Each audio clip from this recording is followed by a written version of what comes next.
Fundamentals. Marxism. Leninism. Translated from the Russian. Edited by Clemens. Dutt. The Philosophical Foundations of the Marxist-Leninist World Outlook. 1.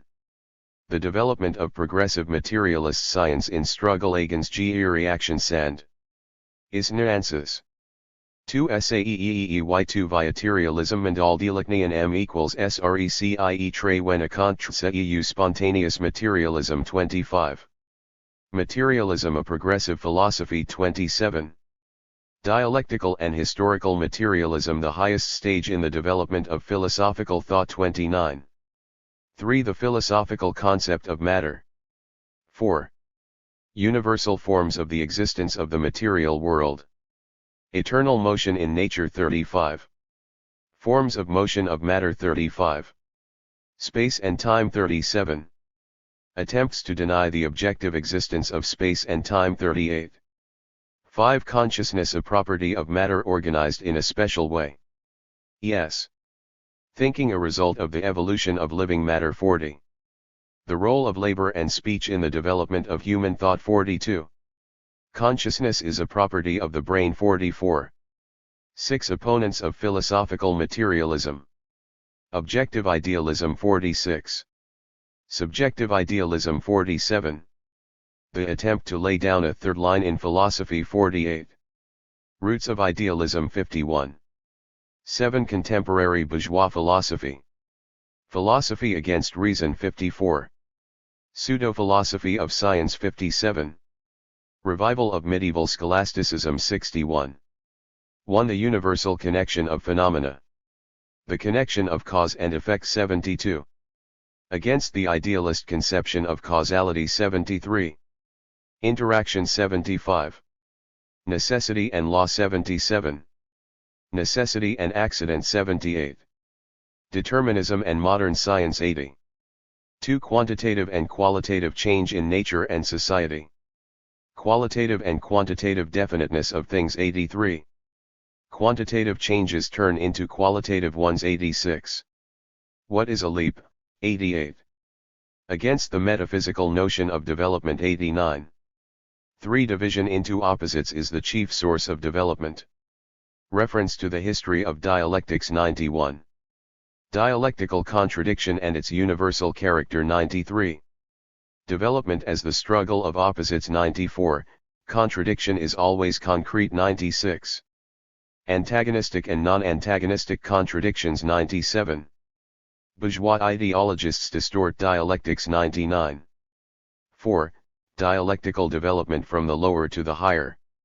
Dialectical negation. 101. Continuity in development. 102. The progressive nature of development. 103. 5. Dialectics as a method of cognition and transformation of the world. Importance of dialectics. 4. Science and practice. 106. The creative application of dialectics. 108. Chapter 3. The theory of knowledge. 1. Practice is the basis and purpose of cognition. The unity of theory and practice. 113. 2. Knowledge is the reflection of the objective world. Against agnosticism. 117. 3. The theory of truth. Objective truth. 120. The process of cognition. 120. Sensations are images of things and of their properties. 121. Thought is cognition of the essence of phenomena. 123. Infinite cognition of the infinite world. 125. Absolute and relative truth. 127. The dialectical unity of absolute and relative truth. 129. Truth is concrete. 130. Importance of the Marxist theory of truth for science and practice. 131. 4. Practice is the criterion of truth. IP pragmatism is the philosophy of big business. 136. 5. Necessity and human freedom. Part 2. The materialist conception of history. Chapter 4. The essence of historical materialism. 1. A revolutionary upheaval in man's view of society. 2. The mode of production as the material basis of the life of society. How production develops. 147. Interaction of productive forces and production relations 148. 3 Basis, and Superstructure at AUSEE. 4 History as the development and change of socio-economic formations. AB Turin EYOEMEEE The primitive communal system 154. The slave system 156. The feudal system 159. The capitalist system 162. The socialist system 164. 5 Laws of history and man's conscious activity. How social laws operate 165. The role of ideas in the development of society 167. Spontaneity and consciousness in social development 170.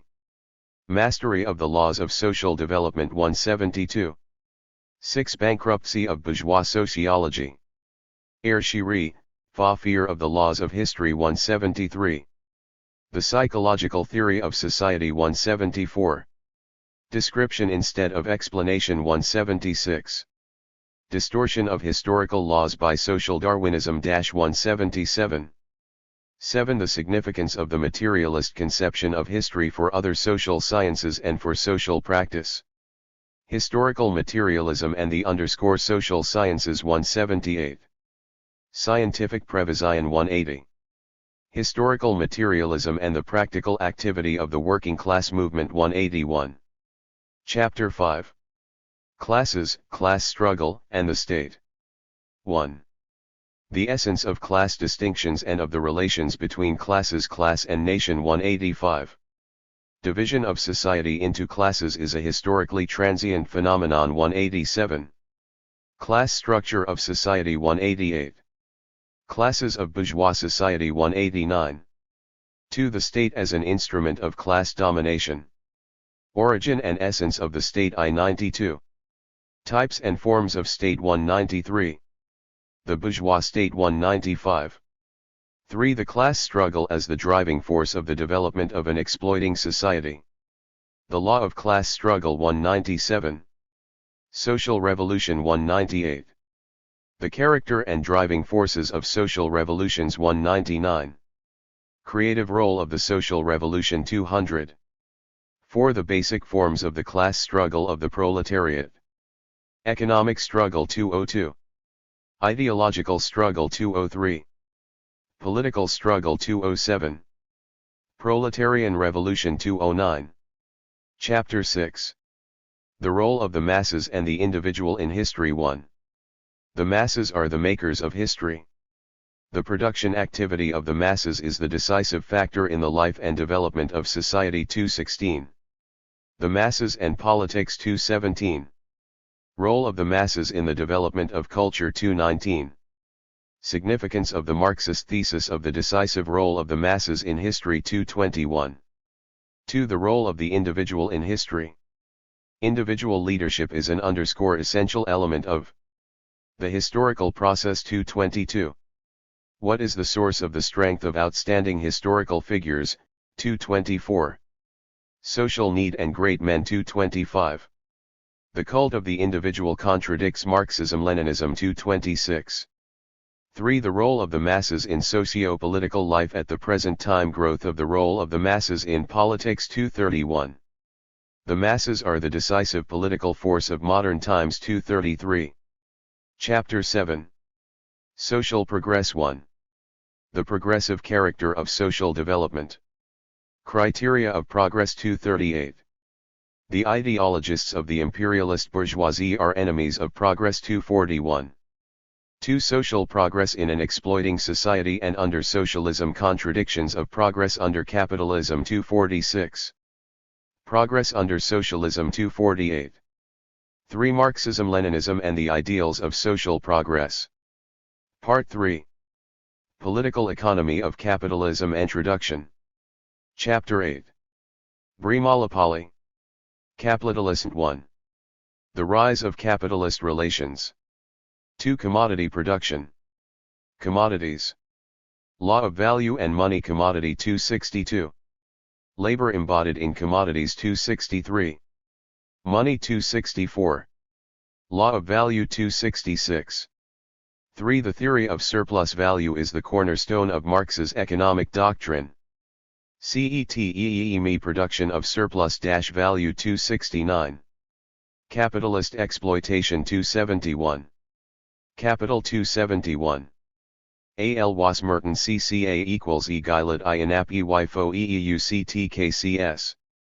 OI growth of profit aim and limit of capitalist production. Average profit 276. Price of production 277. Profit of enterprise and interest 279. Profit is a limitation of capitalist production 279. 6. Capitalist development in agriculture. Ground rent. Ground rent 280. Rent and the ruin of small and middle peasants 283. 7. Reproduction of social capital and economic crises. Economic crises of overproduction 286. 8. The general law of capitalist accumulation. Mate CX worsening of the position of the working class 290. Historical tendency of capitalist accumulation 292. Chapter 9. Imperialism, the highest and last stage of capitalism. 1. Imperialism as monopoly capitalism.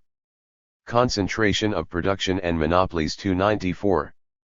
Finance capital 299. Export of capital 302. Economic division of the world 303. Completion of the territorial division of the world and the struggle for its redivision 305. 2. Imperialism is a parasitic or decaying capitalism. Tendency to retardation of the growth of productive forces 308. Growth of a stratum of rentiers 310. Political reaction 311L. The labor aristocracy 312. 3. Imperialism is moribund capitalism. Creating the material prerequisites of socialism 314. Sharpening of the contradictions of capitalism 314. Law of uneven economic and political development 315. 4. The beginning of the general crisis of capitalism. Chapter 10. Present-day imperialism. 1. The new stage of the general crisis of capitalism.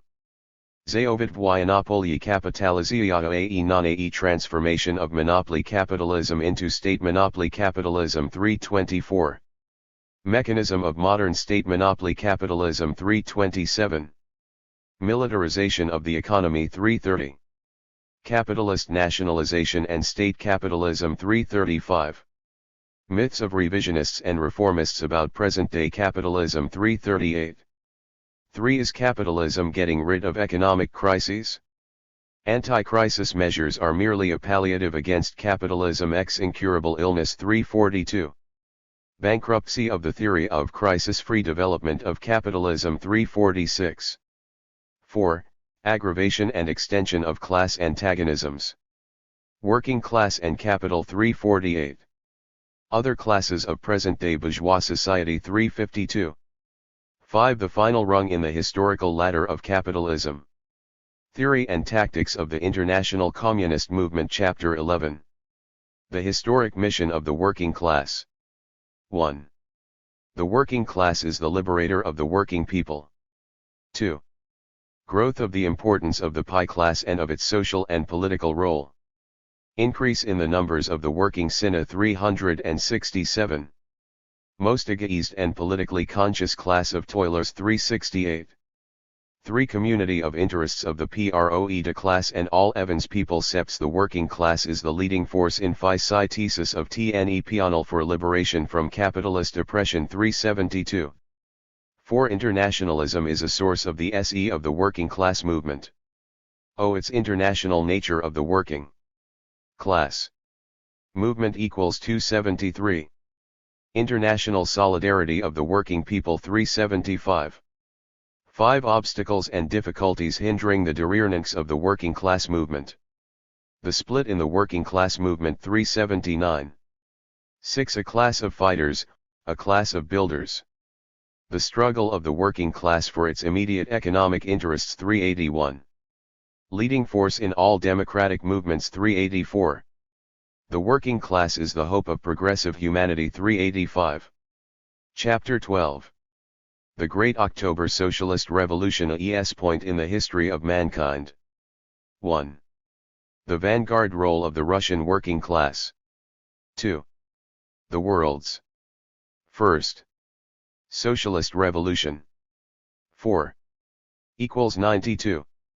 Transition from the bourgeois democratic to the socialist revolution. 392. How the Russian proletariat shattered the old dogmas concerning the impossibility of a socialist revolution. 395. The Communist Party at the head of the revolution. 397. First example of proletarian power in history. 398. 3. Powerful impulse to the revolutionary poor's class movement in other countries. Or e. 4. Influence of the October Revolution on the national liberation movement. 5. The vanguard and bulwark of +Ines world socialist movement. Chapter 13. The Marxist-Leninist AE and its role in the workers' class struggle. 1. What party does the working class need? Revolutionary character of a Marxist party. 408. Vanguard of the working class and all working people. 410. 2. Democratic centralism in the structure and life of the party. Party democracy and leadership. 414. Freedom of discussion and unity of action. 415. 3. The living ties of the party with the broad masses. It is not enough to declare the leading role of the party, it has to be one. 418. To work wherever there are masses. 419. To lead the masses and learn from the masses. 422. 4. Marxist-Leninist policy as science and art. On political strategy and tactics. 424. The art of political leadership. 427. The ability to find the main link. 429. 5. The need to fight right-wing opportunism and sectarianism. The danger of revisionism. 431. Dogmatism and sectarianism lead to isolation from the masses. 433. 6. International character of the communist movement. Chapter 14. Policy of unity of action of the Hoger class and all democratic forces of the people. 1. Necessity for unity of action of the working class at CE present time. Earn as 5. What is the policy of unity of ratio equals on what unity of ton would give? 443. 2. Who hampers the establishment of working class unity of action? TS Ants the excuses of the enemies of Neonoth, Clemens CEA of reactionary splitters. 449. 3. Ways and means of attaining unity of action in the working class movement. The masses of workers want unity. 453. Correct approach to socialist workers. 455. Ideological differences are no obstacle to cooperation. 459. Necessity for patient comradely explanation. 462. 4. Policy of democratic unity. Anti-Osia what a workers' party must do. 465. Chapter 15. Alliance of the EA Orange class and CE. Under capitalism. 1. Struggle for the interests of the peasantry. Necessity for an alliance of the workers and peasants. 472. What is the essence of the feudal survivals? 476. Capitalist monopolies are the chief robbers of the workers and peasants. 477. 2. Communists are defenders of the vital interests of the peasant masses. Peasants struggle for agrarian reform. 481. 3. What a victory of the working class offers the peasants. Chapter 16. The Coolers' national liberation movement pays colonialism. 1. The Foreign 135's movement and the national and colonial question. Ne. DNSE 2 tendencies in equals national gestion. The working class is the irreconcilable enemy of national oppression. 489. The working class and modern nationalism. 492. 2. Rise of the national liberation movement and breakup of the colonial system. International conditions for any rise of the national liberation movement. 494. Driving forces of the national liberation struggle. 497. Historic significance of the breakup of the colonial system. 499. States that have arisen on the ruins of colonialism. 501. 3. Achievements of the anti-imperialist, anti-feudal revolution in the Asian countries that have taken the path of socialism. 4. The young national states of the East in the sale for consolidating their independence. On the Path of Progress 505. Awakening of IHEPOIS on Fane East 507. Prospects for the development of the national states of the East 510. 5 Latin American countries in the PA for real independence. 6. Struggle for the Reis of OEAE on Africas. 7. Anti-communism is an instrument for BIAS and splitting the national liberation movement. 5-8. New forms of colonialist policy. 9. The world socialist system is a bulwark of the Seg-8 in the struggle against colonialism. Significance of economic cooperation between the socialist states and the countries of the East 529. Chapter 17. Struggle of the peoples of septal countries to safeguard their sovereignty. 1. Aggravation of the problem of sovereignty in EE-era AE imperialism. See Sadler Forms and Methods of Attack in Sovereignty equals SSE. 2. Cosmopolitism and not patriotism is the aura of the imperialist bourgeoisie. 3. Defense of sovereignty rears ante to AE vital interests of all the sound forces of a nation. Re-ecator Asita CT The working class is the guardian of the independence of the peoples 543. The workers are not indifferent to the fate of their country 544. The principle of sovereignty is dear at heart to the broadest sections of the people 547. Chapter 18. Seer in defense of Pa-Aniagia in the HNES countries. Cath. Dy Sci More Ot Rely Me 1. Lenin on the need to fight for democracy under capitalism. 2. Offensive of the capitalist monopolies against the democratic rights of the working people. GGL Adhere The financial oligarchy is an enemy of Pneres SND, reaction attacks the vital interests of the working class 556. Anti-communism favorite tactics of the enemies of democracy 558. Democracy is the basis for mass national movements 560. 3. Unity of the democratic forces is an indispensable condition for victory over reaction and fascism. Extension of the social basis of the democratic pioneer 561. The struggle of the working class for unification of all democratic forces 562. Chapter 19. The E of war and the P of the peoples for peace. Seg 1. Imperialism is creating an EEAE danger to the future of mankind. IB Miss and CCS strategy dangerous to the cause 3 Peace 567. Imperialists are playing with fire 569. 2. The working class and war. Harami Re 3. Defense of peace is the most important democratic task. 4. Possibilities for preventing war in our time.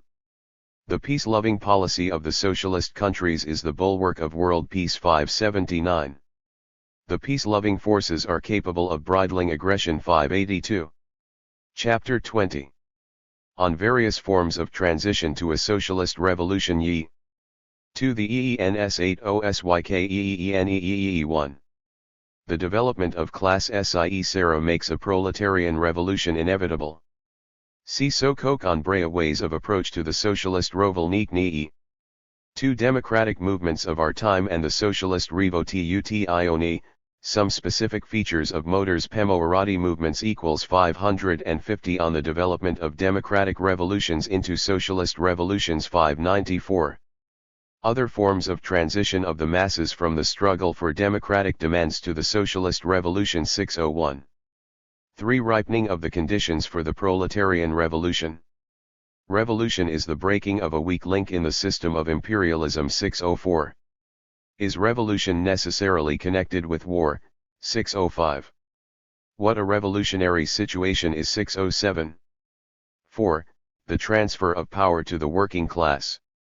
Re possibility of a non-peaceful settlement of the question of power 611. Possibility of a peaceful revolutionary path 614. On utilizing parliament in the revolution 618. 5. Basic regularities of the socialist revolution and their specific manifestations in different countries. MKCCOE Acha. Part 5. Socialism and Communism. Chapter 21. Dictatorship of the Proletariat and Proletarian Democracy 20. Kal-17 at EANEEAENEI1. The historical necessity for the dictatorship of the proletariat in the transition period, the inevitability of resistance by the reactionally benriscoisieo, the attitude of the working class to force 629. To be a Marxist is to admit the need for the dictatorship of the proletariat 633. 2. Proletarian democracy is a new type of democracy. Democracy for the working people 636. Special form of the alliance between the working class and all working people 639. Ensuring the rights and freedoms of the working people 641. The system of democratic government 642. The Marxist-Leninist Party under the dictatorship of the proletariat 644. The role of public organizations 649. 3 diverse forms of the proletarian dictatorship. Soviet power 652. People's democracy 655. The possibility of other forms of working class power 659. Chapter 22. The main economic tasks in the transition period from capitalism to socialism. 1. What working class power starts with? Nationalization of big industry, transport, and banks 665. Konskation of big estates 667. What the working people receive immediately after assuming power 669. 2 ways of abolishing multiplicity of economic forms. 3 basic forms of economic structure in the transition period 672. Economic bond between town and country 675. Producer cooperatives among the peasantry 678. Elimination of capitalist elements in industry 684. 3 socialist industrialization. Re-NEBH-RE. 4 the results of the transition Bega. Chapter 23. Main features of the socialist mode of production 1. Social property and its forms. State property in socialist society 695. Distortions a.e. the name of social property by reformists and revisionists 697, cooperative and collective farm property 699. 2. The main purpose of socialist production. 3. Planned development of the national economy. The law of planned, proportional development of the national economy 704. Tasks and methods of planning 707. 4. Commodity production and the law of value in socialist society. Special features of socialist Icenia I production 710. The law of value in socialist society 712. The law of value and planning 715. 5. Labor under socialism. New character of social labor 717. Sarek Routh IEI's bio, Ductivity is an economic law of socialism 718. The principle of distribution according to work 720. 6. Socialist extended reproduction. AEESA the essence of socialist reproduction 722. How the total social product is used 724. Chapter 24, the socio-political and cultural GA of socialist society. 1. Socialist Akara or a society of friendly working Katate.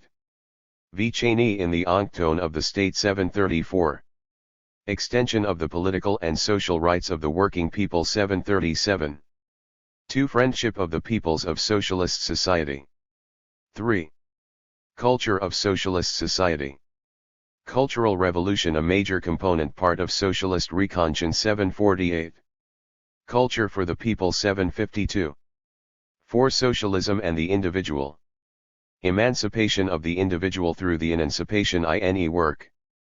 Ing masses 755. Combination of personal and social interests 757. 5. Driving forces of the development of socialist society. Chapter 25. The World Socialist System. 1. Historical features of the formation of the World Socialist System.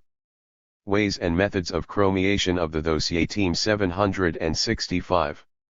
2. Principles of relations between socialist states, eocili incarnationalism, ECGHC SAS pays each socialist country is a sovereign state 770. Unity and mutual assistance 772. Overcoming the survivals of nationalism 773. 3. Development of World Socialist Economy. Laws of the World Socialist Economy 778. International Socialist Division of Labor 779. Nature of economic ties within the World Socialist Economy 782. 4. Economic relations of the socialist countries with other counteracts 5. E. Aki I. Te Air Chapter 26. The period of transition from socialism to communism. 4. FETOE 1. The Leninist gain line the PBs at the new EE. 2. Creating the material and technical basis of communism. Overall mechanization and automation 796.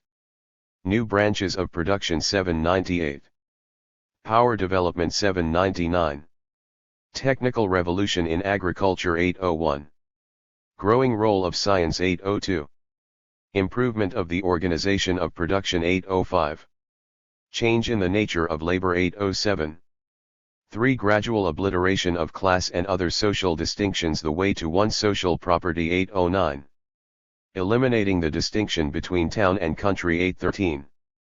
Gradual merging of physical and mental labor 817. Elimination of remnants of inequality in the status of women 819. Improvement of the distribution system 821. 4. Communist education of the working people. Growth of education and culture 825. 4. Greater devotion 8. Communist ideas 828. Learn how to live and work in the communist way 830. 5. Development of socialist democracy. Main trends in the development of socialist democracy. Transfer of a number of state functions to public organizations 837. Conditions for the withering away of the state 839.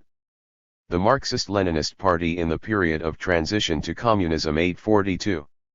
6. International significance of communist construction in the UESSR, prospects of economic competition x the USSR with capitalist countries 847. Even advance of the socialist countries to communism 850. Impact of successes in communist construction on world developments 852. Chapter 27. On Communist Society. Air 1. A society of universal sufficiency and abundance. 2. From each according to his ability. 3.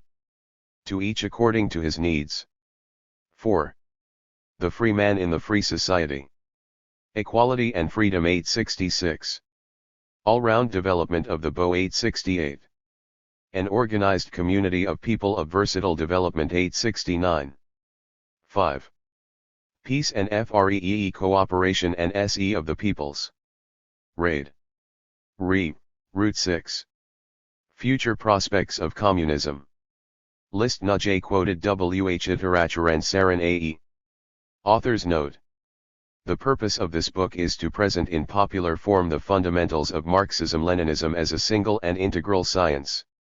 The exposition is based on the works of Marx, Engels, and Lenin, and on decisions and documents of the Communist Party of the Soviet Union generalizing its rich experience.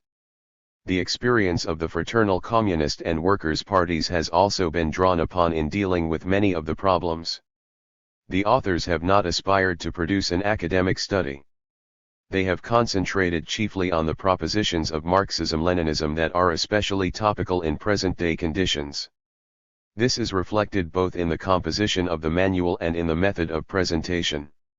The first two parts acquaint the reader with the basic propositions of Marxist-Leninist philosophy, dialectical and historical materialism. The third part gives a brief outline of the Marxist-Leninist political economy of capitalism, which is particularly important for the understanding not only of the laws of capitalist development, but also of the inevitability of the working people's liberation struggle and the socialist revolution. The fourth part deals with the theory and tactics of the international communist movement, chiefly in the capitalist countries. The theory of building socialist and communist society is dealt with in a separate section, Part 5. From a scientific forecast of the future, which it was in the lifetime of Marx and Engels, this theory has in our day become the basis of the practical activities of the peoples of the socialist countries. That is why much space is devoted to the problems involved in the building of the new society and, in particular, to Lenin's contribution to their solution, and to the practical experience gained in the Soviet Union and the other socialist countries. The Marxist-Leninist World Outlook. Introductory remarks. Marx's teaching is all-powerful because it is ruse, Lenin. Mastery of the fundamentals of Marxism-Leninism requires serious and thoughtful study and, consequently, much work and time. What are the fruits of such a study? Put briefly, the answer is that it gives us an integral world outlook, the most progressive outlook of our time, one in which the cardinal components of the great teachings of Marx and Lenin are blended in a harmonious, integral system. In this book they are presented in the following order: Marxist-Leninist philosophy, including the materialist conception of history, Marxist-Leninist economic theory, the theory and tactics of the international communist movement, including the Marxist-Leninist appraisal of the most important mass trends in the present-day democratic movement, the theory of socialism and communism. It need hardly be said that one book cannot encompass all the wealth of Marxism-Leninism. This book deals only with its fundamentals. There are various kinds of world outlook, whether progressive or reactionary. Some of the latter are based on ancient beliefs and superstitions and seek to persuade religious-minded people that they must remain blindly dependent upon some supernatural being and his vicars and anointed regents on earth. Other philosophies, while not openly asserting the existence of a deity and even avowing faith in science, resort to subtle but false arguments in an effort to destroy man's conviction of the real existence of the material world. That is the method used by the exponents of the most fashionable trends in modern idealism. Many of them do not themselves 15. Believe in the existence of supernatural forces but, influenced by the traditional conventions and prejudices of bourgeois society, are unwilling to close all doors against belief in the supernatural. New discoveries in science, they say, cast doubt on the materiality of nature. And the theologians and clerics support them, on the assumption that people who can be induced to believe in the non-materiality of nature are capable of believing anything. Not everything that imitates science is real science, just as not everything that glitters is gold. And particularly in our time many varieties of idealist philosophy eagerly assume a scientific guise in order to conceal their anti-scientific substance. In reality, they fear the weighty evidence of scientific facts and seek to hush up or distort these facts. Marxism-Leninism has great merits that distinguish it from all other philosophical systems. It does not recognize the existence of any supernatural forces or creators. It rests squarely on reality, on the real world in which we live. It liberates mankind, once and for all, from superstition and age-old spiritual bondage. It encourages independent, free, and consistent thought. Marxism-Leninism regards the world such as it actually is, without adding an invented hell or paradise. It proceeds from the fact that all nature, including man himself, consists of matter with its different properties. And nature, as well as all its individual phenomena, is in constant process of development. The laws of that development have not been ordained by God and do not depend on man's will. They are intrinsic in nature itself and are fully knowable. There are no inherently unknowable things in the world, there are only things which are still unknown, but which will become known through science and practice. The Marxist-Leninist world outlook stems from science itself and trusts science, as long as science is not divorced from reality and practice. It itself develops and becomes richer with the development of science. Marxism-Leninism teaches that not only the development of nature, but the development of human society too, takes place in accordance with objective laws that are independent of man's will. 16. By revealing the basic laws of social development, Marxism raised history to the level of a genuine science capable of explaining the nature of every social system and the development of society from one social system to another. That was a tremendous victory for scientific thought. Bourgeois sociologists, economists, and historians could not refute the materialist conception of history, nor oppose to it a theory acceptable to the majority of bourgeois scientists. Yet many bourgeois scientists obstinately repudiate historical materialism. Why? Because it refutes the eternity of the capitalist system. For if the transition of society from one system to another takes place in accordance with objective laws, then it must follow that the capitalist system is bound to give way to another, more progressive social structure. And that is something not only the capitalists, but the scientists dependent on them materially and spiritually find it hard and bitter to acknowledge. Never in the history of class society has the ruling class believed in the inevitable doom of its system. The slave owners felt sure their system would last forever, for had it not been established by divine will? The feudal lords who superseded them likewise believed their system had been established by divine will and for all time. But they were forced to give way to the bourgeoisie, and then it was its turn to seek comfort in the illusion that capitalism was eternal and unassailable. And many learned sociologists and historians, reluctant to break with capitalism, try in every possible way to refute the fact that the development and change of social systems follow intrinsic laws that do not depend on the will of the ruling classes and their ideologists. Hence, bourgeois ideologists wage war on the Marxist conception of history not because it is wrong, but precisely because it is true. By revealing the laws governing the operation and development of the forces of nature and society, genuine science can always foresee the new. The Marxist science of the laws of social development enables us not only to chart a correct path through the labyrinth of social contradictions, but to predict the course events will take, the direction of historical progress and the next stages of social advance. 257-17. Thus, Marxism-Leninism gives us an instrument with which to look into the future and see the outlines of impending historical changes. This time telescope has revealed to us the magnificent future of humanity freed from the yoke of capitalism, from the last exploiting system. But when progressive science invites bourgeois scientists, who claim that nothing can be predicted, to apply the Marxist time telescope, they simply shut their eyes. They are afraid to look into the future. But Marxists have no fear of the future. They represent the class to which the future belongs and have no use for illusions, which are shattered the moment they come into contact with the facts, with science. Headed by Lenin, the Russian Marxists foresaw the socialist revolution in Russia as a task which history had matured. Accordingly, they rallied the working class for decisive struggle against the exploiting system, organized the storming of its bastions and achieved complete victory. The Marxists-Leninists of the Soviet Union foresaw the possibility of building socialism in their vast country, rallied the working people for the accomplishment of that great task and led them to the victory of socialism. The Marxists-Leninists of the Soviet Union and other countries foresaw the probability of a Second World War being unleashed by fascist Germany. They warned all the nations and predicted Germany's defeat. During the Second World War, it was chiefly the heroic efforts of the Soviet people and its glorious army that routed the forces of the German aggressor and his allies. The Marxists-Leninists of the people's democracies foresaw the possibility and historic necessity of overthrowing capitalist rule in their countries, of establishing the power of the working people, led by the working class, and carrying out the necessary socialist changes. Alive to these pressing needs of social development, they led the people along the path of building socialism, in which they have already achieved considerable success.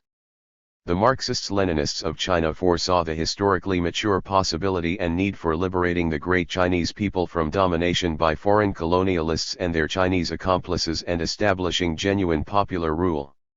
Led by the working class and the Communist Party, People's China has 18. Risen to its full gigantic stature, has defeated its external and internal enemies and has coped with the difficult problems of a bourgeois democratic revolution. It has launched a bold plan of socialist construction and is devoting the utmost energy to its fulfillment. The old China is being transformed with amazing speed. Crucial developments in the first half of the century thus provide irrefutable proof that the communists, armed with the Marxist theory, on the whole, correctly predicted the general course of history. The truth of the Marxist-Leninist conception of history has been fully borne out in practice. The Marxist-Leninist theory is not a dogma but a guide to action. But one has to learn to apply it correctly. It illumines the path ahead. Without Marxism-Leninism, even progressively minded people have to grope in the dark, without a genuine and profound understanding of the events taking place around them. Marxist-Leninist theory provides a scientific basis for revolutionary policy. He who bases his policy on subjective desires remains either a futile dreamer or risks being thrust into the background by history. For history does not conform to man's wishes if these are not in accordance with the laws of history. That is why Lenin emphasized the need for a sober scientific analysis of objective situations and the objective course of evolution as the basis for defining the political line of the party and for subsequently carrying it out with all revolutionary determination. Marx said, "We must take things as they are, that is, uphold the revolutionary cause in a form that corresponds to the changed circumstances." The Marxist theory, which has grown out of the revolutionary experience and revolutionary thought of all nations, corresponds to the historical mission of the working class as the vanguard and leader of the great movement for emancipation of all the oppressed and exploited. In the proletariat, the Marxist world outlook has found its material weapon, just as the proletariat has found in Marxism its spiritual weapon. See list of quoted literature. Phe 19. Marxism-Leninism therefore represents a most valuable source of strength for all working people, for every progressive man or woman who wants to acquire a correct understanding of the world, who does not want to be at the mercy of circumstances but a conscious contributor to the events that are unfolding in the world. There are already millions of such men and women, and their number is increasing all the time. Ever wider numbers of ordinary people are coming into motion. They do not want to live without a purpose. They want to be conscious and active participants in historical progress. For them, Marxism-Leninism is an inestimable aid and guide. That applies in particular to the young generation. Marxism-Leninism enables them to reach more quickly the political maturity that comes with experience of life and helps them to direct their youthful energies along the correct path of serving mankind. The Marxist-Leninist world outlook is also a true compass in every sphere of scientific endeavor, not only in the social but also in the natural sciences. For is it not true that a correct understanding of the world and its general laws, interrelations, and processes greatly helps the natural scientist in his creative research? That understanding is provided by Marxism-Leninism. It is no accident that their research experiences are now leading many eminent scientists either fully to accept Marxism, or tacitly to adopt some of its elements, in order to gain a more profound knowledge of the secrets of nature and be in a better position to serve the interests of humanity. The Marxist-Leninist outlook opens up splendid prospects to workers in the arts and literature. It directs their creative efforts towards a deeper and richer reflection of reality through artistic media. Without the beneficial influence of a clear, progressive world outlook, the work of contemporary writers and artists is at the best anemic. In our day, Marxism-Leninism offers the artist a full and clear-cut conception of the world. Whereas bourgeois literature is more and more succumbing to moods of hopelessness and unrelieved pessimism, the work of progressive writers and poets is imbued with a life-asserting optimism. Their artistic creation is inspired by faith in a brighter future and calls for the building of that future. Whereas Western bourgeois ideology is caught in a desperate crisis of disbelief in man and the future of civilization, the 20. Marxist-Leninist world outlook inspires a desire to work for noble social ideals. Thorough mastery of Marxism-Leninism gives one a profound conviction not only of the correctness of the workers' cause, but of the historical inevitability of the coming triumph of socialism throughout the world. Marxism-Leninism is a source of strength, even to the weak, a source of steadfast political principle. It instills the unshakable ideological conviction that enables one to withstand all trials and ordeals. Millions in every part of the world have already drawn from this rich source the great ideals of their movement, and the boundless energy needed to translate these ideals into life. Life without a progressive world outlook, can any intelligent person accept that today? Worse still is to depend on wretched substitutes for a world outlook that are satisfactory only to inferior minds. it is 1,000 times better to make the effort necessary for thoroughly mastering the fundamentals of Marxism-Leninism and so acquire the spiritual wealth and superiority needed in the struggle against the dark forces of the imperialist enemies of mankind. Part 1. The Philosophical Foundations of the Marxist-Leninist World Outlook. Gopakt te rate. Philosophical Materialism. The indestructible foundation of the whole edifice of Marxism-Leninism is its philosophy, dialectical and historical materialism. That philosophy regards the world as it actually is, views it in the light of the data provided by progressive science and social practice. Marxist philosophical materialism is the logical outcome of scientific knowledge gained over the centuries. 1. The development of progressive materialist science in struggle against reaction and ignorance. The history of science has been marked by the ceaseless struggle of progressive scientists and philosophers against ignorance and superstition, against political and ideological reaction. In every exploiting class society there are forces, the reactionary social classes, that stand to lose by the dissemination of progressive scientific views.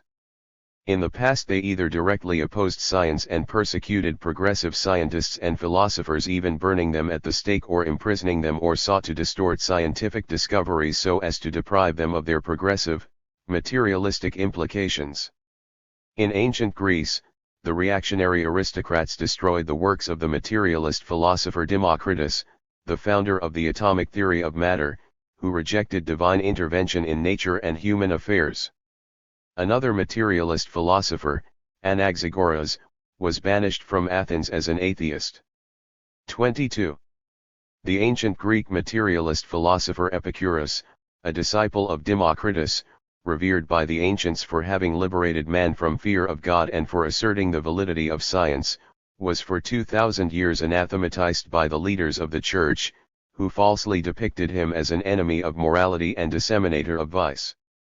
The famous Alexandria Library, which housed 700,000 works of the writers and scientists of antiquity, was burnt by Christian monks in 391 AD. Pope Gregory I, 590–604, an inveterate enemy of secular science and learning, destroyed many valuable works of ancient authors, notably the works of materialist philosophers.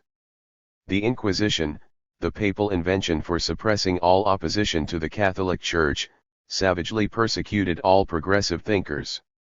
In 1600, on the orders of the Inquisition, Giordano Bruno, the great philosopher and scientist who upheld the Copernican doctrine, was burned at the stake. In 1619, another great thinker, Lucilio Vanini, was done to death in Toulouse, France on the orders of the Inquisition. His tongue was torn out and he was then burnt at the stake. The Inquisition tried to force Galileo, the famous Italian astronomer who upheld the Copernican theory, to renounce his views.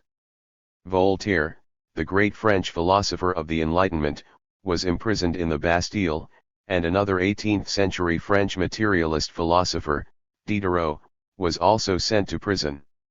It should not be imagined that the struggle of the reactionaries against science was confined to ancient or medieval times. It is being waged in the capitalist era too. The capitalist class is interested in promoting the natural sciences, physics, chemistry, mathematics, etc. that are closely connected with technical advance, but it is not at all interested in spreading the materialist philosophy, the scientific world outlook that enables men correctly to apprehend reality and to know how to react to it in their activities. That is why bourgeois ideologists do everything they can to prevent people from drawing materialist and atheistic conclusions from scientific discoveries, for they consider such conclusions dangerous to capitalist domination. Marxism-Leninism and its philosophy, dialectical and historical materialism, are especially hateful to the reactionary Boer. 23. Geoisy. A veritable army of bourgeois professors spécialistes in refuting Marxism. True, in our day the reactionary bourgeoisie does not burn progressive scientists and philosophers at the stake. But it has other means of exerting pressure on them: dismissal from universities and scientific institutions, factual deprival of opportunities to publish their works, moral and political discrediting, etc. In recent years, all these methods of combating dangerous thoughts have been widely employed in the United States and a number of other countries. By these methods and by the propaganda of reactionary ideology, the ruling class conditions people's minds, instilling ideas it wants them to accept and obstructing the spread of progressive, materialist ideas. But thorny as the path of science and materialist philosophy is, and despite the many ordeals they have to face in an exploiting society, they are able, in the end, to surmount all obstacles and make steady headway. The strength of progressive materialist science and philosophy resides in the fact that they reveal the laws of nature and society, teach us to apply these laws in the interests of mankind and dispel the darkness of ignorance with the light of genuine knowledge. 2. Materialism and idealism. Philosophy deals with the most general features of the world outlook. Materialist philosophy is based on recognition of the existence of nature, the stars, the sun, the earth with its mountains and valleys, seas and forests, animals, and human beings endowed with consciousness, with the ability to think. There are no supernatural phenomena or forces, nor can there be. Man is only a particle of multiform nature, and consciousness is a property, a faculty, of man. Nature exists objectively, that is, outside and independent of the human mind. But there are philosophers who deny this. They assert that only mind, thought, spirit, or idea are primary, while the physical world is derived from and dependent on the spirit. The question of the relation of the human mind to material being is the fundamental question of all varieties of philosophy. 24. Including the most recent. Which is primary being or thinking? Philosophers are divided into two great camps according to how they answer this question. Those who consider that the material basis nature is primary and regard thought, spirit, as a property of matter, belong to the camp of materialism. Those who maintain that thought, spirit, or idea existed before nature and that nature is, in one way or another, the creation of spirit and dependent upon it, comprise the camp of idealism. That is the only philosophical meaning of the terms idealism and materialism. From the most ancient times a fierce, undying struggle has been waged between the supporters of the materialist and idealist views. In fact, the whole history of philosophy is the history of the struggle between these two camps, these two parties in philosophy: materialism and idealism. Spontaneous materialism. In their practical activities, men do not doubt that the objects around them and the phenomena of nature exist independently of their consciousness. This means that spontaneously they adopt the standpoint of materialism. The spontaneous materialism of any healthy person who has not been an inmate of a lunatic asylum or a pupil of the idealist philosophers, Lenin wrote, consists in the view that things, the environment, the world, exist independently of our sensations, of our consciousness, of ourself, and of man in general. Too, man cannot live by ideas and concepts alone, cannot subsist on his own sensations, the products of his imagination. In practice this is perfectly well known to everyone, including the philosophers who invent idealistic theories inferring the existence of material things from sensations, concepts, and ideas. Time and again they have had to acknowledge that they live in defiance of their own philosophy, and that if there were no material things in the world, people would die of starvation. This spontaneous, unconscious materialism is characteristic of the vast majority of natural scientists. They do not as a rule delve into philosophical problems, but spontaneously follow the logic of the scientific facts with which they have to deal. N.A. 25. Tour, the subject of their research, reveals at every step the materiality of the phenomena they investigate. For whatever the field of investigation, celestial bodies or molecules and atoms, electricity and magnetism or plant and animal life, the scientist is always dealing with objective processes, with material things and their properties, with laws of nature that exist independently of the human mind. In bourgeois society only the boldest and most consistent scientists openly proclaim themselves adherents of philosophical materialism. Most scientists are under such strong pressure from official bourgeois ideology, the church, idealist philosophy, and other environmental factors, that they do not venture openly to side with materialism, waver, and often make idealist statements or reservations. However, in their scientific studies they find themselves compelled, by the very character of the subject matter, to express what are basically materialist views. There is the example of T.H. Huxley, the 19th-century English naturalist. He did not call himself a materialist, but in his studies in zoology, comparative anatomy, anthropology, and evolution, he upheld materialist views, stating that philosophical idealism leads only to confusion and ignorance. Engels described scientists of this type as shamefaced materialists, and Lenin said that Huxley's anti-materialist reservations were only a fig leaf to cover up his spontaneous natural scientific materialism. Often enough, modern natural scientists who attempt a philosophical interpretation of their scientific discoveries arrive at idealistic conclusions.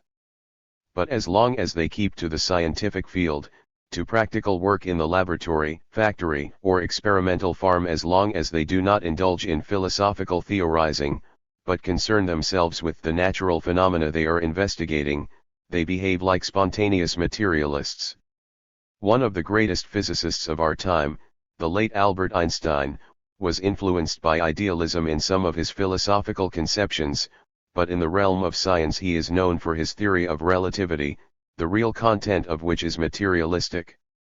Another eminent scientist, Max Planck, founder of modern quantum physics, although he, too, did not call himself a 26. Materialist, in his work on physics and philosophy defended the idea of a healthy world outlook that recognizes the existence of nature independent of the human mind. Planck combated philosophical idealism and was, in fact if not in name, a materialist. Not infrequently, however, idealism adversely affects the scientist's interpretation of his scientific data. This makes it evident that spontaneous materialism is an inadequate defense against idealism. Only conscious acceptance of dialectical materialism is a reliable safeguard against idealist errors. Materialism, a progressive philosophy. Unlike spontaneous or naive materialism, philosophical materialism scientifically substantiates, elaborates, and consistently applies materialist conceptions based on the findings of progressive science and social practice. Materialist philosophy is an effective weapon against the pernicious influence of spiritual reaction. It provides a guide throughout life, showing the correct way of solving the philosophical problems that agitate men's minds. For centuries the Church has tried to instill contempt for earthly life and fear of God. It taught people, and above all the mass of oppressed humanity, that their destiny was to toil and pray, that happiness was unattainable in this vale of tears, that it could be achieved only in the next world, as the reward for obedience and meekness. The Church threatened with the wrath of God and torment in hell those who dared rise against the divinely established rule of the exploiters. The great historic service rendered by materialist philosophy is that it helped man to break free of all superstitions.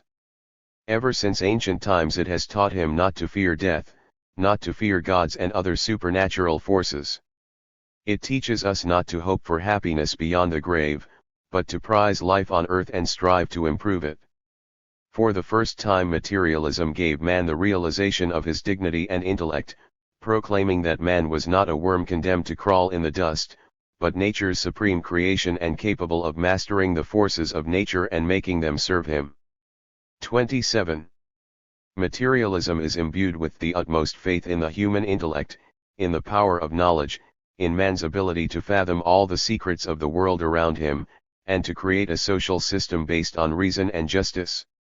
The idealists often calumniate materialism, presenting it as an uncanny, a sinister, a nightmare view of life. William James. Actually, it is idealism, especially its latter-day versions, that is a philosophy of gloom. It is idealism, not materialism, that denies man's ability to acquire knowledge and preaches distrust in science. It is idealism, not materialism, that extols the cult of death. It is idealism that has always been a receptive soil for the most abhorrent manifestations of anti-humanism, racist theories and fascist obscurantism. Philosophical idealism refuses to recognize the reality of the external material world, repudiating it and proclaiming it unreal and advancing instead an imagined, non-material world. In contrast, materialism gives us a true picture of the world without any superfluous additions in the shape of spirit, God, the creator of the world, etc. Materialists do not expect aid from supernatural forces. Their faith is in man, in his ability to transform the world by his own efforts and make it worthy of himself. Materialism is in its very essence an optimistic, life-asserting, and radiant philosophy, entirely alien to pessimism and Weltschmerz. That is why, as a rule, it is the world outlook of progressive social groups and classes. Its supporters fearlessly look ahead and are not tormented by doubts of the justice of their cause. The advocates of idealism have always sought to slander materialism, maintaining that materialists have no moral values and lofty ideals, these being the prerogative only of supporters of idealist philosophy. In point of fact, the dialectical and historical materialism of Marx and Engels, far from rejecting progressive ideas, moral principles, and lofty ideals, lays great emphasis on them. It considers that successful struggle for progress, for a progressive social system, is impossible without noble ideals that inspire men in struggle and bold creative work. The struggle of the working class and the communists convincingly refutes the stupid idealist lie that materialists are 28. Indifferent to ideals. For this struggle is being waged for the highest and noblest ideal of all, communism, and it produces legions of intrepid fighters supremely devoted to that ideal. Dialectical and historical materialism, the highest stage in the development of philosophical thought. Modern materialism is the dialectical and historical materialism created by Marx and Engels. It did not appear out of thin air, for the philosophy of Marx and Engels is the culmination of a long process of development of philosophical thought. Materialism arose about 2,500 years ago in China, India, and Greece. Materialist philosophical thought in these countries was closely linked with the everyday experience of their peoples, with the first rudiments of the knowledge of nature. But science was only just coming into being then, and the ancient materialist philosophers' conceptions of the world, though they contained many brilliant conjectures, lacked a solid scientific basis and remained extremely naive. The materialism of the 17th and 18th centuries was much more mature, for progress in the natural sciences and technology stimulated philosophical thought. At the same time, materialist philosophy stimulated the study of nature. For instance, the view of Francis Bacon, the 17th century English materialist, that experiment is the basis of knowledge, and his statement that knowledge is power, greatly stimulated the development of the natural sciences. In this period the biggest advances were made in mathematics and the mechanics of terrestrial and celestial bodies. This laid its imprint on the philosophical generalizations of materialists, including their conception of matter and motion. A very important part in the development of the new form of materialism was played by the physics of René Descartes, who was a materialist as regards his conception of nature, the mechanistic theory of man advanced by the English materialist Thomas Hobbes, and, in particular, the mechanics of Isaac Newton. The materialist philosophers regarded all phenomena of nature and social life from the standpoint of mechanics and by its aid hoped to explain these phenomena. Hence their materialism came to 29. Be known as mechanical materialism. Its exponents in the 18th century were John Toland and Joseph Priestley in England, Julien Lamettrie, Paul Holbach, Claude-Adrien Helvetius, and Denis Diderot in France. This close connection of 17th and 18th century materialism with the natural sciences was its positive aspect. But it also had its defects. Engels pointed to three basic limitations. First, its mechanistic approach. In those days mechanics was the model science for the materialist philosophers, and this limited their field of vision. They tried to reduce all processes, all types of motion to mechanical motion, failing to understand the peculiarities of organic nature and the specific features and laws of social life.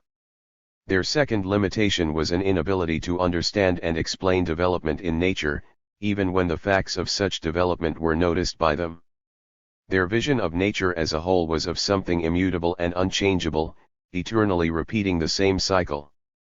That view of nature is called metaphysical and, consequently, mechanical materialism was a metaphysical doctrine. Lastly, these materialists, like all the materialists before Marx, were unable to apply materialism in interpreting social affairs. They failed to see its material basis and considered that the transition of society from lower to higher forms was due to progress in knowledge, a change in the views and ideas prevailing in the society.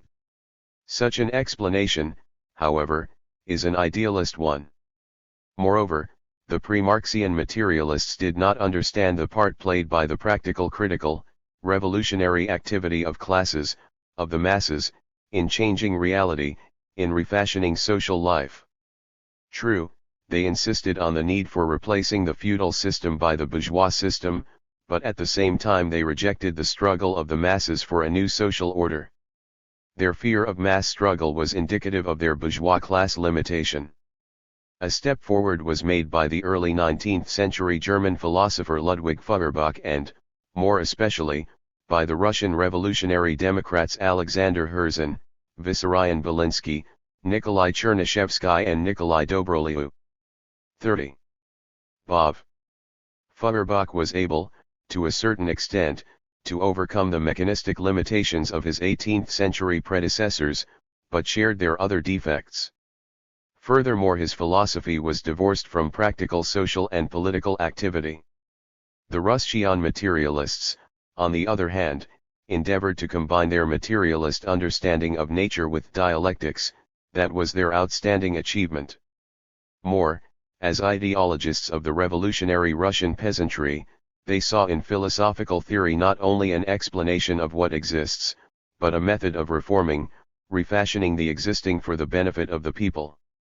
Materialism reached anew, its highest, stage in the dialectical and historical materialism of Marx and Engels, the great teachers and leaders of the proletariat, the most progressive and revolutionary class of modern society. Marx and Engels achieved a veritable revolution in philosophy.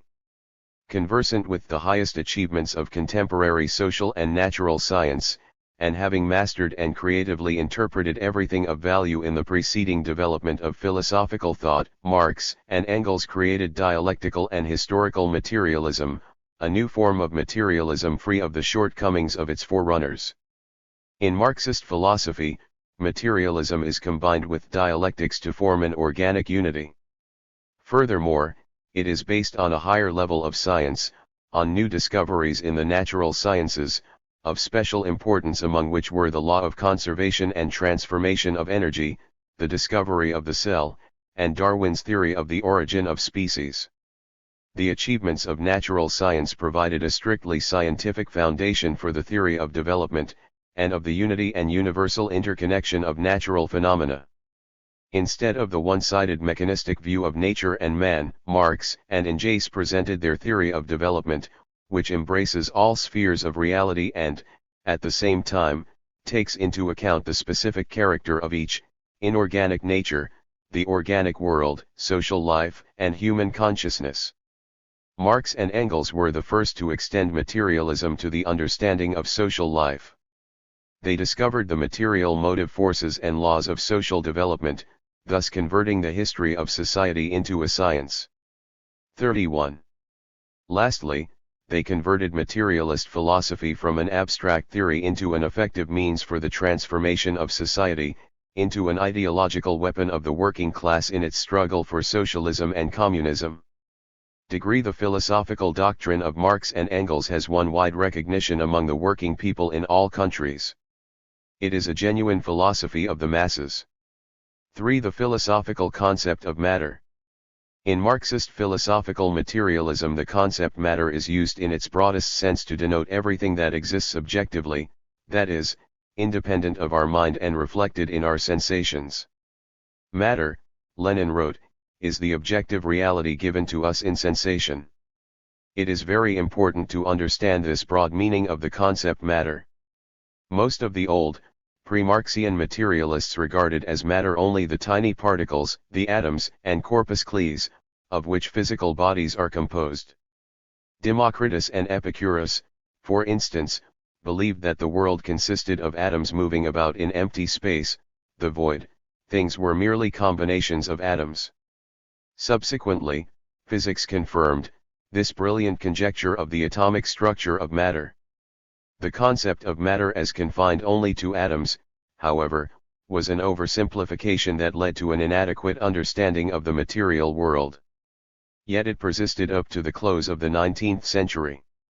The term matter as used in Marxist philosophical materialism designates objective reality in all its multiform manifestations. Matter is not only the tiny particles of which all things are composed. It is the infinite multitude of worlds in an infinite universe, the gaseous and dust clouds of the cosmos, our own solar system with its sun and planets, the earth and everything existing on it. It is, also, radiation, the physical fields that transfer the action of one body or particle to another and connect them, electromagnetic and nuclear fields. In short, the concept of matter embraces everything existing outside and independent of our mind. All sciences devoted to the study of objective reality study matter, its different qualities and states. 32. The physical sciences deal with the physical states of matter. Modern physics has established that the atom is a complex structure, and by no means a simple, indivisible, and immutable particle, as the old atomists believed. The scientists have also established that the atoms of one element can be converted into the atoms of another element by transformation of atomic nuclei. For instance, uranium atoms placed in a nuclear reactor are converted into plutonium atoms. The new physical phenomena discovered in the opening years of the century, radioactivity, X-rays, etc., refuted the old theory of the indivisible atom, led to new theories of the structure of matter and demolished the old concepts of classical physics. Many idealist philosophers and physicists who had succumbed to idealistic delusions drew the conclusion that science had refuted the materialist conception of nature. There was talk of the disappearance of matter. These assertions were profoundly erroneous. Marxist philosophical materialism has never committed itself to any one-sided theory of the structure of matter, and has never sought to reduce matter to some set of unchangeable bricks of the universe. It has always understood matter to mean one thing and one thing only, namely, objective reality existing outside the human mind and reflected in it. Materialism and idealism hold opposite views on the source of knowledge, on the relation of consciousness to the external world.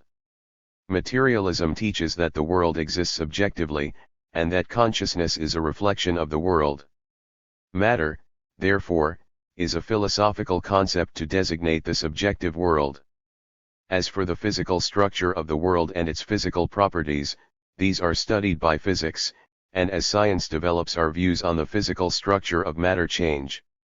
But those changes, however great, cannot shake the proposition of philosophical materialism that there exists an objective world and that physics, like many other sciences, deals with this objective, material world. For the sole property of matter with whose recognition philosophical materialism is bounded up, Lenin wrote, is the property of being an objective reality, of existing outside our mind. That understanding of matter is the only correct one. It embraces all the diversity of the material world, without however reducing it to any one form of matter. He who is guided. 3-257-33. By this Marxist conception will not be misled by the idealist philosophers who assert that the new discoveries in physics are proof of the disappearance of matter. Matter is uncreatable and indestructible. It is eternally changing, but not a single particle can be reduced to nothingness by any physical, chemical, or other processes. Science provides ample corroboration of this thesis of philosophical materialism. Let us cite one example.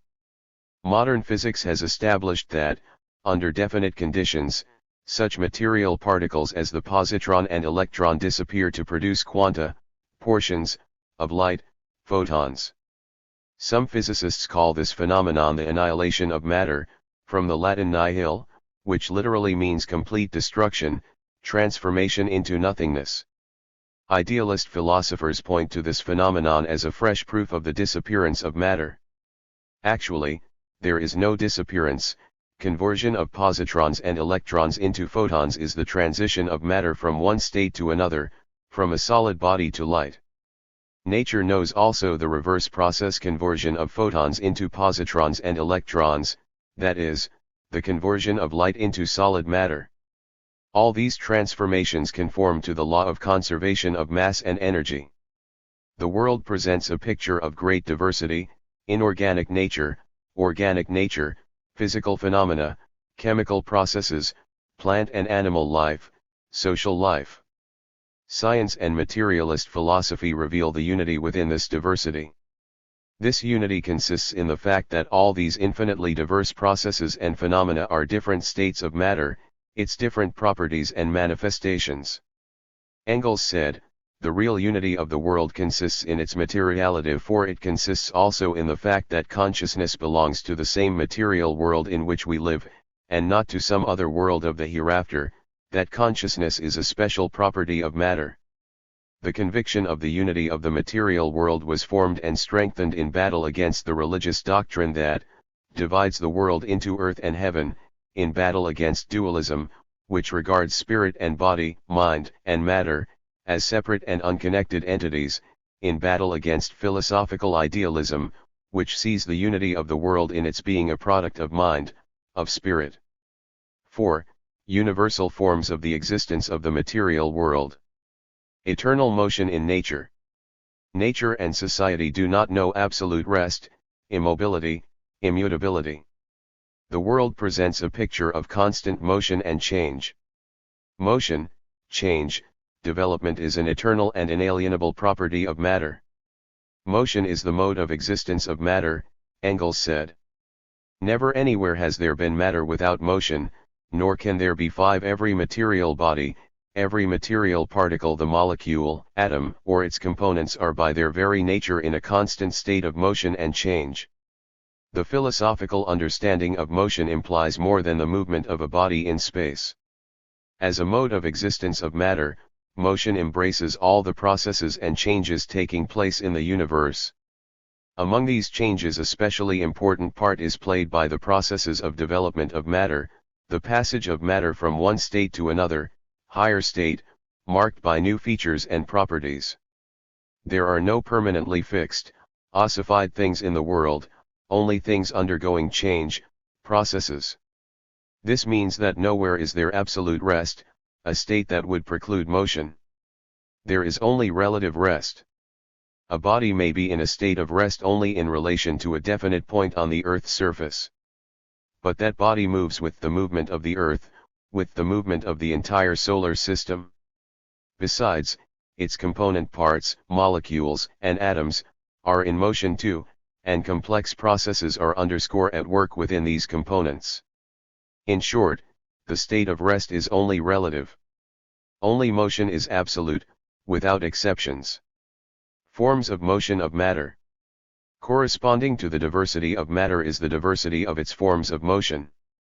The simplest form of the motion of matter is mechanical movement of a body in space. A more complex form is thermal processes, the random motion of molecules that make up a physical body. Science has established that light, electromagnetic radiation, and physical fields are SPE. 3% 35. Specific states of matter in motion. Another form of motion is seen in chemical processes of the transformation of matter by combination and recombination of atoms and molecules. The life of organic nature, the physiological processes in plants and animals, the evolution of species, these two are specific manifestations of the universal property of matter, viz., motion. A much more complex form of motion is seen in human social life, the development of material production, economic life, etc. Since the end of the 19th century, scientists have discovered and successfully studied a number of new, previously unknown forms of matter in motion, motion of atomic particles around the nucleus, intricate transformation processes within the atomic nucleus, etc. it can be safely assumed that science will discover still more forms of matter in motion. The various forms of motion are not isolated from one another, but are interconnected and become transformed one into another. Thus the chaotic motion of molecules gives rise to thermal processes, and thermal processes can produce chemical transformations and light phenomena. At a definite stage of development, chemical processes led to the formation of proteins and the enzyme systems associated with them. This was the basis of the origin of life, that is, of the biological form of the motion of matter. One form of motion can pass into another, and this has found expression notably in the fundamental law of natural science, viz., the law of transformation and conservation of energy. Different forms of motion correspond to different stages in the development and complication of matter. The lower, simpler forms become constituent parts of the higher, more complex forms. Nevertheless, there is a qualitative difference between the different forms of motion, and the higher forms cannot be reduced to the lower forms. For instance, physiological processes include mechanical motion, the movement in space of elements taking part in these processes, but they cannot be reduced to, and are not exhausted by, the mechanical movement of these elements. The old, pre-Marxian mechanistic materialists believed that all life, in nature and human society, could be reduced to the mechanical movement of bodies and particles in space. Marxist. 36. Philosophical materialism, with its broad view of motion as change in general, overcomes the narrow and oversimplified mechanistic conception of the motion of matter. Space and time. Matter can move only in space and time. All bodies, including man himself, and all material processes taking place in the objectively existing world, occupy a definite place in space. They are located near or far from one another, separated by distance. A moving body proceeds along a definite path. All this expresses the property of material things and processes known as extension. Space is a universal mode of the existence of matter. There is not and cannot be matter without space, just as there cannot be space without matter. The difference between the extension of an individual body and that of the whole material world is that the former is limited, finite, that is, has a beginning and end, whereas the material world is limitless, infinite. Distances in the universe are incomparably greater than the distances we are accustomed to on the Earth. Modern telescopes enable us to detect stellar systems, the light from which takes hundreds of millions of years to reach the Earth, though light travels at a speed of 300,000 kilometers a second. But even these magnitudes, being finite, do not give us a real picture of the vastness of the universe, which is infinite. Its infinitude lies beyond the bounds of imagination and can only be expressed as a scientific concept. The existence of physical bodies and of man himself has a duration in time: minutes, hours, days, etc. Everything in the world undergoes change. Every body, every phenomenon of nature, has its past, present, and future. These are expressions of time.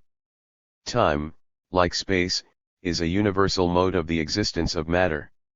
Every individual thing, every process, and the material world as a whole, exist in time. But again, there is a difference between the duration of existence of an individual thing and of nature as a whole. The existence of individual things is restricted in time, while nature as a whole exists eternally. Everything arises, undergoes change, and subsequently ceases to exist.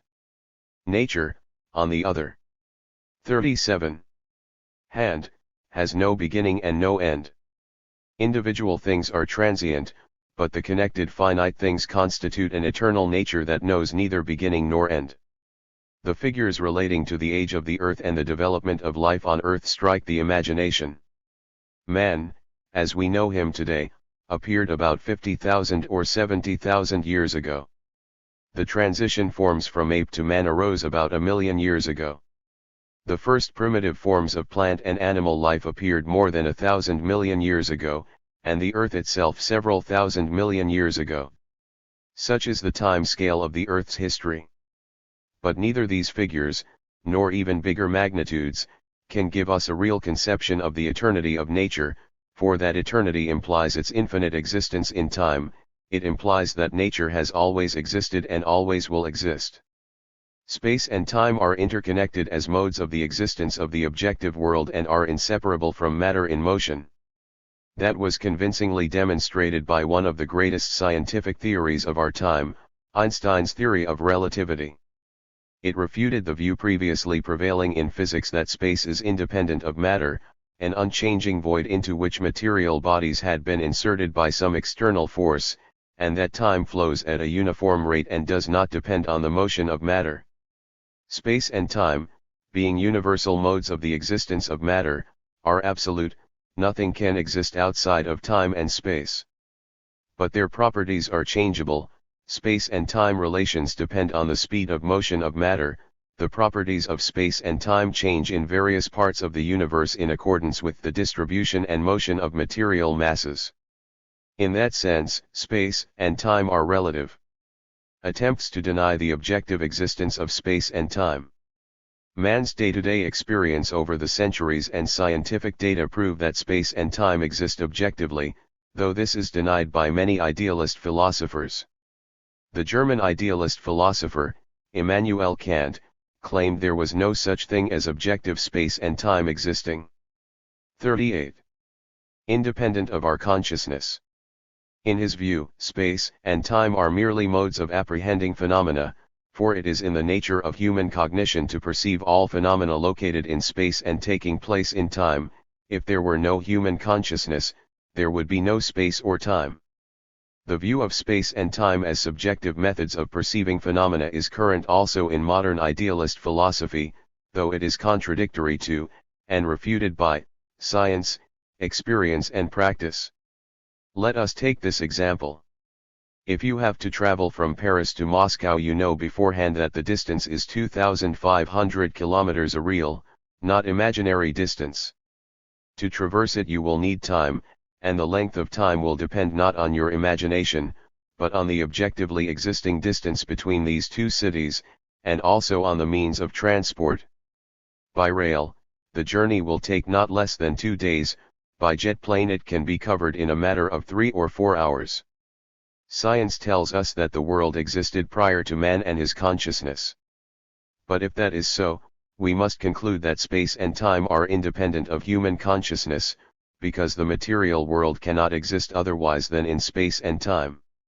In our day, when not only scientific theories, but man-made machines, are able to penetrate cosmic space, a new blow is being dealt to the idealist doctrine of the subjective character of space and time. The teaching of philosophical materialism that the external world exists in space and time refutes the religious doctrine of a God existing outside of space and time. Theology asserts that God existed before there was a world, that he created nature but remains outside nature, in an incomprehensible, supernatural somewhere. The theologians assert that God alone is infinite and eternal, while nature has a beginning and an end, both in space and time. Science has conclusively shown the untenability of such fantasies. There is no place for God in the true, scientific conception of the world. The 18th century French astronomer Joseph Lalande remarked that he had searched the skies but did not find any God there. Nature is its own cause. That thought was expressed in the 17th century by the materialist philosopher Spinoza. 39. That materialist formula signifies that nature is in no need of a creator standing above it, that nature itself possesses the attributes of infinity and eternity which the theologians falsely ascribe to God. By proving the uncreatedness, eternity, and infinity of nature, the Marxist materialist philosophy provides a firm basis for atheism. 5. Consciousness a property of matter organized in a special way. Thinking a result of the evolution of living matter. The ability to think, characteristic of man, is the product of a long process of evolution in the organic world. The material basis of life is protein, a complex product of the development of matter. Protein compounds play a decisive part in metabolism, the basis of the vital activity of every organism. Associated with metabolism are other features of life, reproduction, irritability, etc. Irritability. Enables organisms to respond to internal and external stimuli by adaptive reactions. This is an elementary form of reflex activity. In the higher stages of the development of the organic world, this property of irritability, which is characteristic of the simplest organisms, becomes the basis for higher nervous activity, and what is called psychic activity. Even in unicellular organisms there is a differentiation of elements particularly sensitive to various external stimuli. With the appearance of multicellular animals, specialization of the cells of the organism occurs, with the appearance of special groups of cells that are capable of receiving external stimuli and of converting the energy of stimulation into excitation. As the animal organism grows more complex, these cells gradually evolve into the nervous system and its central organ, the brain. The nervous system of animals and man coordinates the interaction of various organs and the reaction of the organism to the external environment. In vertebrates, the central nervous system is composed of the spinal cord and the brain with its various divisions. In most fish, the brain is relatively small, with hardly any development of 40. The cerebral hemispheres. In amphibia, the brain is bigger and there are the beginnings of the forebrain, the basis for the development of the cerebral hemispheres. In reptiles, the brain is still more developed and the surface of the hemispheres for the first time shows nerve cells from which the cortex is formed. In birds, the cerebral hemispheres are still bigger, but the cortex little developed. The hemispheres are much more developed in mammals, owing to the development and complexity of the cortex. The higher mammals have an extensive cortex with many irregular ridges and fissures, and the hemispheres cover all the other parts of the brain. The most developed cerebral cortex is to be found in man. It constitutes an apparatus in constant interaction with the entire nervous system and is the organ of higher nervous activity, of the highest and most complex forms of connection with the external environment.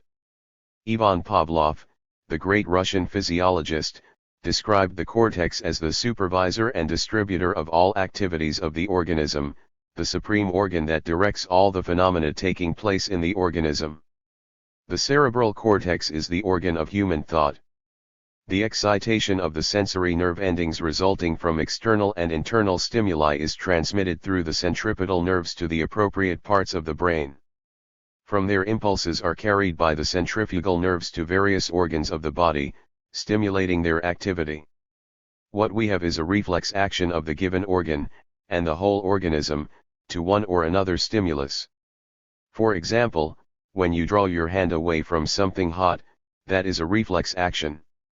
It is of the kind that psychologists call unconditioned reflexes. They are innate both in animals and man. These unconditioned reflexes, defensive, food, etc., are the basis for conditioned reflexes, which are formed in the course of individual experience.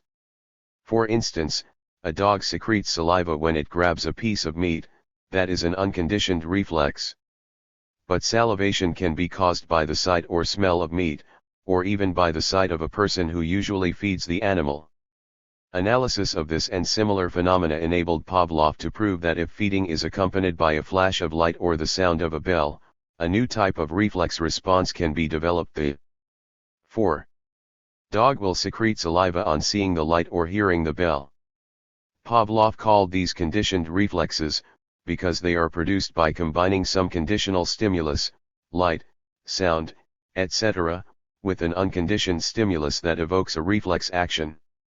Conditioned reflexes are temporary nerve connections. They arise under definite conditions and last for a longer or shorter period without the aid of unconditioned stimuli. Their importance is due to the fact that they enable organisms to adapt themselves to changed conditions of their environment. It is well known, for instance, that many wild animals show no alarm on seeing human beings for the first time. Only when man begins to hunt them do they change their behavior, hiding themselves as soon as they see or sense him. They have acquired a new, conditioned reflex, and a very useful one for them.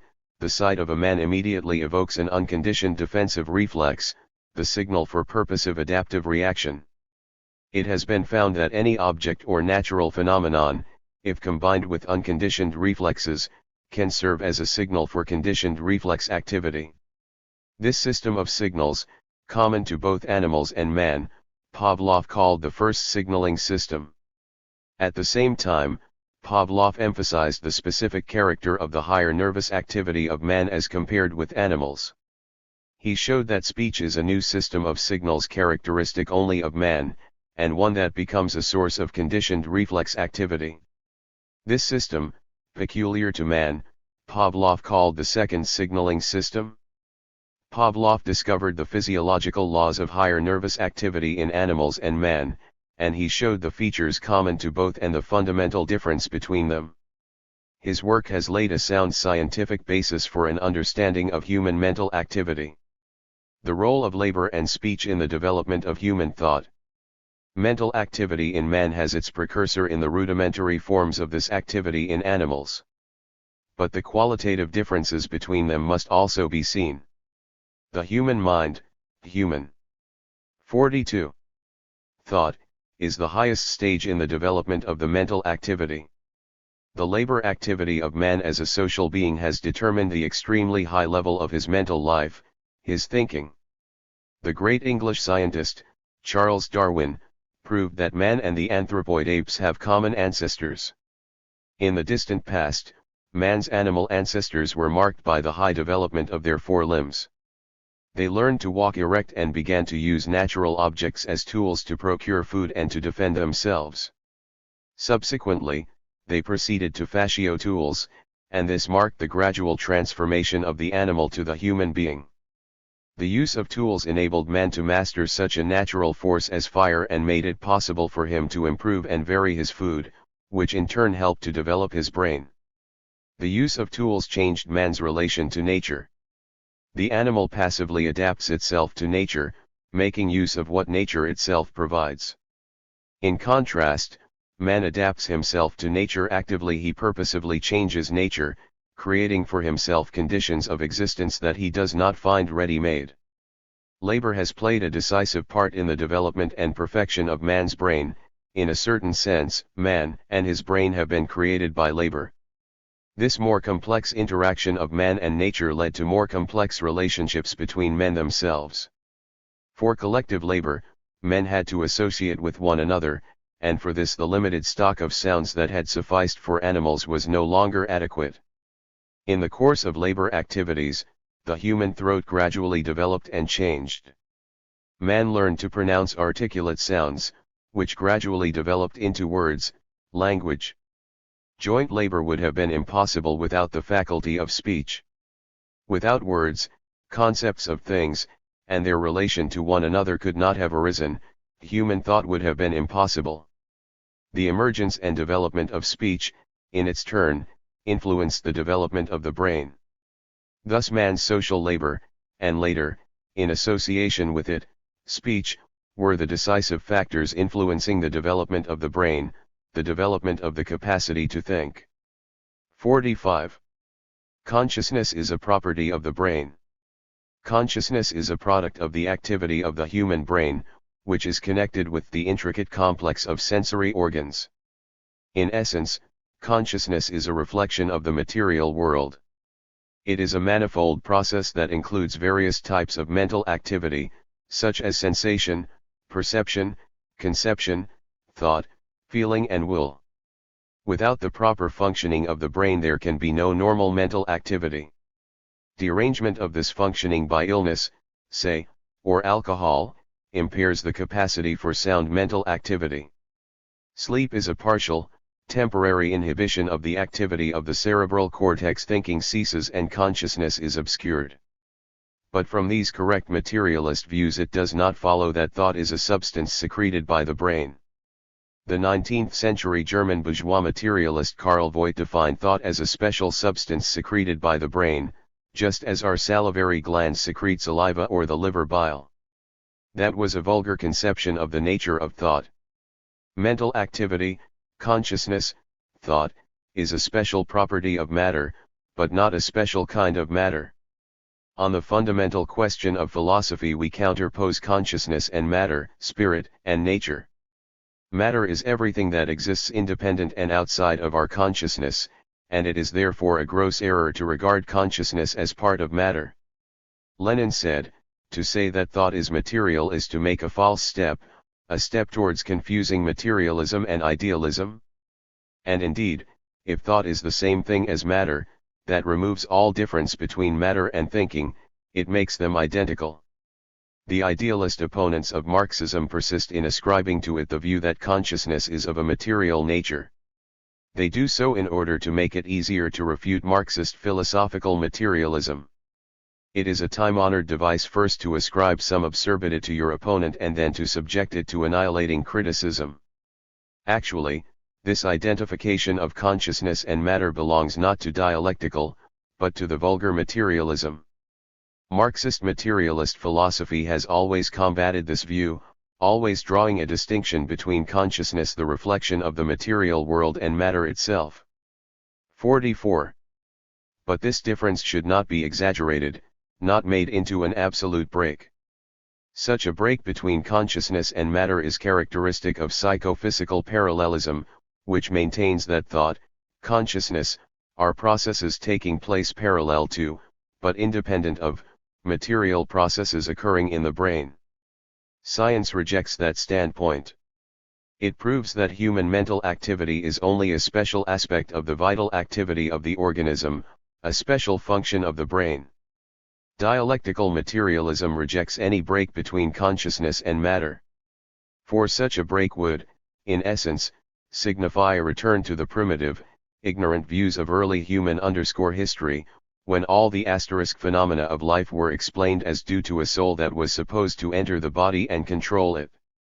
In solving the psychophysical problem, i.e., the problem of relation between man's mental activity and its organ, the brain, as a material organ, a physical bod plus 7, one must see both the difference and the connection between them.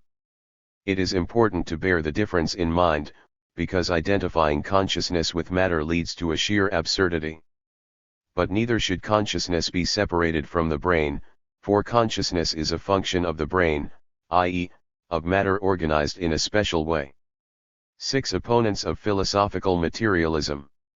By recognizing the material unity of the world, Marxist philosophical materialism adopts the standpoint of philosophical monism, from the Greek monos, meaning one.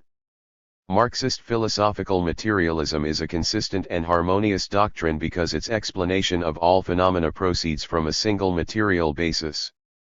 But there are other philosophical doctrines that are not ready to admit either the primacy of matter or the primacy of spirit. Their underlying philosophical principle is dualism, from the Latin duo, meaning two, and they seek to prove that the world has two primary bases, independent of each other and absolutely different in nature: matter and spirit, body and consciousness, nature and idea. Such was the view of the French philosopher Descartes. But dualism is incapable of explaining the well-known fact that influences affecting the human body cause changes in con. 45. Consciousness, and, conversely, that thought can result in bodily motion. The standpoint of philosophical dualism is inconsistent and half-hearted, and, as a rule, leads to idealism. The idealist philosophers who seek to explain the world from a single but idealist basis are monists too. Their monism, however, rests on an erroneous, anti-scientific foundation, since it takes as its starting point that idea, thought, consciousness are primary, and nature, physical things, the human body, are secondary and derived from the spiritual basis. In their opinion, everything is consciousness or the product of consciousness. Objective idealism. The idealist view of the world in its most primitive, but still most widespread, form, finds expression in the religious doctrine of a non-material spirit, or deity, which is supposed to have existed before the physical universe and to have created it. The whole history of science refutes such views. For science has proved beyond doubt that mental phenomena and processes arise at a very high stage in the development of matter and are necessarily associated with definite material processes in the cerebral cortex and nervous system. There can be no mental phenomena without these material, physiological processes. Hence, the religious doctrine of mind existing prior to matter and nature is false and completely at variance with reality. A more subtle and abstract form of idealism is to be found in the philosophical systems of Plato, Leibniz, and Hegel. They asserted that the basis of all things must be sought in spiritual or non-material causes, elements, or essences that existed before the appearance of material things. Plato called these non-material causes forms or ideas. Leibniz considered that the ultimate basis of all things lay in a peculiar kind of spiritual atoms of being spiritually active units, monads. Hegel saw the ultimate basis of all things in the idea as an objectively existing concept. The idea, he wrote, is the true primacy, and things are what they are because of the activity of the concepts intrinsic to them and disclosed in them. 8. According to Hegel, nature as a whole is also the product of the concept, the idea, not an ordinary human idea, but one that exists in 46. Dependent of man, the absolute idea, which is equivalent to God. The philosophy of Plato, Leibniz, and Hegel is termed objective idealism because it recognizes the existence of some objective spiritual basis, distinct from human consciousness and independent of it. The views of the objective idealists will not stand criticism. Ideas, concepts exist only in human thought, they reflect the general features and properties of reality itself, they reflect generalist characteristics of the material world. Such, for instance, are the concepts man, society, socialism, nation, etc. Concepts, ideas that are supposed to have existed prior to nature and to have produced nature, are simply a fantasy of the idealists. Lenin wrote, "Everybody knows what a human idea is, but an idea independent of man and prior to man, an idea in the abstract, an absolute idea, is a theological invention of the idealist Hegel." 9. Subjective idealism. Besides objective idealism, which derives nature from some divine idea, there is also subjective idealism, which asserts that material things are only the sum total of our sensations, thoughts. This philosophy makes the world part of the consciousness of the subject, i.e., of the cognizing human being. The subjective idealist asks, "What can I know of the things around me?" And his answer is, only the sensations which I obtain from these things, i.e., sensations of color, taste, odor, density, form, etc. I do not and cannot perceive in things anything more than the sum of these sensations.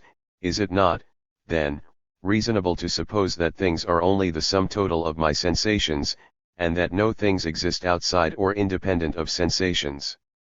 From this reasoning of the subjective idealists, it follows that man is surrounded not by things, but by complexes of his own sensations, that the whole of nature is merely the sum total of sensations. That view was expounded early in the 18th century by the English Bishop Berkeley.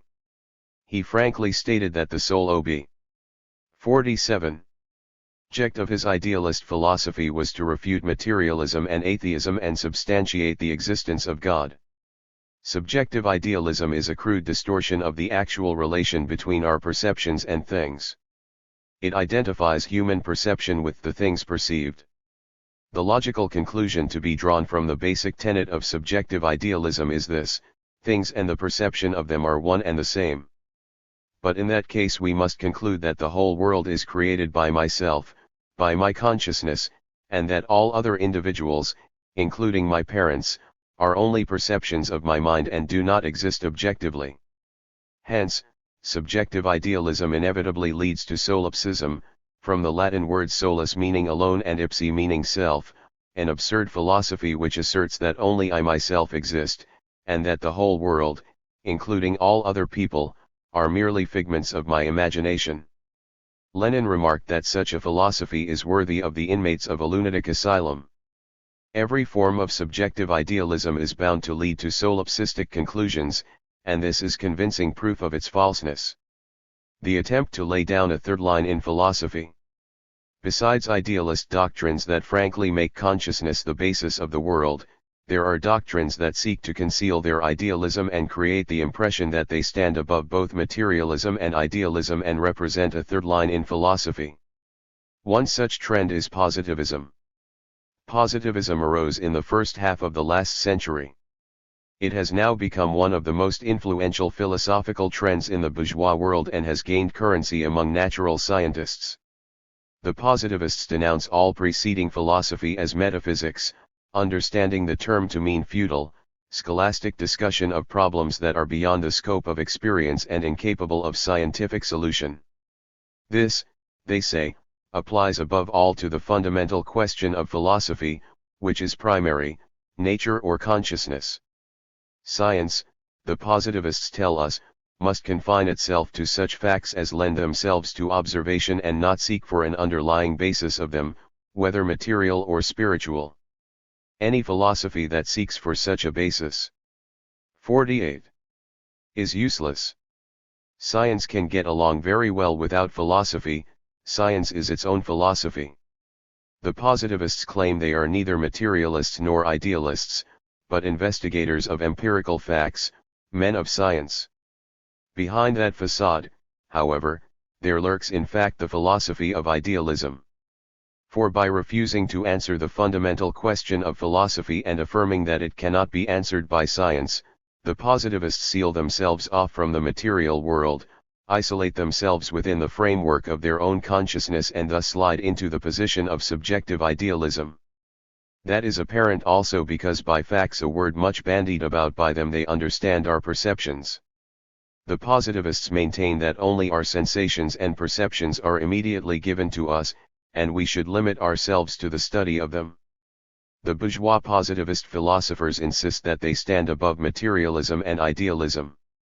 Actually, they combat materialism together with the idealists, in whose camp they belong. They denounce materialism as metaphysics. When the materialists say that the world exists outside our minds, they are alleged to be going beyond the bounds of experience. Is there any need to prove the absurdity of that allegation? The materialist doctrine of the objective material world follows directly from the accumulated experience of mankind. Marxist philosophical materialism is irreconcilably opposed to all metaphysics *, including the metaphysics that talks of non-existent substance.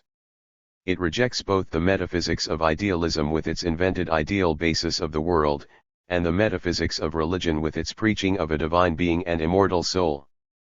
But Marxist materialism also resolutely rejects the positivists' attempt to denounce as metaphysics the doctrine of a material world existing outside our mind.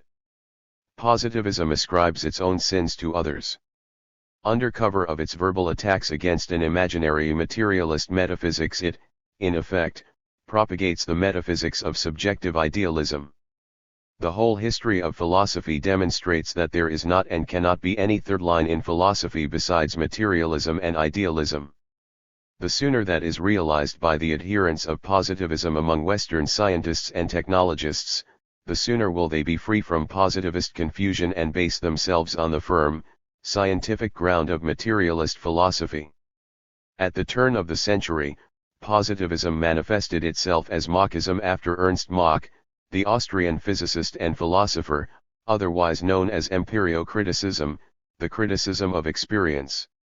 Mach and his followers, notably his Russian disciple A. Bogdanov, claimed to have overcome the one-sidedness of materialism and idealism. But in actual fact, Mach's philosophy was basically a variety of subjective idealism.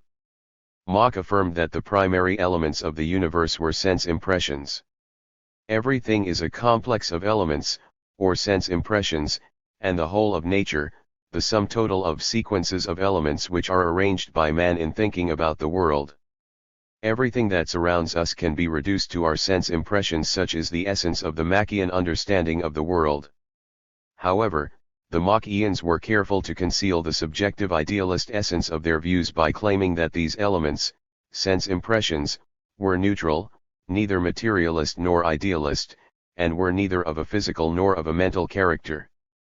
The same purpose of masking idealism was served by the claim that their philosophy was based entirely on experience, and that experience was the source of all knowledge. The reactionary philosophy of Machism was criticized by Lenin in his book Materialism and Empirio-Criticism. Lenin pointed out that the Machians' reliance on experience does not make their philosophy a scientific one. For experience can be interpreted in a materialist and an idealist way. The materialist recognizes that all our knowledge derives from experience, but, at the same time, he emphasizes that this experience deals with the external objective world. In other words, our experience has an objective content. The Machian, while agreeing that our knowledge derives from experience, denies the existence of objective reality, given in experience. Instead, 50. He maintains that experience is concerned not with the objective world, but merely with our sensations, perceptions, and conceptions, and our investigation must be confined to these. In short, the Machian in reality adopts the standpoint of subjective idealism. Lenin also denounced as philosophical trickery the Machian attempt to rise above materialism and idealism by means of such a term as neutral element.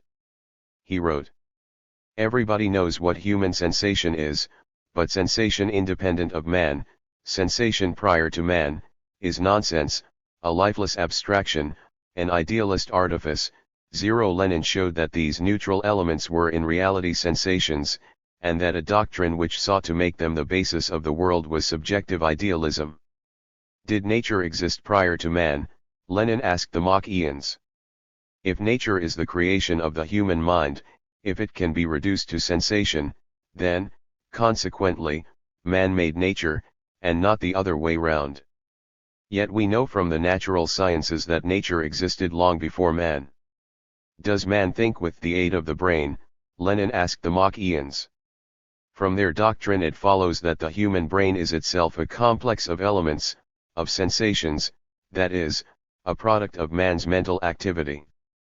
But in that case we must infer that man thinks without the help of the brain, that the brain is only a construction of thought invented in order to provide a better explanation of mental activity. Do other people exist besides myself? Lenin asked the Machians. The inescapable inference of Machian philosophy is that all other people are merely complexes of sensations, that is, the product of my brain. The Machian philosophy led to solipsism, and this was conclusive proof of its untenability. It enjoyed wide influence at the beginning of the century. In the 20s it gave way to new forms of positivism. Roots of idealism. Idealist philosophy gives us an incorrect, distorted view of the world. It misrepresents the real relation between thought and its material basis. In some cases it is a result of a deliberate 4*51. 8. Desire to distort or conceal the truth. That is frequently the object, in our time, when bourgeois philosophers are eager to curry favor with the ruling class by preaching idealism.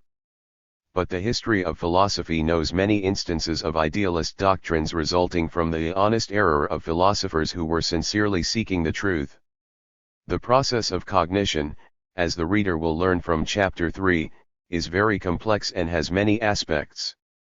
Hence, there is always the possibility of a one-sided approach to it, the tendency to exaggerate and absolutize the significance of one or another of its aspects, making it independent of everything else.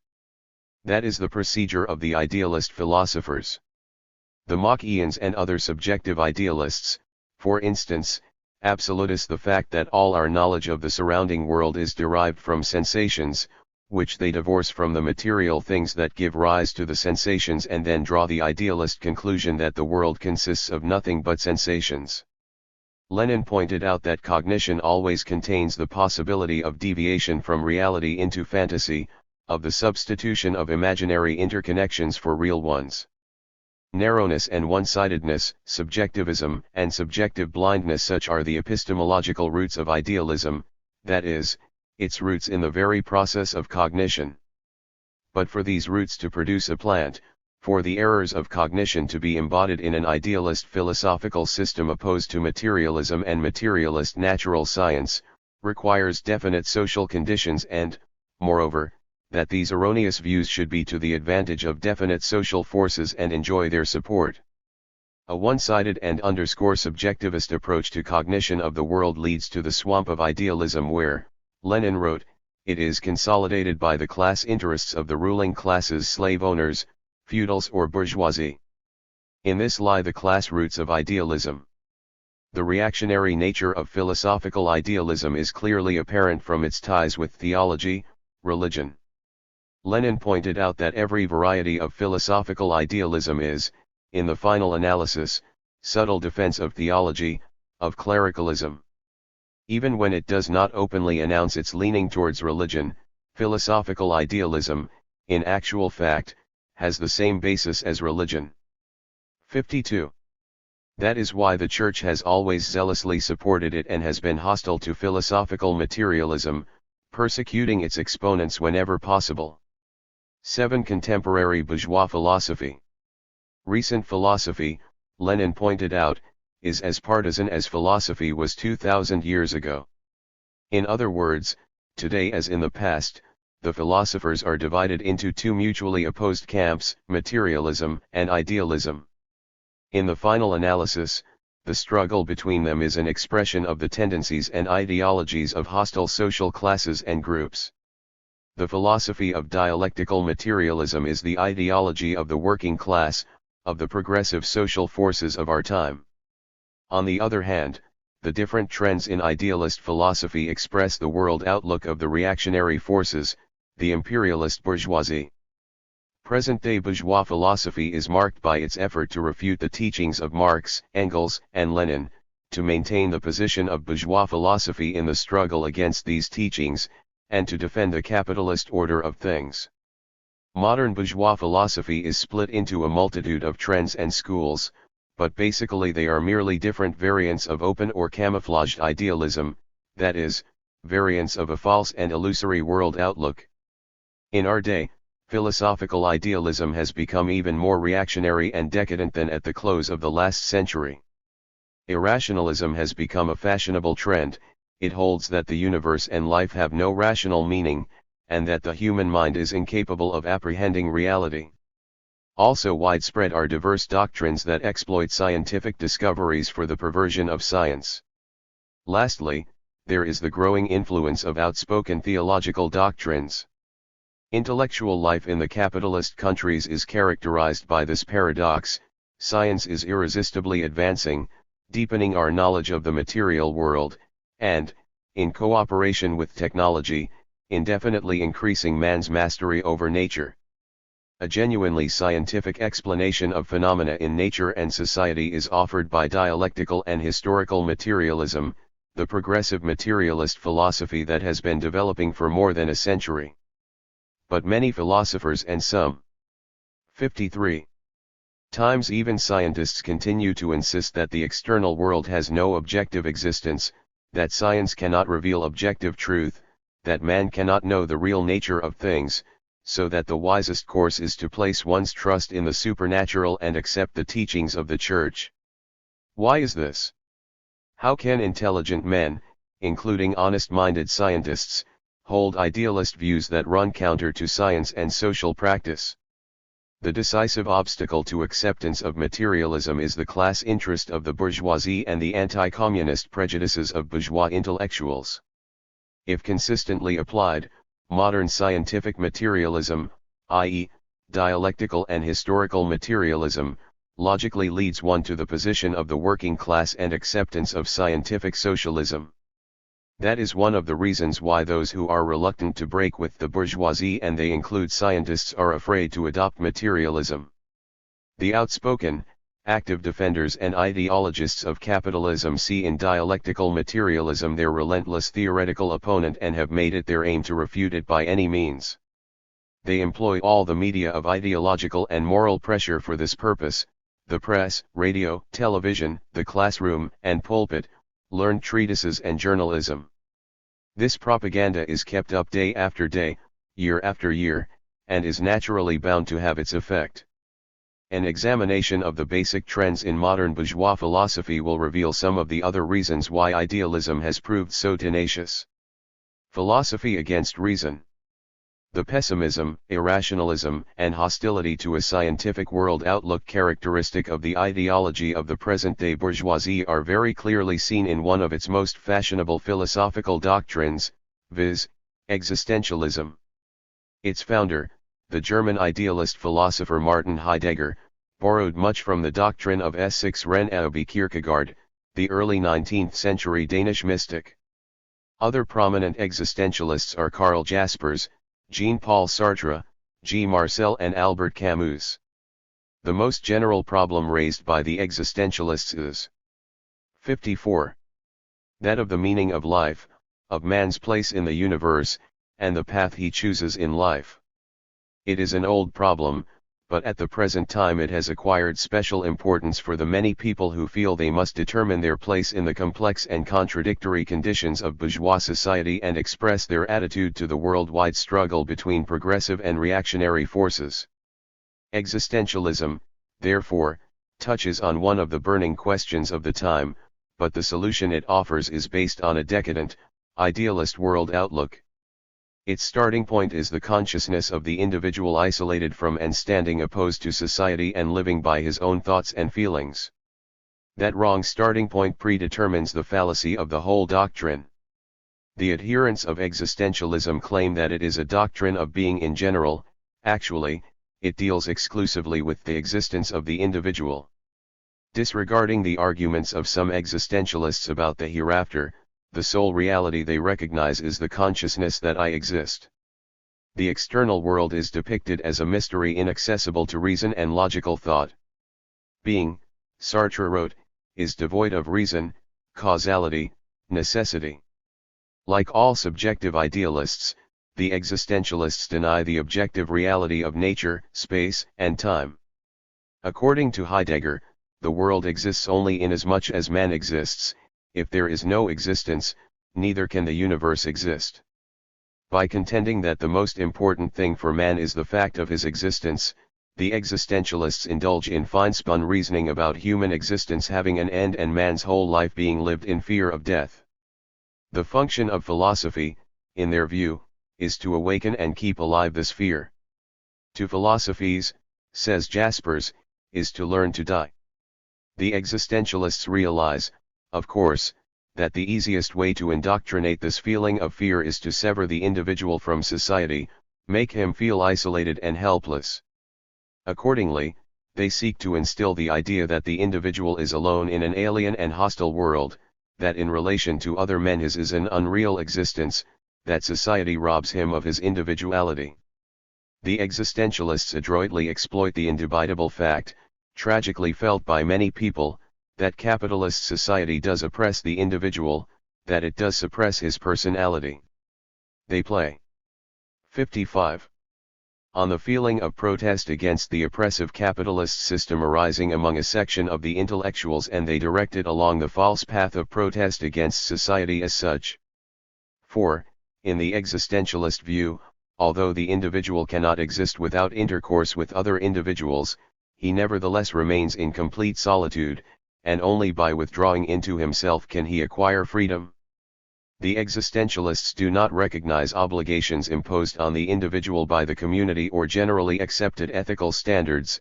The hero of existentialist plays and novels is usually a person without firm convictions and often of an amoral nature. All human activity and struggle are futile, the world is a kingdom of absurdity, and all history meaningless. The subjective idealist philosophy of existentialism is above all false because it reduces all reality to the existence of man and his emotions and, at the same time, completely distorts the very nature of man. For man's life is bound up with society. What has raised him high above the level of the animal world? His life and labor as a member of society. It is in society that man develops his mind and emotions, will and conscience, acquires a meaning and purpose in life. He who lives a full social life and is inspired by progressive ideas, is concerned with the problem of life, not death, how to shape his life as a useful member of society, what contribution he can make to its progress. But once a person is artificially severed from society, he becomes a trembling, frightened being, always in fear of death and not knowing what to do with his life. Existentialism involuntarily demonstrates the degree of spiritual emptiness and moral degradation resulting from bourgeois individualism. It is not only a decadent philosophy, but a very reactionary one. For, in the final analysis, it is the expression of the exploiting class's mortal fear of the inevitable doom of the capitalist system, and has a demoralizing effect on those who have succumbed to its influence, especially the youth. Its preaching of fear, hopelessness, and the meaninglessness of existence fosters antisocial inclinations and justifies negation of morality and principle. In certain situations, the existentialist can easily become a pawn of the most reactionary forces. 56. And be converted from an hysterical malcontent into a fascist thug. In Germany, existentialism, along with some other reactionary doctrines, was the ideological soil of fascism. In France, after the last war, the existentialists made vicious attacks on the heroic Communist Party and denounced party discipline and proletarian class solidarity. The French Marxists, however, were quick to expose existentialism as a major ideological foe and, as a result of their consistent struggle, it has lost much of its influence on French intellectuals. Pseudo-philosophy of science. Another philosophical trend that enjoys wide currency in the capitalist world is neopositivism, or logical positivism. It is being widely advertised as the philosophy of science. At first sight it might appear to be the antithesis of the irrational philosophy of existentialism, but actually it is an idealist doctrine closely related to existentialism, and shares its pessimism, disbelief in human reason and cognition. The basic tenets of neopositivism were formulated by Bertrand Russell and the Austrian philosophers Wittgenstein and Schlick. Its most prominent exponents today are Carnap in the United States and Ayer in Britain. It owes its origin to a desire to refurbish the subjective idealist philosophy of Marxism and adapt it to the present state of physics, mathematics, and logic. Its underlying idea is that the basic problems of world outlook have no place in philosophy, which should deal solely with logical analysis of language.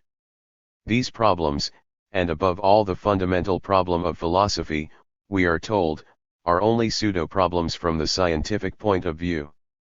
Philosophy cannot give us any knowledge of the external world, it should confine itself exclusively to logical analysis of the language of science, that is, analysis of the rules for applying scientific concepts and symbols, the combination of words in sentences, the deduction of one proposition from another, etc., and semantic analysis of the meaning of scientific terms and concepts.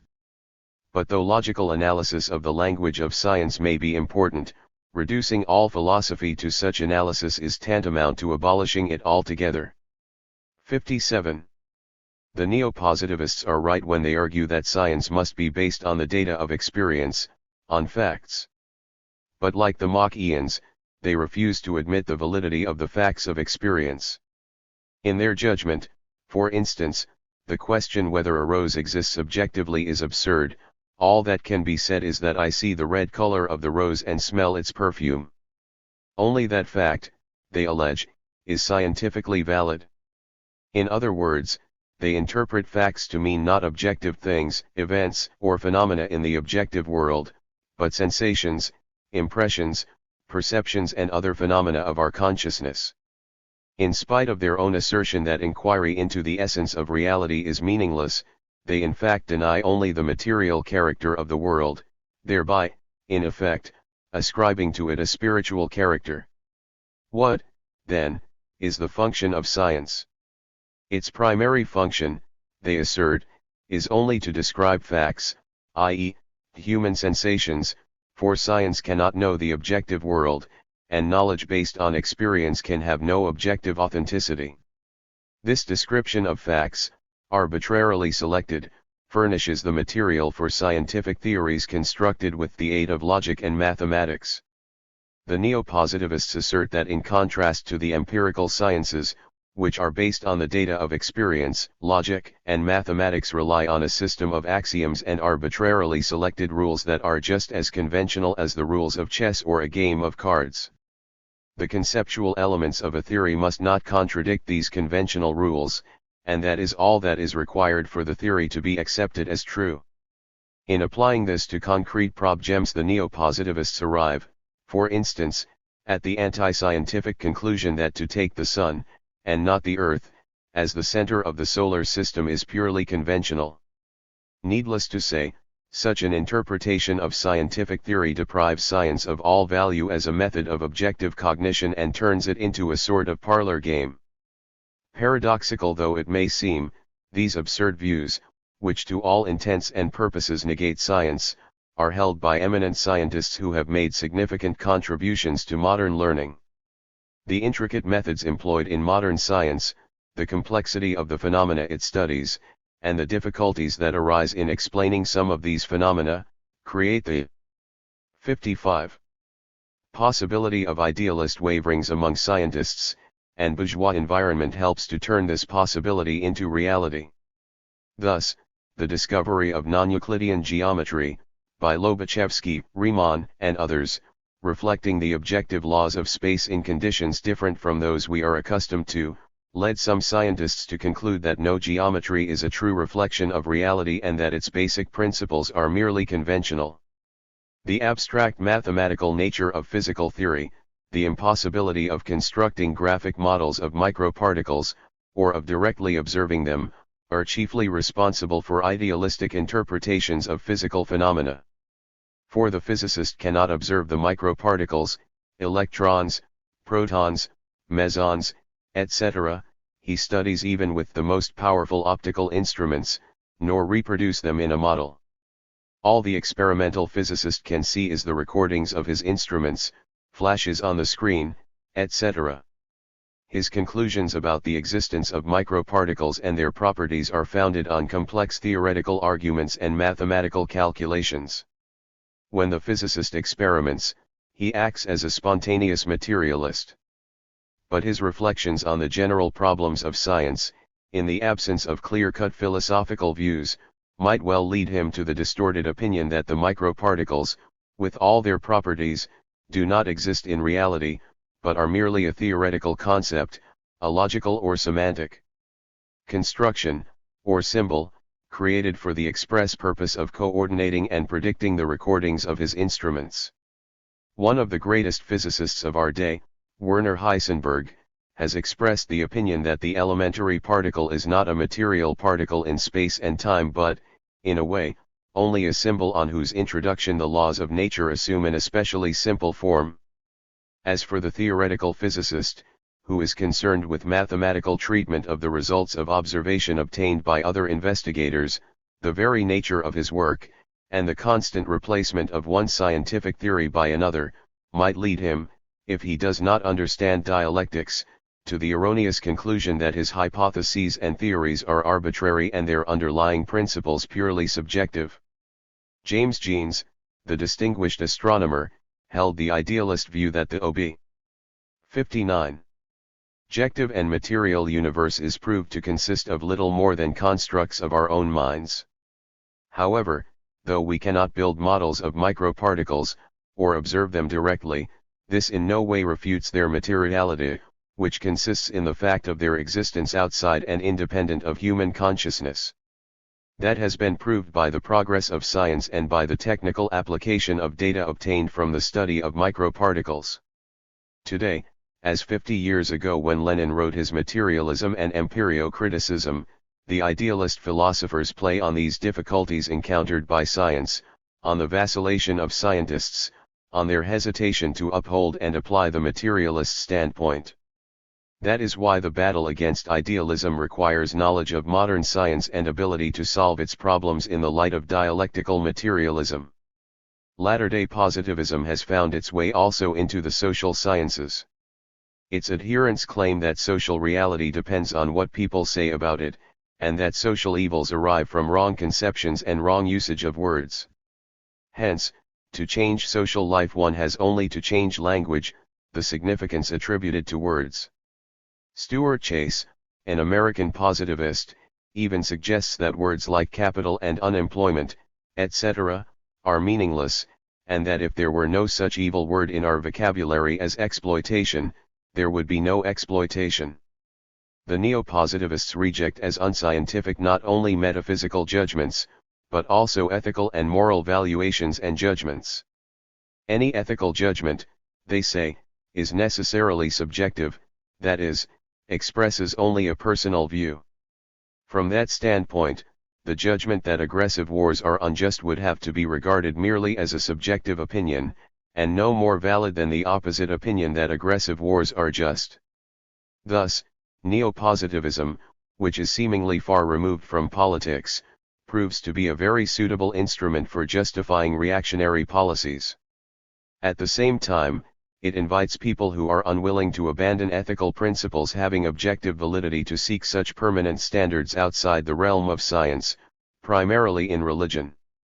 By disparaging science as incapable of giving us an objective and true picture of the world, the neo-positivists play into the hands of the theologians and fideists, who preach implicit faith. 60. In religion. Nor is that denied by the neo-positivists themselves. The well-known idealist physicist, Pascual Jordan, says that the positivist conception offers new possibilities of granting living space to religion without contradiction from scientific thought.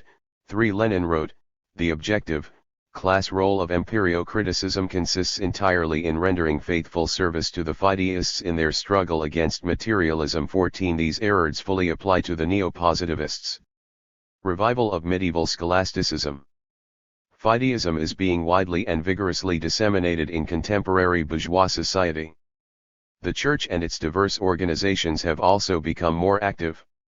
Ruling class ideologists harp on the argument that only religion is the serious business of the human race, and that the only solution of pressing social issues lies in a more effective honestan into our lives of the spirit of Christianity. 16. Intensified religious propaganda is attended by the spread among bourgeois intellectuals, and the bourgeoisie generally, of all manner of mystical doctrines, spiritualism, astrology, chiromancy and other types of superstition. The class implications of this were revealed by Lenin. The bourgeoisie, out of fear of the growth and increasing strength of the proletariat, is supporting everything backward, moribund and medieval. Medieval philosophy is being revived in the literal sense. The doctrines of Thomas Aquinas, the Catholic philosopher of the Middle Ages, have been resurrected in Neo-Thomism, which the Vatican has officially recognized as the philosophy of the Catholic Church. It might be thought that this preaching of a frankly religious philosophy that attempts to re-establish medieval scholastic doctrines as eternal philosophy, would have little or no appeal to the scientist. That is not so.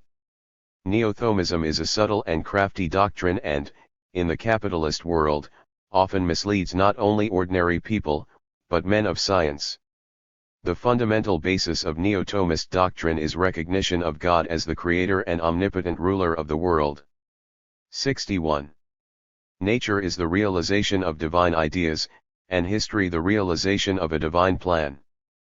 But unlike the neo-positivists, existentialists, and similar subjective idealist schools, the neo-Thomists recognize that the external world, being a world created by God, has a real existence independent of man and his consciousness and can be known through feeling and reason. In fact, they even criticize existentialist irrationalism and are loud in defending reason, with which, they affirm, God endowed man in order that he might aspire to know truth. Such views are readily accepted by people who are not satisfied with the sophistry of positivism and irrationalism, but who are unwilling or unable to accept philosophical materialism.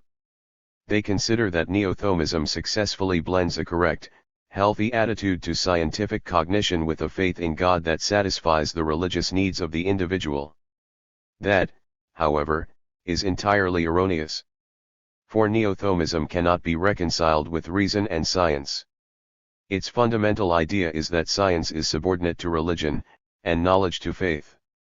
The Neo-Thomists interpret reason to mean a mode of thinking that does not transcend the teachings of the Church, and, conversely, denounce as unreasonable, as a revolt against reason, defense of scientific propositions that contradict religious dogma.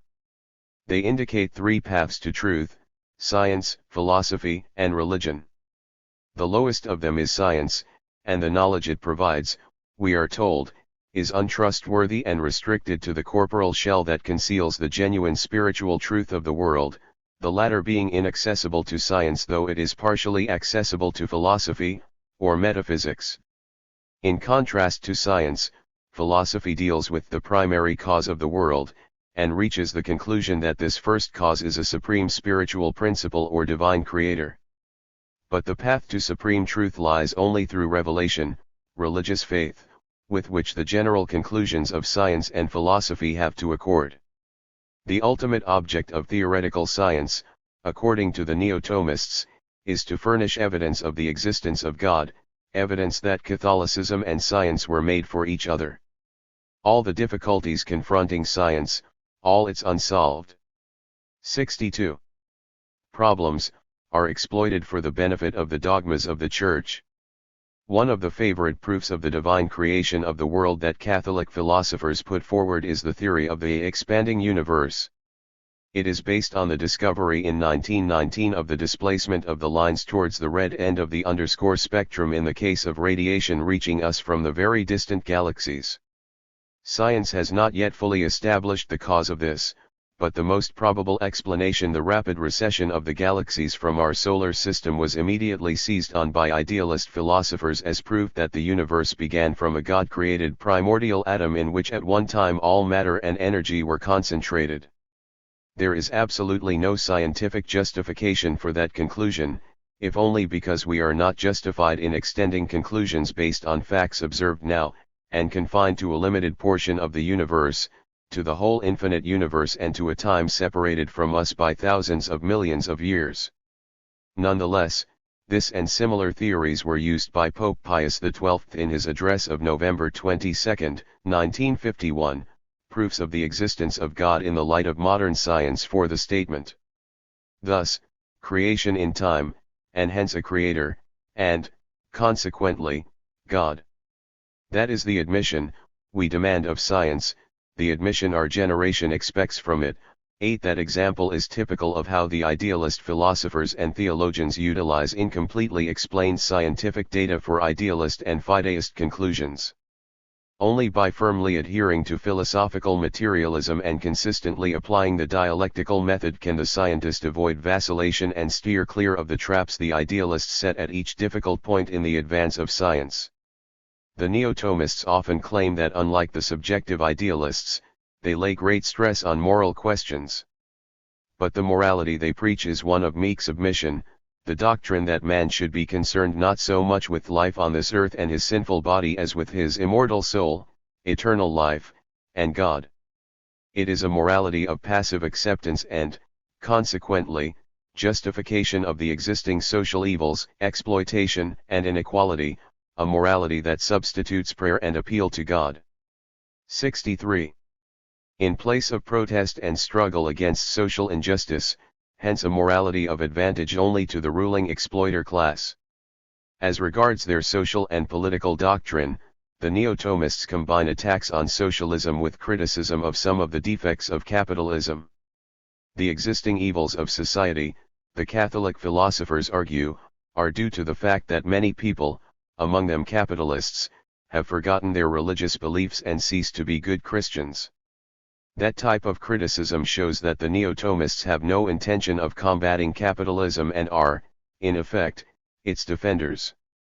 There are many other philosophical trends and schools in the capitalist world: instrumentalism *, neorealism, phenomenology, personalism, etc., but all of them come within the framework of idealism and possess the same reactionary features and tendencies that are more clearly expressed in the typical idealist doctrines discussed above.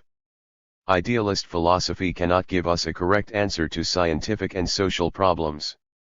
Imbued with hostility to science and social progress, it is an expression of the deepening decline of capitalism and the crisis of capitalist culture. 8. Towards a scientific world outlook.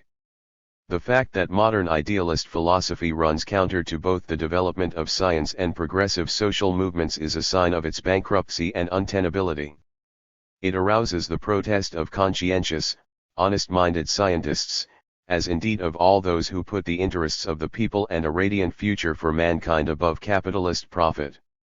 In the countries which the apologists of imperialism hypocritically call the free world, the ideological struggle between the progressive and reactionary world outlooks, between materialism and idealism, is becoming more and more intense.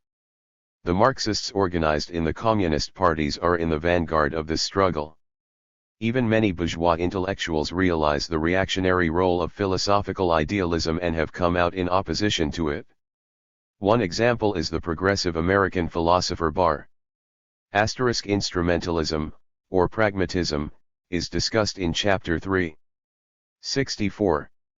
Rose Dunham, a courageous fighter against spiritual and political reaction and a trenchant critic of retrograde philosophical doctrines and social myths. Dunham exposes the disparagement and degradation of philosophy by the pragmatists and positivists and upholds the dignity of philosophy, which he regards as the expression of the interests and aspirations of the people. To my mind, the most endearing thing about philosophy is its source in people, he writes in his book Giant in Chains. For Dunham, philosophy is not a scholastic analysis of language, but the guide of life. Philosophy is the theory of human deliverance. 9. The Japanese philosopher Yanagita Kanjuro, who joined the struggle for peace, for the democratic rights of his people and their liberation from foreign dependence, came to the conclusion that idealist philosophy weakens man and dupes his mind with illusions. Kanjuro had the courage to abandon this deceptive philosophy, criticize it and embrace the materialistic outlook. In his book, My Voyage to Truth, he writes, "The ruins of idealist philosophy have given way to the new, Marxist materialist philosophy, which has gripped the minds of our youth. That is understandable, for the more acute social contradictions become in our occupied country, the clearer do the broad masses see the truth of dialectical materialism." 2. Dunham and Kanjuro are not isolated cases. Many other progressive philosophers and scientists are combating philosophical idealism and defend and propagate dialectical materialism. Among prominent champions of materialism in the United States are Howard Selsom, Harry Wells, and other Marxists. The well-known progressive philosopher, John Somerville, has done much to acquaint Americans with the Marxist-Leninist world outlook. Other Americans who have helped to expose idealist doctrines and are closely associated with materialist philosophy are Roy Wood Sellers, Corliss Lamont, and Paul Crosser. Among British materialists who have earned wide recognition are Maurice Cornforth, John Lewis, Arthur Henry Robertson and such eminent scientists as J.D. Bernal and J.B.S. Haldane, who have made a considerable contribution to the advance of a progressive world outlook. The French and Italian Marxists Roger Garotti, Jean Canepa, Mario Spinella, Cesare Luporini, and many more have rendered valuable services in disseminating progressive philosophical ideas. The works of Eli de Gortari, Mexico, and H. Theodorides, Greece, show that in other countries, too, the materialist philosophy is gaining ever-increasing support. Materialism is not only being defended by those who came to adopt it through active social activity and philosophical reflection. It is also winning increasing support among leading representatives of contemporary natural science, for many important discoveries in recent decades have furnished convincing proof of the truth of Marxist philosophical materialism. Einstein's theory of relativity demonstrated the inseparable link between space and time and moving matter and confirmed the dialectical materialistic view of space and time as modes of the existence of matter. Modern physics, by its disclosure of the intricate structure of the atomic nucleus and its discovery of new elementary material particles, provided fresh confirmation of the Marxist materialist thesis that matter is inexhaustible and its forms infinite. Gradually, physicists came to accept the dialectical view of the microparticle as the unity of matter and field, the unity of corpuscular and wave properties. Progress in physics has been accompanied by progress in chemistry, biology, and physiology. Achievements in theoretical natural science have led to immense advances in technology. 3 great scientific and technical discoveries: atomic energy, electronics, and rocket techniques have ushered in a new era in the history of the productive forces of mankind and have immensely increased man's power over nature. Artificial Earth satellites and space rockets have opened up real prospects of man being able to travel beyond the Earth's atmosphere and of the conquest of cosmic space. These and other discoveries and achievements confirm the truth of dialectical materialism and often compel positivist-minded scientists to revise their views. This is indicated, for example, by the fact that in the closing years of his life Einstein more and more frequently made statements that supported materialism, and that such distinguished scientists as Leopold Infeld and Louis de Broglie, former adherents of positivism, have finally come over to materialism. Some world-renowned scientists, Niels Bohr, Werner Heisenberg, for many years the recognized leaders of positivist physics. 66. ICS, have recently begun to reject and criticize many of the theses of positivism. Among the scientists and philosophers who support positivism, there are already a number who have begun to waver and are gradually turning to materialism. The recent discoveries in natural science are of specially great importance because they undermine the old metaphysical world outlook and bring to the fore the dialectical conception of the world. V.I. Lenin, summarizing in his Materialism and Empirio-Criticism the new developments in physics in the early years of the century, had every justification to state, modern physics is in travail, it is giving birth to dialectical materialism too. These words retain all their validity for the physics of our day too. By its very development, contemporary natural science leads to the acceptance of materialist dialectics. This was realized by such outstanding physicists of our time as Paul Langevin, Frédéric Joliot-Curie, and many others. They became determined exponents of dialectical materialism. Ours is a time when successful struggle against reactionary philosophy and ability to defend the materialist world outlook require more than acceptance of materialism, they require that one be an enlightened exponent of dialectical materialism. 5 *. Chapter 2. Materialist Dialectics. Marxist materialist dialectics is the most profound, comprehensive, and fruitful theory of motion and development. It is a summing up of the many centuries of our cognition of the world, a generalization of the boundless data of social practice. Materialist dialectics and philosophical materialism are inseparably connected. They are interwoven, being two aspects of the single philosophical system of Marxism. The difference between them is that Marxist philosophical materialism emphasizes the relation of matter to mind, the concept of matter, the doctrine of the material unity of the world, analysis of the modes of existence of matter, etc., whereas materialist dialectics puts in the forefront the theory of universal connections and the laws of motion and development of the objective world and their reflection in man's consciousness. By the art of dialectics the ancient Greek philosophers meant the ability to establish the truth by means of disputation or discussion that revealed the difference in the views of the disputants. In the late 18th and early 19th century, German idealist philosophers, particularly Hegel, understood by dialectics the development of thought through the contradictions disclosed in thought itself. Hegel gave a careful description of the basic forms of dialectical thought. However, in developing his dialectics he proceeded from an erroneous, idealist point of view, according to which dialectical development was ascribed solely to thought, the spirit, the idea, but not to nature. As Marx said, Hegel's dialectics was standing on its head. To be correctly conceived, dialectics had to be put on its feet. This Marx and Engels did, creating materialist dialectics and imparting a new content to the term dialectics. 68.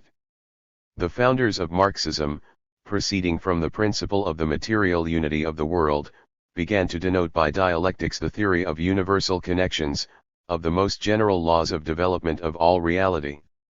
Dialectics was thus transformed from Hegel's idealist doctrine of the motion of thought into a materialist theory of the general laws of the development of being. Thus, the dialectics of development of our notions, subjective dialectics, was found to be a reflection in scientific thought of the dialectics of development of being itself, objective dialectics. The various branches of science study the forms of motion and laws of different spheres of reality. Dialectics is a special science. It devotes itself to the most general laws of all motion, change, and development. The universality of its laws lies in the fact that they operate in nature and society, and that thought itself is governed by them. Marx and Engels saw in dialectics not only a scientific theory, but also a method of cognition and a guide to action. Knowledge of the general laws of development makes it possible to analyze the past, to understand correctly what is taking place at present and to foresee the future. For this reason it is a method of approach to research and to practical action based on its results. Throughout its history, dialectics has had to fight against metaphysics, a method of thinking and a world outlook that is hostile to it, and that fight continues today. In Marxist philosophical literature the word metaphysics is used in a different sense to that in pre-Marxian and modern bourgeois philosophical literature. In pre-Marxian literature this Greek word, or rather expression, denoted a special section of philosophy, in which philosophers tried, and still try, to apprehend by purely speculative thought the allegedly immutable eternal essence of things. Copyright in criticizing the unscientific, artificial systems of metaphysics. Marx and Engels used the word metaphysics to denote the method of investigation and thought employed by the founders of these systems, which was contrary to the dialectical method, instead of using it to denote a section of philosophy or speculative cognition. At present the term is used in Marxist philosophy almost exclusively in the sense given it by Marx and Engels. 69. The basic defect of metaphysics is its one-sided, limited, inflexible outlook upon the world, its tendency to exaggerate and make absolute individual aspects of phenomena and to ignore other, no less important aspects. The metaphysician, for example, discerns the relative stability, the definiteness of a thing, but does not notice its change and development. He concentrates his attention on the features that distinguish a particular phenomenon from all others, but he is incapable of discerning its many-sided relations and profound connections with other things and phenomena. He recognizes only final answers to all questions confronting science, and does not understand that reality itself is in a state of development and that a scientific proposition possesses meaning only within definite bounds. The metaphysical method is more or less adequate for day-to-day usage and the lower phases of scientific development, but inevitably breaks down when the attempt is made to use it for explaining complex processes of development. Natural science and socio-political affairs reveal at each step the inadequacy of metaphysics and the need to replace it by dialectics. In spite of this, metaphysics has not been discarded as obsolete even today, whether in philosophy or the special sciences. How to explain the survival of metaphysics? There was a time when scientific thought was in the main not dialectical, but metaphysical. The metaphysical mode of thought as a method of science took final shape and became widespread in the 17th and 18th centuries, the time of the emergence of modern science. At that time, natural science was engaged mostly in collecting information about nature, describing different things and phenomena, and classifying nature and its phenomena into distinct classes. In order to describe any particular thing it had to be isolated from the totality of other things, and examined separately. This approach gave rise to the custom of studying things and phenomena in isolation, outside their universal connection. This prevented people from seeing the development of things, their origin from other, different things. It was thus that the metaphysical mode of thought came into being, viewing things in isolation from one another and ignoring their development. Metaphysics reigned supreme in man's consciousness for a long time and became a tradition of scientific thought. Nothing can justify the application of the metaphysical method. 70. OD in our time. It is a backward method, a backward world outlook, and has a very adverse effect on scientific cognition and socio-political affairs, because it leads easily to gross errors and misconceptions.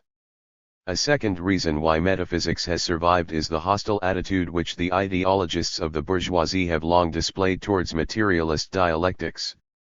In its rational form it is a scandal and abomination to bourgeoisdom and its doctrinaire professors, wrote Marx, because it includes in its comprehension and affirmative recognition of the existing state of things, at the same time also, the recognition of the negation of that state, of its inevitable breaking up, because it regards every historically developed social form as in fluid movement, and therefore takes into account its transient nature not less than its momentary existence. Because it lets nothing impose upon it, and is in its essence critical and revolutionary. 22. It is not surprising that, under the political and ideological influence of reaction, many scientists and philosophers in the capitalist countries are to this day afraid of dialectics, do not know of it and do not study it, regard it with prejudice and take their cue from metaphysics.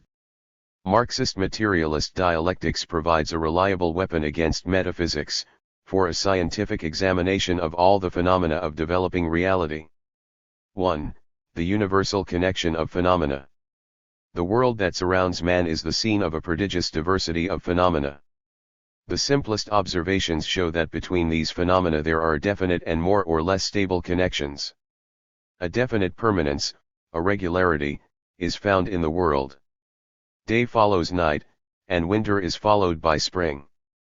An oak, and not a pine or birch, grows out of an acorn. A chrysalis becomes a butterfly, and never becomes a caterpillar again. Even in distant antiquity people came to realize that the things and phenomena of the surrounding world were bound up with one another and that there was a natural necessary. 71. Connection between them, independent of man's consciousness and volition. True, the understanding of this connection was for long impeded by superstitions and religious notions, according to which natural phenomena might be produced by supernatural forces or gods capable of violating the natural connection of things. However, science and materialist philosophy insisted that miracles and supernatural occurrences did not and could not exist, and that only the natural connection of things and phenomena existed in the world. Gradually, this truth penetrated deeply into the human mind. In the course of the scientific and philosophical cognition of the world, many forms and manifestations of the universal connection of phenomena were discovered, and concepts, categories, arose to express these, such as causality, interaction, necessity, law, accident, essence and appearance, possibility and reality, form and content. This section of Chapter 2 deals chiefly with categories directly associated with the conception of the necessary character of universal connections and the determination of phenomena, i.e., the principle of determinism, which is the cornerstone of any genuinely scientific explanation of the world. The connection of cause and effect. The most familiar form of connection, observed everywhere and always, is the connection of cause and effect. The cause of a phenomenon usually denotes that which brought about its existence. The phenomenon produced is called the effect or consequence. The wind, for example, is the cause of the movement of a sailing vessel. There is a definite sequence in time between cause and effect. The cause comes first, and is followed by the effect.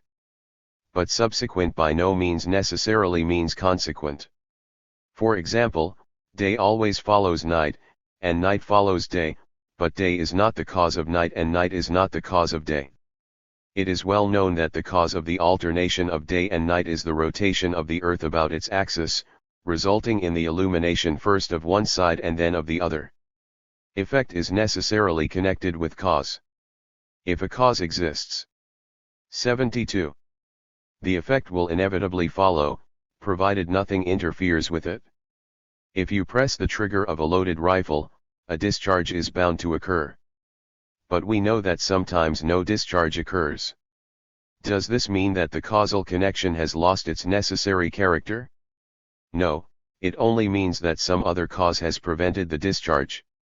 Possibly, the spring of the trigger had weakened, or the gunpowder was moist, or the cartridge spoiled, etc. By investigating all the circumstances we can determine the cause which prevented the expected phenomenon from occurring. Thus, the break in the causal connection is here really only a seeming one. In order that a cause should produce an action, certain conditions are always required. The conditions are those phenomena which are necessary for the occurrence of a given event, but do not bring it about of themselves. For example, various conditions are necessary in order that an airplane may rise into the air, such as a suitable airfield and absence of fog or other obstacles. But these conditions of themselves are, of course, insufficient for the takeoff, which requires the operation of the plane's motors as an immediate cause. Quite often, particularly in complicated cases, cause is easily confused with the occasion. Such confusion is due to a superficial view of things and an inability to discern the true, deeplying causes of phenomena. The occasion of itself cannot give rise to any phenomenon, but it acts as an impulse which brings the actual cause into operation. For example, the assassination in Sarajevo of the Austrian Crown Prince, Franz Ferdinand, was the occasion for the First World War. Yet we know that the war was not caused by this assassination, but by the increasingly bitter rivalry of the imperialist powers. To grasp events correctly in practical affairs, in politics, and to separate the essential from the non-essential, it is especially important to be able to distinguish actual causes from conditions and occasions. Against the idealist conception of causality. Causal connection is universal in character and applies to all the phenomena of nature and society, whether simple or complex, whether known or unknown to science. Causeless. 73. Phenomena do not and cannot exist. Every phenomenon necessarily has a cause. It is the cardinal purpose of science to determine causal connections. To explain a phenomenon, one must find its cause. By investigating and cognizing the world, science penetrates to the roots of phenomena from the surface of events to their immediate, direct causes, and from these to remoter, more general and, at the same time, more essential causes. Ignorance of the true cause of a phenomenon not only makes it impossible for man consciously to produce or prevent it, it tends to give rise to unscientific and fantastic notions, superstitions, and mystical religious explanations of nature. This is why the problem of causality has long been the subject of bitter controversy between materialism and idealism. Idealist philosophers have often either totally denied the objective nature of causal connection or sought its source not in nature, but in some spiritual principle. In the opinion of David Hume, the 18th-century English philosopher, experience does not reveal the necessary connection of phenomena.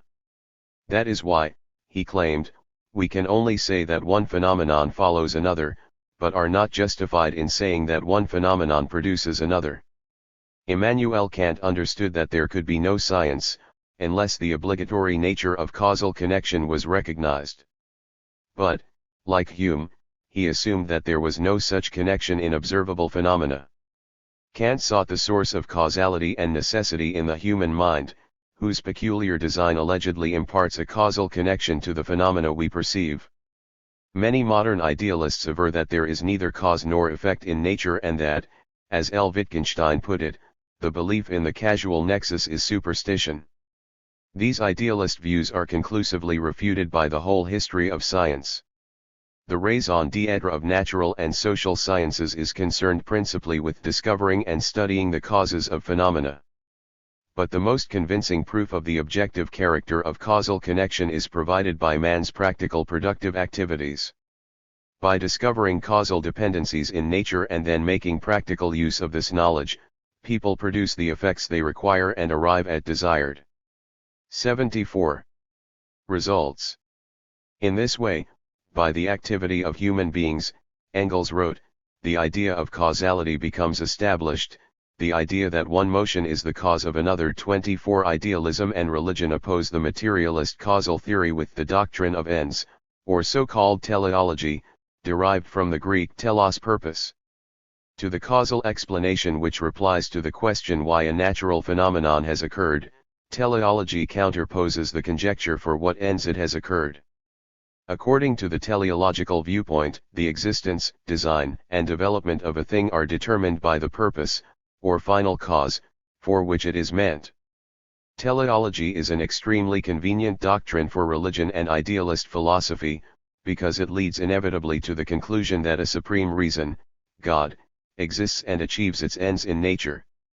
As proof of their views, supporters of teleology usually point to the purposive structure of organisms, example the protective coloring of animals. Marxist dialectics does not deny purposiveness in the anatomical structure and activity of living organisms. But it declares that this has its basis in objective causes.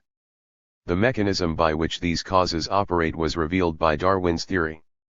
Alteration of plants and animals arises through their interaction with changed conditions of life.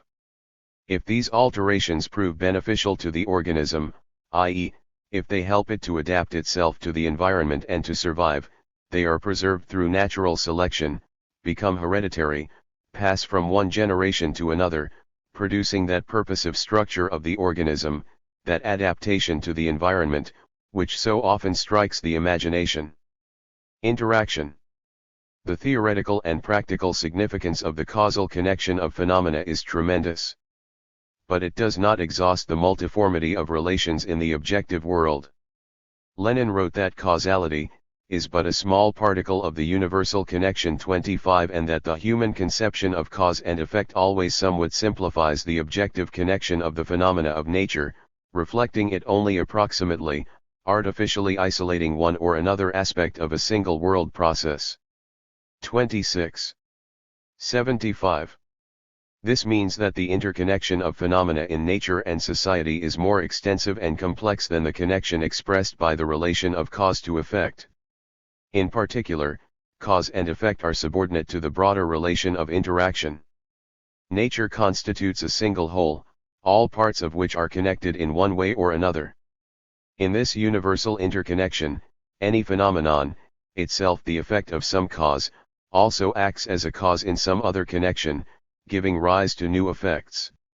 The evaporation of water in the seas and rivers owing to the action of the sun's rays, for example, leads to the formation of clouds. These, in turn, produce rain, which moistens the soil and feeds the brooks and streams. Interaction is also observed in the influence exerted upon each other by cause and effect within one and the same process.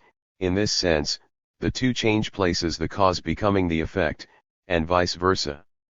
The continuous thermonuclear reaction in the sun is an example of such interaction, for the process in which hydrogen atoms are converted into helium atoms creates a high temperature, of the order of millions of degrees, which, in turn, necessarily causes the synthesis of helium atoms from hydrogen atoms.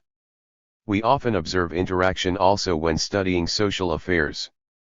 For example, a greater popular demand for a commodity stimulates greater production of it.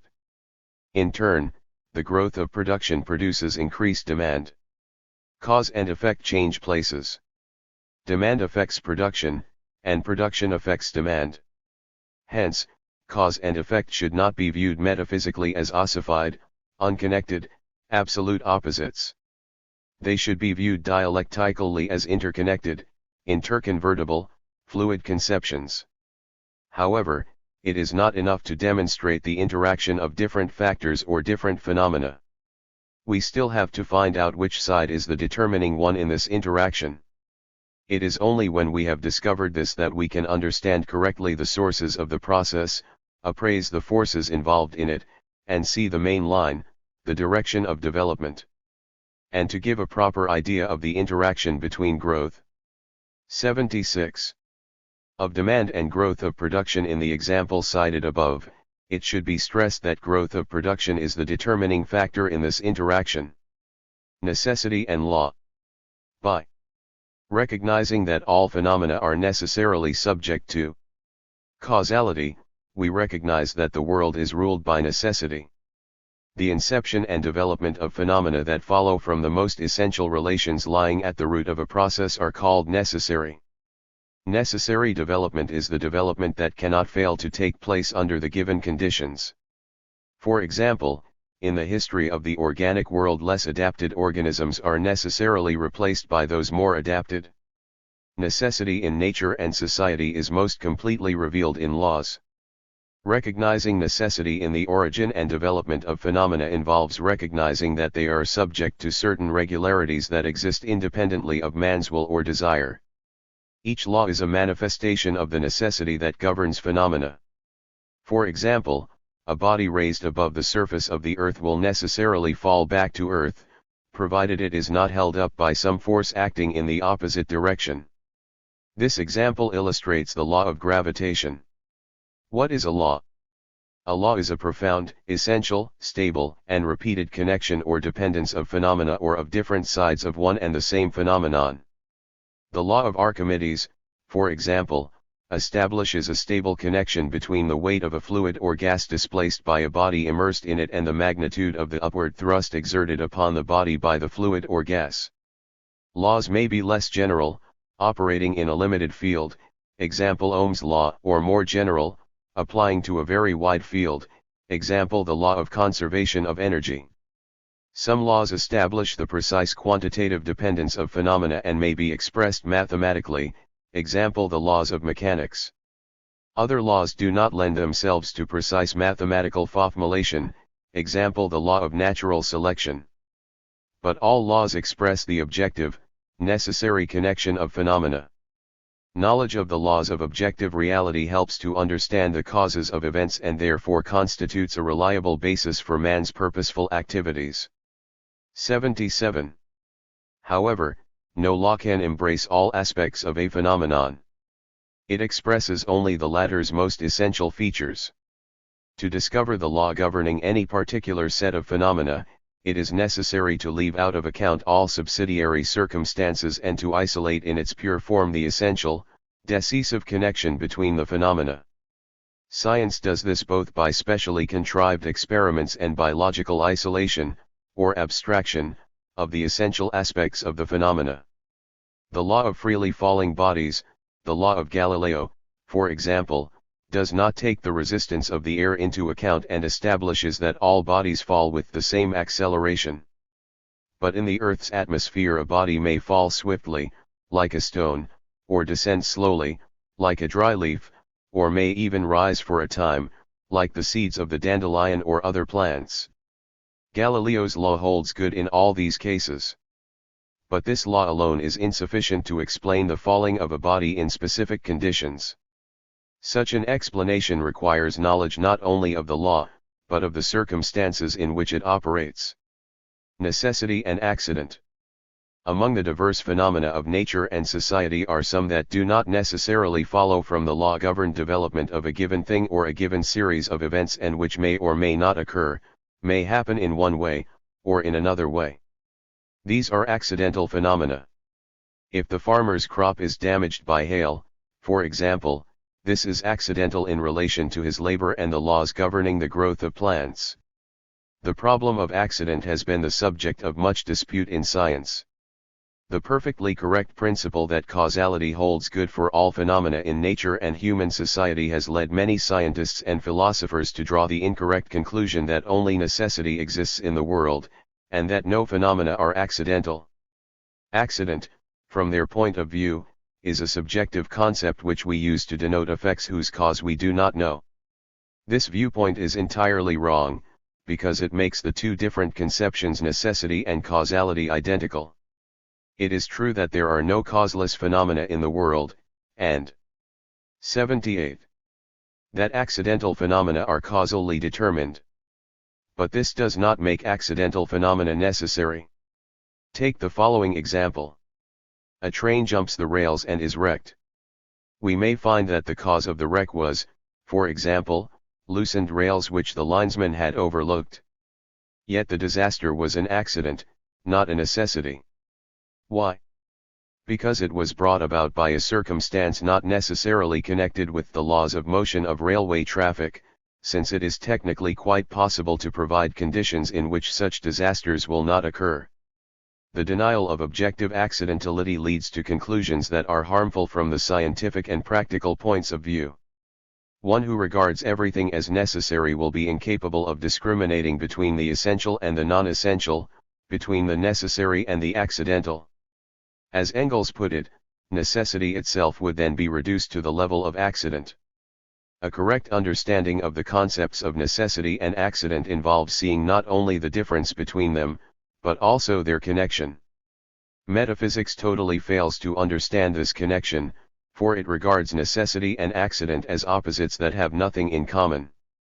In contrast to metaphysics, materialist dialectics has proved that it is wrong to oppose accident to necessity absolutely and to view accident in isolation from necessity, as is done by people who think along metaphysical lines. There is no such thing as absolute accident. There is accident only in relation to something. It would be an error to think that phenomena can be either purely necessary or purely accidental. Every accident contains an element of necessity, and necessity makes its way through a maze of accidents. The dialectics of necessity and accident consists in the fact that accident appears as a form in which necessity manifests itself, and is supplementary to necessity. Therefore, accident has its place also within a necessary process. Here is an example. In winter in northern latitudes the weather becomes cold and snow falls. That is a necessity. But on what particular day the temperature drops below zero and snow falls, how cold it is, how much snow falls, etc., all that is accidental.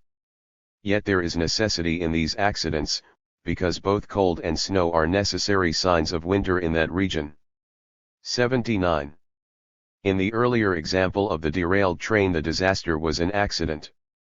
But if the railway is badly organized, if discipline is poor, and the personnel inefficient, then disasters will become a necessary result of the unsatisfactory working of the railway, instead of a rare accident.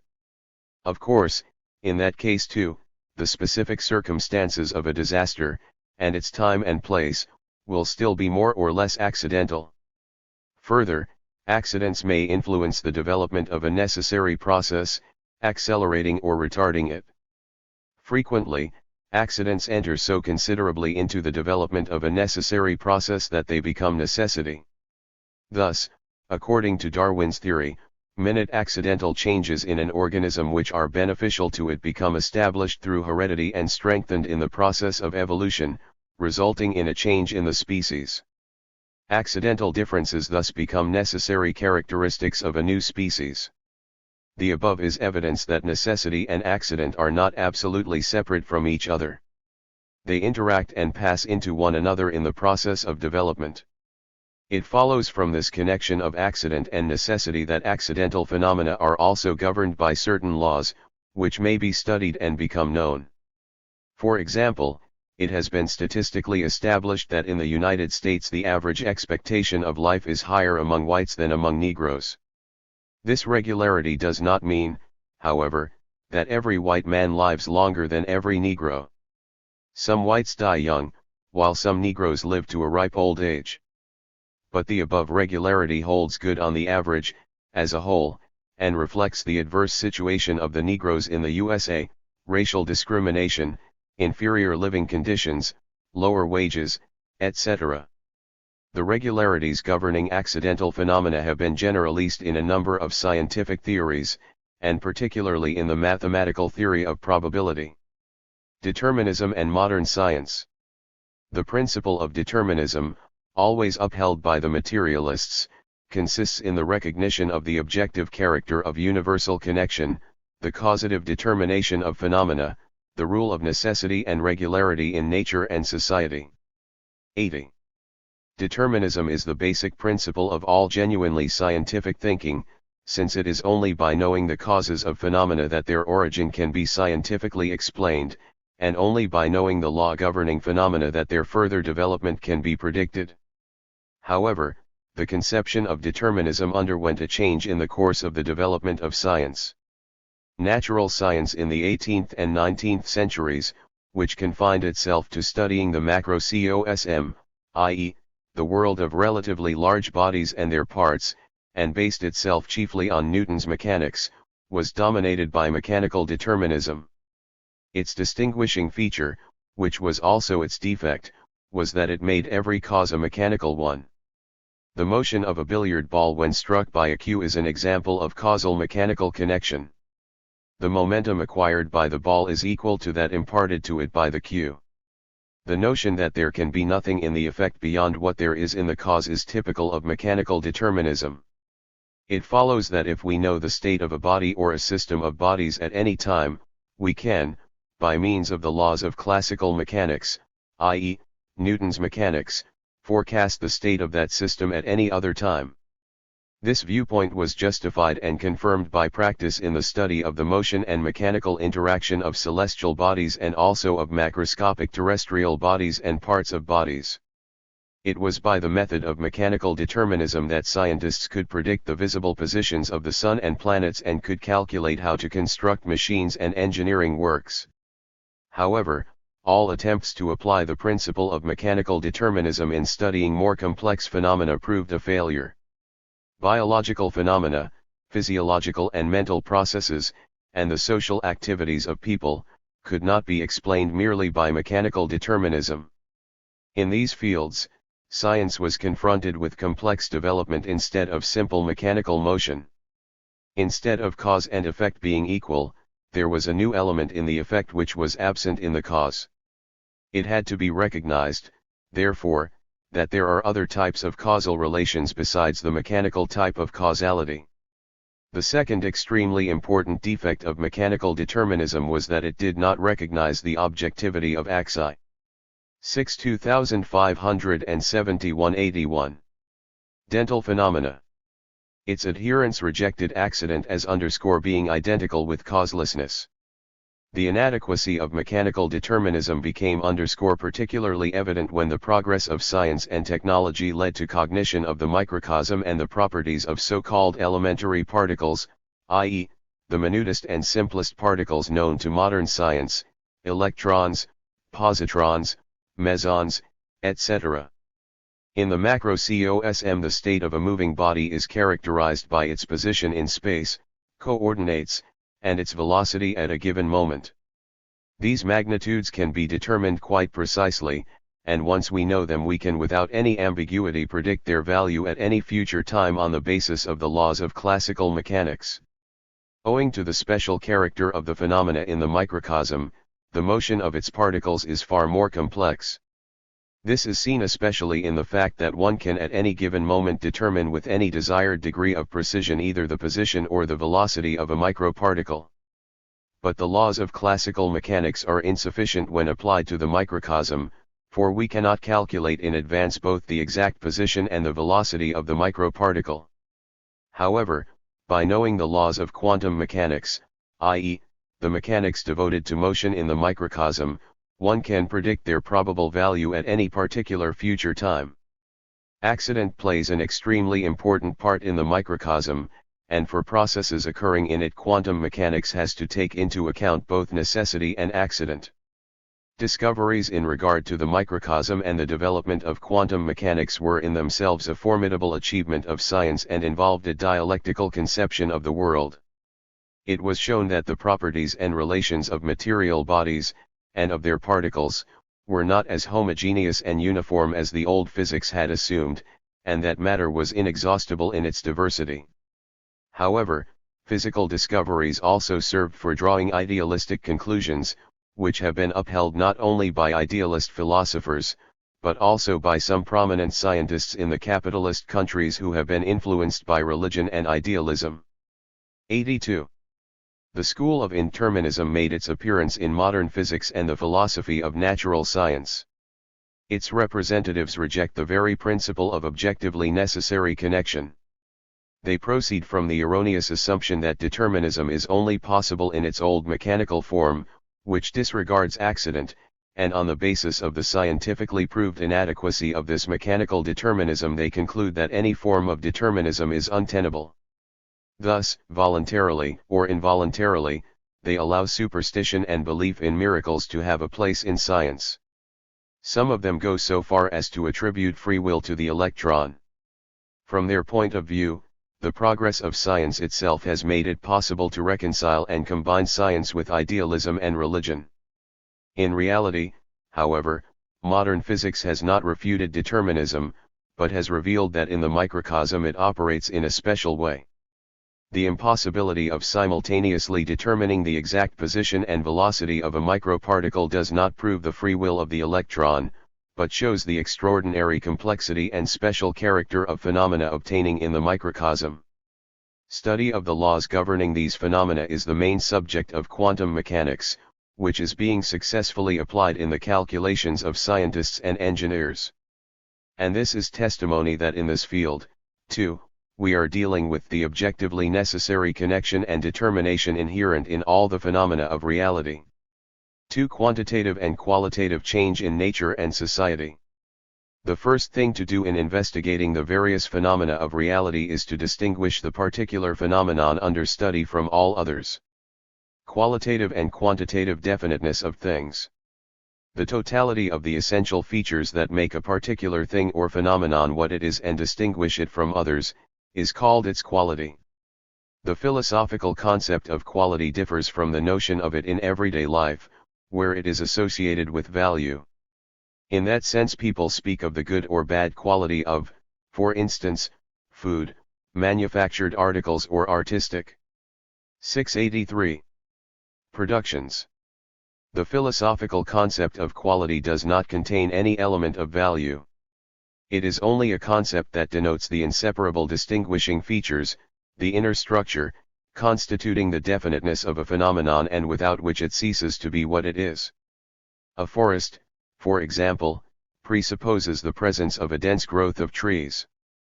But if part of a forest is cleared of trees, we shall no longer have a forest, but a clearing.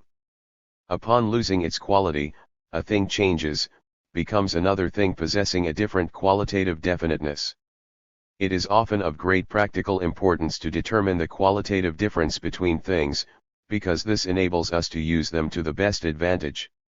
Thus, for example, aluminium, copper and uranium are qualitatively different metals, and therefore have different uses in engineering. Aluminium is used in building aircraft, copper in the manufacture of electric wire, and uranium in the production of atomic energy. The concept of quality is of great importance for understanding social phenomena. For example, there is a qualitative difference between socialist society and slave, feudal or capitalist society. To define this difference, we have to bring out the most essential social relations typical of socialism and to define its economic structure, by which it differs from other social systems. It should be borne in mind, of course, that no quality exists by itself. There are only things or phenomena which possess one quality or another. But inside things, or totalities of them possessing a distinct qualitative definiteness, there may also be more or less significant qualitative differences. In the animal world, for example, vertebrates differ qualitatively from arthropoda. But within the general subtype of vertebrates there are qualitative differences between mammals, birds, fish, reptiles, and amphibia. Furthermore, there are, in turn, qualitative differences among mammals. The demarcation and identification of the features and distinctions that constitute the quality of a phenomenon are only the beginning of cognition. Besides quality, each thing has also a quantitative aspect, marked by the special quantitative characteristics in which its quality exists. 84. The quantitative definiteness of a thing may refer to its external features. For example, a thing may be big or small. But it may also characterize the internal nature of a thing. Thus, every metal has its own heat conductivity, its own coefficient of expansion, and every liquid has its own heat capacity, its own boiling point and freezing point, while every gas has its own temperature of liquefaction, etc. The quantitative characteristics of qualitatively different materials and processes are particularly important in technology. Modern industry relies on them at every step. It was only when quantitative measurements relating to the phenomena were combined with qualitative descriptions that natural science achieved appreciable progress. Observations of the stars and of the visible movements of the planets were begun very long ago. But astronomy did not develop as a science until the first measurements were made of the visible positions of the stars in the sky and of the angular distances between them, etc. In other fields of science as well, the progress of scientific knowledge was bound up with the development of measuring and computing devices, the development of methods of measurement, etc. It is not surprising, therefore, that the founders of the science of modern times, such as Galileo, regarded analysis of the quantitative relations and properties of phenomena as the main task of natural science. However, the scientists of that time went to extremes. They endeavored to reduce all qualities to quantities that corresponded to them, and failed to see the basic qualitative differences behind the quantitative differences of phenomena.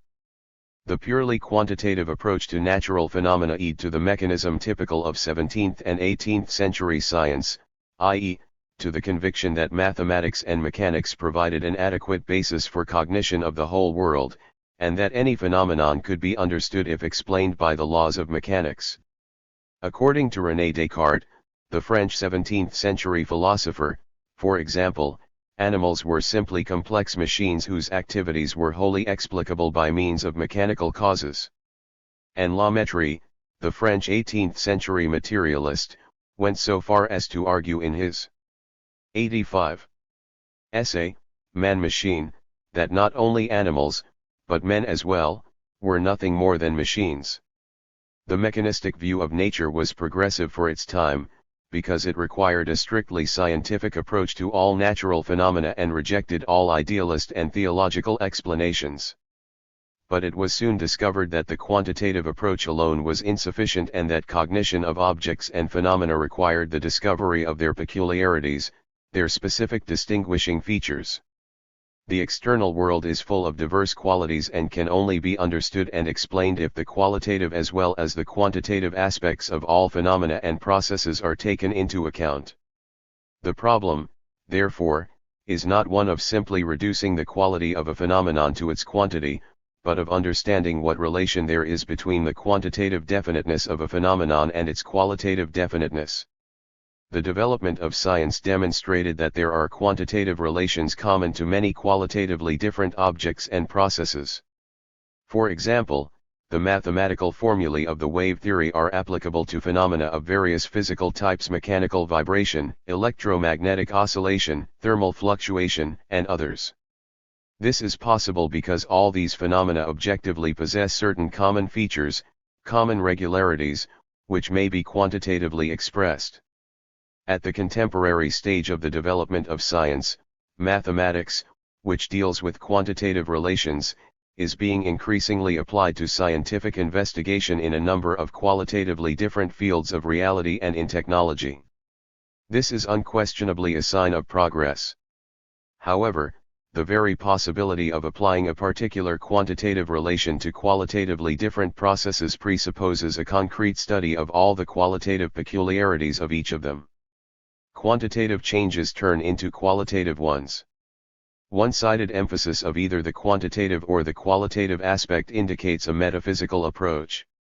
Metaphysics is blind to the inherently necessary connection between quantity and quality. Dialectical thought, on the other hand, achieved an important advance by establishing that the quantitative def. 86.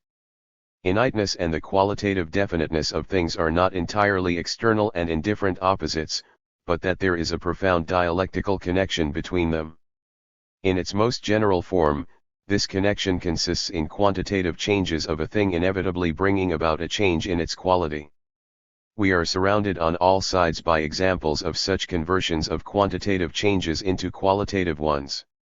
Thus, a change in the length of a musical string results in a qualitative change of tone.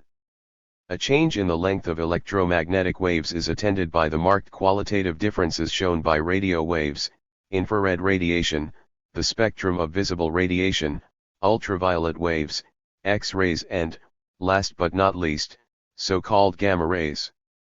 Innumerable qualitative changes brought about by quantitative changes can be observed in chemistry. Take the synthetic substances, rubber, plastics, synthetic fibers, which are so prominent in industry and everyday use.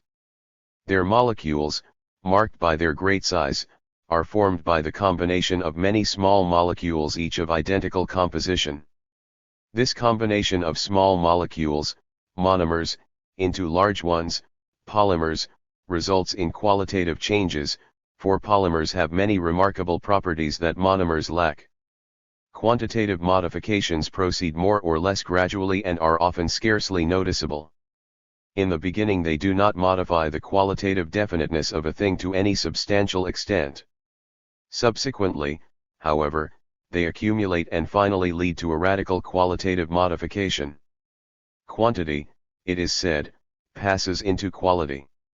Thus, steel retains its solidity when heated. But when its temperature reaches the critical point, the metal ceases to be a solid and becomes a liquid.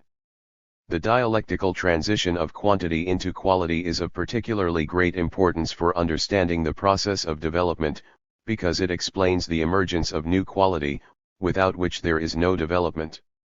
For example, in the early stages of social development there was a natural economy, with each community producing all it needed for its own existence.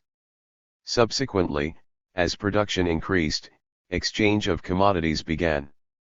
It became more frequent, grew quantitatively, and this led finally to very substantive 87. Qualitative changes in the economic life of society. Natural economy was replaced by commodity economy, in which people produced things for exchange rather than their own consumption, and obtained the things they needed by means of exchange. If a new quality arises from quantitative changes, it will have a new quantitative definiteness. This is the passage of quality into quantity. Thus, a qualitatively new model of a machine results in a higher productivity of labor. Socialist economy, qualitatively different from capitalist economy, develops at a higher rate. The passage of quantitative changes into radical qualitative changes, and vice versa, constitutes the universal dialectical law of development. It operates in all the processes of nature, society, and thought in all spheres where the old is replaced by the new. What is a leap? The transition of a thing, through the accumulation of quantitative modifications, from one qualitative state to a different, new state, is a leap in development. The leap is a break in the gradualness of the quantitative change of a thing.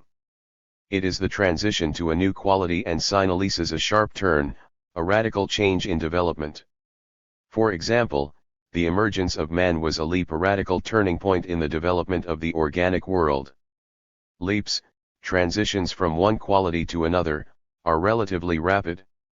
However, the slowness of the quantitative modifications and the rapidity of the qualitative change are relative.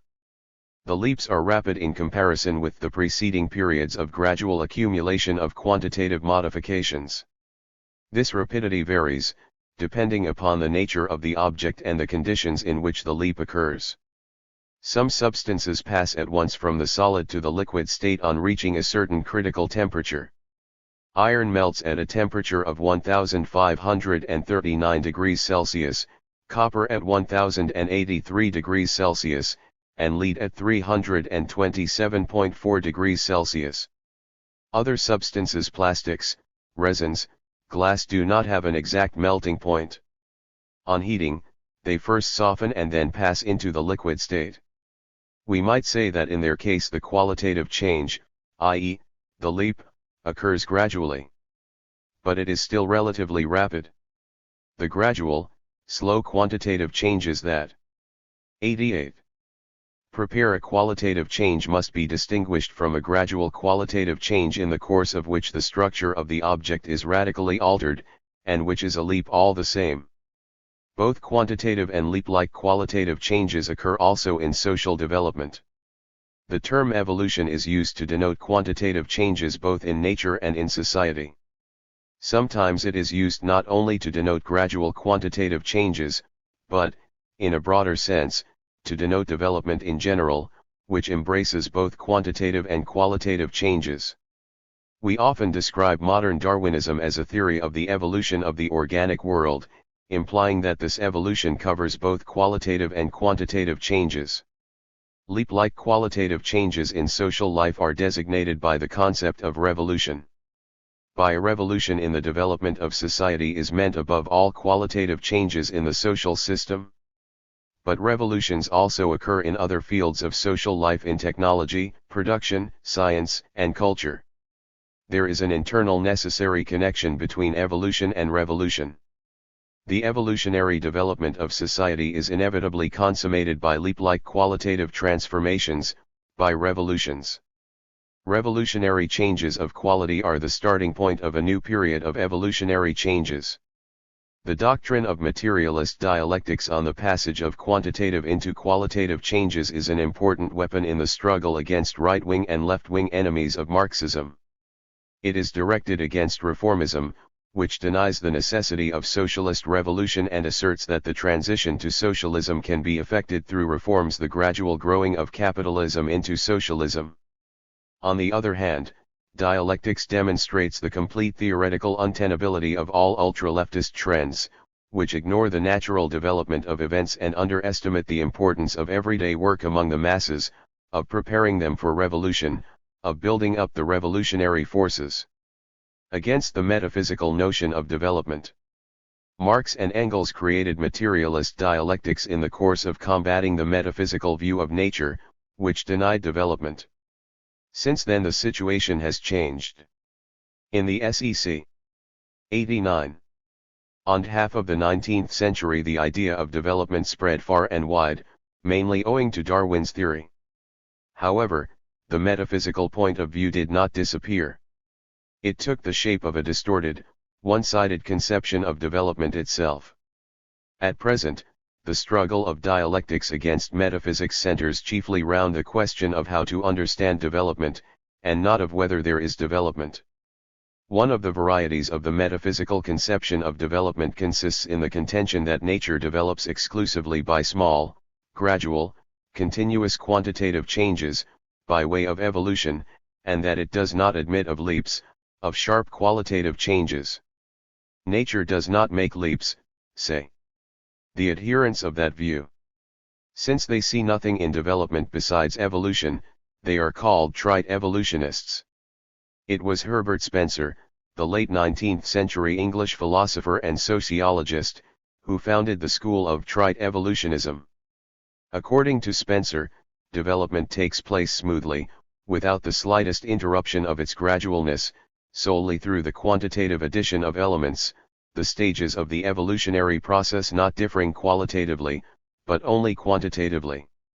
Spencer's theory of trite evolutionism exercised a considerable influence on many positivist trends in philosophy and natural science.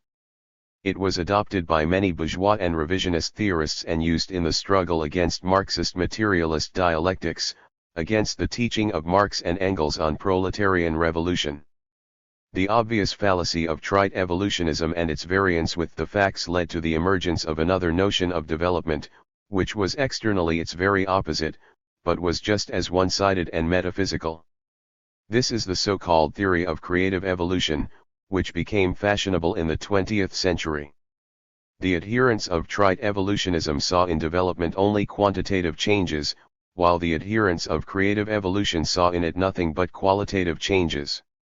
They stressed that development was creative, and that it consisted in the appearance of new forms. But they did not see the obligatory connection between these qualitative changes and the 90 preceding quantitative modifications. They asserted that the appearance of the new in the process of development could not be explained by the operation of natural causes and that the only possible explanation was a mysterious creative force of a spiritual kind, which directed development and engendered new forms.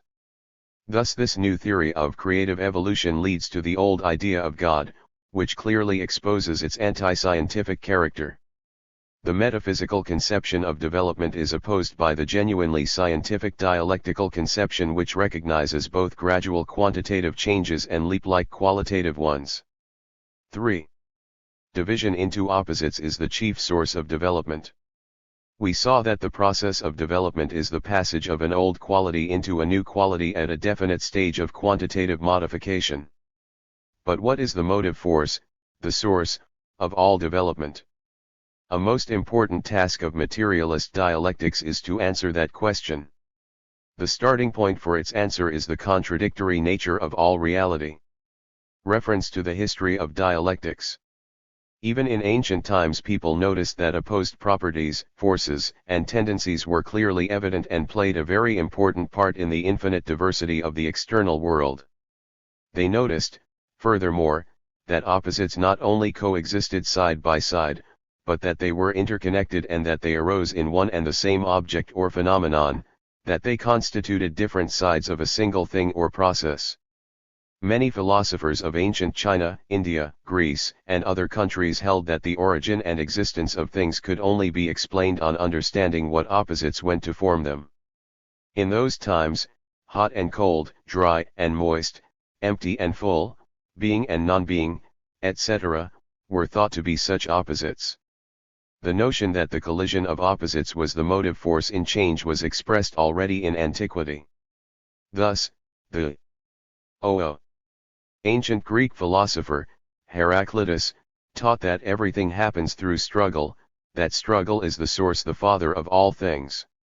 The ancient dialecticians also noticed that opposites are not something ossified and immutable, that they are relative, that they differ from each other only in a certain sense, and that in certain circumstances one passes into the other, and vice versa.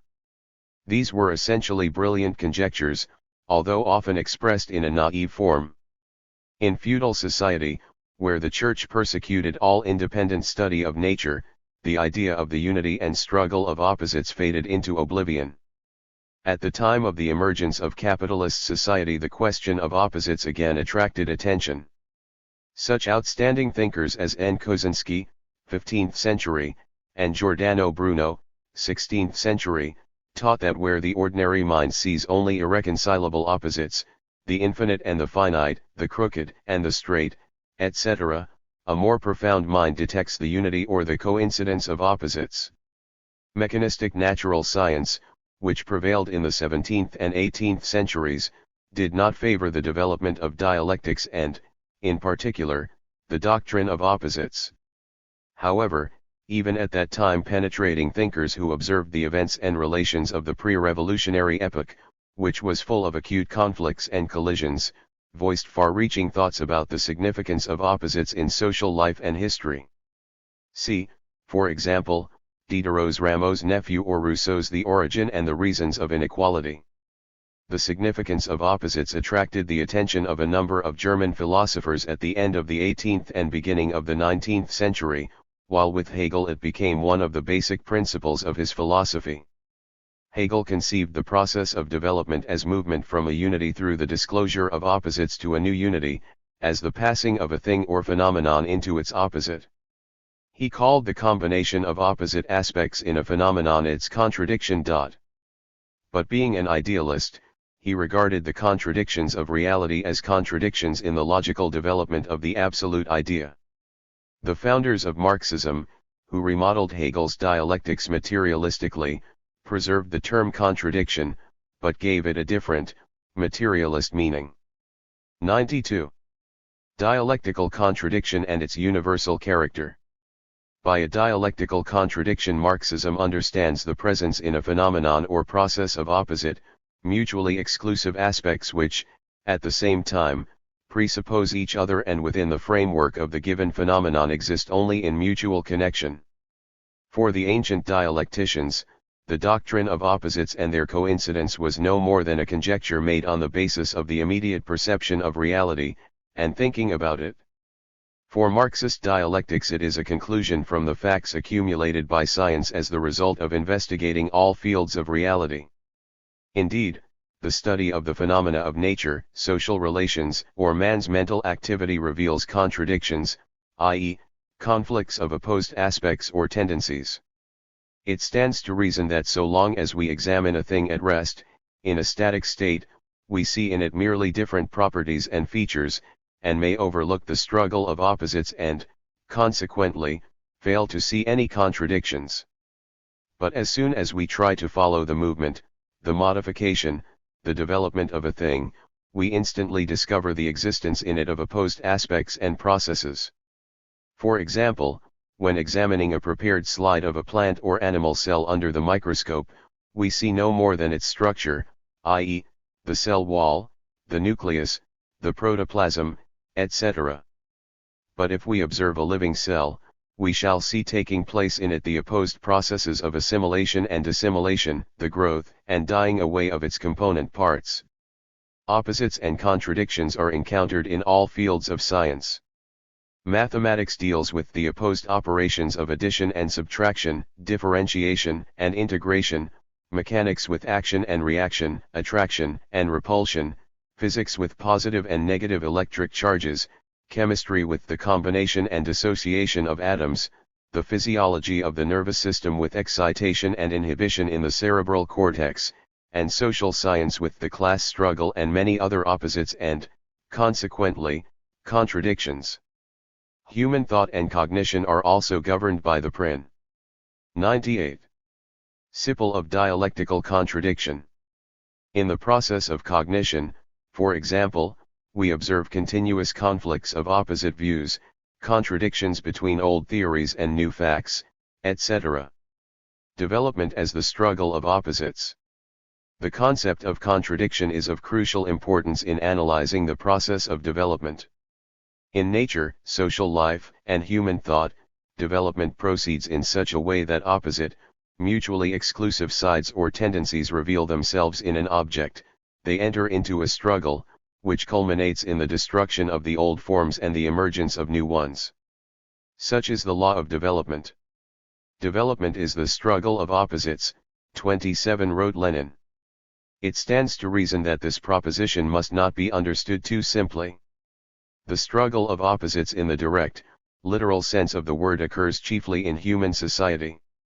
It is by no means always possible to speak of struggle in its literal sense as regards the organic world. And as regards inorganic nature, the term is to be understood still less literally. That is why Lenin puts the term in quotation marks. These qualifications are necessary for a correct idea of the struggle of opposites. The division of a unity into opposites and the mutual counteraction or struggle of these opposites is the most fundamental and universal law of dialectics.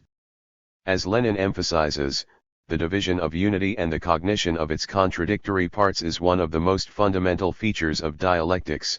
It is indeed the essence of dialectics. 28 All development, whether the evolution of the stars, the growth of a plant, the life of a man or the history of society, is contradictory in its essence. In fact, development in its most general sense signifies that at any given moment a thing retains its identity and at the same time ceases to retain it. Its definiteness remains, but at the same time it changes and becomes different. There is a contradiction in a thing remaining the same and yet constantly changing, being possessed of the antithesis of inertness and change. Engels wrote. Point 2. A developing thing has within it the embryo of something else. It contains within itself its own antithesis, a negating element which prevents 94.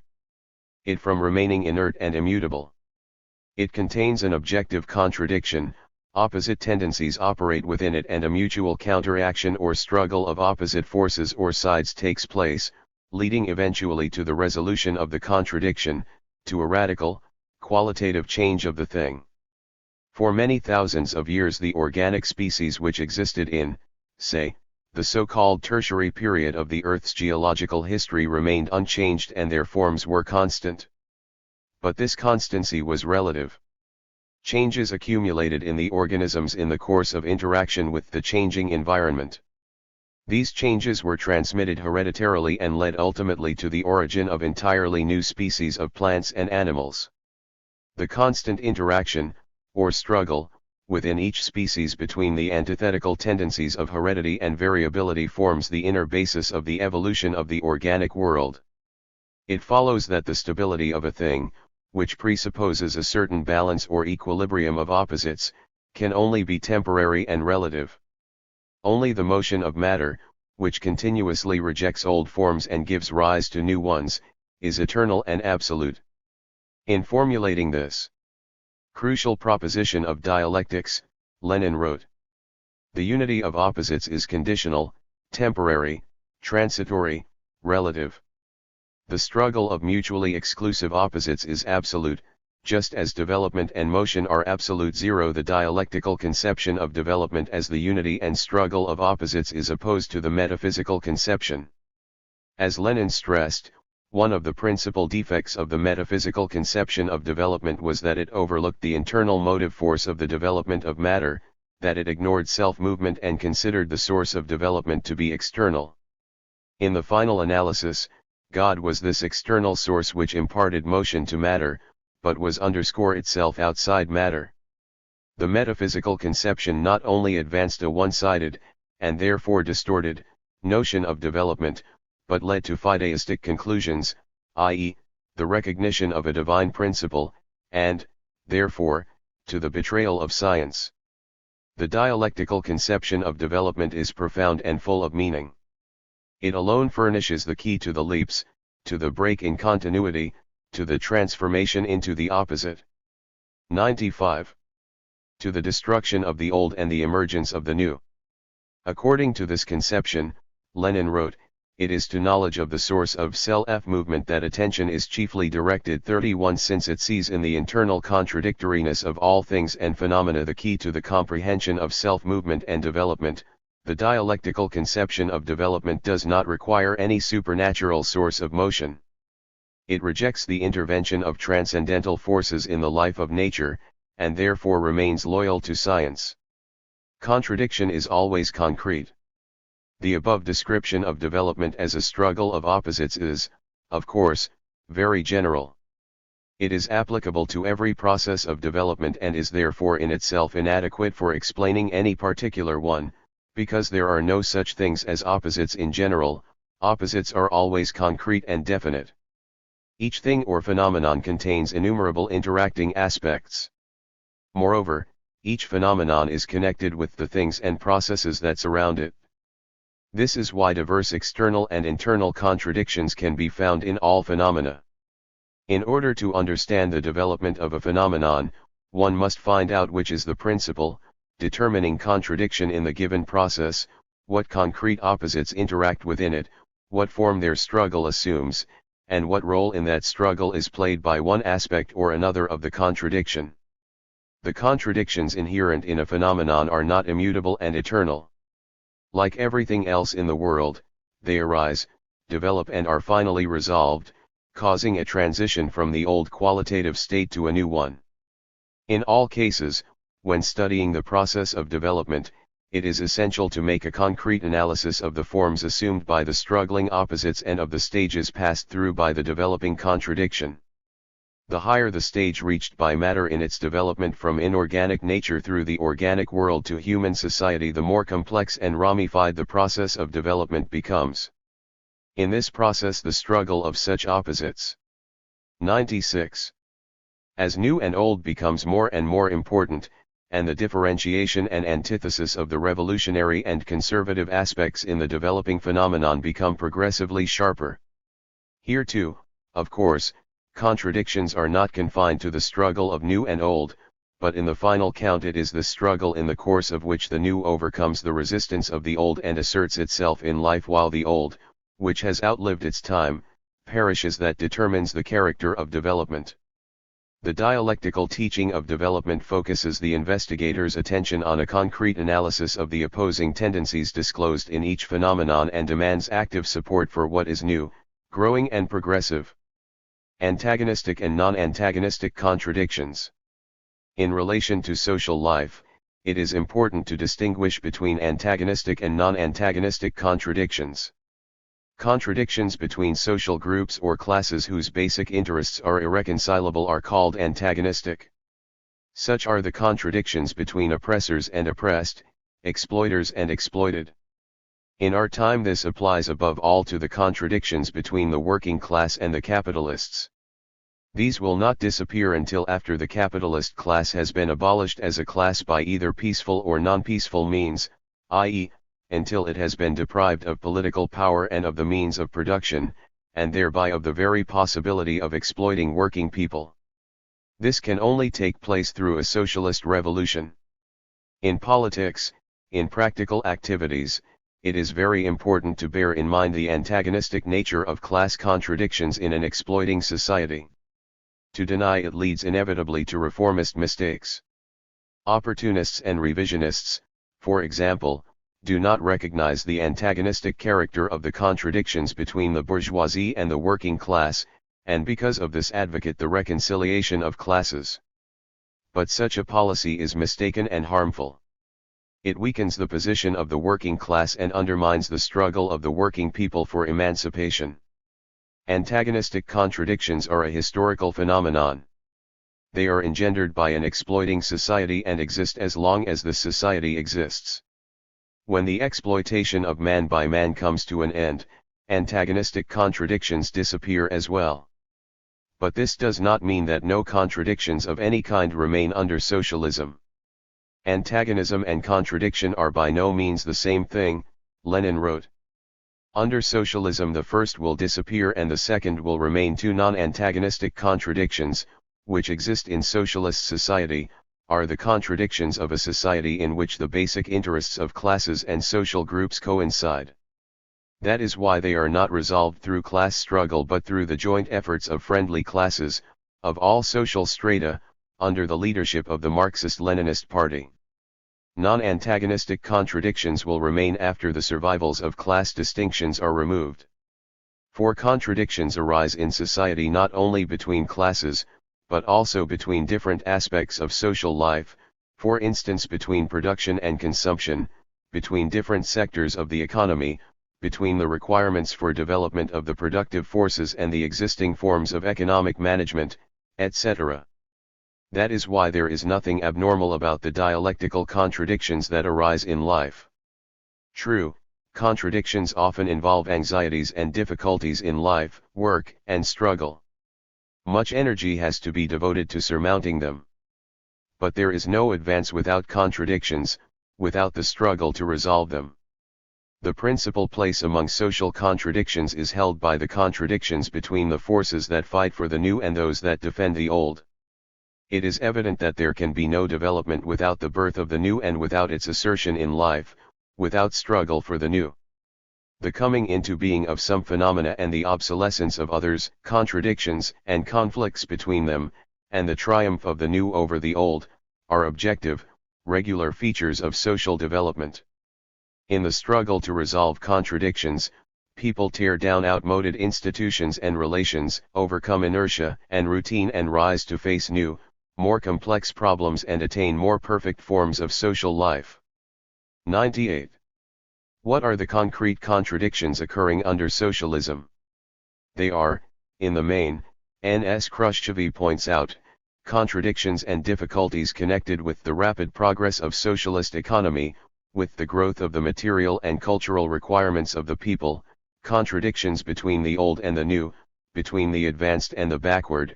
They are contradictions between the growing requirements of the members of socialist society and the still limited material and technical facilities. 33. The contradictions of socialist society are overcome by the working people under the leadership of the Marxist-Leninist Party through the rapid and continuous development of its material and technical resources and the further development of the economic system, and through improving administrative forms and promoting the socialist consciousness of the working people. The resolution of these contradictions leads to the further consolidation of the socialist system and advances society towards communism. Bourgeois ideologists distort dialectics. In their efforts to refute materialist dialectics, many opponents of Marxism attack primarily the kernel of dialectics, the doctrine of contradictions. Most often they maintain that contradictions arise only in thought, but not in the objective world. As regards contradictions in thought, they are ruled out by the logical law of contradiction. If they arise, it only means that the process of thought is incorrect.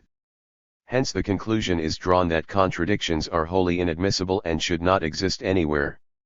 This criticism of the dialectical law of the unity and struggle of opposites is altogether baseless. In speaking of contradictions, materialist dialectics is concerned primarily with the contradictions existing in objective reality. These, of course, must be distinguished from contradictions that arise from inconsistent thinking and confused ideas. When someone asserts something in the process of reasoning, and then proceeds to deny it, he can be justifiably accused of a logical contradiction that is not permitted by the laws of formal logic. Contradictions due to incorrect thinking should not be Fe 99. Fused with the objective contradictions existing in objective things. Although the word contradiction is the same in both cases, it means different things. The opponents of Marxism resort to yet another method of combating materialist dialectics.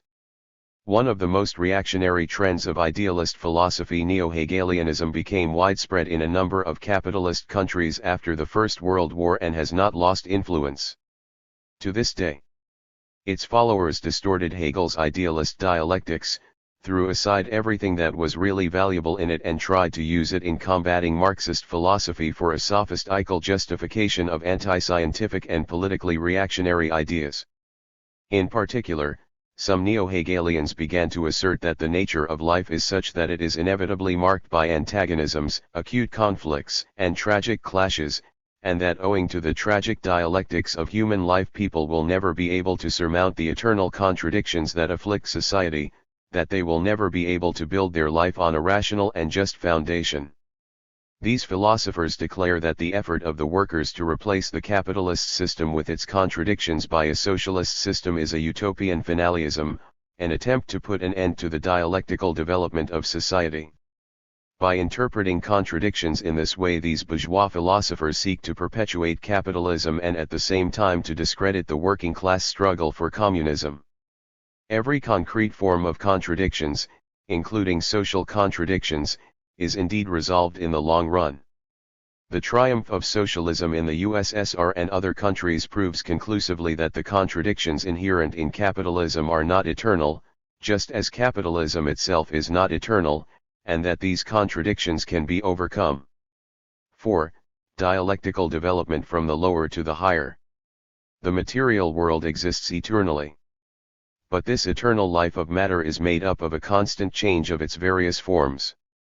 They come into being, exist, and disappear, being replaced by other forms. 100. Stars come into being and perish in the infinite expanse of the universe. Geological epochs succeed one another in the history of the earth. Species of plants and animals come into being and disappear in a countless succession of newborn and dying generations. Forms of social life are not eternal either. They arise, develop, strengthen, and later grow old and are replaced by others. Thus, before our eyes capitalism is being replaced by the socialist system of society. It is in the continual birth of new forms, the incessant replacement of obsolete forms by new ones, that the eternal motion and development of matter is manifested. Dialectical negation. In his idealist dialectics, Hegel described the replacement of one form of being by another form as negation.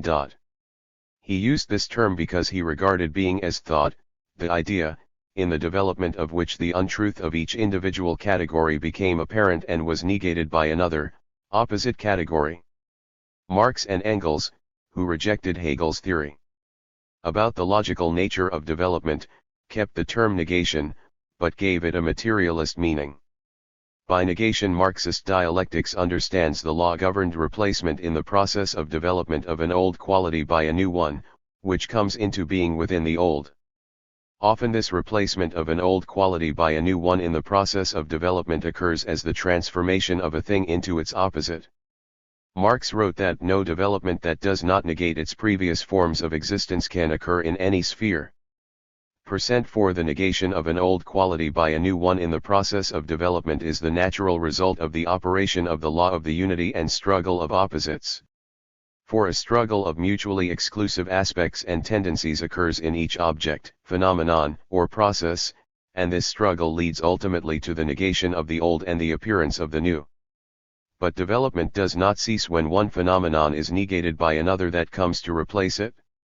The new phenomenon that has come into being contains new contradictions. At first these may be unnoticeable, but in the course of time. 101. They are bound to show themselves. The struggle of opposites then begins on a new basis and in the long run leads inevitably to a new negation. As a whole, the objective world is eternal and infinite, but all the things that comprise it are limited in space and time, transient and subject to negation. No negation is the last. Development continues and every successive negation is itself, in turn, negated. Materialist dialectics does not concern itself with every kind of negation, but with dialectical negation, that is, with negation which involves the further development of a thing, object or phenomenon. Such negation must be distinguished from mechanical negation, in which the object negated is destroyed as a result of outside intervention. If we crush an insect or grind a grain of wheat, that will be mechanical negation. It may not be purposeless in itself, in this case, the destruction of harmful insects and the conversion of wheat into flour, but it terminates the development of the object. Negation in dialectics, Engels says, does not mean simply saying no, or declaring that something does not exist, or destroying it in any way one likes. 5. Continuity in development. Dialectical negation presupposes not only the destruction of the old, but also the preservation of the viable elements of former stages of development. It presupposes a certain connection between the outgoing old and the new that is coming to replace it. When the socialist social system is built upon the ruins of capitalist society, the negation of capitalism does not imply complete destruction of everything created by mankind under capitalism. The productive forces and the valuable achievements of science and culture are preserved and continue to develop. Far from being destroyed by the proletarian revolution, everything of value that was created by capitalism serves as a basis for further progress, for the building of socialism. Speaking against people who denied the importance for socialism of the old culture created under the bourgeois system, Lenin said that a new, socialist culture could not be created out 102. Of nothing, that it is not something that has sprung nobody knows whence, and that it must be the result of a natural development of the stores of knowledge which mankind has accumulated under the yoke of capitalist society. 36. Nihilism, empty negation, failure to see the successive connection that exists between the new and the old and the need carefully to preserve the positive content acquired in the preceding stages of development, are not only theoretically wrong, but lead to gross errors in practice. It is not negation for the sake of negation, not blank negation, not septical negation, Lenin wrote, that is typical and essential in dialectics, which unquestionably contains an element of negation and, what is more, as its most important element. No, it is negation as a factor of connection, as a factor of development, with the retention of the positive. 97. Negation by a new quality of the old quality is a universal law of reality. As to how negation occurs concretely, what forms it assumes, and what character, these are extremely diverse and depend on the nature of the object negated, the character of its contradictions, and also on the conditions in which the object develops. Thus, for example, in the development of unicellular organisms which multiply by division into two new organisms, negation proceeds differently from negation in the development of multicellular organisms, which die upon giving birth to new organisms. The inorganic world, as well as the history of human society at different stages of its development, also furnish distinct forms of negation. The progressive nature of development. Since only what has become obsolete is negated in the process of development, while all that is sound and viable is preserved, development is a progressive movement, an ascent from lower stages to higher stages, from the simple to the complex. In other words, development is progress. Often, something like the return to stages previously passed through occurs during this development, when certain features of outlived and replaced forms are repeated, as it were, in the new forms. Engels illustrates this proposition with a widely known example. Let us, he writes in Anti-Diering, take a 103 grain of barley. Billions of such grains of barley are milled, boiled and brewed and then consumed. But if such a grain of barley meets with conditions which are normal for it, if it falls on suitable soil, then under the influence of heat and moisture it undergoes a specific change, it germinates, the grain as such ceases to exist, it is negated, and in its place appears the plant which has arisen from it, the negation of the grain. But what is the normal life process of this plant? It grows, flowers, is fertilized and finally once more produces grains of barley, and as soon as these have ripened the stalk dies, is in its turn negated. As a result of this negation of the negation we have once again the original grain of barley, but not as a single unit, but 10, 20 or 30-fold 38 true, strains of cereals change slowly and, as a rule, the grain of a new harvest differs but little from the sown seed. However, it is possible to create conditions of development in which change occurs much more rapidly and the result of the negation will differ qualitatively from the point of departure and will, for instance, constitute a new plant variety. Processes in which a return to the old seems to occur may be observed in the history of society, as well as in the field of cognition. For example, the primitive communal tribal system, in which there was no exploitation, was replaced in the course of history by an exploiting society, slave, feudal, or capitalist. With the transition to socialism, however, the exploitation of man by man is abolished, and in this respect socialist society resembles primitive communal society. But behind this resemblance is a vast, fundamental difference due to the history of the progressive development of society through many thousands of years. The equality of people under the primitive communal system was based on a scarcity of the means of subsistence and on primitive tools. The equality of people under socialism and communism is based on a high development of production and an abundance of material and cultural values. Thus, social development did not proceed in a circular course, nor a straight line, but a spiral. It reproduced some features of the past, but it reproduced them at an immeasurably higher level. Lenin described this essential feature of the dialectical conception of development as follows: a development that seemingly repeats the stages already passed, but repeats them otherwise, on a higher basis, negation of negation, a development, so to speak, in spirals, not in a straight line. 39 In the process of development, deviations from the progressive line can and do happen. There may be zigzags, or regression, and there may be periods of temporary stagnation.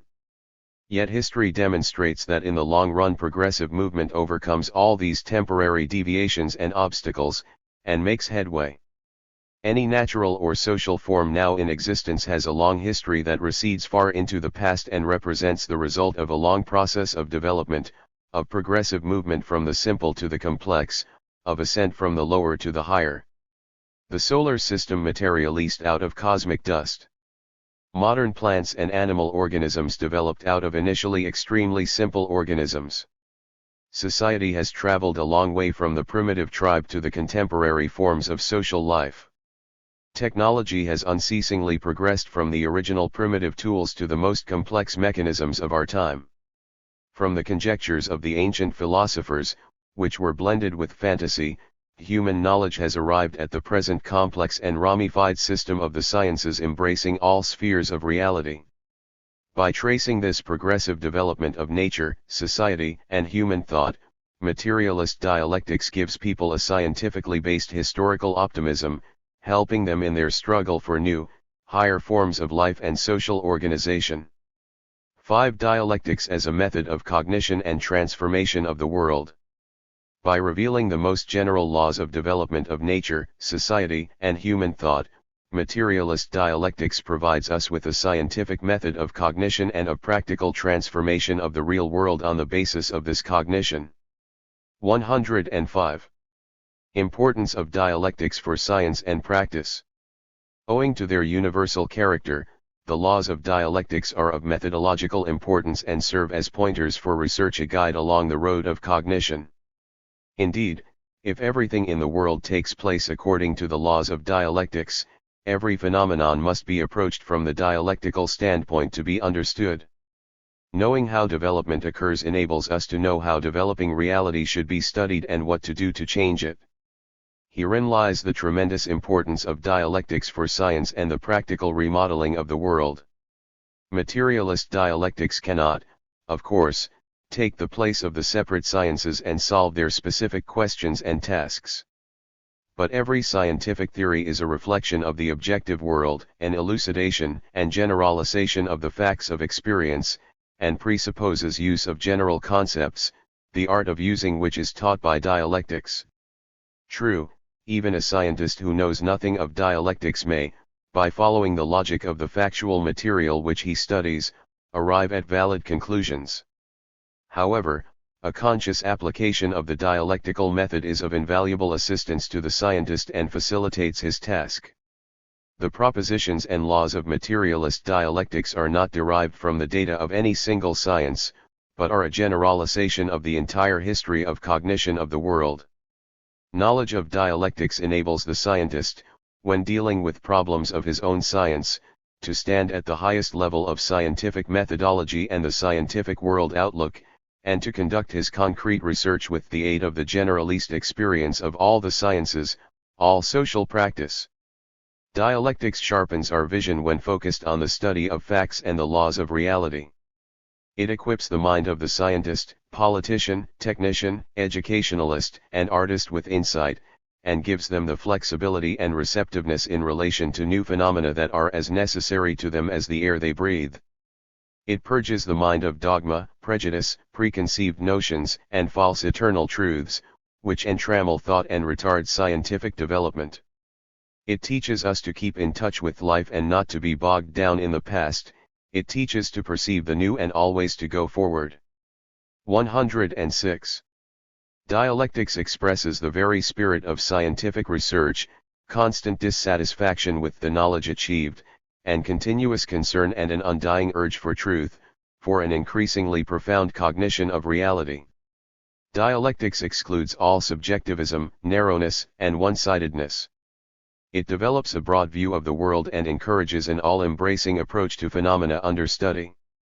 It calls for an objective, all-round view of things, in their motion and development, in their connections and intermediations, and in their mutual transitions. It teaches the student to see the internal along with the external, to take account not only of the content but also of the form of a phenomenon, not to stop at a superficial description of phenomena, but to probe farther, deeper, into their substance, and yet to bear in mind that the external aspect is also essential and should not be neglected. Dialectics draws attention to the opposite tendencies in each developing phenomenon. It sees what is stable in what is changing, and it discerns the germ of coming changes in what seems to be unshakable. Dialectics, Lenin wrote, is living, many-sided knowledge, with the number of sides eternally increasing, with an infinite number of shadings of every sort of approach and approximation to reality. 40. The study of dialectics and its application in practice is a powerful educational means. Dialectics develops a distinct pattern of thought and a special style in practice which are hostile to subjectivism, stagnation, and dogmatism and are responsive to what is new, growing and progressive. Dialectics is the true soul of Marxism. The study of materialist dialectics is of great help not only to the scientist and political leader, but to everyone who wants to have a thorough grasp of the developments taking place around him and to participate consciously in social life. Impelled by the very development of science and social life, progressive scientists are increasingly abandoning their prejudice against dialectics and are beginning to understand its tremendous importance for science and life. 107. The creative application of dialectics. It is by no means easy to apply dialectics correctly to science and practical activities. Dialectics is not a handbook with cut-and-dried answers to questions of science and practice. It is a living flexible guide to action, sensitive to life and its trends. The laws and propositions of dialectics should not be regarded as a pattern into which all facts of reality can be arbitrarily fitted. That is a fallacious, scholastic, and dogmatic conception. The laws of dialectics are universal. They apply to the development of all things and phenomena. Yet it should be borne in mind that they operate differently in different spheres of the material world, in qualitatively different processes. They manifest themselves in one form in the organic world, and in another in the inorganic world. Their nature in the development of society is different from that in the evolution of the species. They operate in one way in the life of socialist society and differently in the life of capitalist society. In order to apply dialectics in the process of cognition and in practical activities, mastery of the principles of dialectics is not enough. A profound knowledge of concrete facts and circumstances is required. Only after a most careful and thorough study of each concrete situation can it be discovered how and in what form dialectical laws operate in a particular case, how the situation should be appraised, and what the line of action should be if we wish to succeed. That is why dialectics has always to be used creatively. This is made easier by the splendid examples of the use of the method of materialist dialectics to be found in the works of the founders of Marxism-Leninism, Marx, Engels, and Lenin, and in the decisions and activities of the Communist Party of the Soviet Union and the other communist and workers' parties.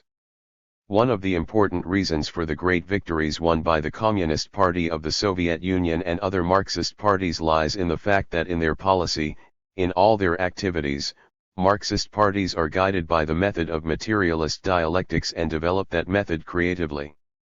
Deviation from dialectical materialism, neglect of its laws and propositions, lead in the final count to failures both in theoretical analysis 108 and practical activity. The declaration of the meeting of representatives of the Communist and Workers' Parties of the Socialist countries, held in Moscow, November 14 to 16, 1957, says rightly: should the Marxist political party in its examination of questions base itself not on dialectics and materialism, the result will be one-sidedness and subjectivism, stagnation of human thought, isolation from life and loss of ability to make the necessary analysis of things and phenomena, revisionist and dogmatist mistakes and mistakes in policy. 4. Dialectics is not only a method of studying reality. It is a method of revolutionary change of reality. It emphasizes the importance of an active, effective approach to the world that surrounds us. It is in practice in work, labor, the class struggle and the building of communism that the propositions, the laws of materialist dialectics, are tested. Practice yields a wealth of material for the further development of dialectics, for the further elucidation of its propositions, for a fuller and deeper study of its laws. This is why the creative application of Marxist dialectics consists, first and foremost, in its use as an instrument of practical activity, a means of transforming life. Chapter 3. The Theory of Knowledge. Man's cognition of the surrounding world has a long history. It is a gradual movement from ignorance to knowledge, from incomplete and imperfect knowledge to increasingly full and profound knowledge. The special features and laws of this process are revealed by the Marxist theory of knowledge. To understand the laws of cognition, it has to be viewed in its development, in its coming into being, and in the struggle of its internally contradictory tendencies. Like all processes of development, cognition is governed by the universal laws revealed by materialist dialectics. Dialectics, Lenin wrote, is the Marxist theory of cognition. The Marxist theory of knowledge is distinguished by its dialectical approach to the problems of cognition from all the theories developed by pre-Marxian materialists. One practice is the basis and purpose of cognition. Cognition of the surrounding world, the investigation of distant galaxies and of minute particles of matter, the study of the origin of life on Earth and of the history of ancient cultures, the solution of complex mathematical problems and the analysis of cosmic radiation, etc., etc. All this is a most fascinating occupation, which is a source of great satisfaction to the research worker and often his whole purpose in life.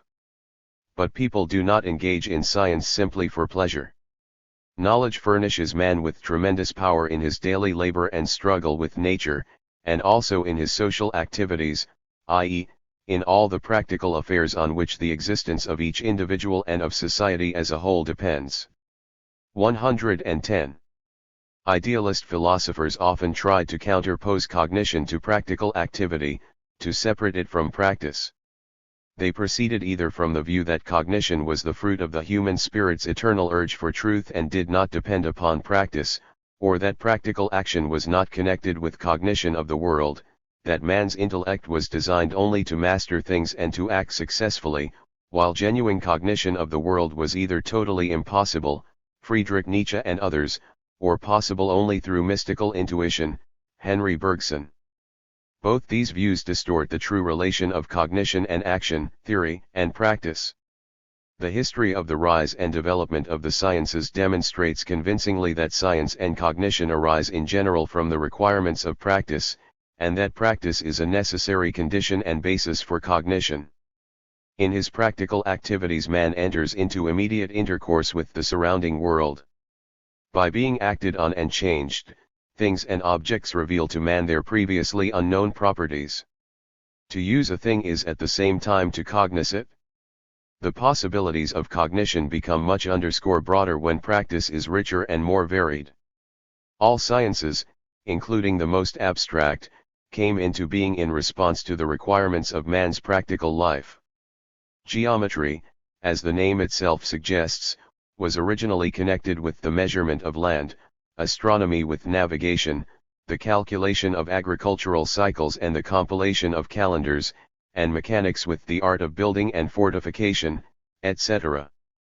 It is not just in the distant past that we observe the dependence of cognition on practice. Natural science began to advance rapidly when, with the emergence of capitalism, industry began to develop by leaps and bounds.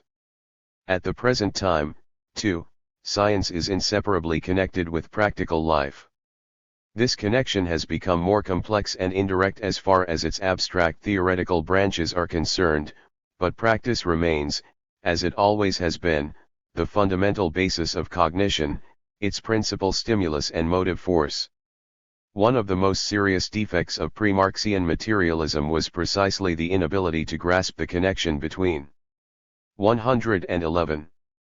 Cognition and practice. Materialist philosophers, it is true, frequently spoke of the importance of scientific knowledge for man's life.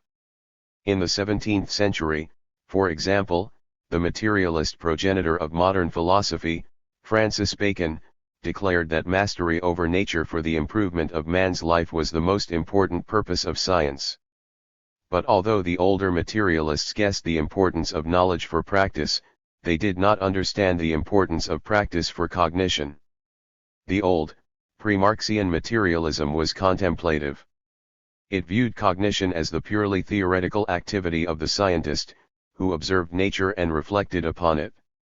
They did not see the connection of cognition with either the social and political or the productive activities of the mass of the people. Moreover, they thought it natural and inevitable that the acquirement of knowledge should be the privilege of the few, while low, practical activities and degree physical labor were the lot of the ignorant majority. Marx and Engels alone, being free from the prejudices characteristic of the theorists of the exploiting classes, grasped the decisive part played by man's practical activities in the process of cognition.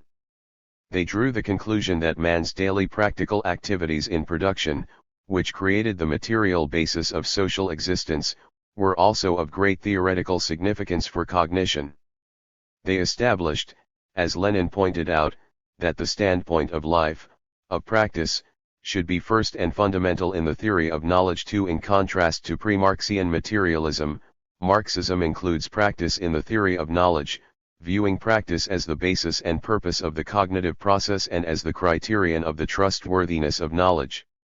By introducing the standpoint of life, of practice, into the theory of knowledge, Marxism directly connects cognition with industry and agriculture, with the research laboratory and the social activities of the masses.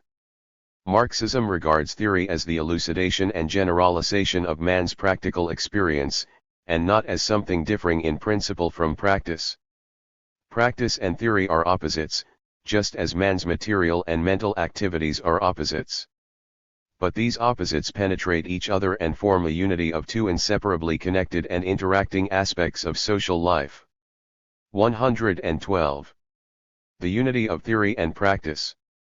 Practice not only poses tasks for theory to solve, directing the scientist's attention to the study of aspects, processes and phenomena of the objective world that are important for society.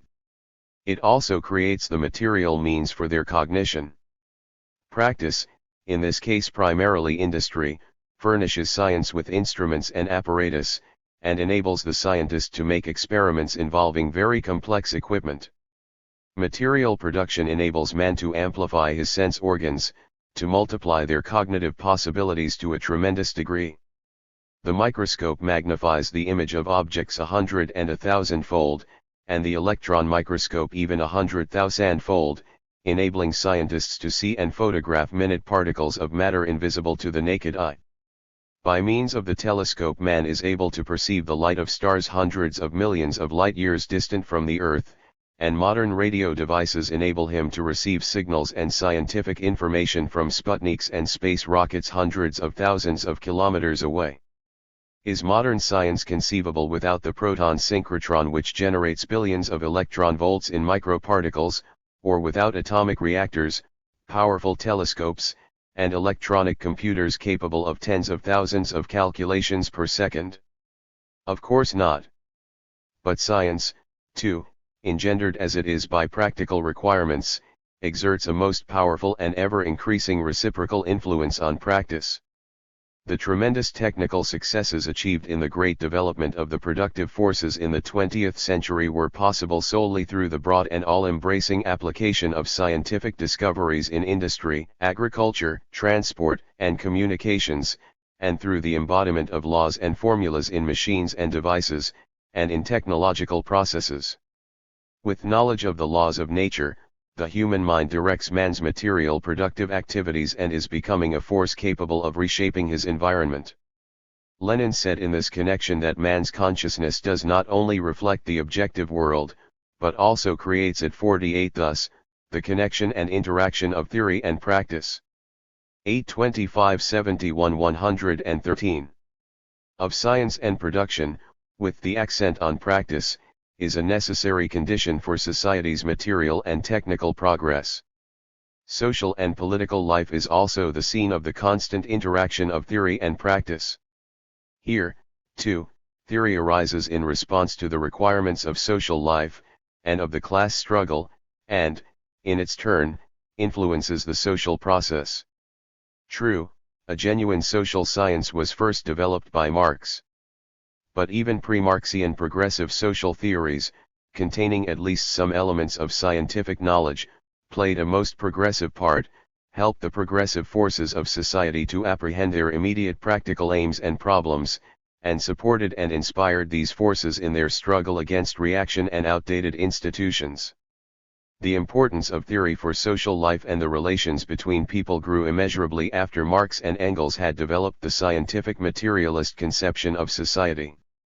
The victory of the socialist revolution and the immense achievements of communist and socialist construction in the USSR and other countries of the socialist camp would not have been possible if the communist parties had not been guided in all their undertakings by the theory of Marxism-Leninism, the principle of the unity of theory and practice.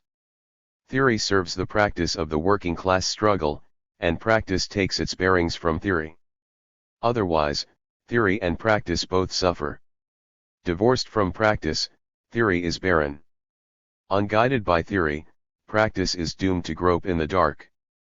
Under socialism, the development of theory and the achievements of practice go hand in hand.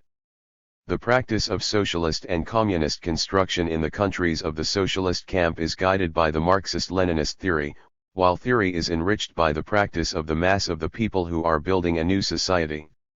Every practical question of the building of socialism, N.S. Khrushchev says, is at the same time also a theoretical question, directly related to the creative development of Marxism-Leninism. The one cannot be separated from the other. 44 The fact that Marxism recognizes practice as the ultimate purpose of scientific cognition does not mean in the least that it belittles theory, and has nothing in common with a narrow practicalism. The demand that science and life should be 114. Necht is directed against the isolation of science from practical tasks, against turning theory into barren mental exercise. But it does not mean loss of perspective and the limitation of the tasks of theoretical research to serving merely immediate practical needs.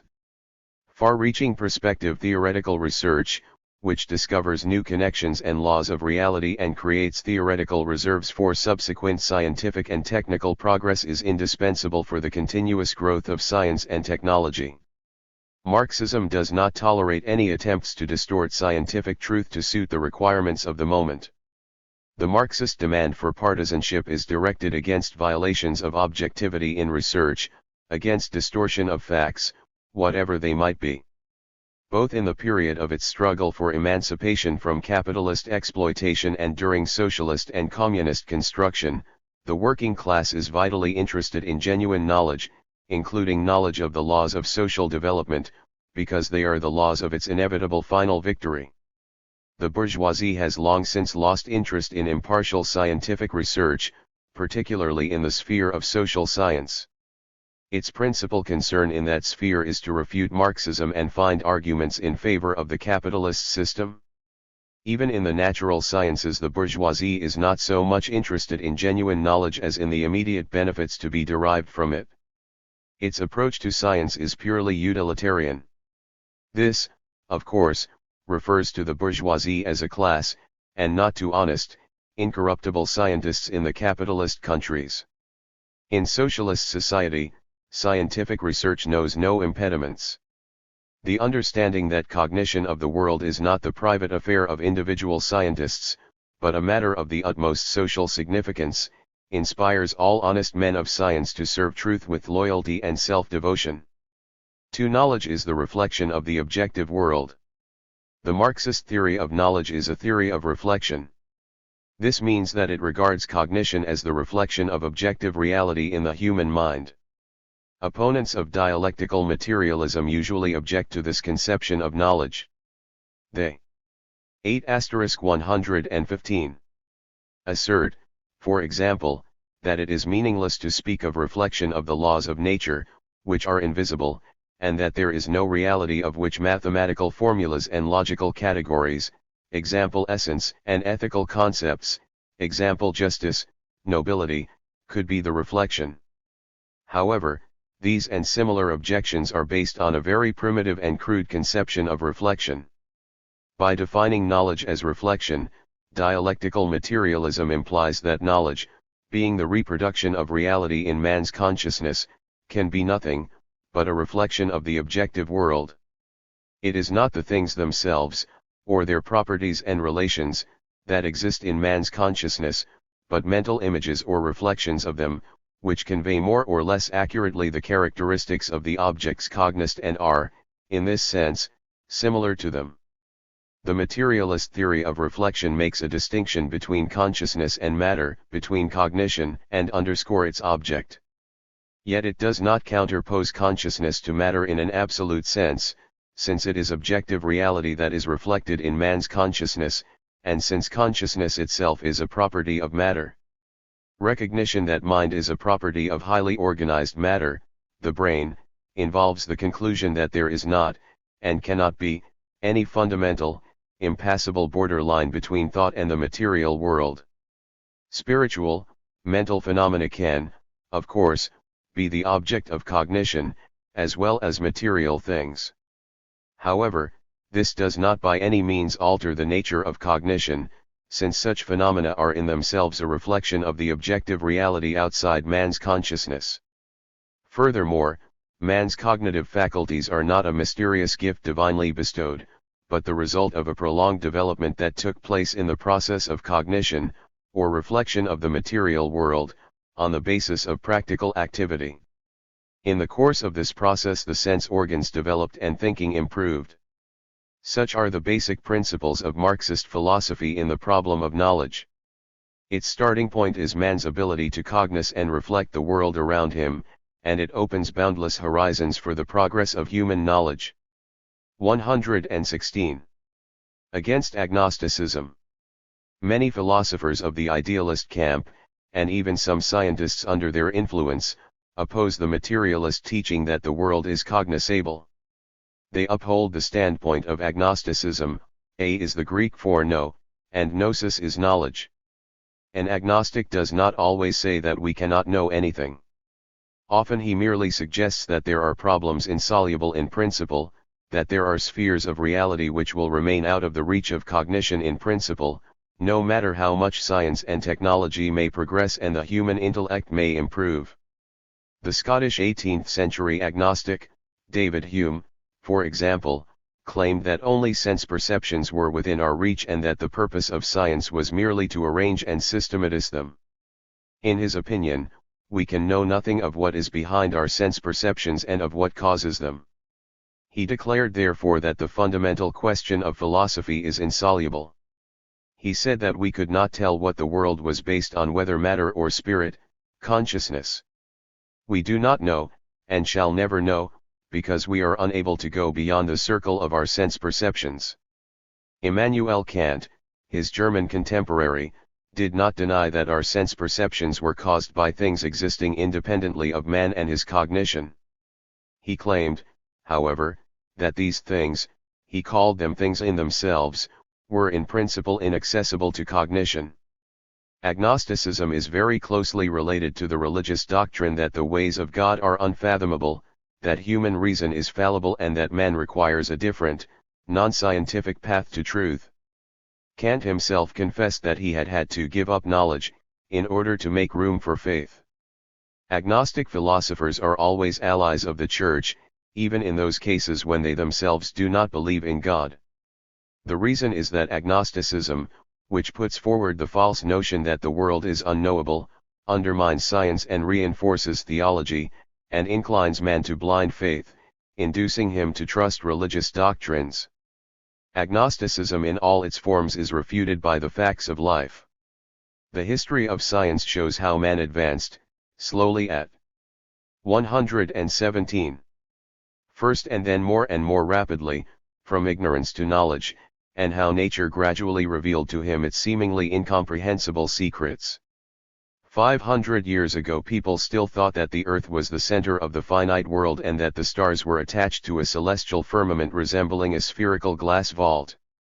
The great thinkers of the Renaissance Copernicus, Bruno, and Galileo overthrew these false notions, shattered the glass dome of the cosmos and extended it to infinity.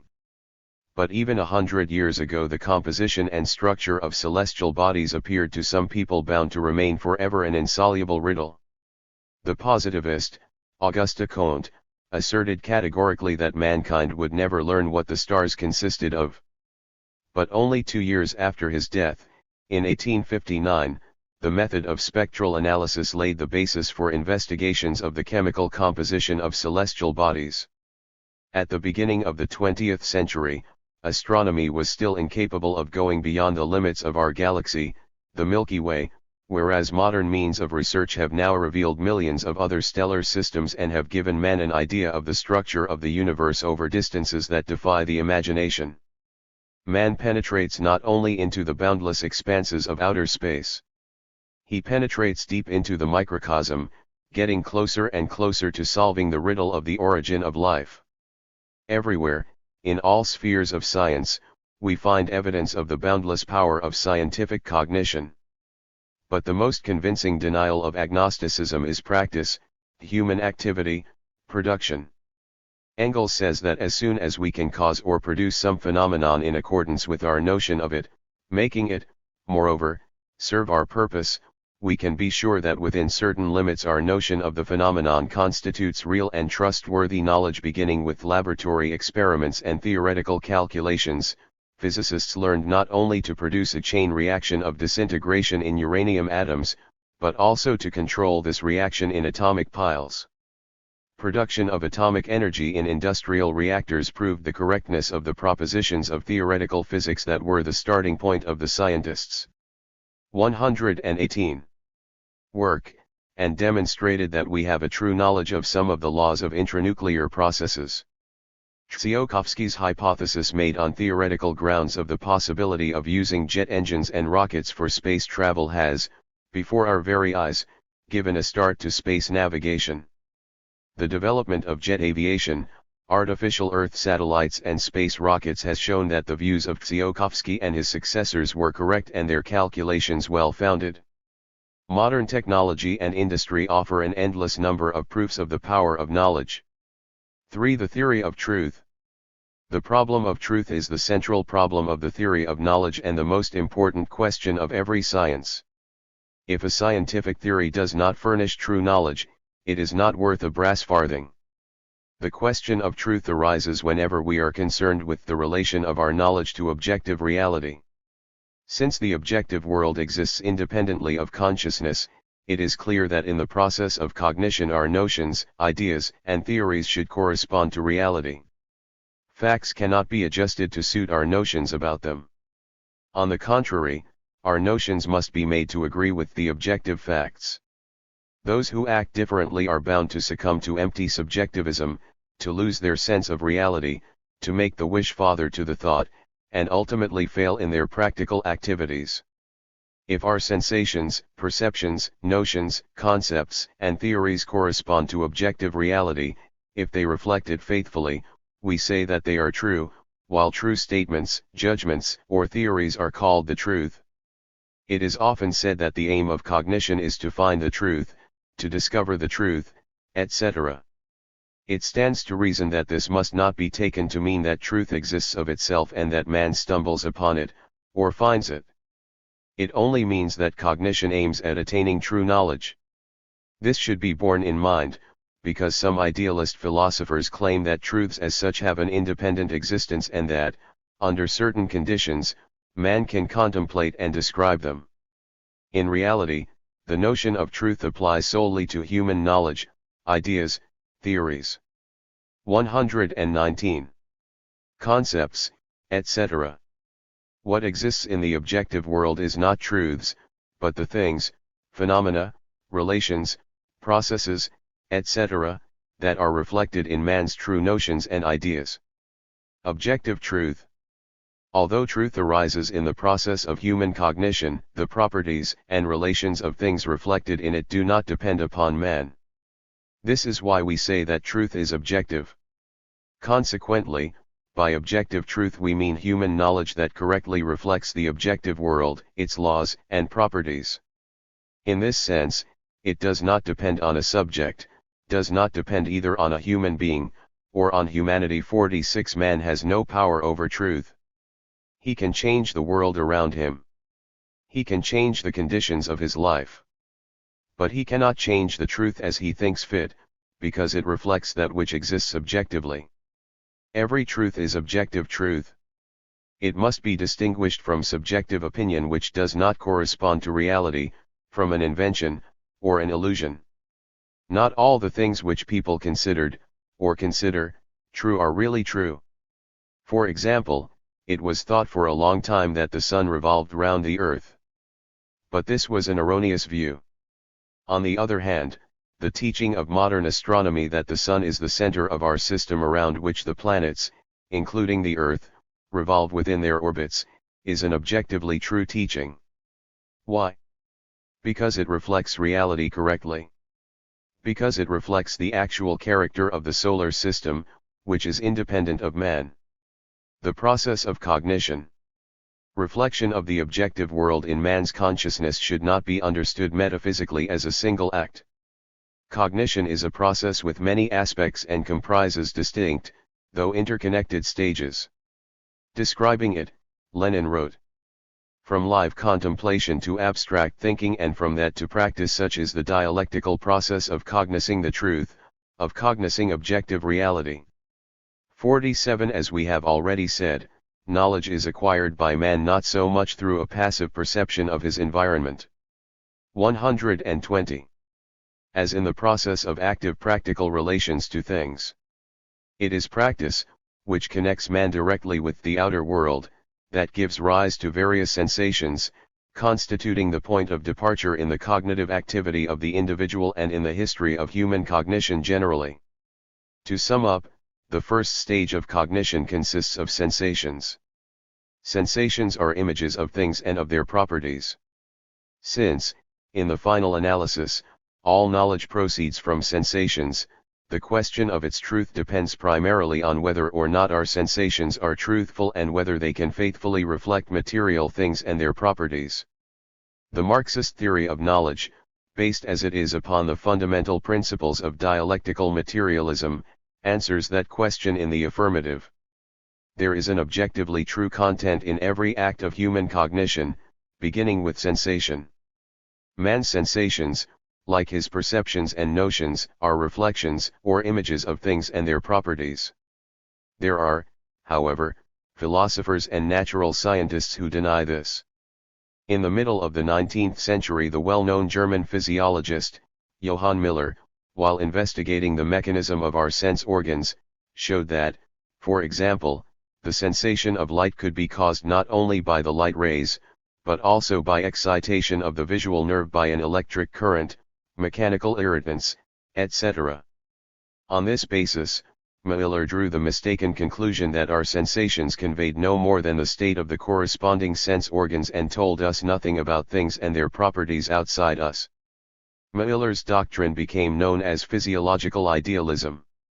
Another prominent German 19th century scientist, Hermann Helmholtz, also expressed mistrust of the perceptions of the sense organs. Those who share the viewpoint of these scientists consider that sensations are not images but merely conventional signs, symbols, hieroglyphics, which denote a phenomenon, which point to it, but do not reflect its objective nature. This point of view turns sensations into an insuperable barrier that shuts man off from the outer world, rather than a bridge that can. 121. Next him with it. From this point of view cognition of things is impossible. What is more, this agnostic viewpoint is liable to lead to a denial of the objective existence of things, inasmuch as objective reality by no means necessarily corresponds to the conventional sign, or symbol. In the history of philosophy, the road to subjective idealism lay through just this denial that sensations are the reflection of the objective properties of things. But this denial contradicts the experience of mankind and the facts of science. A study of the evolution of the animal world shows that the sense organs of animals, and later those of man, developed and improved in the process of the interaction of the body and its environment. In the course of long evolution, the sense organs became adapted to the external world in such a way as to be a good guide to surrounding conditions. Lenin wrote that man could never have adapted himself biologically to the environment if his sensations had not given him an objectively correct presentation of that environment. 48. If sensations did not give us a more or less true knowledge of things and their properties, thinking could not be true either, because it springs from sensations and is based upon them. Then there would be no true knowledge at all, man would be in a world of phantoms and illusions, and his life would be impossible. There is, of course, also a subjective element in sensations, because they are linked with the activities of the sense organs and man's nervous system, with his mind. No image can be identical with the thing it reflects. It always conveys its features more or less approximately and incompletely. But sensations are not merely subjective states of the human mind. Sensation is a subjective image of the objective world, Lenin, point 49, hence, sensations contain objective truth. Such is the only scientific, materialist point of view. To be a materialist, Lenin emphasized, is to acknowledge objective truth, which is revealed to us by our sense organs. 50 sensations, perceptions, and notions acquired through sense experience form the basis of knowledge, its point of departure. But cognition does not stop there. It goes farther, rising to the level of abstract thought. 122. Thought is cognition of the essence of phenomena. The Marxist theory of knowledge recognizes the qualitative difference between these two levels. Far from divorcing them, however, it perceives their dialectical interconnection. Although it is the highest form of cognitive activity, thought is also present at the stage of sensation. When man feels, he already thinks, becomes conscious of the results of his sense perceptions, and comprehends what he perceives. At the same time, it is only sensations and perceptions that provide thinking with the empirical material that constitutes the foundation of all our knowledge. The possibilities of sense cognition are limited. The cognition of phenomena that are out of the reach of sensation occurs through abstract thought. We cannot, for example, directly perceive through our senses, or visualize, the velocity of light, which is 300,000 kilometers per second. But that velocity exists, and we can think of it readily. What is more, we can measure it with instruments on the basis of theoretical calculations. We are unable to perceive a duration of a few hundred millionths of a second, which is the lifespan of such elementary particles as some of the mesons. But we can think it. Mathematics deals continually both with infinite and infinitesimal quantities, which cannot be visualized. Elementary generalizations are made even at the stage of sense cognition. We perceive common properties, example the whiteness of such different bodies as snow, salt, sugar, foam, paper, etc. But sense knowledge does not reveal the inner nature of phenomena, their necessary relations and connections. To discover the laws that govern phenomena, to penetrate to their essence, i.e., to attain a scientific knowledge of the world around us, we require a qualitatively different cognitive activity, thinking, which takes the form of concepts, judgments, inferences, hypotheses, and theories. No law as such is perceived by the senses. People watched bodies fall to earth innumerable times, but it required considerable scientific progress and the genius of Newton to discover and formulate the law of gravity, which embraced all those innumerable facts and was the basis of them. We know that sensations caused by the direct effect of things. 123. EY.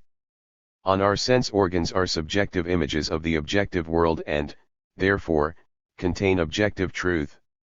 Can the same be said of the products of thought, which are abstract concepts not immediately connected with material things? Yes, of course. Sensations and perceptions always deal with individual, concrete facts, with the external aspect of phenomena. They reflect all this with a greater or lesser degree of accuracy. Abstract concepts are also reflections of reality containing objective truth. But abstract concepts reflect the deeper, internal stratum of reality. They do not confine themselves to the external sensory aspect of phenomena, but specify the essential relations and connections that lie at their root. The senses show us, for example, that thunder and lightning are followed by a downpour. This knowledge may suffice for certain practical acts, such as seeking shelter when a thunderstorm breaks out. But it is entirely insufficient to explain the phenomena observed in a thunderstorm. That involves thinking in abstract concepts. The relations between the capitalist and the worker may take the most diverse forms in particular cases, from open coercion to external loyalty, democracy, and friendliness. But the essence of the relation of the capitalist to the worker will always be the same, that of exploitation. A description of various concrete facts and incidents is insufficient to reveal this true essence of class relations, which requires a deep theoretical analysis exposing the nature of capitalism and involves abstract concepts adequate to express its laws. Lenin wrote that thinking which rises from the concrete to the abstract, does not depart from truth, but approaches truth. Abstraction of matter, a law of nature, abstraction of value, etc., in a word, all scientific, correct, serious, not flighty, abstractions reflect nature more deeply, more correctly, more fully. 51. The power of thought lies in its capacity for abstraction, its ability to exclude particulars and to reach generalizations expressing the main and most essential thing in phenomena. The power of thought lies in its capacity to go beyond the bounds of the immediate moment, to understand past developments, and to foresee those of the future by means of 124. The objective laws that it has discovered. Thought is an active process, a process of creating concepts and operating with them. But thought and its products, concepts, are connected with the objective world not directly, but indirectly through practical activities and sensations. The advantage of concepts is in that they are not tied to particular sense facts, and are relatively independent of them.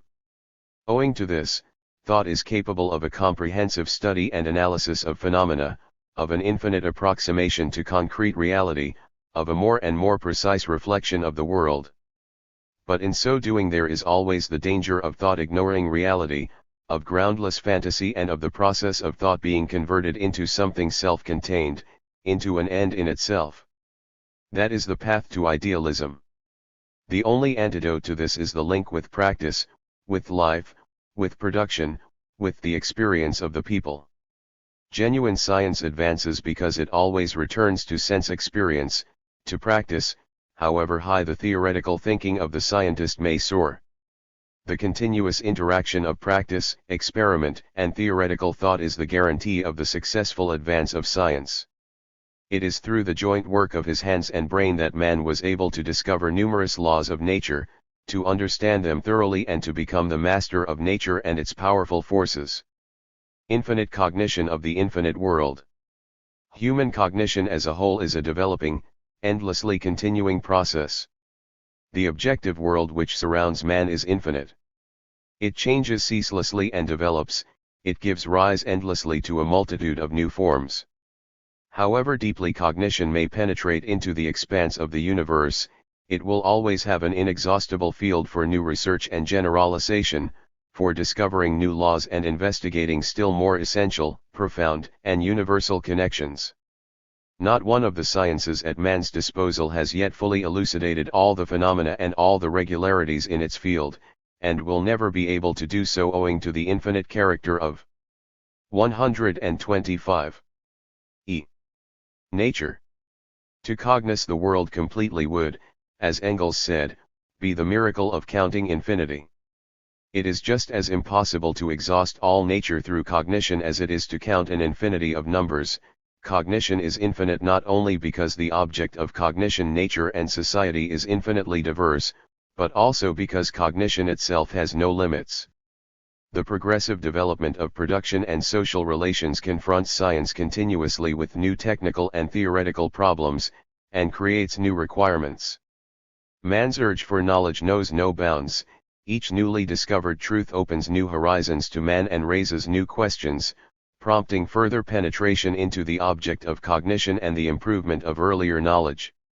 The doctrine of dialectical materialism on the inexhaustibility of the world and the infinity of knowledge is hostile to all agnosticism.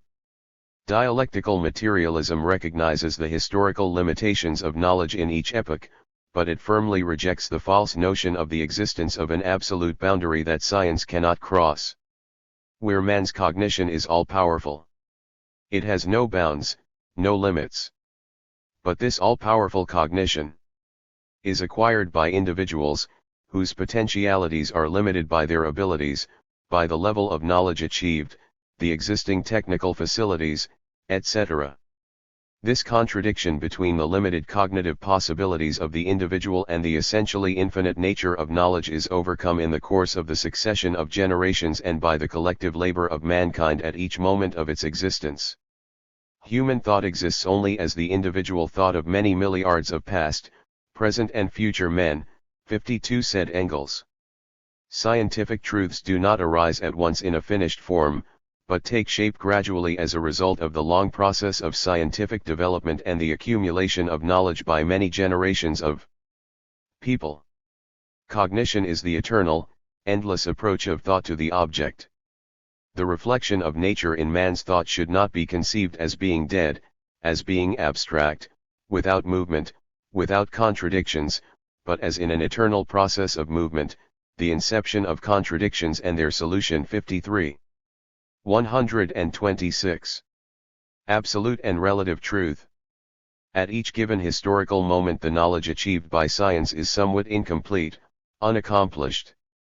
Progress in the cognition of truth consists in gradually eliminating and diminishing this incompleteness, while the accuracy and fullness of the reflection of phenomena and laws of nature constantly increase. One must distinguish between deliberate lies, such as are often used by the enemies of scientific progress, and mistakes or misconceptions arising in the process of cognition owing to objective causes, the inadequate general level of knowledge in a given field, the imperfection of technical devices used in scientific research, etc. The dialectical contradictoriness of knowledge is also demonstrated by truth often developing side by side with error, and it happens sometimes that one-sided, or even incorrect theories serve as a form of the development of truth. During the 19th century, physics held to the wave theory of light. Early in the 20th century it was found that the wave theory of light was one-sided and inadequate, since light possessed both an undulatory and corpuscular nature. However, the one-sided wave theory enabled scientists to make a large number of important discoveries and to explain numerous optical phenomena.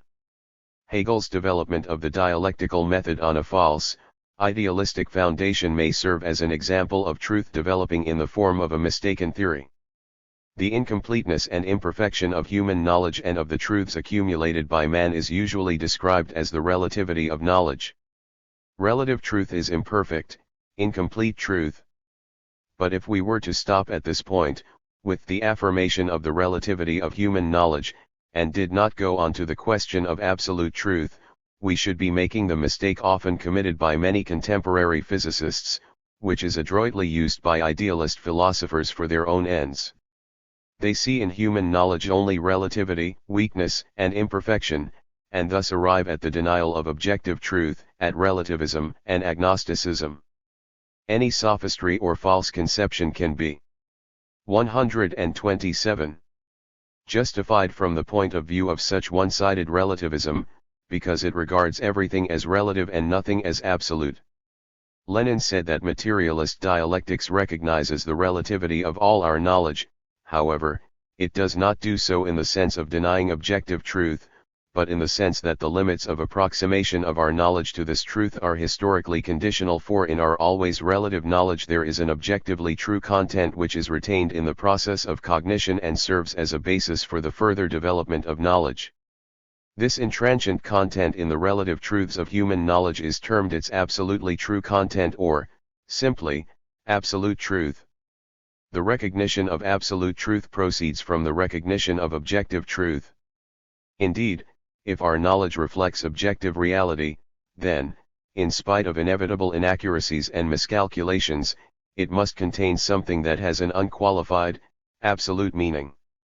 Lenin pointed out that to acknowledge objective truth, i.e., truth not dependent upon man and mankind, is, in one way or another, to recognize absolute truth. The materialist philosophers of ancient Greece were the first to say that life originated from lifeless matter and that man originated from animals. Thus, in the opinion of Anaximander, 6th century BC, the first living beings took shape out of sea slime and man originated from fish. The progress of science showed that the notions of the ancient Greek philosophers on the origin of life and man were very naive and incorrect.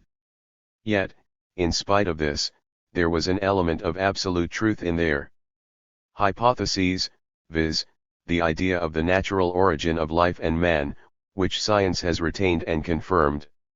Its recognition of absolute truth separates dialectical materialism from the views of the agnostics and relativists, who refuse to see the power of human knowledge, its all-conquering power, which no secrets of nature are able to withstand. It is often said that human knowledge is in possession of very few absolute truths and that these are confined to trivialities, i.e., to universally known propositions. For example, such propositions as twice 2 is 4 or the Volga flows into the Caspian Sea are absolute, final truths, but, some may say, these truths are of no special value. 128. It may be argued, however, that in actual fact human knowledge contains a profusion of extremely important, absolutely true propositions, which the further progress of science will not modify. Such, for example, is the proposition of philosophical materialism about the priority of matter and the secondary nature of consciousness. The proposition that society cannot exist and develop without producing material resources is an absolutely true proposition. Darwin's idea of the evolution of organic species and man's origin from animals is an absolute truth. Such absolute truths are contained in the theories and laws of science, and man is guided by them in his practical and theoretical activities. Dialectical materialism, however, which views cognition as a process, has the same approach to absolute truth. By absolute truths, Marxist philosophy does not only mean individual final truths, such as Napoleon died on May 5, 1821. It imparts a broader meaning to the notion of absolute truth. Absolute truth is the constantly expanding absolutely true content of relatively true knowledge. It is the process of an ever fuller, deeper and more accurate reflection of the objective world. The dialectical unity of absolute and relative truth. Everywhere in the history of science we see that there is absolutely true content in what were relative truths as originally formulated. But they also have a content that is subsequently discarded as erroneous. We see how the absolutely true content expands and grows as truth develops, while the element of error continually decreases. We see how relative truth constantly approximates to absolute truth.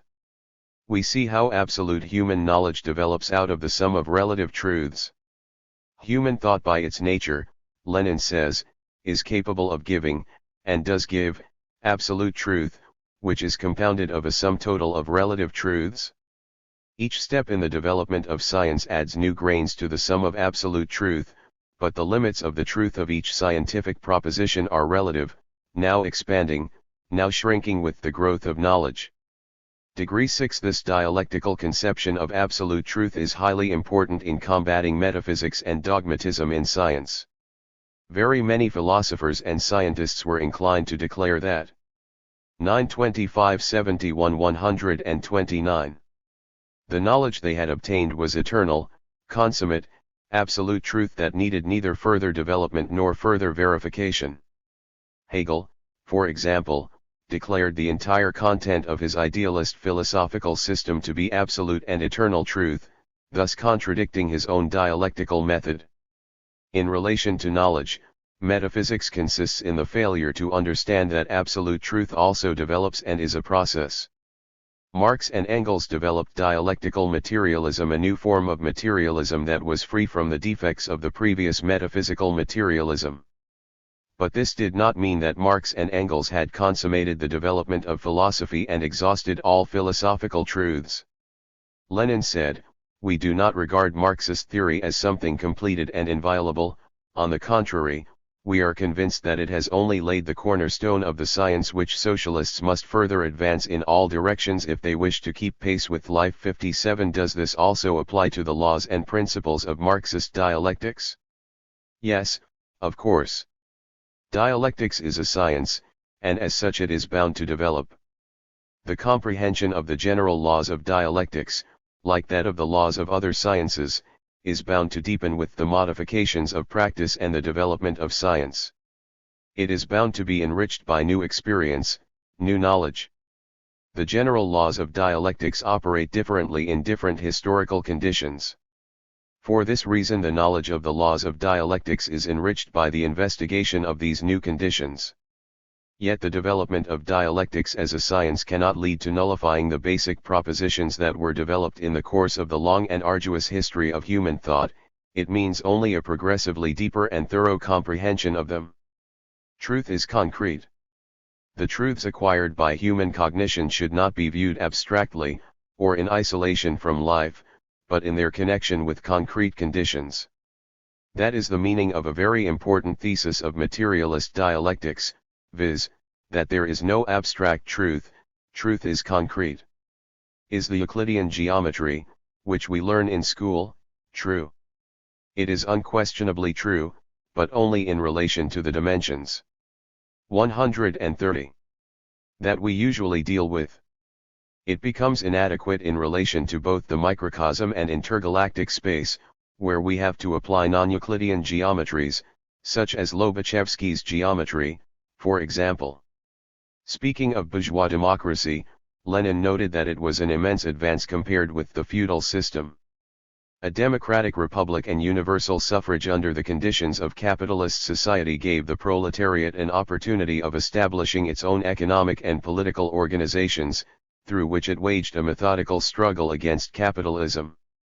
There was nothing even approximately resembling this among the peasant serfs, not to speak of the slaves. 58. At the same time, Lenin vigorously exposed the limitations and narrowness of bourgeois democracy compared with Soviet democracy, a democracy for the vast majority of the people, springing from the creative revolutionary initiative of the masses. The dialectical materialist thesis of the concrete nature of truth warns us against general formulas and ready-made schemes in the treatment of facts. Dialectics teaches us to pay regard to facts, to take account of the concrete interrelations of phenomena, to analyze changed conditions and to adapt our course of action to them.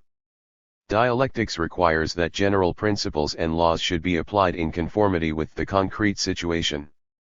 This is the approach that corresponds to the requirements of practice. Importance of the Marxist theory of truth for science and practice. The teaching of materialist dialectics on absolute and relative truth and the concrete nature of truth is of immense importance for science and practice. In his analysis of the development of physics in the late 19th and early 20th century, Lenin pointed out that the idealist mistakes made by many scientists of that period were due to their ignorance of the dialectics of the cognitive process. One who thinks along metaphysical lines assumes that truth is either absolute or totally non-existent. For a long time scientists thought that the theories of classical physics were absolute truths. But when new disc of 131 Aries upset the old scientific notions and revealed the inadequacy of previous theories, some scientists lost their bearings. It seemed to them that there was no absolute or objective truth at all, that all our knowledge was merely relative, conditional, subjective. This relativist attitude caused them to fall victim to idealist philosophy. Knowledge of dialectics not only enables scientists to avoid idealist errors, it enables them to overcome the difficulties confronting science. The dialectical conception of absolute and relative truth shows the proper approach to errors committed in the process of cognition, in science. The truth does not arise ready-made. Cognition is a difficult and complex process, leaving room for mistakes, misconceptions, and one-sided theories and views. But the ideas advanced by science are gradually sifted through the sieve of criticism, tempered in the furnace of practice, and all the false elements in them are cast off or burnt away, while the objectively true, absolute content remains and becomes a permanent asset to science. No one can claim to be absolutely infallible. But although errors are inevitable in man's cognitive activities, this does not at all mean that each concrete act of cognition by each individual scientist must necessarily involve mistakes. A scientist must do his best to avoid making mistakes in research. The way to avoid mistakes is through mastering the dialectical method of scientific research, maintaining close contact with practice, making a thorough all-round study of the matter in hand, and collectively discussing the problems and their suggested solutions, etc. No one is guaranteed against making mistakes. What matters is, firstly, to make no gross errors and, secondly, not to persist in an error when it has been established as such. Criticism and self-criticism is the force that reduces the possibility of mistakes both in cognition and in practical activity, and reveals them when they occur. The battle of opinions in science, a critical attitude to one's own scientific effort and a heedful approach to the criticism of others, these are conditions for the normal work of every scientist. Ignoring or suppressing criticism in any way is extremely harmful to the scientist himself, and to science. 132. The dialectical conception of truth helps, too, in combating dogmatism and revisionism, which are hostile to Marxism and ignore the teaching of dialectical materialism on relative and concrete truth, though they may swear allegiance to it. Dogmatism views theoretical propositions as absolute, universal truths that can be applied equally in all cases, regardless of the concrete situation and the emergence of new phenomena. Revisionism, on the other hand, as far as its methodology is concerned, adopts an extreme relativism and attributes no more than a relative character to every truth, disowning the fundamental principles of Marxism, which constitute its revolutionary essence. Marxist dialectics exposes the metaphysical faults of both dogmatism and revisionism. By recognizing the relative nature of our knowledge, dialectics prevents theoretical formulae from becoming ossified and turning into dogma. It requires a concrete application for all general truths. At the same time, dialectics proceeds from the fact that grains of absolute truth are formed and accumulated in the process of cognition. This applies, among other things, to the key principles of Marxist-Leninist theory. They can and should be developed, enriched, and given concrete form in accordance with the data of social practice and science, but they must not be discarded because that would be a betrayal of truth. For practice is the criterion of truth. To be serviceable to society, an idea or scientific theory must be true. To establish whether an idea is true or false, it has to be compared with reality. But how is this to be done?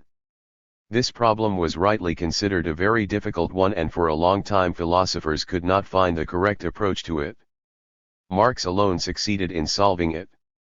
He realized the fallacy of trying to find a criterion of truth in consciousness alone, and he established that man could prove the truth, the power of his thought, solely in carrying out his practical activities. Indeed, man has no other means of establishing the truth of his knowledge except through practice. It is his practical activities, the basis and ultimate goal of cognition, that constitute 133. The supreme yardstick with which to determine whether no edge that has been gained is true or not. Practice is the criterion of truth. Dialectical materialism defines practice as a process in which man, a material being, acts upon his material environment. Practice is the entire activity of man in altering the world, and primarily his productive and social and revolutionary activity. In industrial production, the most widespread form of practically verifying scientific and technological ideas is factory tests and the mass use of machines, instruments, and technological processes. In scientific research, practice often takes the form of experiment, i.e., man's active interference in natural phenomena, when on the strength of definite theoretical assumptions conditions are created artificially for reproducing or, reversely, terminating the phenomenon in question. Where an immediate influence on the object under study is impossible, as in the case of a star, our conceptions about it are tested by comparing them with the results of all astronomical observations and with the data of related fields of science, example physics. Sometimes new ideas may be tested indirectly, i.e., by comparing them with scientific theories and laws that have already acquired the nature of objective truth. In many cases, the systematic knowledge already possessed by mankind enables some ideas to be appraised without new experiments. If an inventor, for example, were to design a new perpetual motion machine, no scientific institution in the world would bother to construct a model of it for a practical test, or even to examine it.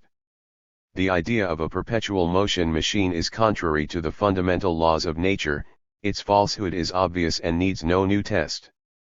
This does not mean that the criterion of practice is lacking in this case.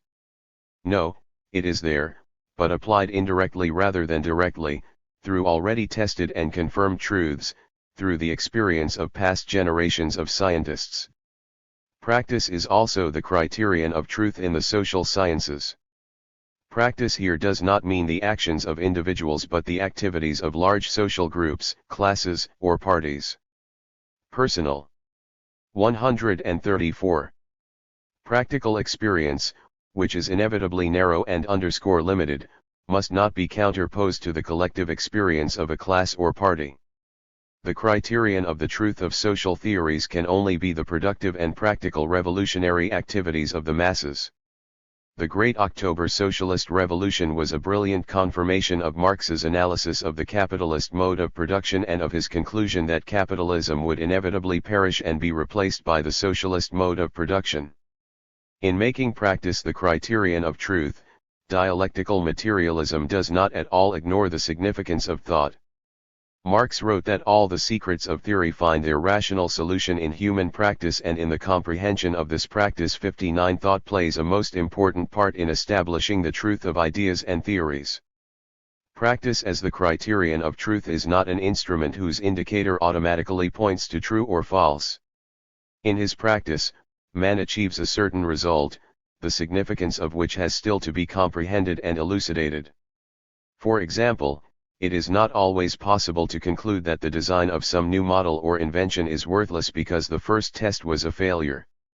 The result obtained can be correctly appraised only by carefully analyzing the underlying idea of the invention and all the conditions for its realization. Practice does not stand still, it continually changes, develops, and advances. The sphere of man's activities and the possibilities of his penetration into the surrounding world grow ever larger. It may take considerable time for practice to be able to confirm an idea. But a true idea is bound to be confirmed sooner or later. The idea that the earth was round, for example, was long considered untrue and regarded as heretical, until Magellan's voyage round the world in 1519-22 removed all doubt on that score once and for all. Practice grows and develops. Hence, it too can contain both old and new elements. That is why not all practice is a reliable criterion of truth. Conservative-minded people also frequently refer to practice in combating new ideas. But they refer to outdated practice. Progressive theory rests on progressive practice, for it is this that provides data for appraising the 135. Truth of a theory and new material for science, rouses thought and advances it. Just as relative truth has a certain absolute content, so also practice, although historically limited at any given time, has also a permanent significance, being a constant and indispensable form of man's connection with the objective world. Pragmatism is the philosophy of big business.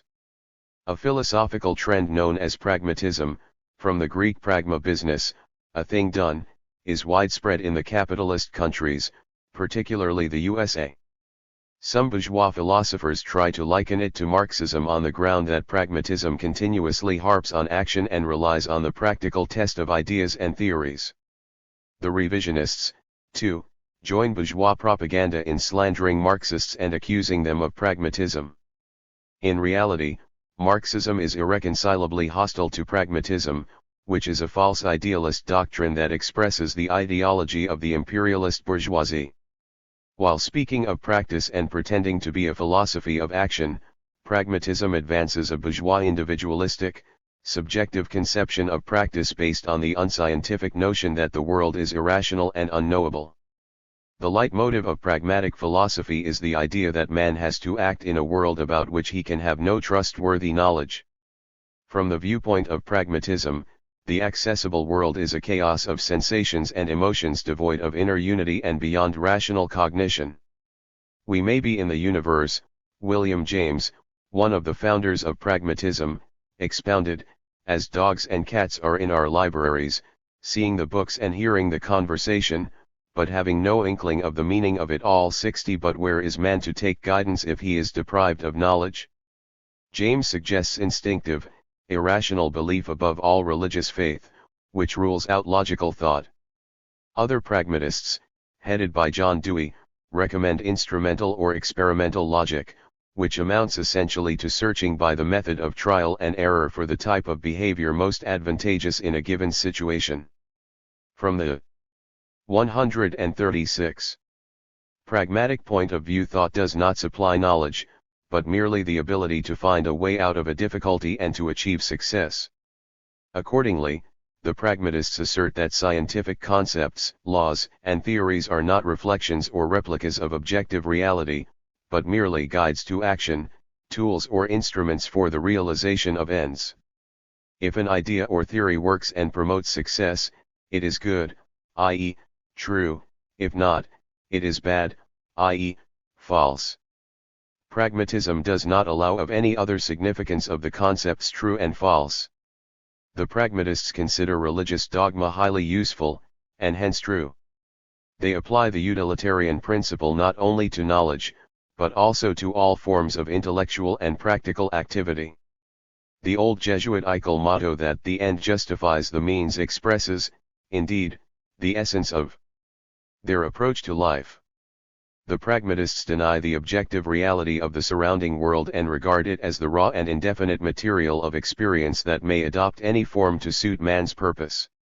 The world, they say, is plastic, it is always what we make of it and yields readily to human coercion. There are no objective, stubborn facts, they say, there are only the interpretations that we give them. All reality is thus made completely dependent upon the subject and his will. Consequently, the philosophy of pragmatism is based on a distorted conception of practice. It greatly exaggerates the active, volitional character of human activity and makes it the basis of reality. Contrary to the assertions of the pragmatists, however, man's activity does not create the external world. It only changes and transforms reality, which exists independently of man. To be successful, conscious human activity must be based on a knowledge of the objective properties of things and of the laws that govern them. Action does not exclude knowledge, as the pragmatists assert, but presupposes it. Naturally, there may be isolated cases when a partial, temporary success may be achieved by acting upon a false idea. But it is usually a short-lived success, as short-lived as the success of Hitlerism, which rested on a spurious fascist mythology. By depicting the world as plastic, absolutely pliable reality, the philosophy of pragmatism encourages the false idea. 1357. That volition, energy, and determination to act are capable of achieving any set goal, irrespective of objective conditions and laws. Pragmatism is, first and foremost, the world outlook of vigorous money grabbers, the financial magnates and monopolists who regard themselves as omnipotent masters of the capitalist world. By ignoring objective facts, the idealist philosophy of pragmatism fosters adventurist, aggressive tendencies in political thought and provides a theoretical basis for the policy of acting from positions of strength by its failure to recognize the objective difference between truth and falsehood, and by identifying truth and utility. Pragmatism encourages unprincipledness and enables the governing class to justify every profitable lie, and every criminal act.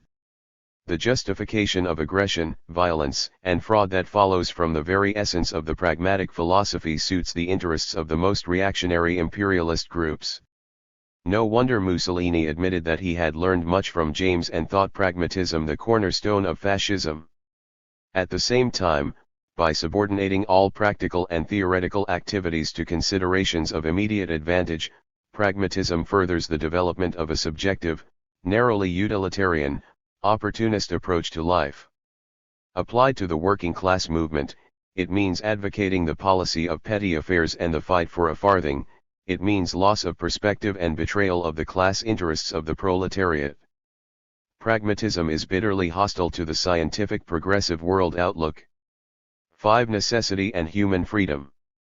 The great importance of Marxist philosophy lies in its equipping the working people with the knowledge of the laws of the development and transformation of the objective world.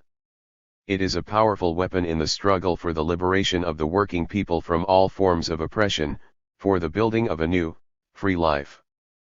But is human freedom possible? Is man capable of shaping his own fate? These questions have troubled people since ancient times, but no one could give a convincing answer. 138. Discussing the question of freedom, philosophers arrived at different but always incorrect conclusions.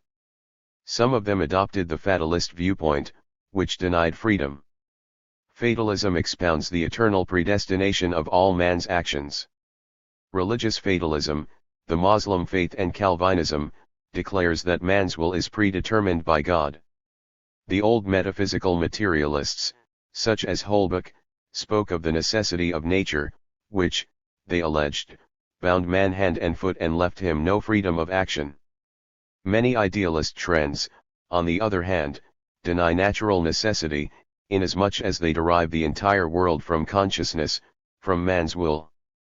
They consider man to be completely free and go so far as to assert absolute absence of law. Such philosophical theories of freedom are representative of indeterminism, of which the philosophy of existentialism discussed earlier may serve as an example. Of the pre-Marxian philosophers, Hegel produced the deepest solution of the problem of freedom and necessity, but he developed it, like all his doctrine, on an idealist foundation. He tried to link freedom and necessity by defining freedom as recognition of necessity. But by necessity he understood the necessary development of the absolute idea, while freedom, according to his doctrine, was realized solely in the realm of the spirit. The basic fault of the doctrines of Hegel and all other idealists is that they conceive freedom solely as freedom in spirit, in consciousness, totally evading the question of the real conditions of human life. What is more, they speak invariably about freedom of the individual and ignore the question of the emancipation of the masses. Dialectical materialism provides a scientific solution to the question of the relation of freedom and necessity. While it takes necessity as the basis, materialist dialectics at the same time acknowledges the possibility of human freedom. Man's true freedom is not an imaginary independence of natural and social laws, no such independence is in fact possible. It lies in knowing these laws and in actions based on that knowledge. People are not supernatural beings. They cannot overstep the bounds of natural laws any more than they can avoid breathing. Furthermore, people live in society, and cannot be immune. 159. From the operation of the laws of social living. They can neither arbitrarily revoke the existing laws of social development, nor introduce new ones. But people can cognize the laws of nature and society and, knowing the nature and direction of their operation, they can utilize them in their own interests, put them to their own service.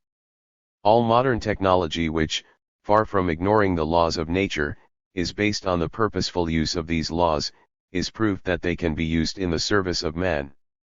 It is much more difficult for man to master the laws of social life, which for thousands of years have ruled him as an alien and hostile force. The working man was enslaved by the spontaneous laws of economic life and by the power of the dominant exploiting classes.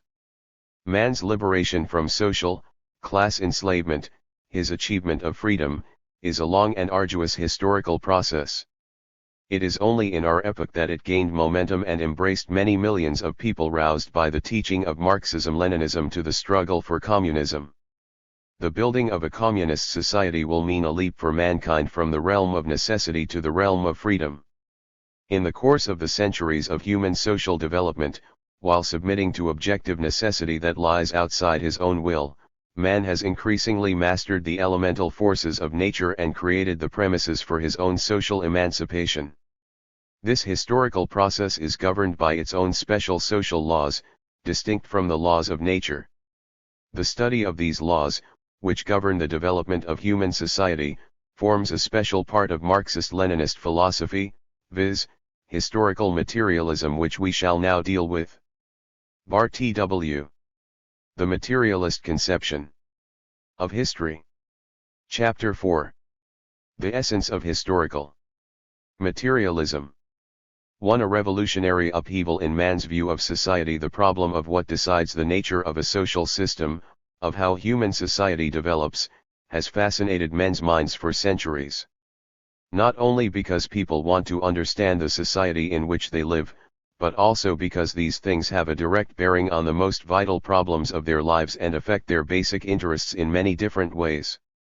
Did the existing features of society come about merely by chance, or were they produced by invisible yet powerful causes?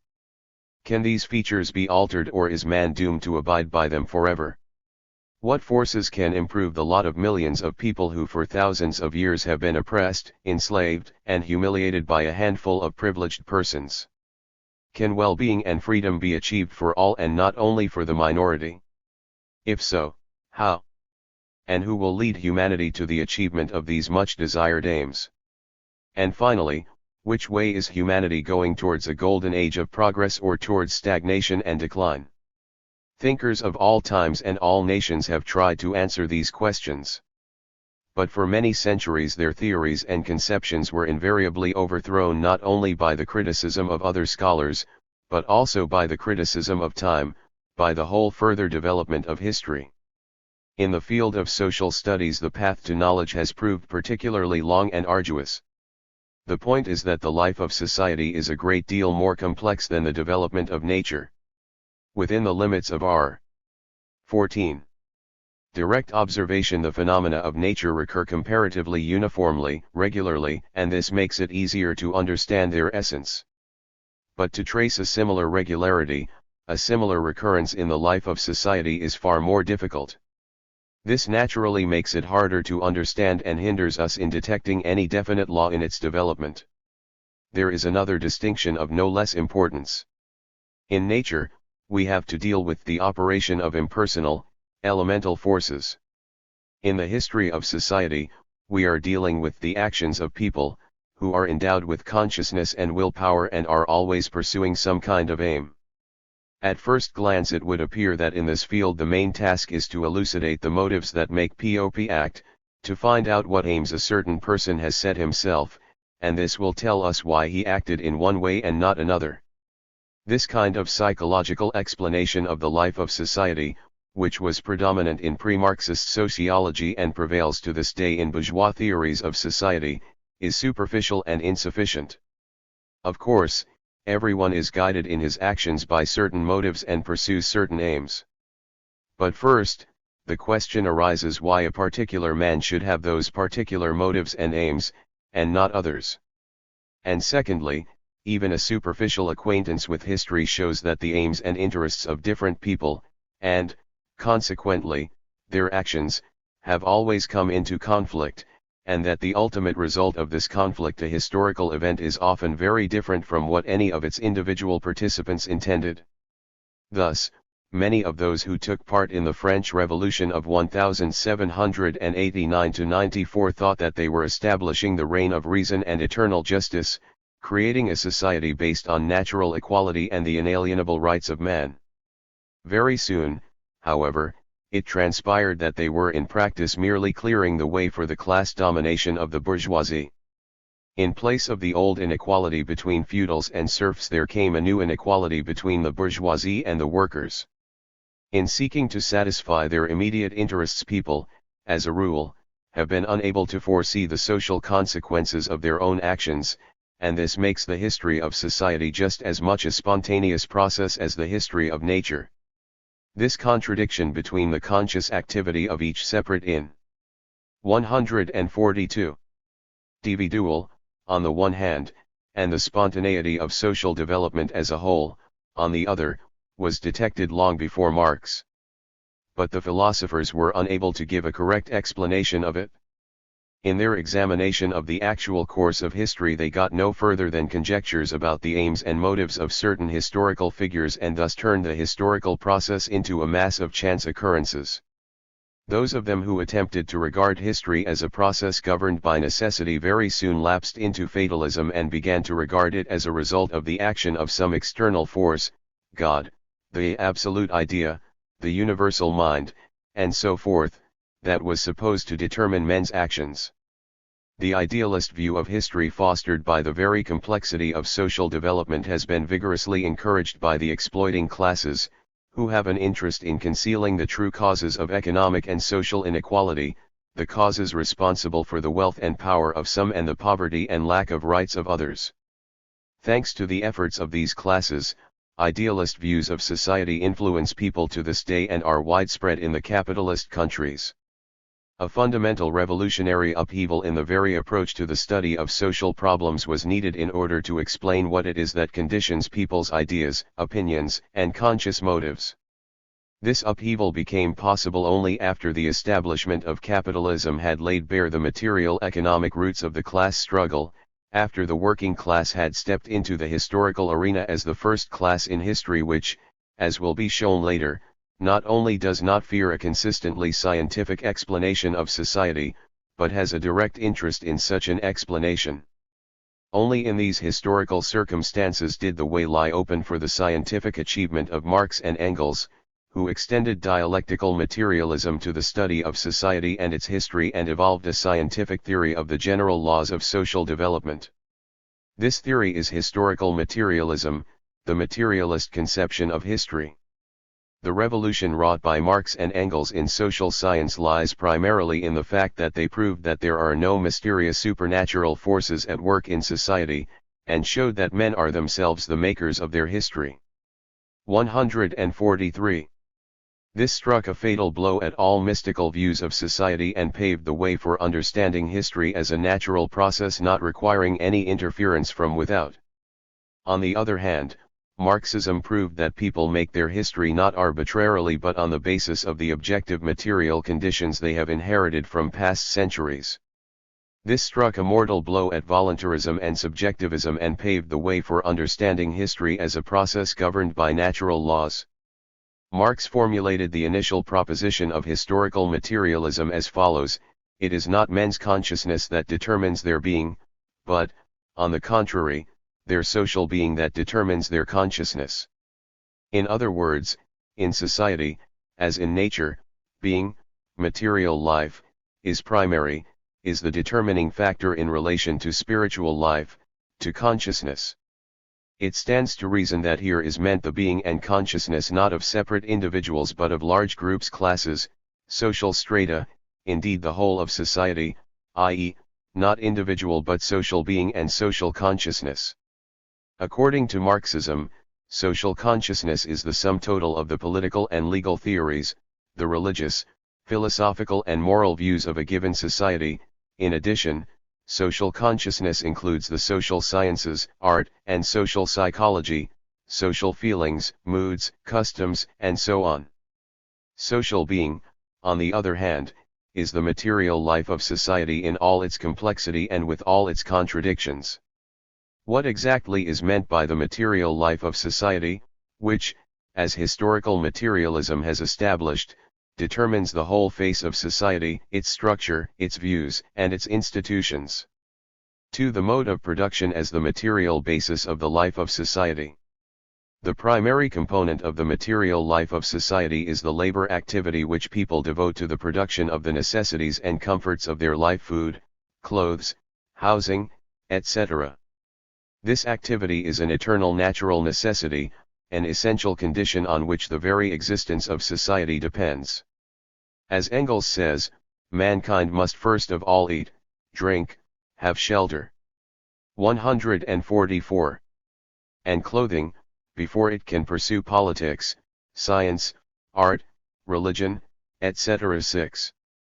The geographical environment, on the one hand, and population, on the other, form the natural material prerequisites for the process of production. However, although these natural material conditions exercise a considerable influence on the course of social development, either accelerating or delaying it, they do not form the basis of the historical process. Different social systems can exist in one and the same natural environment, and density of population has an unequal effect in various historical circumstances. Unlike animals, which passively adapt themselves to the external environment, man exercises an active influence on his environment and obtains the material values needful to his life by means of labor, which presupposes the use and making of special instruments. Society cannot arbitrarily choose these instruments. Every fresh generation that enters life inherits the instruments of production that have been created by the efforts of previous generations and carries on production with the help of these instruments, only gradually improving and changing them.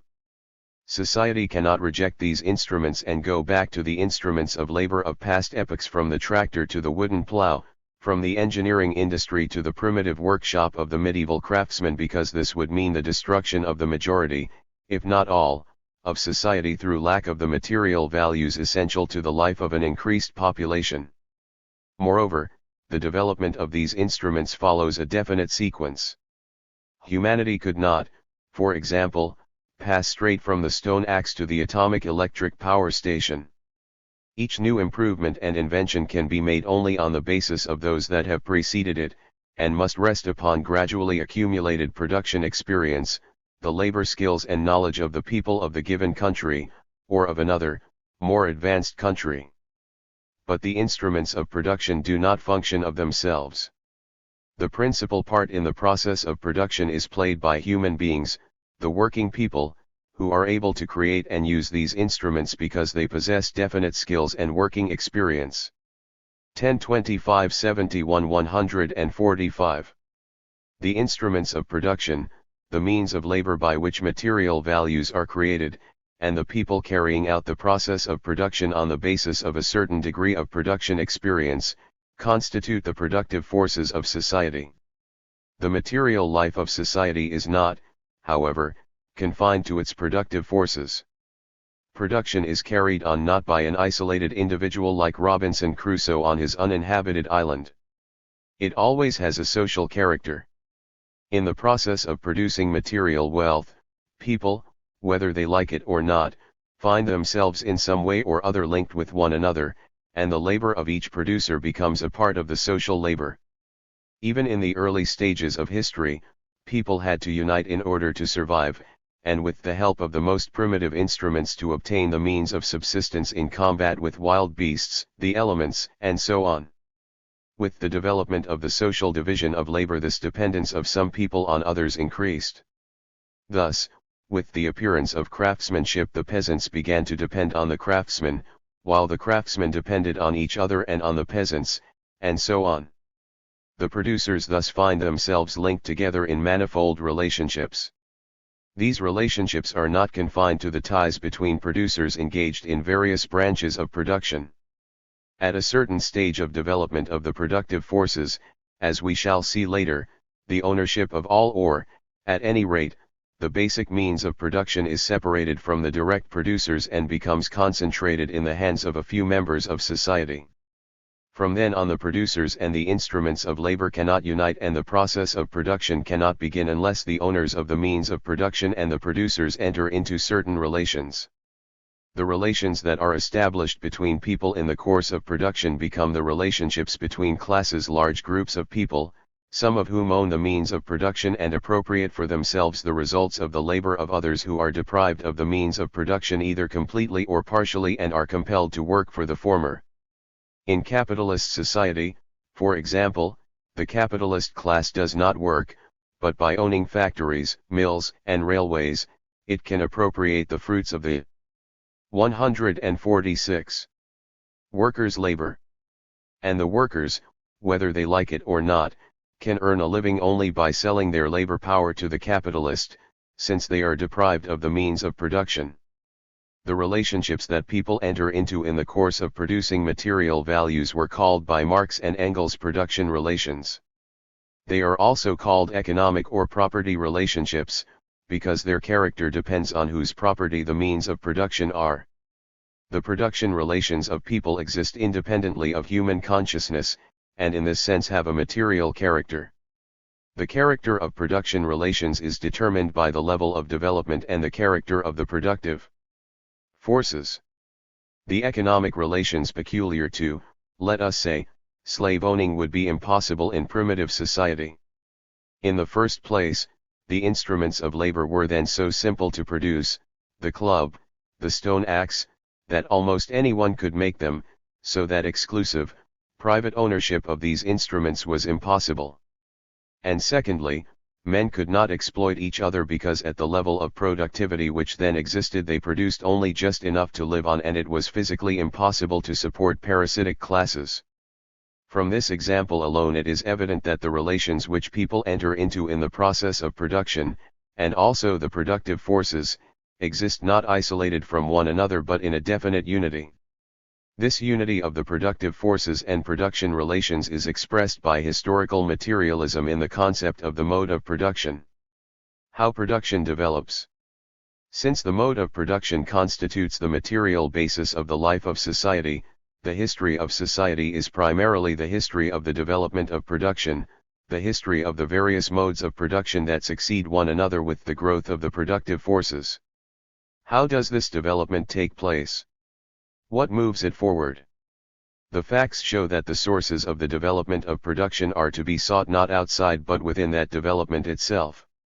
This was emphasized by Marx, who defined history as the self-developing social state 62 of mankind. 10*147 and in the process of labor, people act upon external nature and change it. But while influencing nature they at the same time change themselves. They accumulate experience of production, labor skills, and knowledge of the world around them. All this makes it possible to improve the instruments of labor and the ways of using them, to invent new instruments, and to introduce various improvements in the process of production. And each improvement or invention of this kind brings in its train fresh improvements, which sometimes effect a real revolution in the techniques and productivity of labor.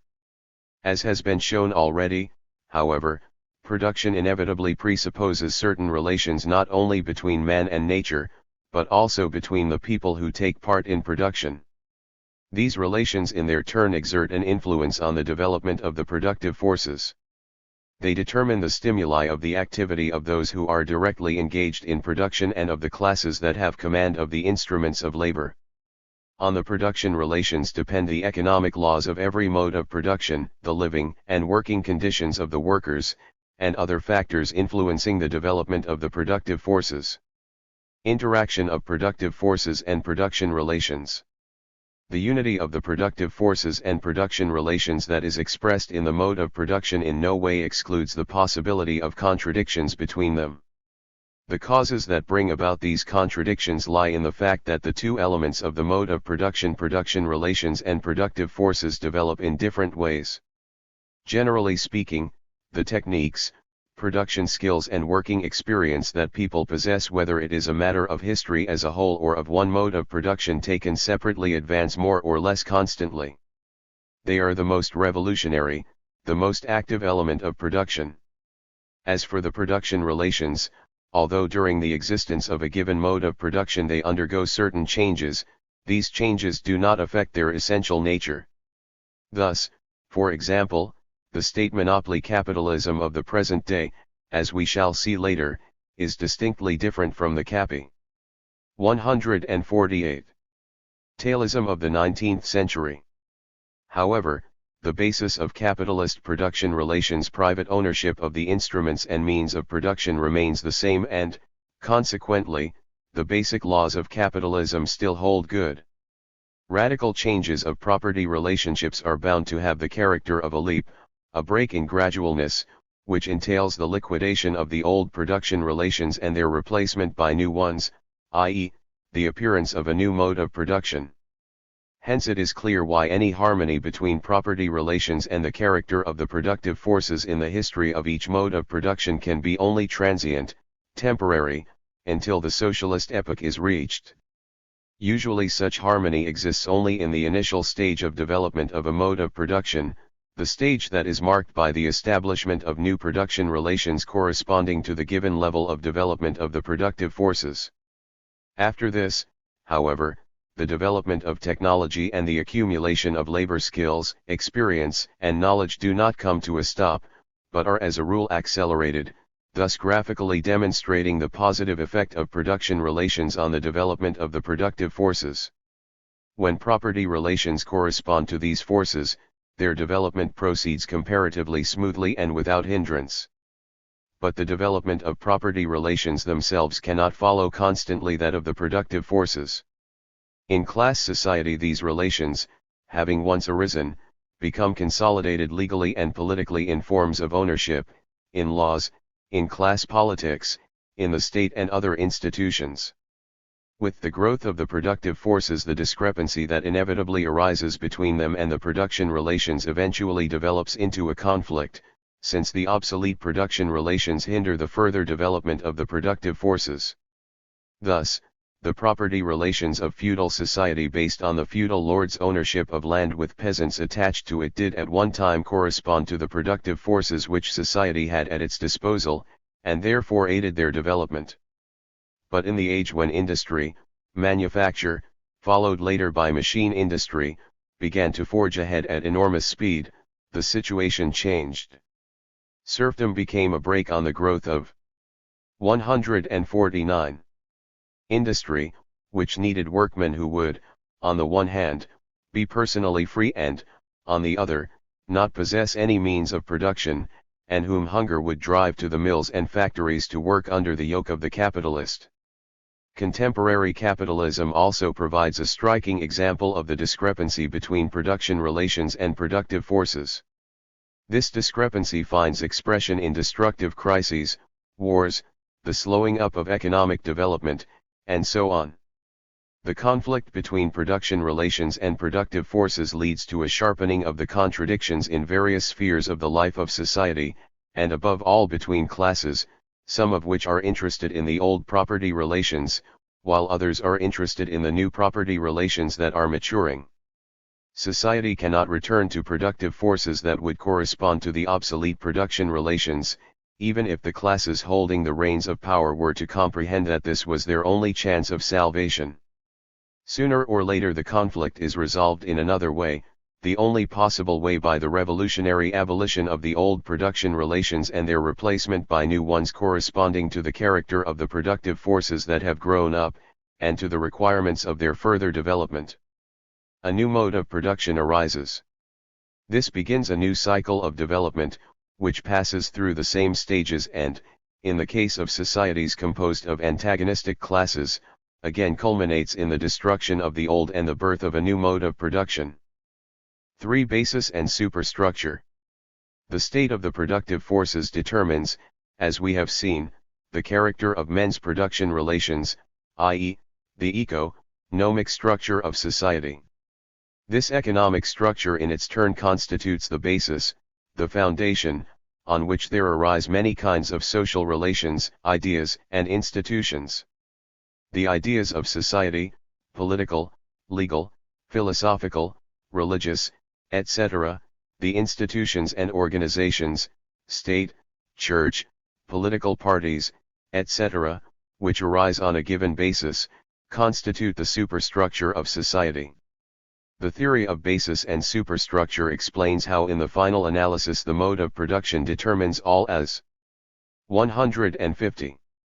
aspects of social life and reveals the link between the socio-economic relations and all the other relations of a given society. Every society known to history has its specific basis and corresponding superstructure.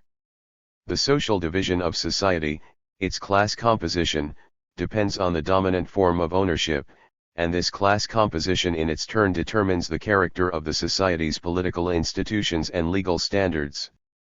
A monarchy is inconceivable under socialism, and universal suffrage would be impossible in a slave-owning society. Feudal production relations presuppose, as we shall see later, not only the material but also the personal dependence of the peasant on the landowner, serfdom. In feudal law this is expressed in the form of legal inequality between peasants and feudals. Not only was the feudal landlord able to appropriate the labor of the peasant, he could also interfere in all kinds of ways in the peasant's life, whereas the peasant himself had no rights. The transition to capitalist production relations brought changes also in legal relations. The substitution of the discipline of hunger for direct coercion and personal dependence found its juridical expression in the fact that the law formally declared the equality of worker and capitalist. But since bourgeois law is based on the system of private property, the equality it proclaims, in reality, merely strengthens the dominant position of the property-owning classes. Consequently, political and legal relations are derived from economic relations and are determined by them. The same must be said for philosophical, religious, moral, artistic, and other social ideas and conceptions. We know, for example, that in primitive society the prisoners who were captured during wars between various tribes were killed and sometimes even eaten. Later on it became customary to turn them into slaves. Why did such a softening of social morals take place? Because the growth of labor productivity had made possible the appropriation of the labor of others, the exploitation of man by man. And it was on this economic basis that the new customs and new views characteristic of the epoch of slavery were born. In precisely the same way the changes in the production relations that occur under socialism bring about a radical change. 151. In the views, morals, and standards of conduct of the members of society. Under capitalism, speculation is considered just as much a profession as, say, the profession of doctor or barrister, a profession which at best may be controlled by regulations, operating in favor of the large-scale speculators against the smaller ones, but always remains legal, just as the institutions, the stock exchange, for example, which serve this form of activity are legal. It could not be otherwise in a society where the exploitation of the labor of others is in accordance with the law, where money is the highest value, the measure of all virtue. Under socialism, however, such activities are not only morally condemned by society, they are also punishable by law. From the fact that the basis determines the superstructure, it follows that every change of basis, i.e., of production relations, entails a change of superstructure, radical changes in the sphere of the state, law, political relations, morals, and ideology. The superstructure in its turn exercises an influence on production relations and can either delay or accelerate their replacement. It is quite clear, for example, that the political institutions of the modern bourgeoisie, the state, above all, its law and ideology, are playing an important part in the preservation of capitalist ownership and delaying its long overdue replacement by socialist, public, ownership. In the superstructure of any class society, the ideas and institutions of the ruling class are dominant. But in addition to these, the superstructure also includes the ideas and organizations of the oppressed classes, which help these classes to fight for their interests. Thus, the fact of the division of bourgeois society into workers and capitalists is sooner or later reflected in the consciousness of both classes. The result of this is that alongside the class ideology and organizations of the bourgeoisie, its state, political parties, press, etc., there also appear and develop in society the ideology and organizations of the working class. The workers sooner or later become conscious of themselves as a special class, they become aware of their common interests and of the incompatibility of these interests with those of the capitalists. Awareness of class interest results in the workers beginning to unite for a joint struggle against the capital. 152. Ists. The advanced section of the working class unites in a political party, trade unions and other mass organizations of the working people are created. The relations binding the proletarians in a class organization political party, trade unions are relations that must pass through people's consciousness before becoming established, for the workers join a party consciously, out of ideological considerations and of their own free will. Class solidarity develops among the workers and they acquire a morality of their own that is opposed to the ruling bourgeois morality. Thus, on the real basis of class relations is erected a whole pyramid of different world outlooks, social attitudes, political and other organizations and institutions, everything that goes to make up the concept of the superstructure. In no society is the combination of its various aspects, the productive forces, economy, politics, ideology, etc., a matter of accident. A society in which feudal production relations would be combined with the productive forces of, say, the capitalist epoch, and have a slave-owning ideology as their superstructure is an impossibility. The character of the productive forces and the level of their development predetermine the relations into which people enter in the process of production, and these relations form the basis on which a distinct political and ideological superstructure arises. Every society therefore constitutes an integral organism, a so-called socio-economic formation, i.e., a definite historical type of society with its own characteristic mode of production, basis, and superstructure. The concept of the socio-economic formation is of enormous significance for the whole science of society. It makes it possible to understand why, in spite of an immense variety of concrete details and peculiarities, all peoples travel what is basically the same path. The history of every people is ultimately conditioned by the development of the productive forces, which obeys the same internal laws. The development of society proceeds through the consecutive replacement, according to definite laws, of one socio-economic formation by another. Moreover, a nation living in the conditions of a more advanced formation shows other nations their future just as the latter show that nation its past. 153. The doctrine of socio-economic formations tears the mystical veils from the history of humanity and makes it comprehensible and knowable. The chaos and arbitrariness that had previously reigned in the views on history and politics gave way to a strikingly integral and harmonious scientific theory, which shows how, in consequence of the growth of productive forces, out of one system of social life another and higher system develops, v.i. Lenin, point 64, history as the development and change of socio-economic formations. Historical materialism does not impose preconceived patterns on history and does not adapt the events of past and present to fit its own conclusions. On the contrary, it is a scientific generalization of history. The conclusion that the history of mankind constitutes a succession of socio-economic formations is based on scientifically verified knowledge of the past. Mankind as a whole has passed through four formations: primitive, communal, slave, feudal, and capitalist, and is now living in the epoch of transition to the next formation, the communist formation, the first phase of which is called socialism. What are the main features of the productive forces and production relations of these formations? In what direction did the political and ideological superstructure develop on the basis, the production relations, of each of these formations? In what follows, we shall try to answer these questions. Naturally, we shall touch upon only the most general features of the various socio-economic formations and refrain from entering into the details and secondary features in which the history of every country and every epoch abounds. The primitive communal system.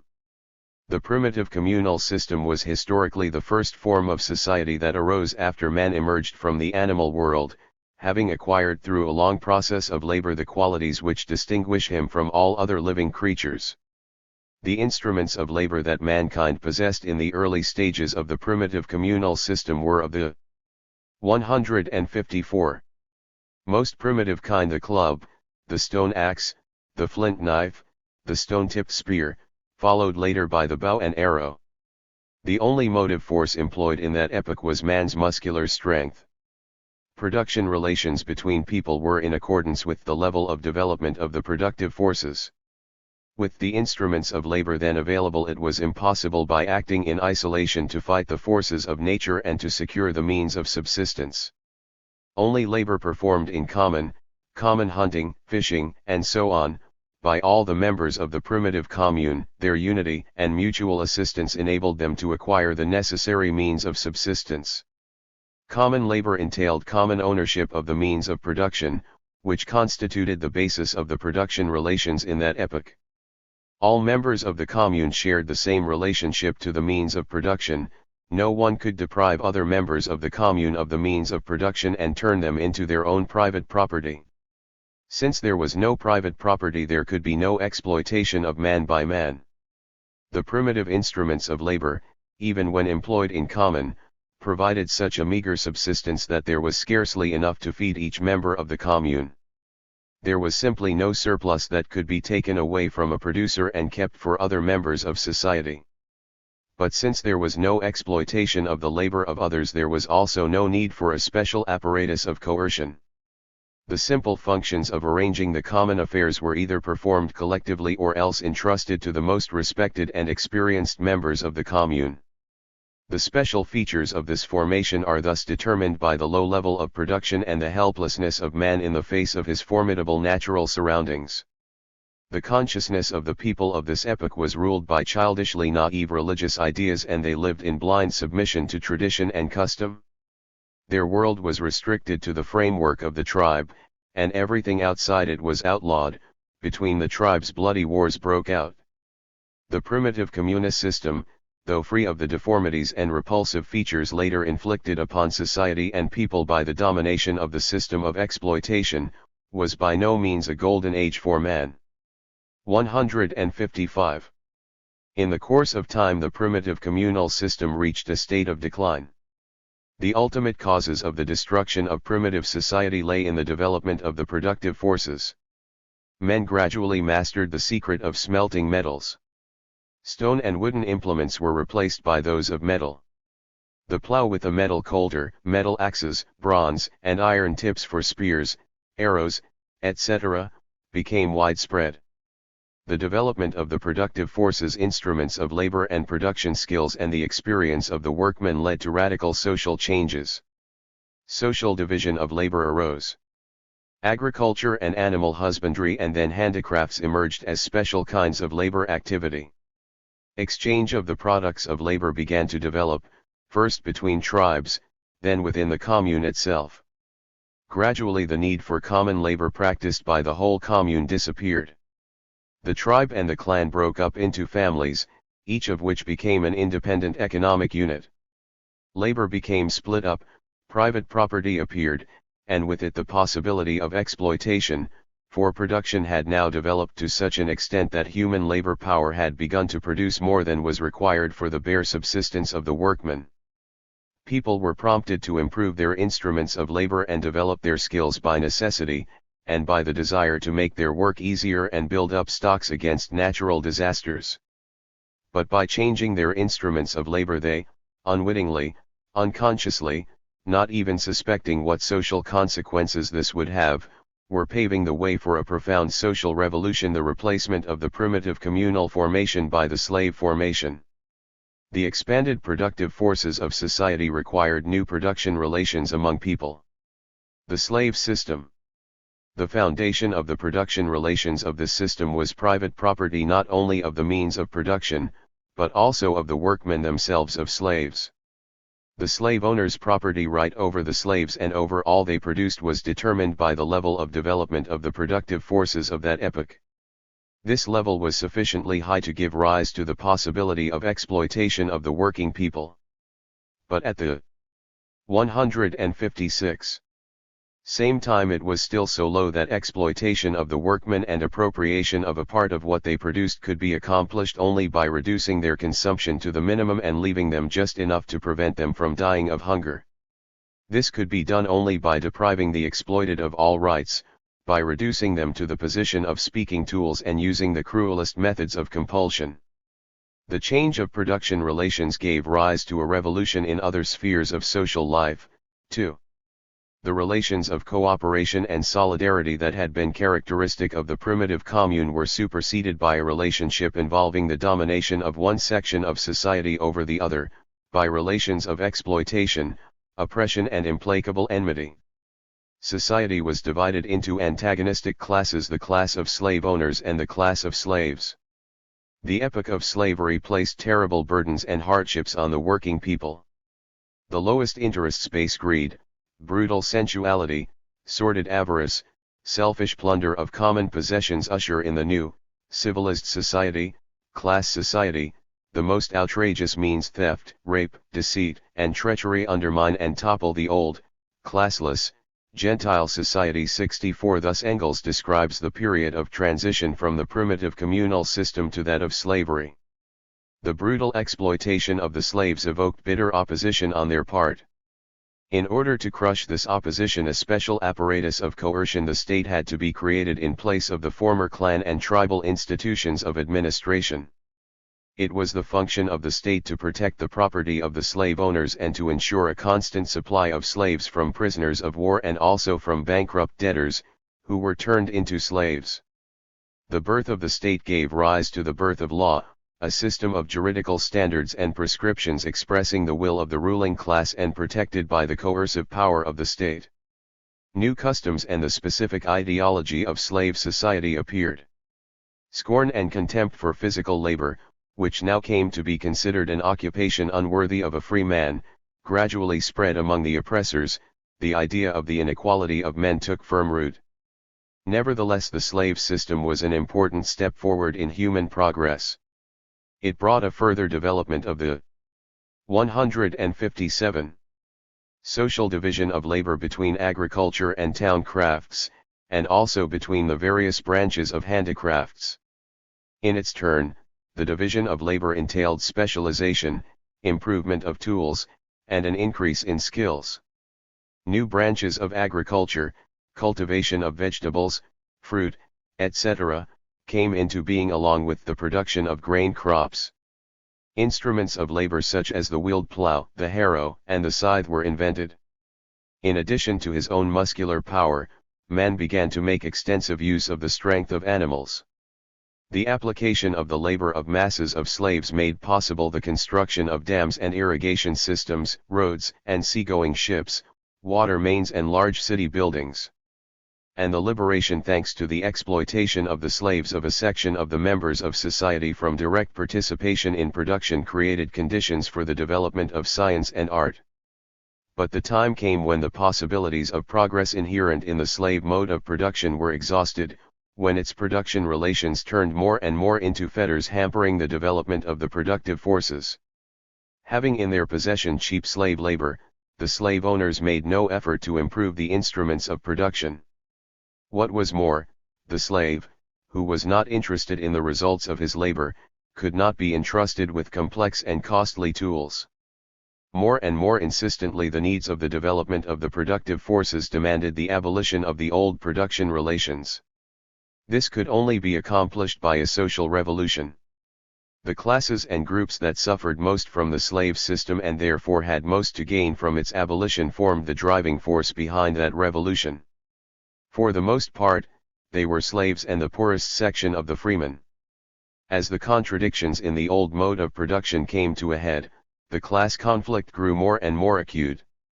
It took all kinds of forms, from deliberate breaking of the instruments of labor to uprisings involving tens of thousands of people.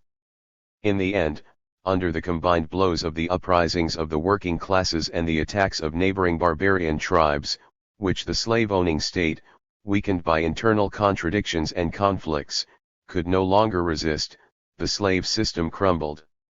It was replaced by a new formation, feudalism. 158. The feudal system. The foundation of the production relations of this system lies in the feudal lord's ownership of the means of production, primarily of the land. The very concept known as feudalism is derived from the Latin word feudum, the name given to the lands distributed by the king to his vassals in return for their military allegiance. The peasants depended on the feudals, but were no longer completely their property. The feudals had the right to the labor of the peasants, and the latter were bound to the soil and obliged to do service for their lords. Feudal society was marked also by the peasants and craftsmen possessing their personal holdings. The peasant serf had his own plot of land, his personal holding, the products of which remained at his disposal after his obligations to the feudal lord had been met. This special character of the production relations opened up new possibilities for the growth of the productive forces. The direct producer now had a definite material interest in the results of his work. Accordingly, he no longer broke or spoiled his tools, but, on the contrary, looked after them carefully and went out of his way to improve them. Agriculture made further progress. The three-field system of cultivation was evolved and methods of land fertilization were more and more widely adopted. Even more significant successes were achieved by the crafts supplying agricultural instruments, articles of daily life used by feudals and merchants, various kinds of utensils, and also weapons and military equipment. The development of crafts and trade led to the rise of towns. In the course of time the towns became powerful economic, political, and cultural centers, the cradle of the new capitalist mode of production. In the epoch of feudalism, many outstanding discoveries that had a great influence on the course of human history were made. Man learned to produce iron out of pig iron, to build sailing ships with keels that were capable of making long voyages, to fashion simple optical instruments, spectacles, tele. In some countries, for example, Russia, serfdom assumed particularly crude forms, approaching slavery. The landlord could buy and sell peasants, etc. 159. Scopes, the compass, gunpowder, paper, book printing, and mechanical clocks were invented.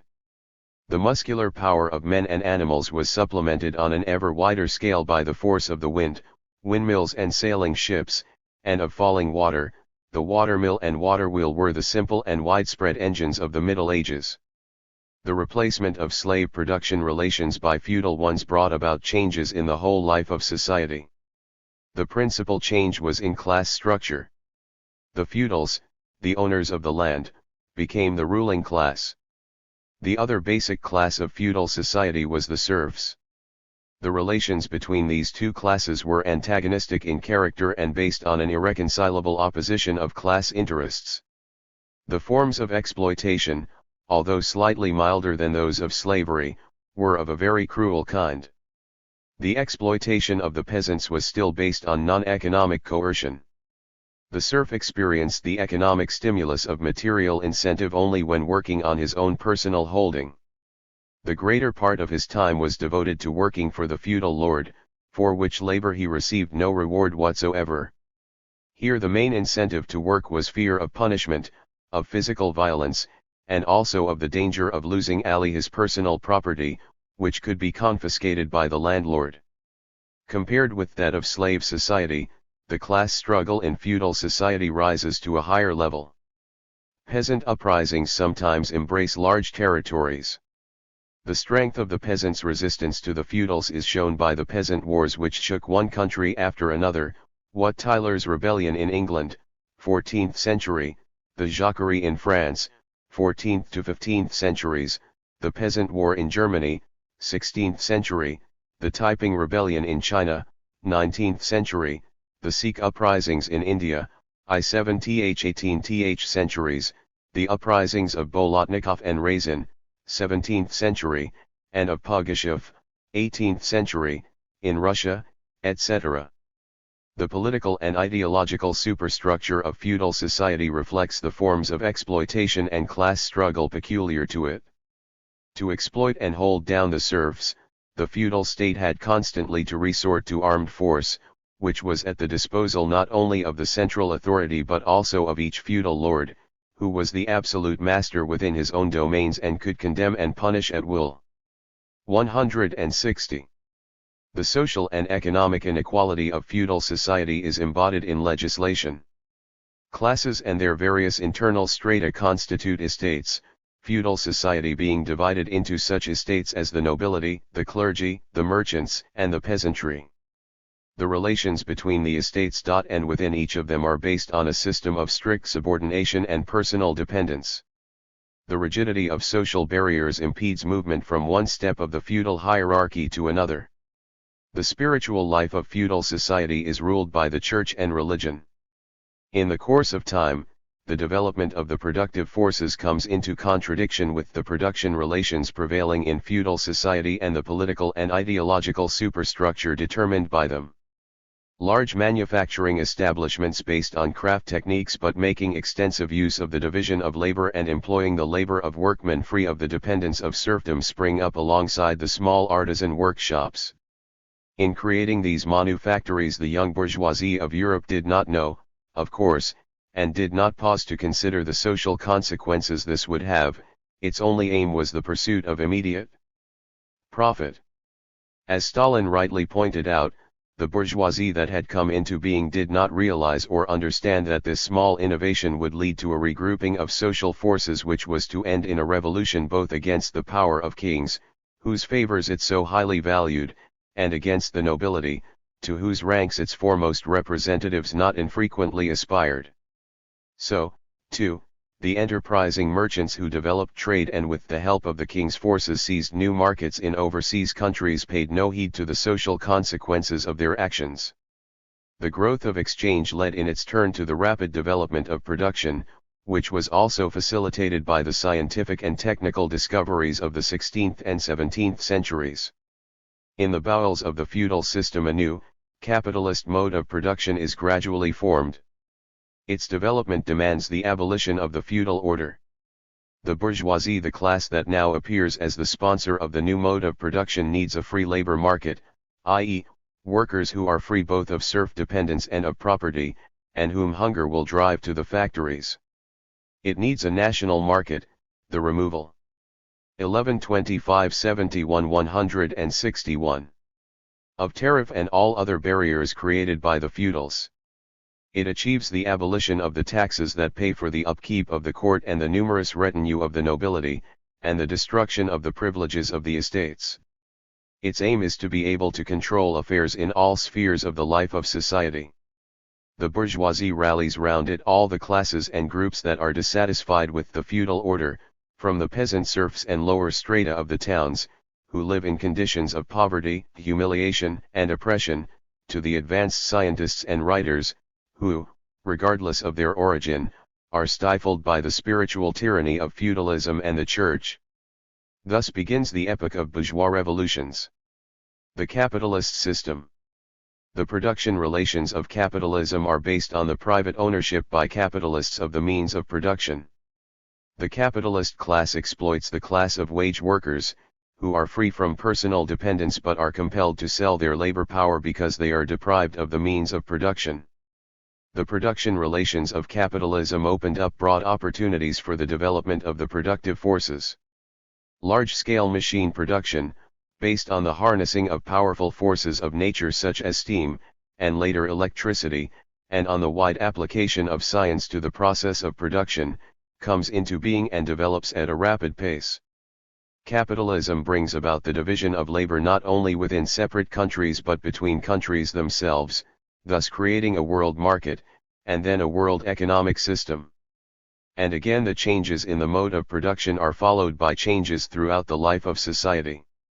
The capitalist class and the working class become the main classes of society.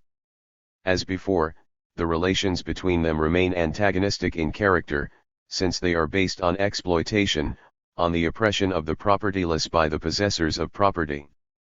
They are the relations of an implacable class struggle. But the methods of exploitation and oppression have radically changed. The prevailing form of compulsion has become economic.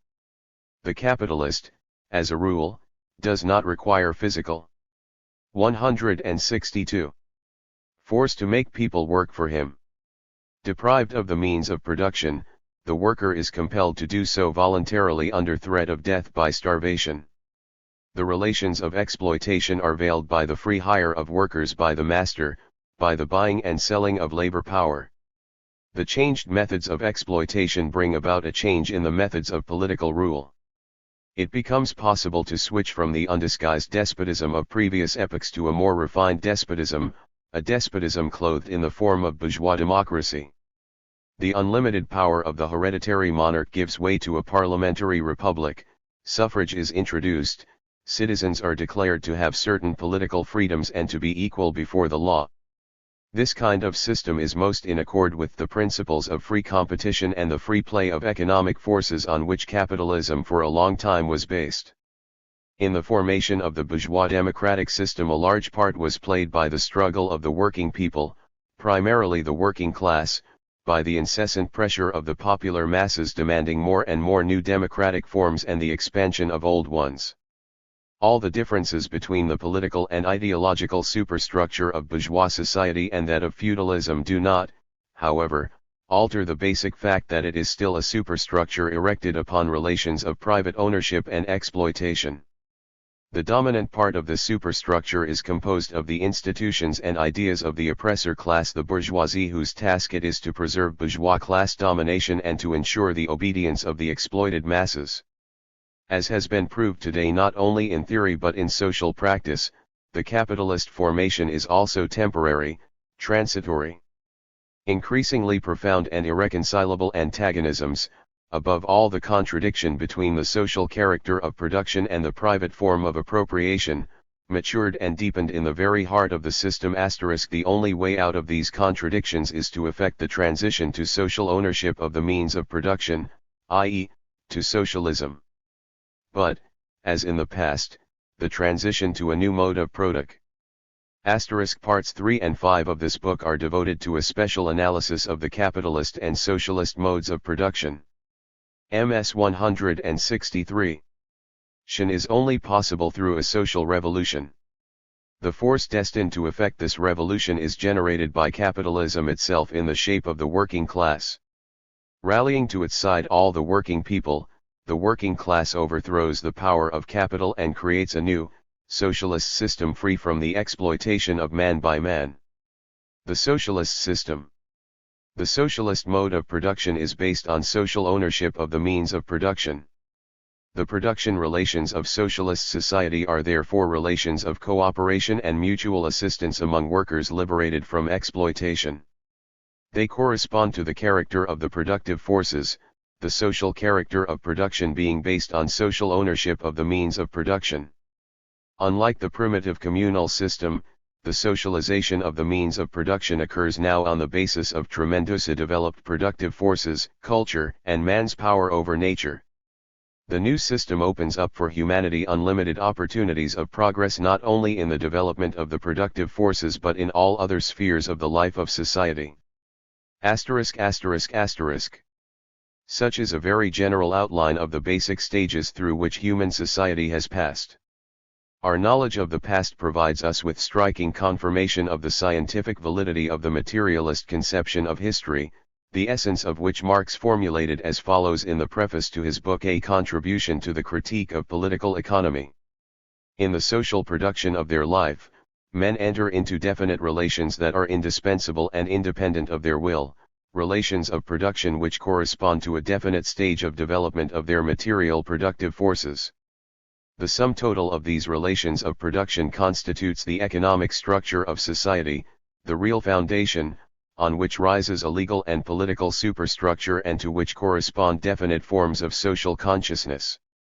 The mode of production of material life conditions the social, political, and intellectual life process. 164. In general, it is not the consciousness of men that determines their being, but, on the contrary, their social being that determines their consciousness. At a certain stage of their development, the material productive forces of society come in conflict with the existing relations of production, or what is but a legal expression for the same thing with the property relations within which they have been at work hitherto. From forms of development of the productive forces these relations turn into their fetters.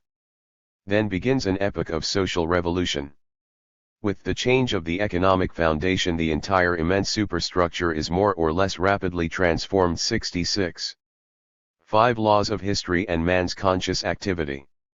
The development of society is a process governed by laws and subject to a certain historical necessity which does not depend on the will and consciousness of men. The most important aim of the social sciences, the prerequisite for the application of objective laws in the interests of society, is to discover the nature of this necessity, to find out what laws determine the development of history and how they operate. How social laws operate. The Marxist thesis of history as a process governed by laws is directly opposed not only to the subjectivist conceptions of history as an agglomeration of accidents, but also to fatalism, which denies the significance of the conscious activity of men and their ability to influence the course of social development.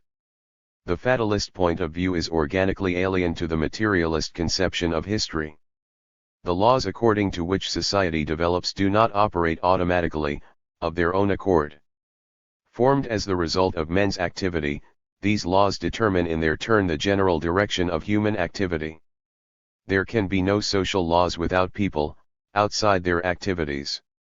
This conception of historical necessity fundamentally distinguishes Marxists from opportunists who, for example, from the correct proposition that the victory of socialism is determined by laws arrive at the completely false conclusion that there is 165.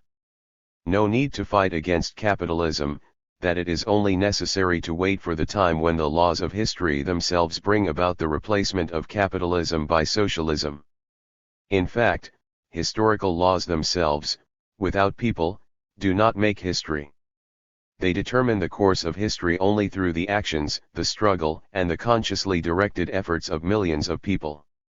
The bourgeois critics of Marxism try to accuse it of a contradiction on the grounds that, on the one hand, Marxists speak of the inevitability of the replacement of capitalism by socialism, and on the other create a political party to fight for socialism. It would never occur to anyone, they assert, to create a party for bringing about an eclipse of the sun, if it were already known that such an eclipse was bound to occur. This argument arises from the failure of bourgeois critics to think things out and shows their inability or lack of desire to understand the theory of Marxism and the course of history. Unlike an eclipse of the sun, which takes place without any human participation, the transition from capitalism to socialism is a change of the social order, which takes shape as a result of men's activity and which cannot change of its own accord. Conscious human activity is itself an indispensable component part of the law-governed movement of society towards socialism. When people say that objective laws will ultimately take effect, they do not mean that certain necessary changes will occur in society by themselves, but that sooner or later social forces interested in the realization of these laws will arise, and these forces will by their struggle put these laws into effect. Marxism-Leninism, which regards social laws dialectically, sees that they operate in the form of a dominating tendency of development in given social relations. This means that a law determines the general direction of movement necessarily ensuing from certain objective conditions. But social development is contradictory, and the concrete course of events depends not only on general laws but on the actual correlation of class forces, on the policy of the warring classes and many other specific conditions. When Marxists assert that capitalism will inevitably be replaced by socialism, they have in mind the following: the objective laws of capitalist society inevitably lead to the sharpening of its economic and political contradictions. This gives 166. Rise to a constantly intensifying struggle of the working class and all the working people against the capitalist system, which will culminate in the downfall of capitalism and the triumph of socialism. The struggle of the working class expresses historical necessity, but its success at any particular moment is influenced by many circumstances: the level of class consciousness and organization of the working class, the degree of influence of the Marxist parties, the policy of the socialist parties, the policy of the bourgeois state, and many other things. The effect of some of these factors may be to hasten the ultimate success of the struggle of the working class, the effect of others may be to delay it. In the final analysis, however, the triumph of the working class and the victory of socialism are inevitable. Therefore, by promoting the development of the struggle for emancipation of the working class and all the working people, by encouraging the growth of their political consciousness and organization, the communists and their allies accelerate the natural course of history and alleviate the birth pains of the new society. Thus, while acknowledging the necessity, the law-governed nature of the historical process, Marxist theory at the same time emphasizes the decisive role of the active struggle of people, of the progressive classes. Marxism, wrote Lenin, differs from all other socialist theories in the remarkable way it combines complete scientific sobriety in the analysis of the objective state of affairs and the objective course of evolution with the most definite recognition of the importance of the revolutionary energy, the revolutionary creative genius and the revolutionary initiative of the masses and also, of course, of individuals, groups, organizations and parties that are able to discover and exercise contact with various classes. 67. The role of ideas in the development of society. The fact that the laws of history are manifested in men's conscious activity involves recognition of the enormous role of social ideas. Bourgeois critics of Marxism contend that historical materialism belittles or even wholly denies the role of ideas in history. This is shown, so they think, by the fact that Marxists consider 167. The spiritual life of society a reflection of its material being. But to indicate the source of origin of social ideas certainly does not mean denying or belittling their significance. In fact, Marxism by no means denies the significance of ideas, social ideals, human passions and aspirations, man's inward motives in general. Communists would contradict themselves if, on the one hand, they tried to give the working people a scientific, communist ideology, a feeling of class solidarity, internationalism, and so on, while on the other, they denied the importance of the subjective factor, i.e., of conscious human activity in history. Marxism merely states that people's ideas and sentiments are not the ultimate causes of historical events, that these ideas and sentiments themselves have their roots in the conditions of people's material life. But Marxism at the same time emphasizes that the conditions of material life can stimulate people's actions only by passing through their consciousness and being reflected there in the form of definite views, ideals, aims, etc. The history of the social thought of all peoples shows that the origin of particular ideas is closely linked with the requirements of the development of the material life of society. New ideas calling for a change in the social order arise and spread when the development of the material life of society confronts people with new tasks. These tasks are comprehended by people in one form or another and find expression in corresponding ideas. Consequently, the origin and spread of new, revolutionary ideas calling for changes in the social order are not something accidental. They are a natural reflection of changes occurring in the material life of society. Engels wrote, for example, that scientific socialism is, in fact, the reflection in human thought of the conflict between the new productive forces and the capitalist production relations, a reflection in the minds of the workers who suffer directly from this conflict. Having arisen owing to the maturing of certain material requirements of society, ideas in their turn exercise an influence on the course of social development. How does this occur? Ideas, of course, cannot directly, of their own accord influence the material life of society. They originate and live in people's minds, and therefore their influence on the course of social. 168. Development can make itself felt only when they are embodied in definite deeds and actions, in human conduct. How does this come about? If the ideas correspond to the current needs of social life, sooner or later they reach the consciousness of the broad masses, become their own ideas and weld them into a single mighty army, inspired by a single aim and will. The spontaneous discontent and spontaneous stirring of the masses is transformed into a conscious and organized struggle. The ideas cease to be merely ideas and are embodied in a cause, they unite and organize people and stimulate definite practical actions. That is why Marx said that ideas, when they take possession of the masses, become a material force. The social consciousness of any given society is, of course, a complex and contradictory phenomenon. Social being is not homogeneous and contains advanced, revolutionary phenomena and tendencies as well as old and reactionary ones. This is reflected also in the social consciousness.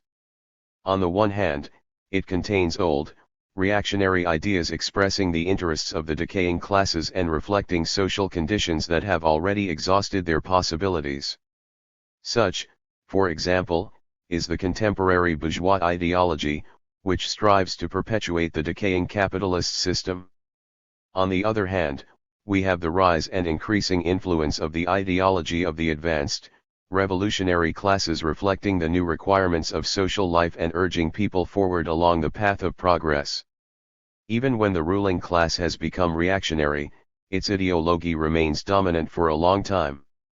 In the first place, it rests on force of habit and tradition.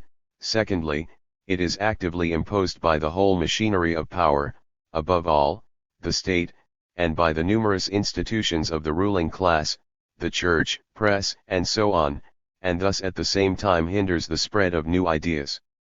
However, the new ideology possesses a decisive advantage in that it reflects the demands of social development. Revolutionary ideas can be forbidden but they cannot be destroyed. Sooner or later they take possession of the masses, spur them to action, and then comes the end of the old system. Thus social ideas are interwoven in the natural course of historical development. This important role of ideas in history gives them immense value in the struggle for the revolutionary transformation of 169. Society.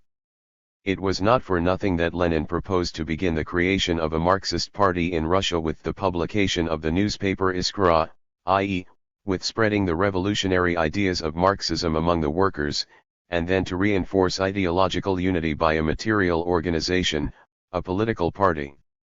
Without the mobilizing, organizing, and transforming work of new ideas it is impossible to accomplish the tasks with which society is confronted by the development of its material life.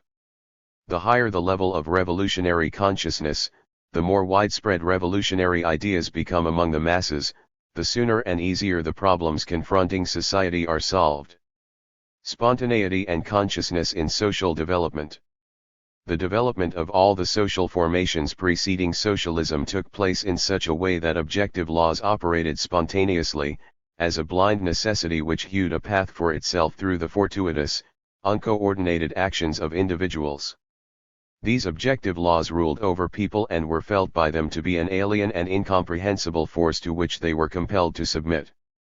The explanation of this is, of course, not merely that people knew nothing about these objective laws of society. The main cause of the spontaneity of social development lay in the fact that the basic sphere of social life, material production, was outside the control of society.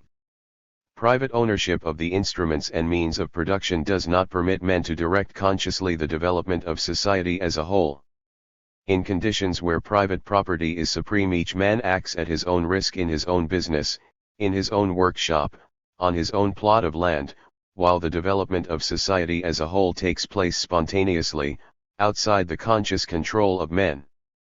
Split up into hostile classes, society has no common will that could guide its development in the direction dictated by objective laws.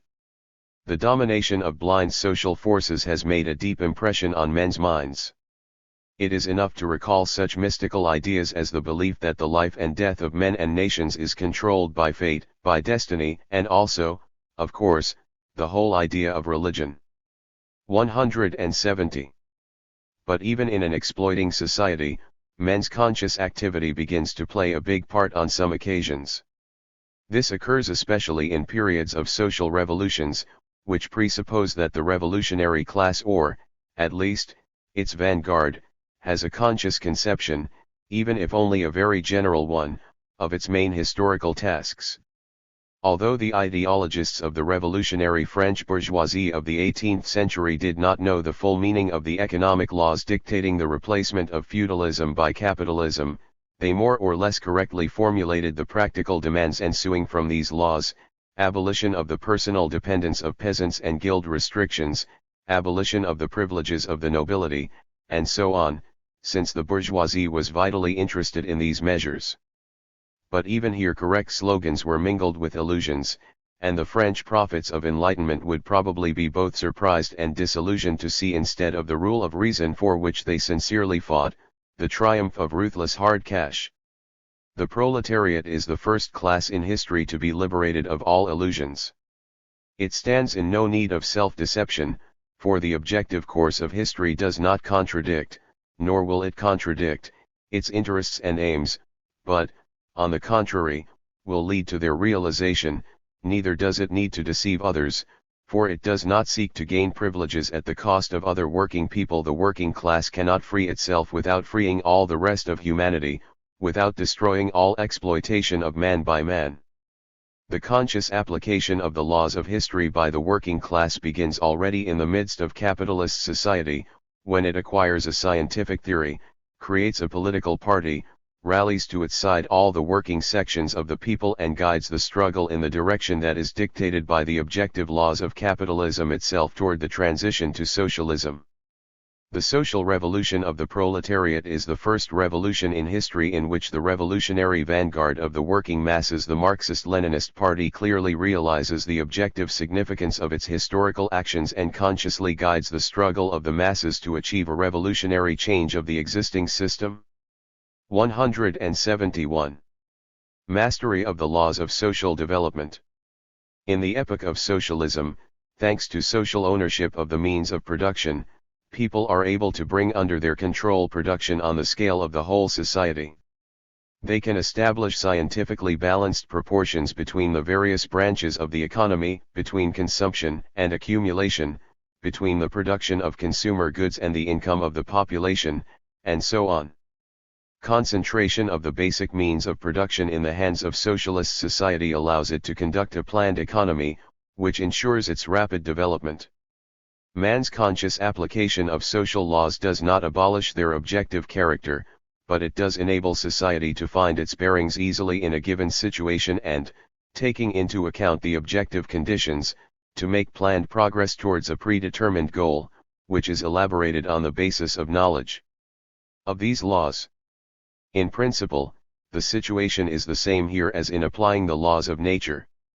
Man cannot abolish the law of gravity, but a knowledge of the laws of aerodynamics enables him to build aircraft which can rise into the air, overcoming the attraction of the earth.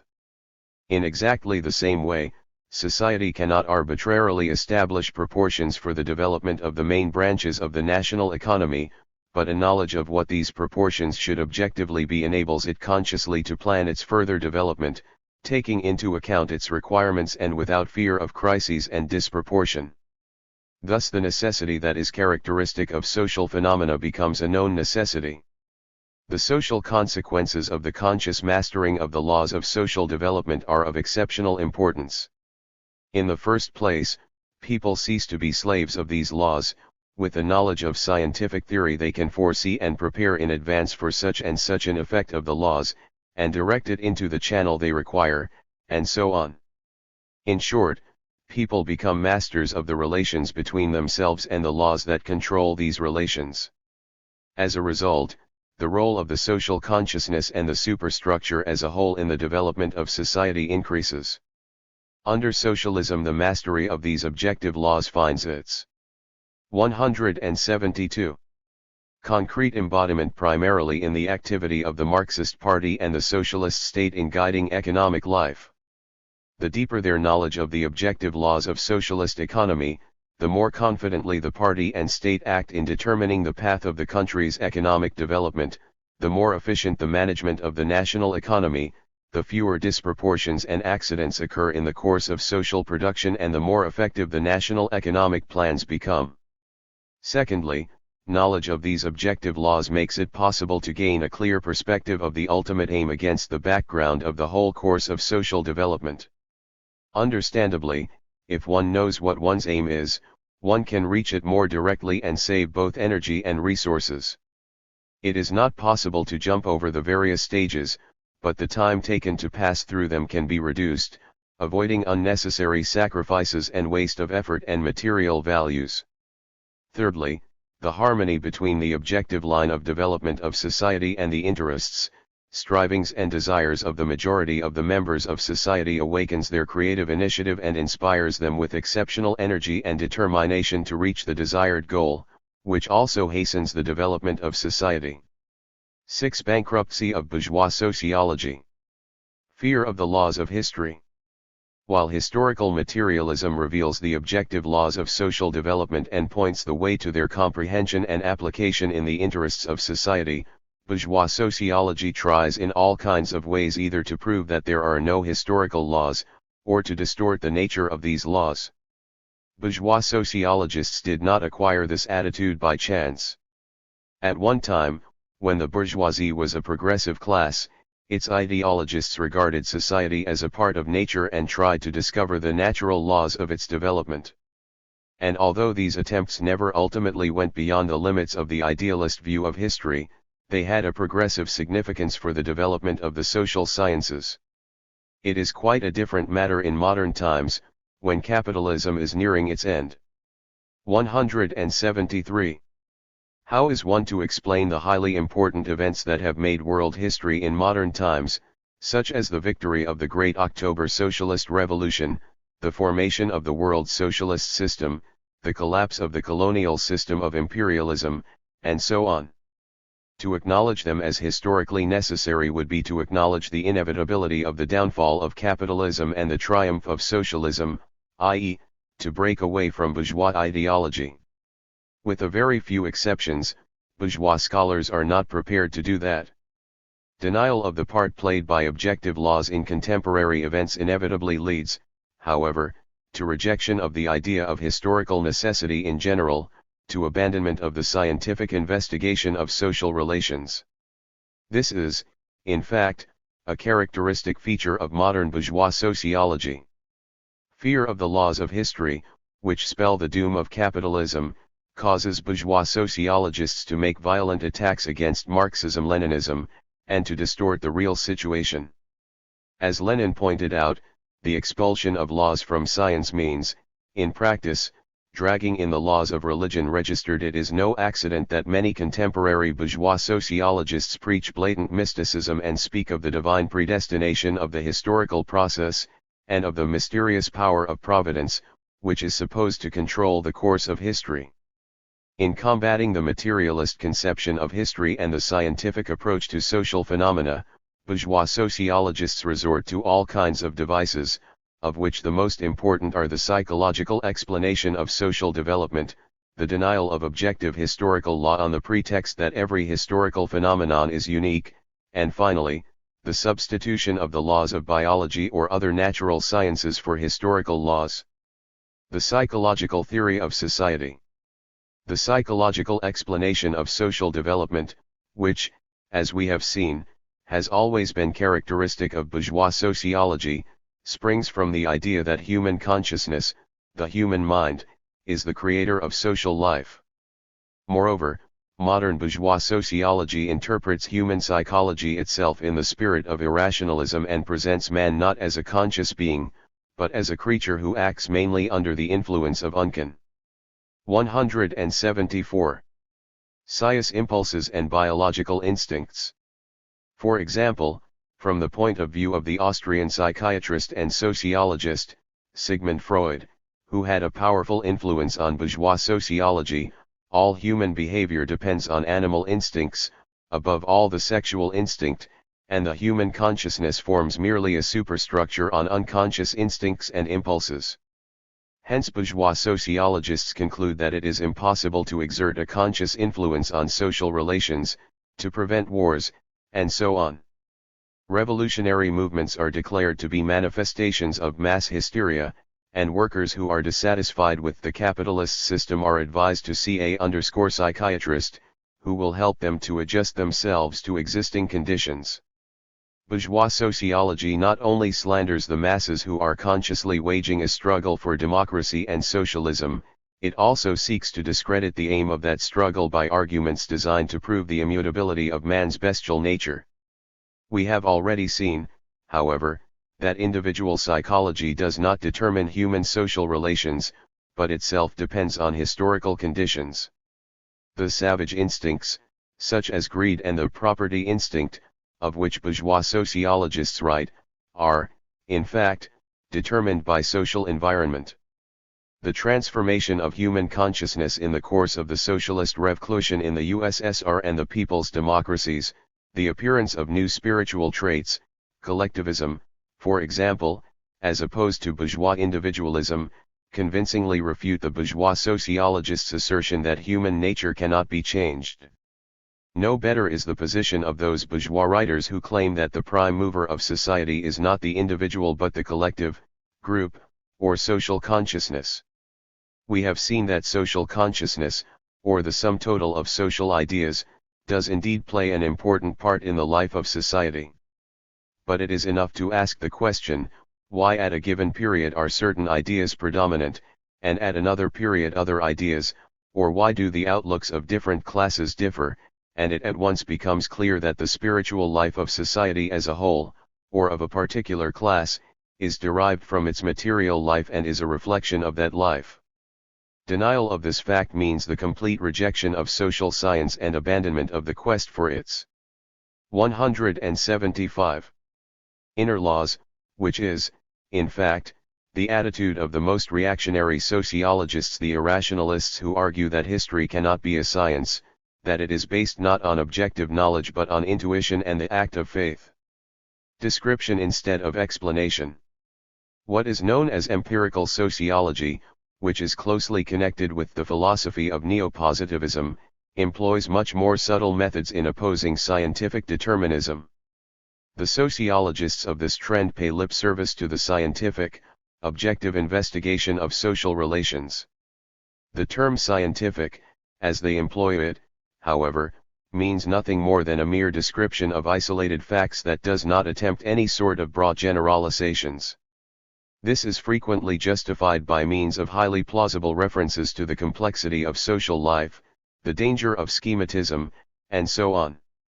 Since there are no two people in the world who are exactly the same, and no two events have ever occurred in exactly the same way, there cannot be any general laws of historical development, say these sociologists. But this line of argument is quite unfounded. Of course, every historical event is unique, irrepeatable. There cannot be a second Napoleon, there cannot be a second suicide of Hitler. But the uniqueness of any given event or process does not exclude the fact that this individual process contains certain general, repetitive features, the generalization of which makes it possible to discover a definite law. No matter how different the concrete circumstances of the origins of the First and Second World Wars may be, scientific analysis reveals that they were ultimately both due to the same causes: the sharpening of the contradictions between the imperialist powers due to the unevenness of their economic and political development. No matter how varied the conditions of building socialism in different countries, we everywhere detect certain general laws: the necessity for the dictatorship of the proletariat, for the socialization of the means of production, etc. Paying attention to these general, repetitive features of social development does not lead to schematism and dogmatism, as contemporary revisionists, echoing the bourgeois sociologists, assert. On the con. 176. Contrary, it is an essential condition for the investigation of social phenomena, since it provides the scientific basis for comparing them. The imperialist bourgeoisie, however, fears such generalizations because they inevitably reveal the decay of the capitalist system. That is why bourgeois sociological investigation confines itself to the study and description of isolated, individual cases and keeps aloof from general and basic problems. Distortion of historical laws by social Darwinism. Many bourgeois sociologists attempt to clothe their falsification of historical laws in a pseudo-scientific garb. One of their favorite devices for this purpose is to substitute biological laws for social laws. The supporters of this trend, which originated in the 19th century and became known as social Darwinism, argue as follows. Since man, they say, is a part of nature, the development of human society must, therefore, obey the same laws as the development of other biological species. In nature, we have natural selection, the survival of the fittest through the struggle for existence. Consequently, the same thing must happen in society. From this the conclusion is drawn that the class struggle is only a manifestation of the eternal struggle for existence, and that the system of capitalist exploitation, colonial oppression, and so on, are phenomena inherent in the very biological nature of man. The strong must always vanquish the weak, and it cannot be otherwise. Thus, the laws of the capitalist jungle are given a biological justification and are proclaimed inevitable and eternal. Yet there could be nothing more false than such theories, which form the basis for the most repulsive racist and other kinds of prejudice. Nothing is easier, wrote Lenin, than to tack the labels of energetics or biologo-sociology onto such phenomena as crises, revolutions, the class struggle and so forth, but neither is there anything more sterile, more scholastic, and lifeless than such an occupation. Registered 9. The laws of the development of human society are special laws, qualitatively different from the laws of nature. Unlike animals, who adapt themselves passively to natural conditions, man himself produces the material comforts he needs. For this reason in particular all. 225-71-177. Attempts to explain the disasters which capitalism brings upon the working people by the laws of biology are beneath criticism. Despite the assertions of some bourgeois sociologists, disciples of the reactionary Malthus, about the overpopulation of the earth, mankind has every opportunity of satisfying its growing material requirements. The system of exploitation of man by man, and the class struggle that it engenders, are not an expression of the struggle for existence but the result of a definite, historically transient, socio-economic system. The capitalist is able to exploit the worker not because he has a superior biological structure but because he possesses the means of production, of which the worker is deprived. As the experience of building socialism in the USSR and the countries of people's democracy has shown, the socialist system destroys both the class inequality and the competition that bourgeois sociologists proclaim to be the eternal driving force of progress, not to mention unemployment, which these sociologists regard as a proof of overpopulation. In exactly the same way, the awakening of the colonial and dependent peoples of the East and their rapid progress in the socio-economic and cultural sphere is a fact that makes sheer nonsense of the repulsive theories of the inferiority of the colored peoples, and of the biological right of the white race to rule the world. Thus the bourgeois sociologists' attempts to discredit the Marxist conception of history and to oppose it with their anti-scientific, idealist views are of no avail and merely prove the bankruptcy of bourgeois social science itself. 7. The significance of the materialist conception of history for other social sciences and for social practice. Historical materialism and the social sciences. From what has been said it is clear what immense importance historical materialism has for the specialized social sciences and for the practical activity of the revolutionary parties of the working class. The social sciences history, political economy, law, ethics, aesthetics, and so on study various aspects of social life or the concrete history of particular count. 178. Tries and peoples. Political economy studies the laws of development of social production and the distribution of material goods. Jurisprudence studies the political superstructure of society, the law and the state. Ethics is concerned with the morals of society, and so on. Historical materialism is the science of the general laws of the development of society. The propositions and conclusions of historical materialism on the dependence of social consciousness on social being, on changes of the social system in accordance with changes in the productive forces, on the relation between the basis and the superstructure, and so on formulate the laws of the life of society as a whole.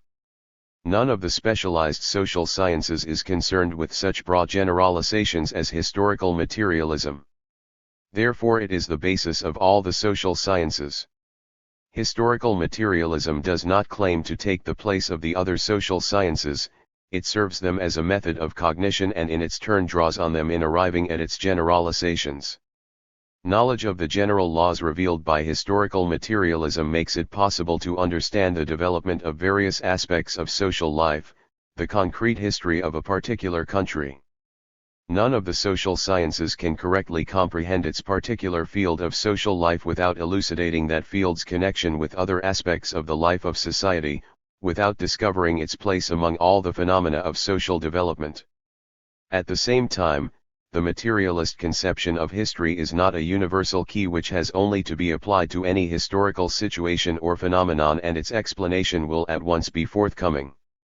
Equipped with the materialist conception of history, the investigator has in his hands an accurate compass that will help him to reach a true understanding of historical events.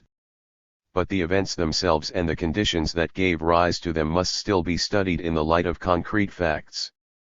This means that in every case a thorough study must be made of the historical data, of all the facts having a bearing on the particular epoch. Only in this way can one discover the internal connection between events and explain each one, so as not only to understand the past and the present but also scientifically to foresee the future. I.e. if scientific prevision. Bourgeois philosophers and sociologists, who deny that social development proceeds in conformity with objective laws, hold that scientific prevision of the future is impossible on the grounds that the future depends on people's intentions and desires, which no one can prophesy.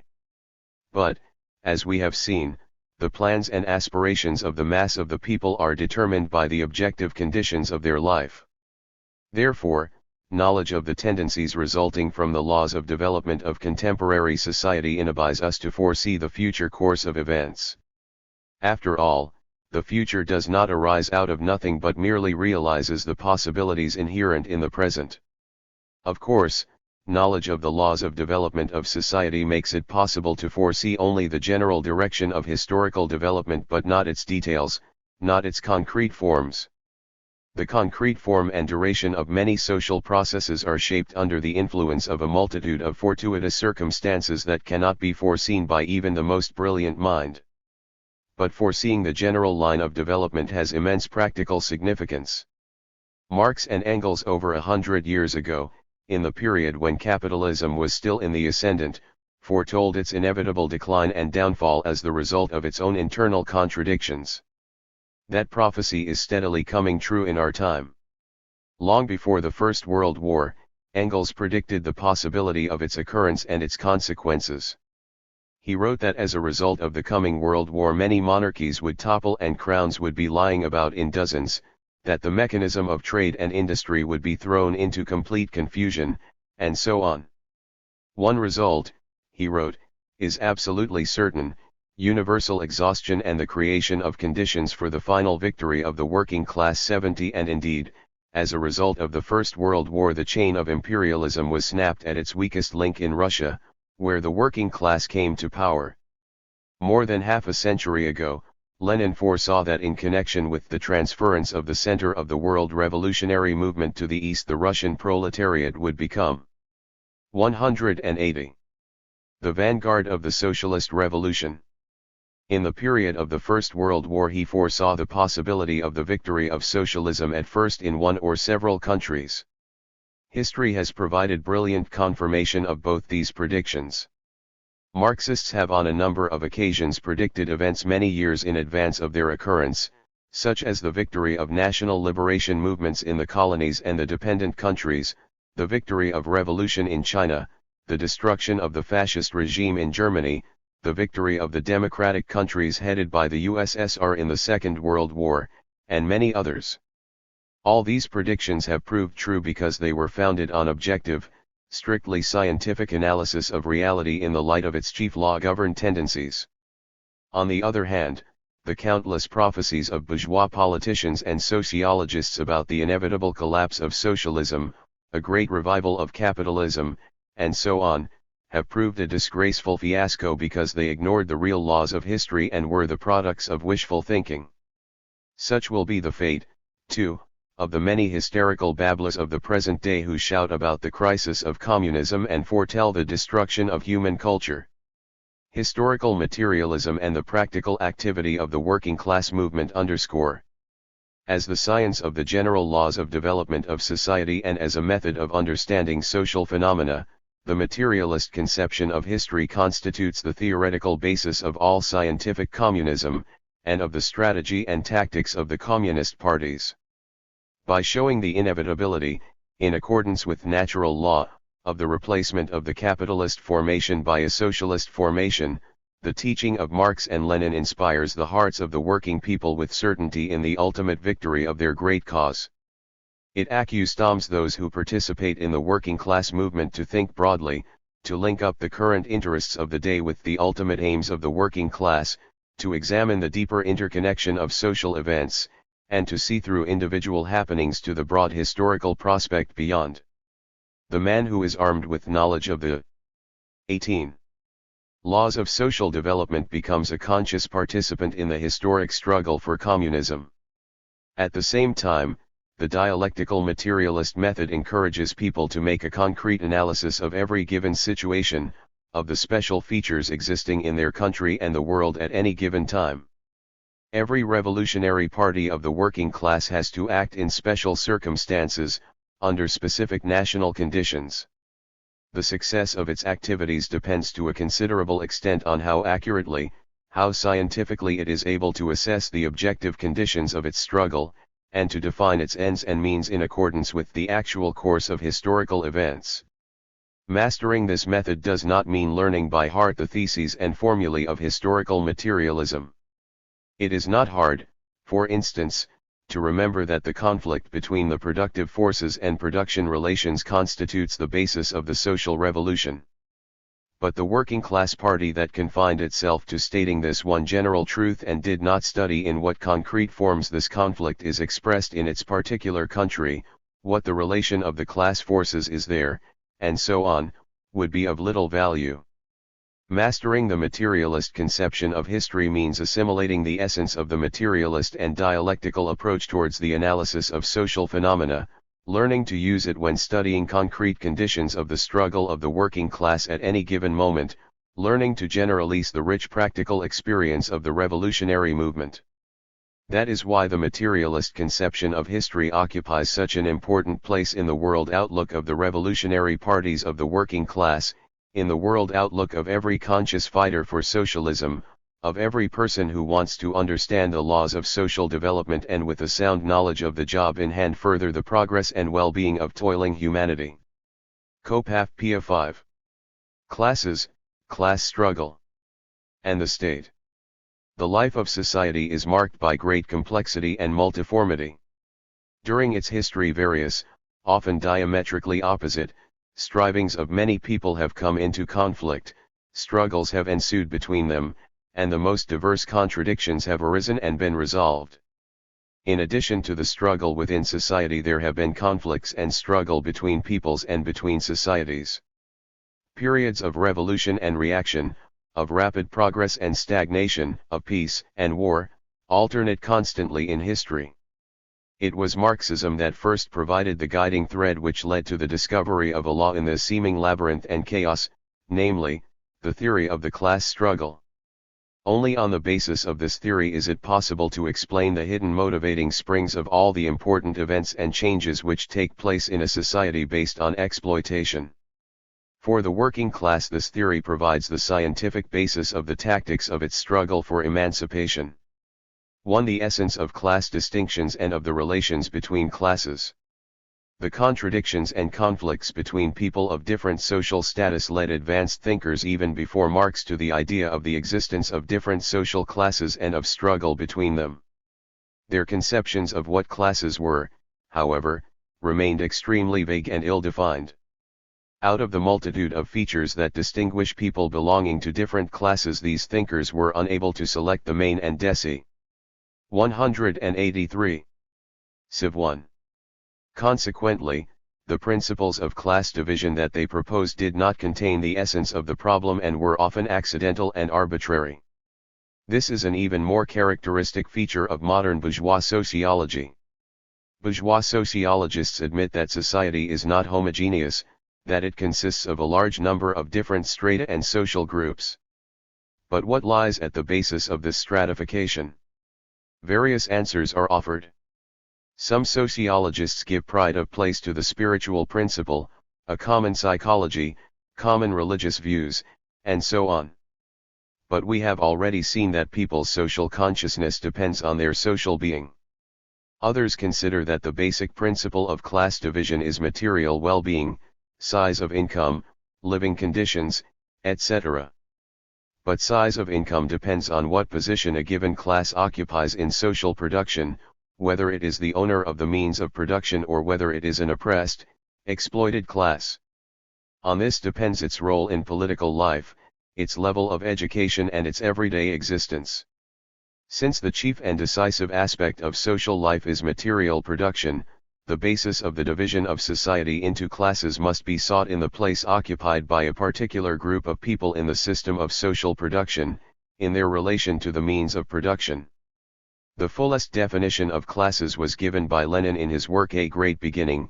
Classes are large groups of people which differ from each other by the place they occupy in a historically determined system of social production, by their relation, in most cases fixed and formulated in law, to the means of production, by their role in the social organization of labor, and, consequently, by the dimensions and mode of acquiring the share of social wealth of which they dispose.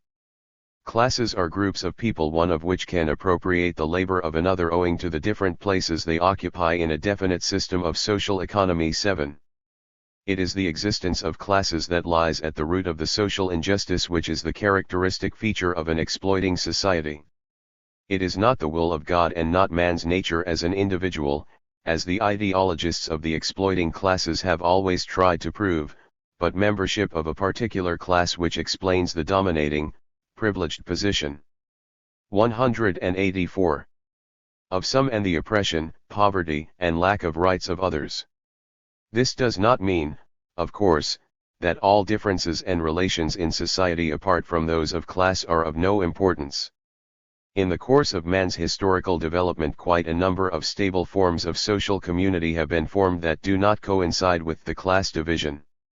Such, in particular, is the national community, the nation. A. Class and nation. National ties are marked by their great stability. On this ground, bourgeois sociologists often try to present them as inherent, natural relations having greater significance than class relations. This view, however, is deeply mistaken. First of all, national relations, like those of class, are not something eternal. They are the product of prolonged historical development. The various forms of human community are closely linked with the character of the social system and change together with the latter. Under the primitive communal system, the basic form of human community was the clan and the tribe. The chief feature distinguishing the members of the clan from other people was their common origin, their blood relationship. With the breakup of the primitive communal system, the stability of the clans and tribes gradually collapsed and the significance of blood ties weakened. The amalgamation of several tribal unions into one gave rise to the pre-nation or nationality. People belonging to one nationality were no longer bound by ties of kinship, the features which they shared in common, language, territory, and culture, had a social, historical origin. The unity of the nationality, however, was still extremely unstable. In the conditions of the slave and feudal systems there could not exist the kind of unity of economic life that is the essential condition for firm territorial unity and stable community of culture. The prerequisites for the conversion of the nationality into a nation are formed only in the epoch of arising capitalism, which destroys feudal isolation and leads to the formation of a single national market. National community should not be equated with the conception of race, as is done by many bourgeois sociologists. Division. 185. Into races is a division of people according to the inherited features of physical structure.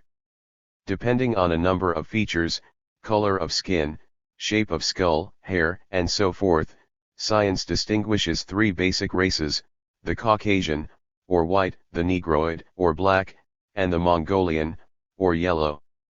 Unlike those of national community, racial characters are biological in nature and are formed as the result of prolonged adaptation of the human organism to certain natural conditions. Different nations may belong to one and the same race.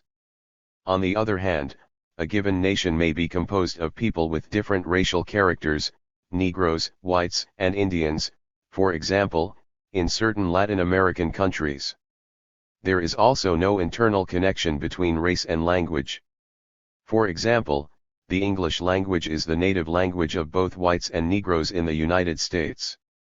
Therefore, such concepts as the Germanic race or the Anglo-Saxon race simply have no meaning. The racists' assertion that some races or nations are superior to others, and that the colored peoples lack the abilities of the white race is refuted both by scientific data and by the evidence of world history, which proves that all peoples of the globe are capable of creating cultural values and that the measure of their contribution to world culture is determined not by the color of their skin or the shape of their skull but by the special features of their historical development. According to Marxism-Leninism, a nation is a historically constituted, stable community of people, formed on the basis of a common language, territory, economic life, and psychological makeup manifested in a common culture. J.V. Stalin.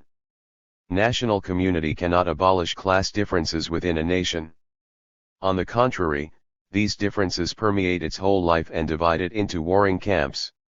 Thus, national community not only does not exclude class antagonism, unless that antagonism is taken into account, the national movement itself cannot be correctly understood. On the other hand, class solidarity reaches beyond the confines of the separate nation. American, German and French capitalists speak different languages. But they are all brought together by the fact that they belong to one class, and this unites them against socialism, the working class movement and the national liberation movement of the colonial peoples. In 186. Exactly the same way the workers belong to different nationalities and races but they remain primarily proletarians, and this determines the community of their international interests, aims and ideology, in face of which other differences are relegated to the background. Politically conscious workers, realizing that national strife and isolationism harm the international interests of the working class, fight all forms of national or race discrimination. Division of society into classes is a historically transient phenomenon. In justifying social inequality, the ideologists of the propertied classes have always tried to present it as an eternal, inseparable feature of any human society. This is not true. The division of society into exploiters and exploited did not exist under the primitive communal system, and it finally disappears under the conditions of socialism. The origin of classes is directly connected with private ownership of the means of production, which makes possible the exploitation of man by man, the appropriation of the labor of one group of people by another group. During a certain stage of development, the division of society into classes was inevitable and historically necessary. So long as human labor was still so little productive that it provided but a small surplus over and above the necessary means of subsistence, Engels writes, any increase of the productive forces, extension of intercourse, development of the state and of law, or foundation of art and science, was possible only by means of a greater division of labor. And the basis for this was the great division of labor between the masses engaged in simple manual labor and the few privileged persons directing labor, conducting trade and public affairs, and, at a later stage, occupying themselves with art and science. 7. Moreover, the class that held the reins of society missed no opportunity of imposing on the masses an ever-increasing burden of labor for its own personal advantage.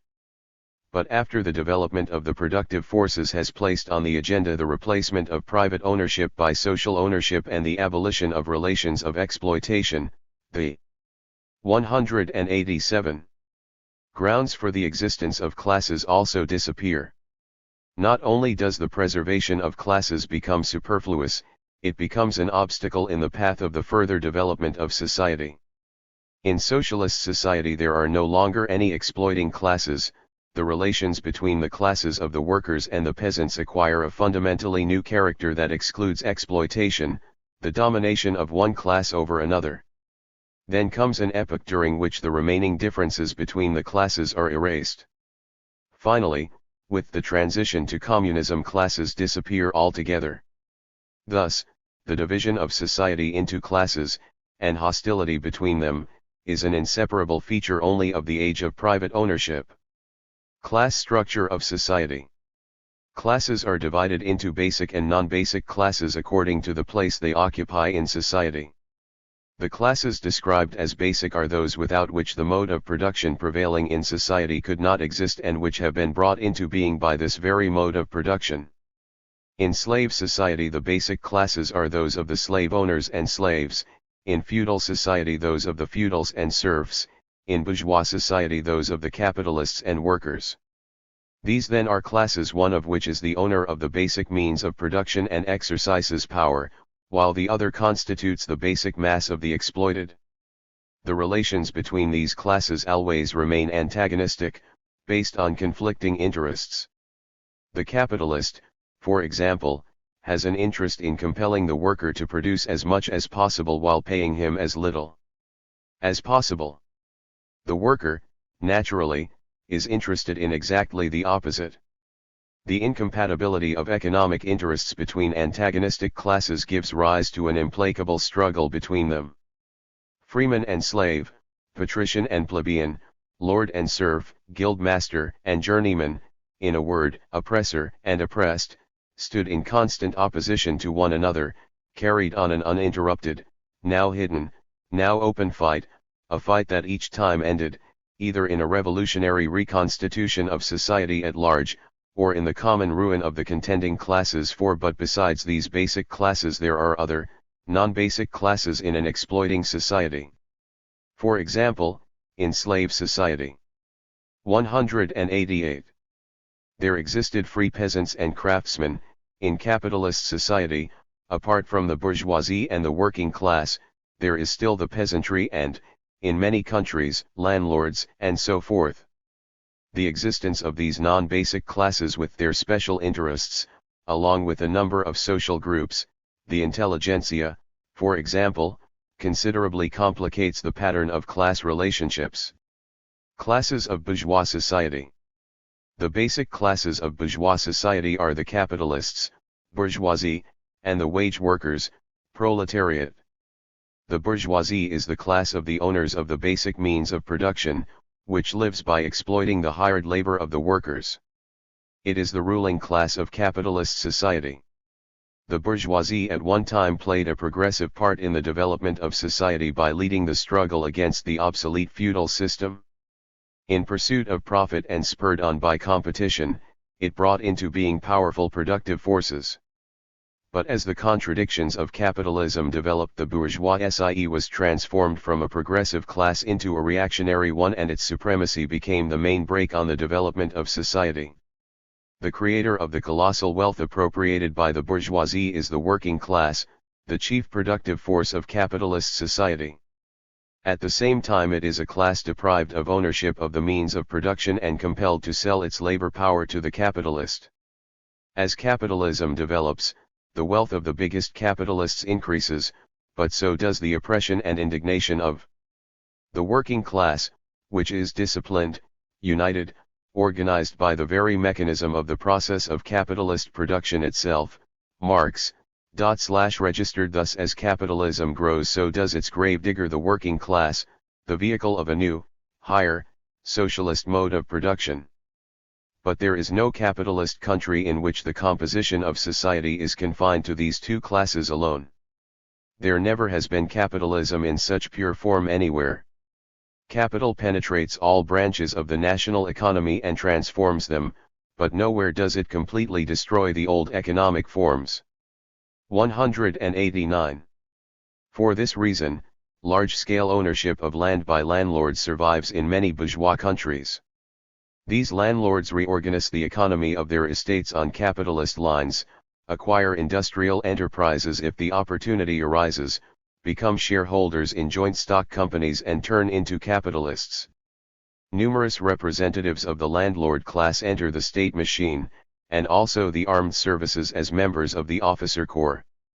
In their interests, views, and political leanings, the big landowners as a rule adhere to the most reactionary section of the bourgeoisie, and tend particularly to become one of the bulwarks of fascism, example the Prussian Landowning Junkers.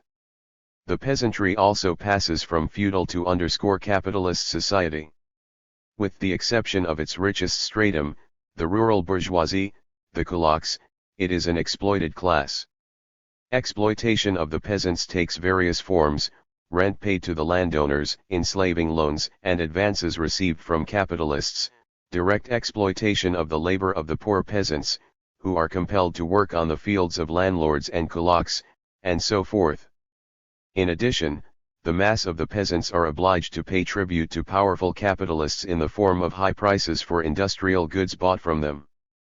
The peasants who work on their own land, along with the craftsmen, small traders and artisans, form a fairly numerous group, the petty bourgeoisie. These are people who have possession of small means of production, but unlike the big bourgeoisie, do not live by exploiting the labor of others. The petty bourgeois occupy an intermediary position in capitalist society. As owners of private property, they adhere to the bourgeoisie, but as representatives of the strata who live by their own labor and are exploited by the bourgeoisie, they adhere to the workers. This intermediary position of the petty bourgeoisie gives rise to its unstable and wavering attitude in the class struggle. The development of industry, technology, and culture in capitalist society results in the formation of a broad stratum, the intelligentsia, consisting of persons engaged in mental work, technical personnel, teachers, doctors, office employees, scientists, writers, etc. The intelligentsia is not an independent class, but a special social group which exists by selling its 190. Mental labor. It is recruited from various strata of society, chiefly from the well-to-do classes and only partially from the ranks of the working people. As regards its material position and way of life, the intelligentsia is not homogeneous.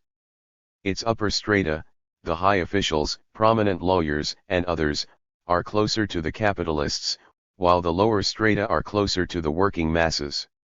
As the class struggle spreads in capitalist society, the advanced section of the intelligentsia goes over to the Marxist-Leninist position and participates in the revolutionary struggle of the working class. In bourgeois society there exists yet another stratum, the déclassé elements, the lumpen proletarians, the dregs of capitalist society, consisting of bandits, thieves, beggars, prostitutes, and so on. This stratum is constantly being reinforced by individuals from various classes who have been thrown into the dregs by the conditions of capitalism. Anarchists used to claim that the lumpen proletariat is the most revolutionary element of capitalist society.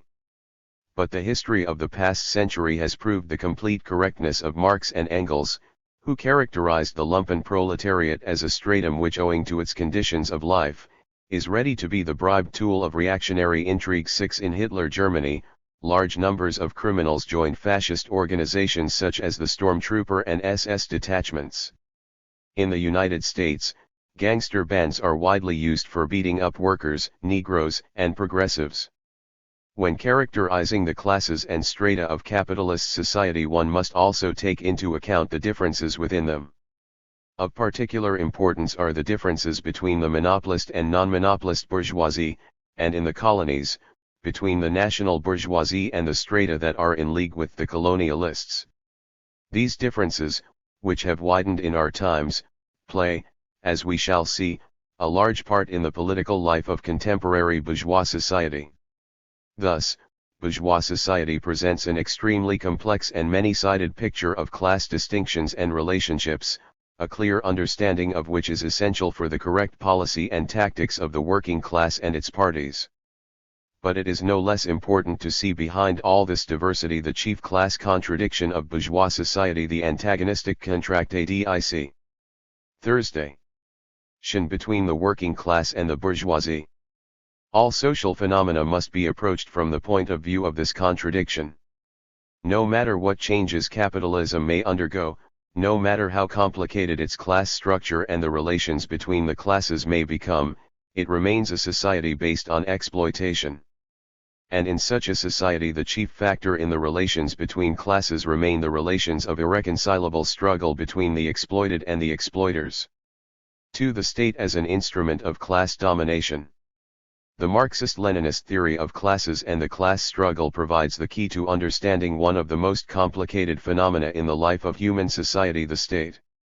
It scientifically explains its essence, its origin and development, the replacement of certain kinds of state by other kinds, and the inevitability of the withering away of the state in general. Origin and essence of the state. History shows that the existence of the state is linked with the existence of classes. In the early stages of human development, under the classless primitive communal system there was no state. The functions of managing the affairs of society were carried out by society itself. But when private ownership had come into being, and along with it economic inequality, when society had split up into hostile classes, the system of managing public affairs underwent a radical change.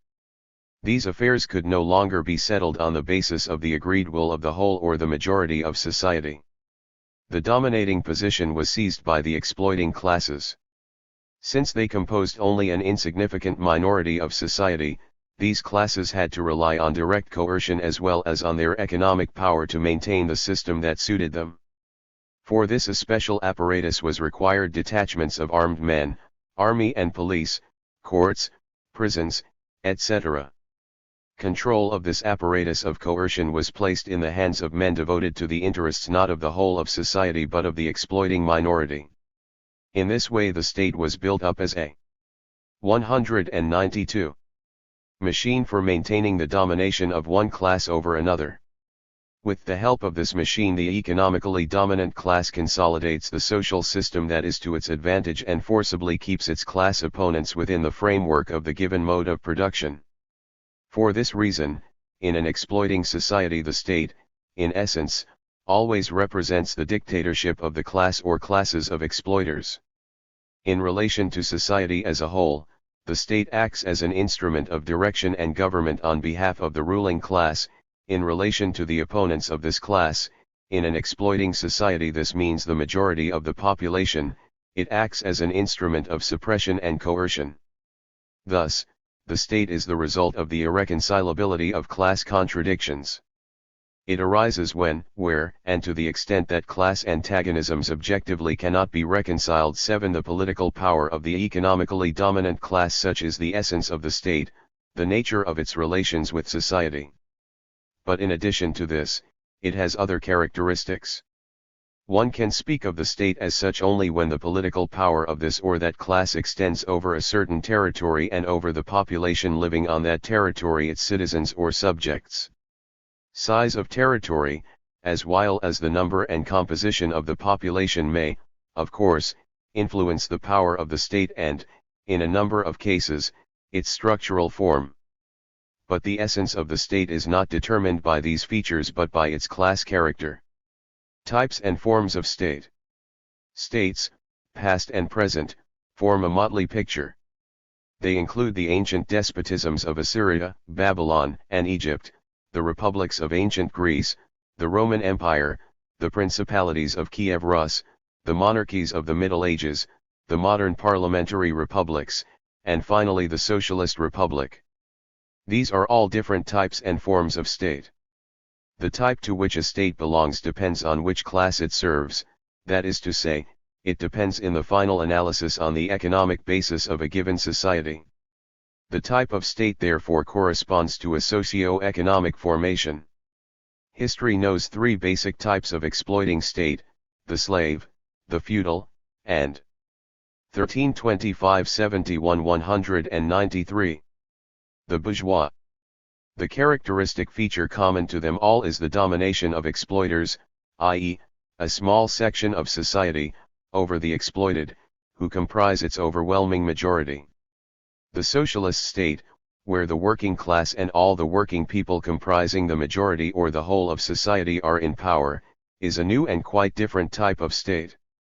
Whereas the type of state expresses its class nature, the form of the state primarily indicates how the organs of power and administration are constructed and what kind of political regime is maintained. Thus, the form of the structure of the supreme organs of power distinguishes a monarchy, where one person, a king or emperor, not elected by the population stands at the head of the state, from a republic, where power is based on suffrage. There are also states which combine certain features of both these forms: the constitutional monarchy, for example, where the power of the king or the emperor is limited by law, by the constitution, and a large part is played by elected organs of government.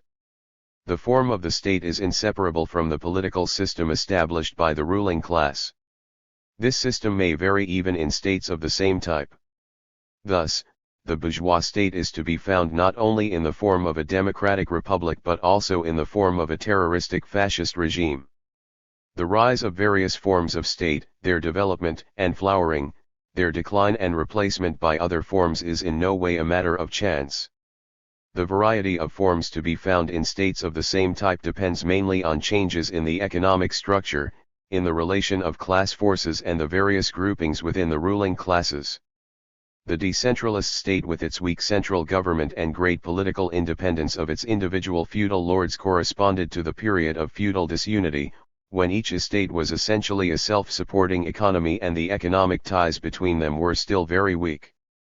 In the period of the decay of feudalism, the growth of commodity money relations and economic ties between separate localities and also between states, and the strengthening of the economic role of the bourgeoisie, the centralist state comes into being, the so-called absolute monarchy. 194. But other factors, too, influence the form of the state: national traditions, the sequence in the development of political institutions, the level of political consciousness among the people, relations with foreign states, particularly the degree of danger of foreign attack, and so on. The science of Marxism-Leninism attaches great importance to the form of the state. For example, where the bourgeoisie is in power, the more democratic form of state offers far more favorable opportunities for social progress, for the development of culture and science, and for the struggle of the working masses against oppression and exploitation.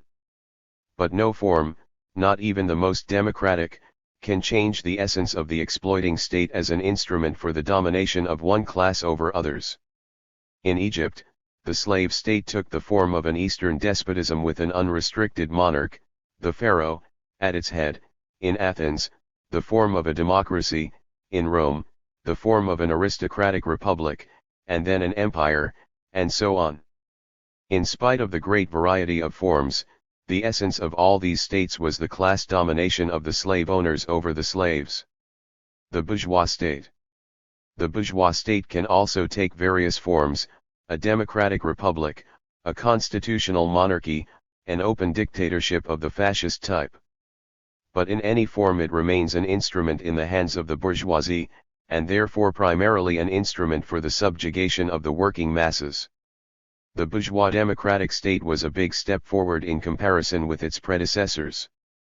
The bourgeois revolution destroyed the regime of the absolute monarch, which the people hated. It set up a representative system of government, trial by jury, and other democratic institutions. Under pressure from the revolutionary masses of the people, bourgeois constitutions embodied many principles of democracy.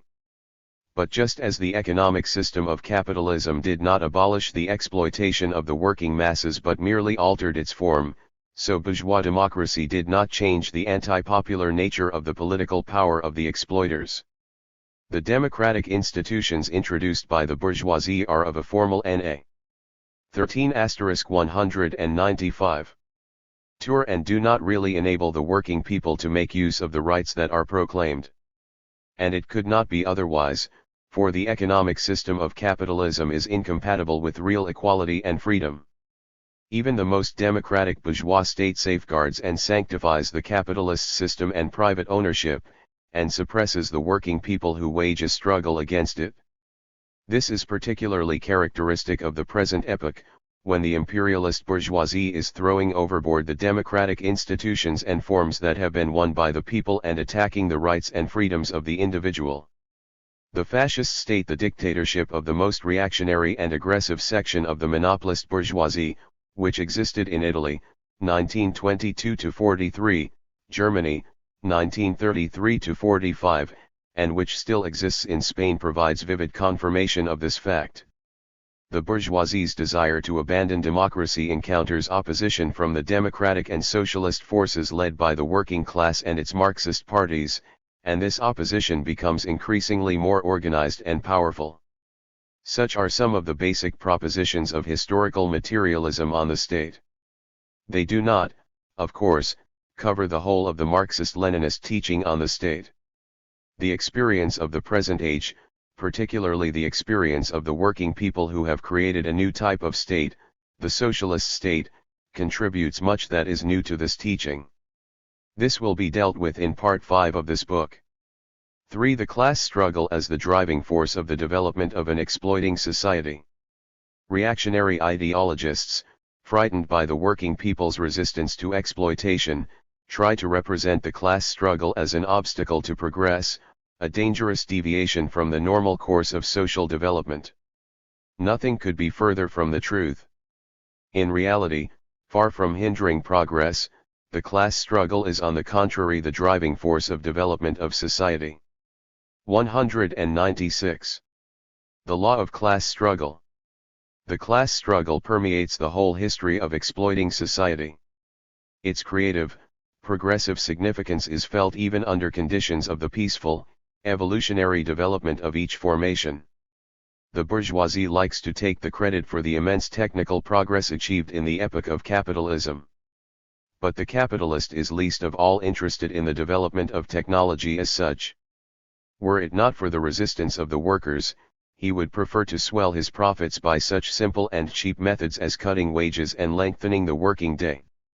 Not only competition, but also the persistent struggle of the working class for the protection of its own interests to a great extent forces the capitalist to seek other sources of increased profit, such as the introduction of new machinery, improvement of technological processes and adoption of inventions. The struggle of the oppressed classes plays a tremendously progressive part in political life. It is known, for example, that the French bourgeoisie in the epoch of bourgeois revolutions did not set themselves the aim of creating a republic, that they were for retaining the monarchy as a form of government which would make it easier to suppress the working people. But gradually, under the influence of the constantly widening struggle of the proletariat and all the working people, they were, as Lenin writes, completely transformed into republicans, re-educated, retrained, and regenerated, 78 and were compelled to set up a political system more acceptable to the working people. If it were not for the persistent struggle of the working classes, the political life of the present-day capitalist countries would present a very different picture.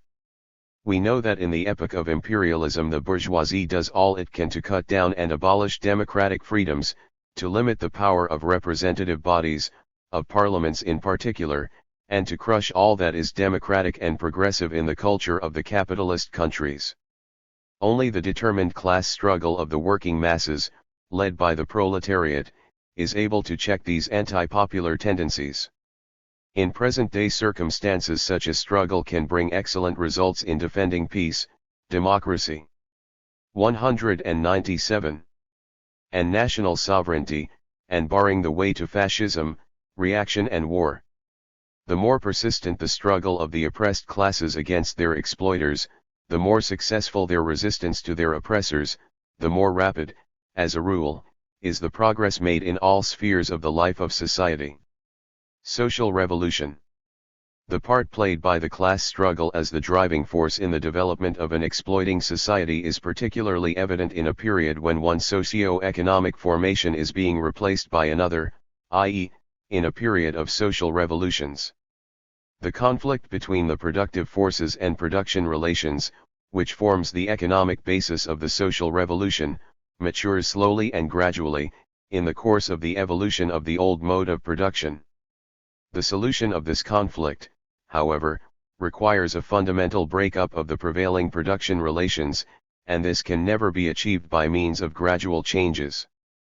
For the interests of the ruling classes remain inseparably bound up with these relations even when the latter have ceased to correspond to the level of the productive forces. The ruling classes can carry on their parasitic existence and maintain their dominating and privileged position only while the form of property prevailing in the particular society remains inviolate.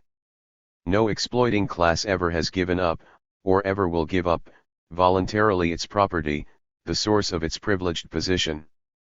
The obsolete ruling class is not simply a small group of people with interests that differ from the rest of society, it is an organized force, which has held the reins of power for a very long time. It controls the state, a powerful apparatus of coercion, its interests are defended by the political and ideological superstructure. The dominant position of the old production relations rests on the whole apparatus of the economic, political, and spiritual domination of the class in power. That is why the replacement of these relations by new ones demands not evolution but revolution, which sweeps aside all the obstacles in the path of the development of new economic relations, including in the first place the political domination of 198. The obsolete classes. Resolute struggle on the part of the oppressed classes is needed to achieve such a social revolution. The key question of revolution is the question of political power, of its transference into the hands of the class that embodies the new production relations. It is this new political power that is the force that introduces the changes in the economic and social relations of society that have matured. But not every political upheaval is a revolution. An upheaval aimed at restoring obsolete institutions and social relations is, on the contrary, a counter-revolution.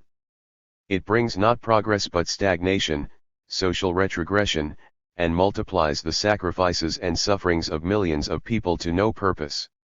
Although the transition from one formation to another, higher formation is determined in the final analysis by the development of the productive forces, this situation should not be understood to mean that under all historical conditions social revolution begins in those countries that have reached the highest level of technical progress and productivity.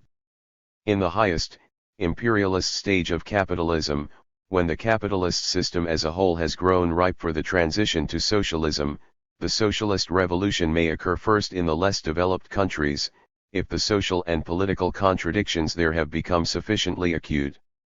This conclusion of Lenin's, which will be further discussed in later sections, has been confirmed, as we know, by the practical experience of history. The character and driving forces of social revolutions. History knows of various kinds of social revolution. They differ in character and in their driving forces. By the character of a revolution is meant its objective content, i.e., the essence of the social contradictions it resolves and the system it ultimately establishes. Thus, the revolution of 1789 in France was bourgeois in character, because it was confronted with the tasks of liquidating feudal relations and establishing a capitalist system. The October Revolution of 1917 in Russia had the aim of abolishing capitalist relations and setting up socialist relations. Thus it was socialist in character. The driving forces of a revolution are the classes that carry it out. They depend not only on the character of the revolution, 199, but also on the concrete historical conditions under which it is accomplished. For this reason revolutions of the same type, the same character not infrequently differ as regards their driving forces. Thus, the driving force of the bourgeois revolutions of the 17th and 18th centuries in the West European countries was not only the bourgeoisie, but also the peasantry, the poor townspeople, and the petty bourgeois strata. The leader of these revolutions was the bourgeoisie. But in Russia, in the revolution of 1905-07, and in the bourgeois democratic, February, revolution of 1917, the bourgeoisie, which had become a reactionary force, frightened by the struggle of the revolutionary proletariat, far from being the leader, did not even act as a driving force. The bourgeois democratic revolution was carried out by the working class and the peasantry. Creative role of the social revolution. The ruling classes have a panic fear of revolution and try to portray it as a bloodthirsty monster, a blind destructive force that brings nothing but death, suffering and ruin. As regards sacrifices, bloodshed and human suffering, they abound throughout the history of societies based on exploitation and oppression of the working masses. This is true even of the periods of evolutionary development of such societies. The creation of a centralist state in place of the scattered petty principalities of feudalism, for example, constitutes a bloody page in the history of many countries. In exactly the same way the evolutionary development of capitalism has inflicted upon mankind incomparably greater sufferings and sacrifices than any social revolution. It suffices to recall the world wars, the horrors of fascist terror, and the atrocities of the imperialist powers in the colonial countries. As regards sacrifices and sufferings, the social revolution, when it is placed on the agenda by historical development, helps to diminish them. And, on the contrary, postponement of a revolution that is due multiplies the bloody tribute that antagonistic class society exacts from humanity. This does not mean, of course, that the social revolution occurs without sacrifices. It is, after all, the culmination, the peak of a struggle between classes. A victorious revolution is 200. Unthinkable without the overcoming of the resistance of the obsolete classes, which, as a rule, do not stop at the use of force. But the social revolution by no means consists merely of uprisings and battles at the barricades. Such forms of struggle are characteristic only of certain of its stages: political revolution, suppression of counter-revolution, etc. But even in those cases when owing to concrete historical circumstances armed struggle played a large part in social revolution, it was not an aim in itself. The chief aim in every social revolution is the creation of conditions for society's rapid advance along the path of progress. Like the surgeon's knife, it removes what is preventing the development of the social organism, what is causing stagnation and all kinds of social disasters. But revolution is not only the amputation of everything that is obsolete, rotten, and an obstacle to progress. In place of what is destroyed, it creates a new, advanced social system and social relations. The solution of such creative tasks is, as we shall see later, particularly characteristic of the socialist revolution. On the other hand, the upheaval caused by the social revolution by no means involves complete rejection of everything in the old society, denial of all its achievements. If this were the case, the development of society in general would be inconceivable. After every social revolution, society would have to be rebuilt from nothing, and mankind would simply mark time at the most primitive level. In reality, social revolution rejects by no means everything that existed in the old society, but merely that which has become out of date and hinders social progress. All the rest is retained and developed further. This fully applies to the productive forces and to a very great extent to culture, to science, literature, and art, where they are not directly concerned with defense of the old system and with the ideology of the obsolete classes. Revolutions are periods when the struggle between the classes reaches maximum intensity. In these periods the political consciousness, willpower and emotional energy of the masses show themselves with particular force. Never, wrote Lenin, is the mass of the people capable of becoming such an active creator of a new social system as during a revolution. At such times social development is tremendously accelerated and 201. Society makes its most rapid and resolute advance along the path of progress. That is why Marx called revolutions the locomotives of history. Thus, both in the evolutionary and the revolutionary periods of the development of antagonistic class society, the class struggle is the chief driving force of the historical process.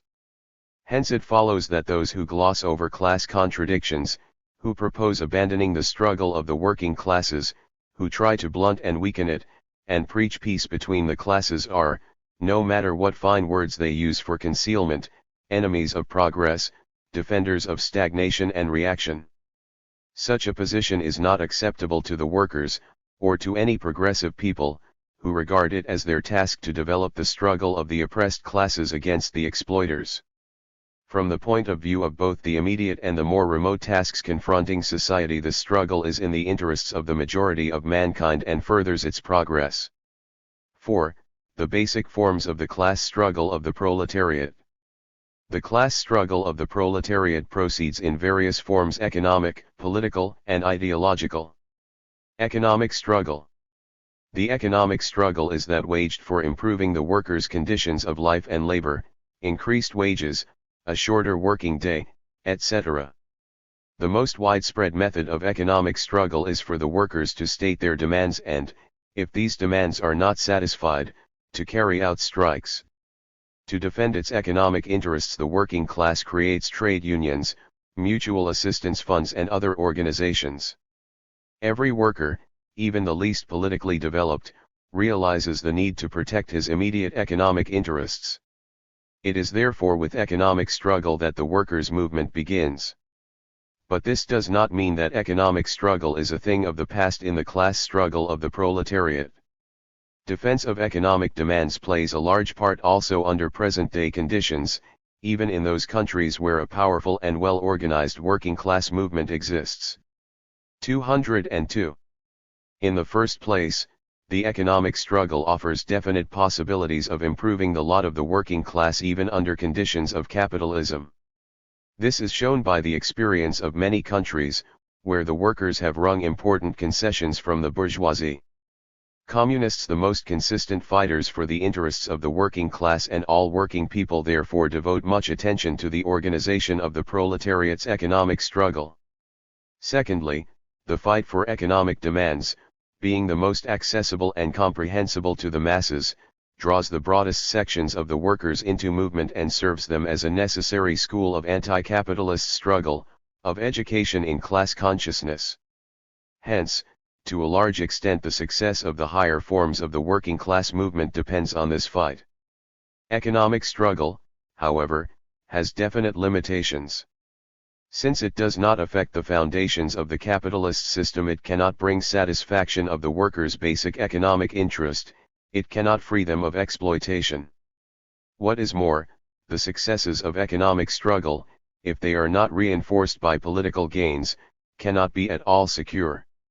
The bourgeoisie will seize every chance of withdrawing its concessions and launching an offensive against the economic interests of the working class. That is why Marxism-Leninism holds that where the workers' struggle amounts only to a struggle for their immediate economic interests, the working class movement cannot achieve considerable successes. The genuine class struggle of the proletariat begins when this struggle goes beyond the narrow limits of defense of the workers' immediate interests and develops into a political struggle. For this, the first requirement is that the advanced representatives of the working class of the whole country should begin to wage a struggle against the whole class of capitalists and against the government that supports that class. Lenin. Ideological struggle. The working class, like any other class, wages a struggle in its own interests. These interests are the outcome of the economic relations of capitalist society, which condemn the work. 208. In class to exploitation, oppression and bad living conditions. The workers' class interests are not something that has been invented by some theoretician or party, they exist objectively. But this does not mean that the working class arrives at once, automatically, at an awareness of its interests. The proletariat's conditions of life give rise, of course, to certain attitudes of mind on the part of every worker. He is constantly encountering facts of injustice and economic and social inequality. This engenders among the workers a feeling of discontent, of spontaneous protest and indignation. But such feelings still do not amount to an awareness of class interests. Class consciousness, as Lenin defined it, means the workers understanding that the only way to improve their conditions and to achieve their emancipation is to conduct a struggle against the capitalist factory owner class. Further, the workers' class consciousness means their understanding that the interests of all the workers of any particular country are identical, that they all constitute one class, separate from all the other classes in society. Finally, the class consciousness of the workers means the workers understanding that to achieve their aims they have to work to influence affairs of state. 80. Such awareness does not dawn in the mind of every worker of its own accord. Above all, it is not so simple for the worker to become aware of himself as a representative of a special class. The bricklayer and the engine driver, the skilled turner and the laborer, the miner and the navvy all have different conditions of labor, and often different standards of life. It is no accident that the working class movement of many countries has passed through the stage of craft unionism, where the guiding principle of unification is the narrow speciality, the trade. Working on the same railway, for instance, the guards, stokers, and couplers may be united in trade unions that are quite separate from each other. And it has happened that the aims of these unions have been confined to winning concessions for their own workers at the expense of the others. But that is not the whole story. The individual worker by no means always correctly understands his oppressed position in capitalist society. He may, for instance, regard this position as the result of personal failure, his discontent may then x. 204. Press itself in attempts to get on in the world by any means, even at the expense of his comrades. A few individuals may possibly succeed in doing so, but the lot of the millions remains the same. The workers' spontaneous protest may be directed against the wrong opponents. For example, in the age of the Industrial Revolution of the 18th and 19th centuries, the movement for wrecking machinery, the Luddites, became widespread among the proletariat. The workers saw that the introduction of machinery was worsening their lot, but they could not understand that the root of the evil lay not in the machines themselves but in the fact that these machines belonged to capitalists, who were using them to intensify the exploitation and ruin of the working people. The difficulty experienced by the workers in becoming aware of their class interests is increased by the corroding influence of bourgeois ideology, of the propaganda that the bourgeoisie conducts with the definite aim of misleading the working people.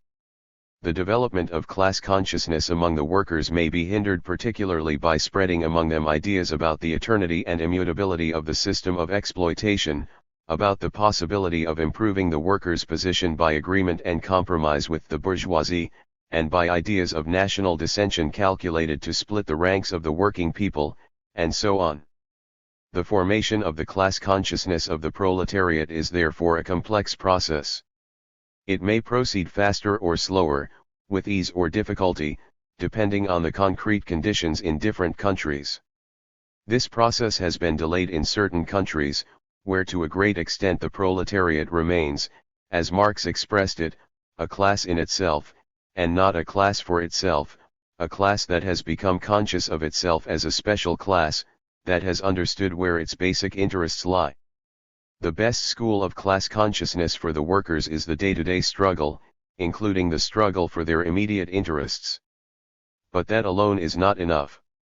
For the working class to reach a high level of class consciousness, a special, ideological form of struggle is needed. The ideological struggle of the proletariat involves, above all, the working out of a world outlook, a scientific theory. 205. Which will show the working class the path to liberation. The struggle of the working class for its immediate interests, the trade union struggle in particular, is not sufficient to give birth to socialist views. The doctrine of socialism could be created only on the basis of the most advanced philosophical, economic, and political theories. This task was performed by the great thinkers Marx and Engels, who devoted their whole lives and creative work to the emancipation struggle of the working class. They evolved a teaching which reveals with scientific accuracy the basic interest of the working class, the need for freeing themselves from exploitation, and the way of achieving that aim, the revolutionary destruction of capitalism and the building of socialism, and also the fundamental tactics of the working class movement. But the scientific world outlook of the working class that Marx and Engels created is not a list of cut and dried answers to the questions that may confront the working people at later stages in history, under new conditions and in new circumstances. For this world outlook to remain always a sharp weapon that the working class can use in its struggle for the building of socialist society, it must be constantly substantiated, developed, and enriched by means of fresh scientific data and fresh experience of the class struggle of the millions. This creative theoretical work has been and will continue to be an important task for the Marxist-Leninist parties of the working class.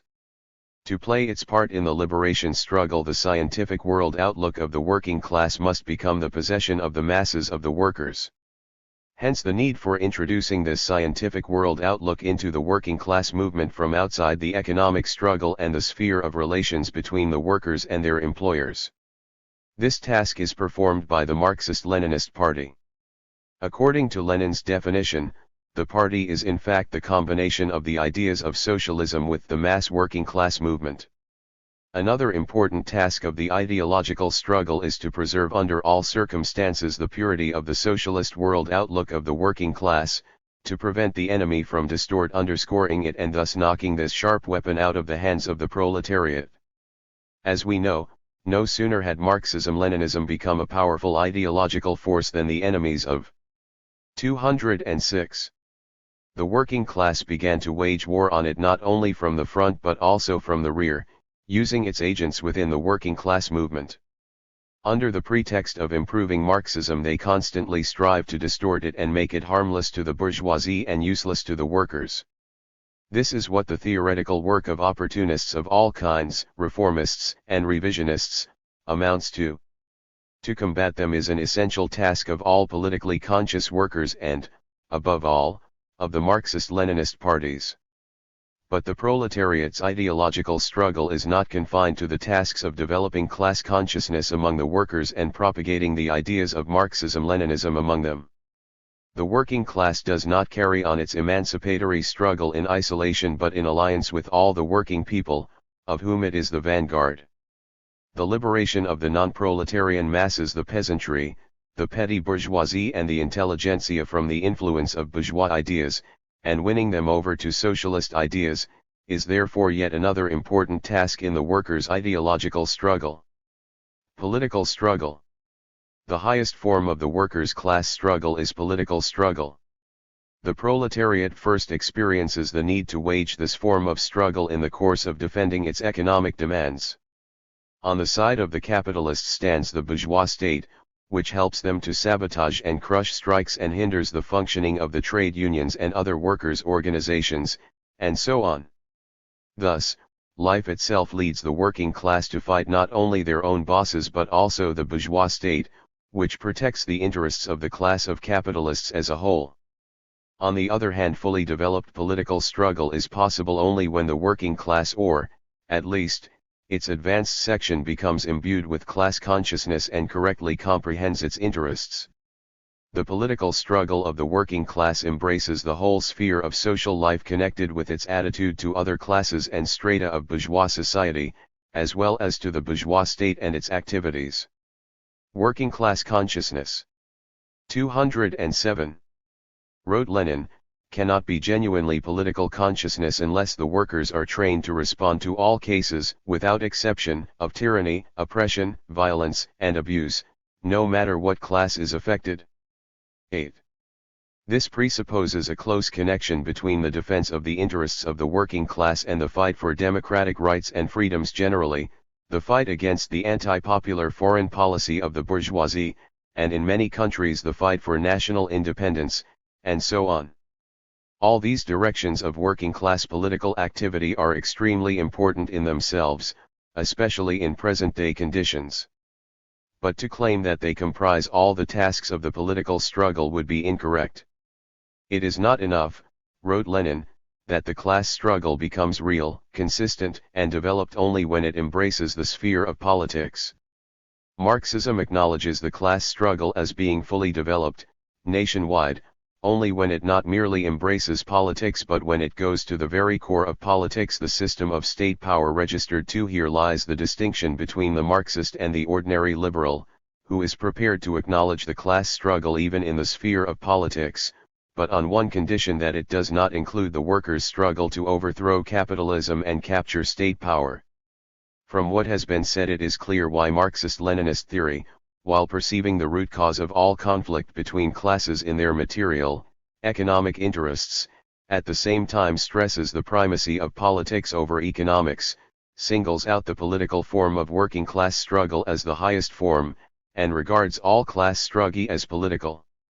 Economic and ideological forms of struggle are not an aim in themselves, both of them, important though they may be, are subordinate to the workers' higher, political aims and tasks, to their political struggle, which alone can secure the basic economic need of the working class, freedom from exploitation. Depending on the situation, the working class wages its political struggle by a great variety of methods, ranging from demonstrations, political strikes, i.e., strikes in defense of certain political demands, and campaigning at elections and in parliament, to an armed uprising. The aims and methods of political struggle demand different, higher forms of working. 208. Class organization, above all the creation of a political party of the proletariat. As experience has shown, the appearance of such a party is a natural phenomenon in the history of the working class movement. political struggle also demands not only nationwide but international unity of effort on the part of the working class and all working people. Proletarian Revolution. The highest stage of the proletariat's class struggle is revolution. The enemies of communism depict the proletarian revolution as a coup carried out by a small group of communist conspirators. That is a deliberate lie. Marxism-Leninism does not recognize the tactics of palace revolutions, putsches, and seizure of power by armed minorities. This follows logically from the Marxist conception of social processes. The causes of revolution lie fundamentally in the material conditions of the life of society, in the conflict between the productive forces and production relations. This conflict finds its expression in a clash between large masses of people, classes, which rise to the struggle under the influence of objective causes that do not depend on the will of separate individuals, groups, or even parties. The Communist Party organizes the actions of the masses, directs the masses, but does not attempt to make a revolution for them, with its own forces. A number of important features distinguish the socialist revolution of the working class from all previous social revolutions. Chief among them is the fact that all previous revolutions led merely to the substitution of one form of exploitation for another, whereas the socialist revolution puts an end to all exploitation and leads ultimately to the abolition of classes. It is the most profound of all transformations in history, a complete reorganization of social relations from top to bottom. The socialist revolution marks the end of the history of exploiting class society that has lasted for thousands of years, the liberation of society from all forms of oppression, the beginning of an epoch of genuine brotherhood and equality among people, the establishment of eternal peace on earth, the complete social regeneration of humanity. Herein lies the tremendous significance. 425-71-209. Of the proletarian revolution for the whole of humanity. It marks a vital turning point in the development of mankind.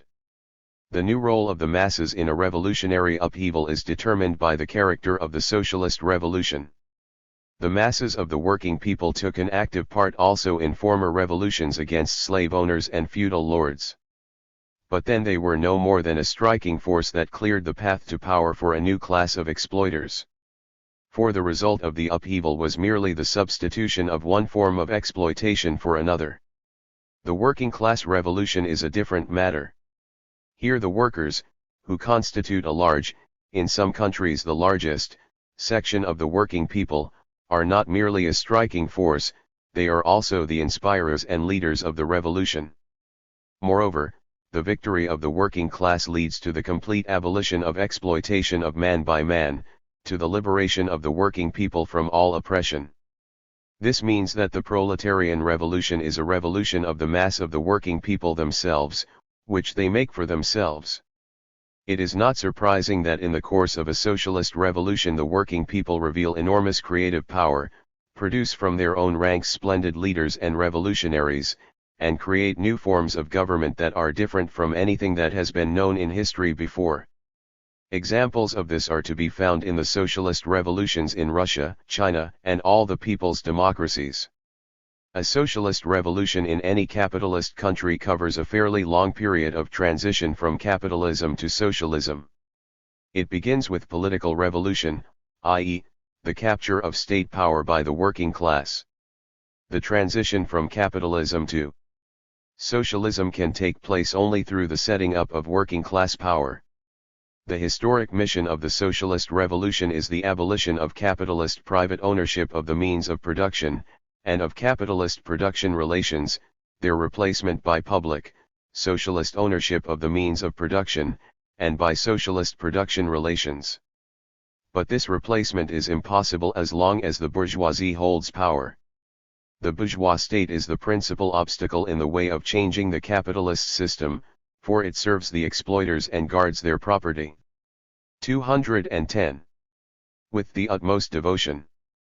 To take away the property of the ruling classes and hand it over to the whole of society, state power must be taken from the capitalists and put in the hands of the working people. The bourgeois state must be replaced by a state of the working people. The creation of such a state is essential also because it is only with the help of state power that the working class can carry out the tremendous constructive tasks with which it is confronted by the socialist revolution. Former revolutions were faced mainly with destructive tasks. This is clearly seen in the example of the bourgeois revolutions. Their chief aim was to sweep away feudal relations and thus break the fetters which the old society had placed on the development of production and clear the path for the further growth of capitalism. In so doing, the bourgeois revolution fulfilled the greater part of its mission. Capitalist economic relations, however, had been developing for a long time within the framework of the feudal system. This was possible because bourgeois and feudal property are two types of private property. Although there were contradictions between them, they could coexist for a time. The socialist revolution also performs the task of lessen obsolete relations, capitalist relations, and quite often feudal relations, too, which have survived as more or less powerful remnants of the past. But added to the tasks of destruction, there are now constructive socio-economic tasks on a grand scale and of great complexity, forming the main substance of the revolution. Socialist relations cannot come into being within capitalism. They arise after the working class has gained power, when the working people's state has nationalized the capitalist-owned means of production, factories, mines, transport, banks, etc., and turned them into public, socialist property. It is clearly impossible to do this before power has passed into the hands of the working class. But nationalization of capitalist property is only the beginning of the revolutionary transformations the working class has to accomplish. To achieve socialism, it is necessary to establish socialist economic relations throughout the economy, to organize the people's economic life along new lines, to create 14% 91. An effective planned economy, to reconstruct social and political relations on socialist principles, and solve complex tasks in the field of culture and education. All this means immense constructive work, and in carrying it out the socialist state plays an exceptionally important part. It is the chief tool that the workers possess for building socialism, and subsequently communism. To claim therefore, as do the opportunists, that socialism can be built while political power remains in the hands of the bourgeoisie is to deceive the people and give them harmful illusions. The political revolution of the working class may come about in various forms. It may be carried out by means of an armed uprising, as in Russia in October 1917. Under particularly favorable conditions it is possible for power to be transferred to the people peacefully, without an armed uprising and civil war. But no matter what form the proletarian revolution takes, it is always the highest stage of development of the class struggle. As the result of the revolution, the dictatorship of the proletariat is established, that is to say, state power passes into the hands of the working people led by the working class. Having gained power, the working class is faced with the question of what to do with the old state apparatus, with the police, the courts, the administrative bodies, and so forth. In former revolutions, when the new class came to power, it adapted the old state apparatus to its needs and ruled with its aid. This was possible because these revolutions led to the replacement of the domination of one exploiting class by that of another class, also composed of exploiters. The working class cannot take that course. The police, security services, the army, the courts and other state institutions that for centuries have served the exploiting classes cannot simply pass into the service of those whom they formerly copyright pressed. The state apparatus is not an ordinary machine that operates whoever controls it, like a locomotive that will still pull a train even if the driver is changed. As for the bourgeois state machine, its very nature is such that it cannot serve the working class.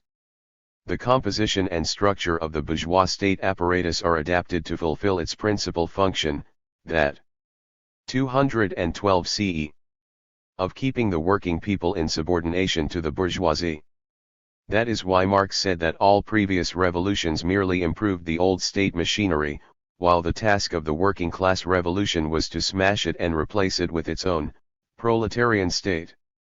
The creation of a new state apparatus is also important because it helps to attract the broad masses of the people to the side of the working class. The population is constantly coming into contact with government bodies.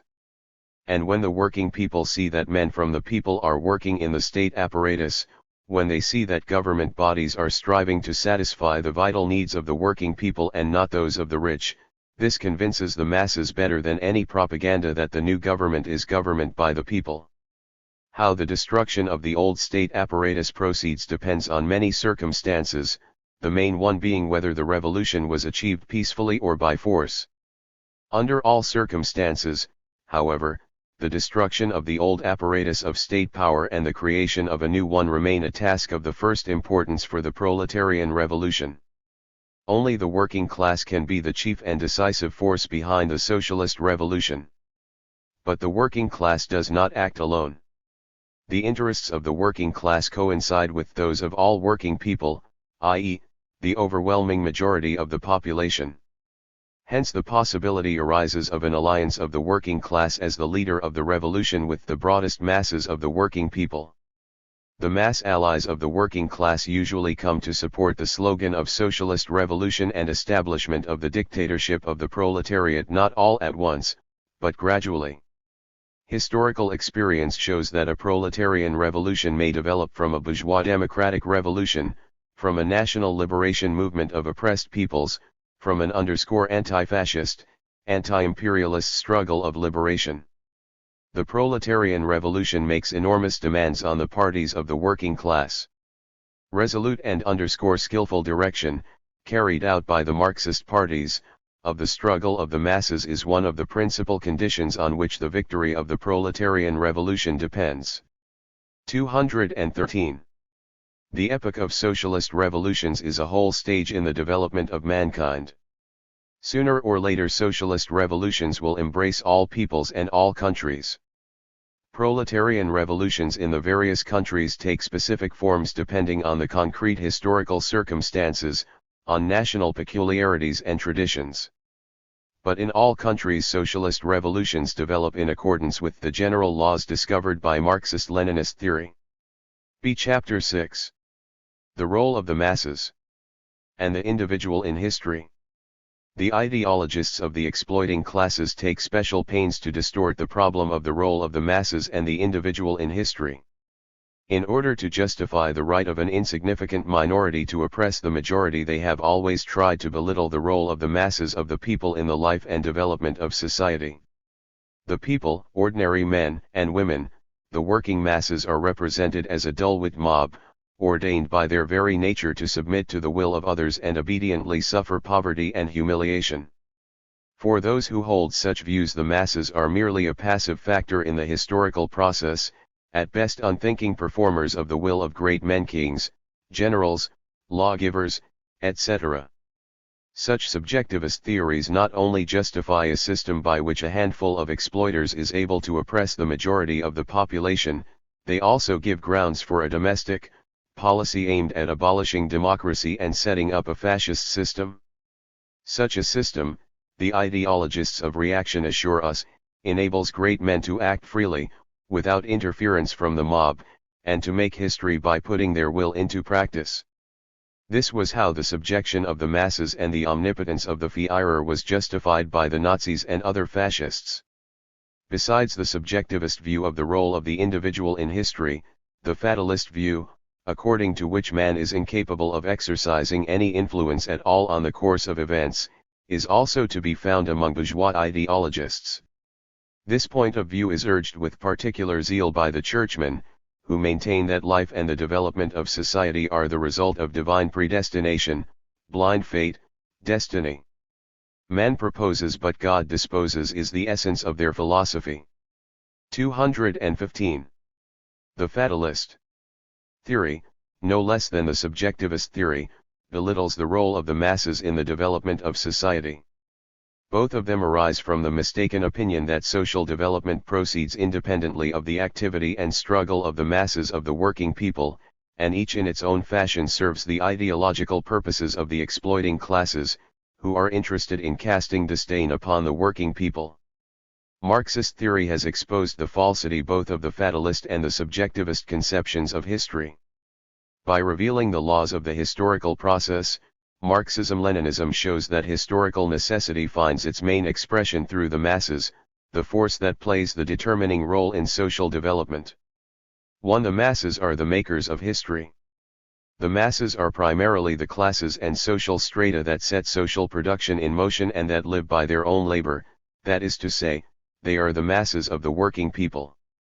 Taken as a whole, they comprise the bulk of society, its overwhelming majority. What actual classes and strata go to make up the masses depends on the epoch, on the character of the social formation in question. Consequently, using the concept of the masses by no means does away with the need to approach society from the point of view of class, to determine the actual class content of the movement in which the masses are involved.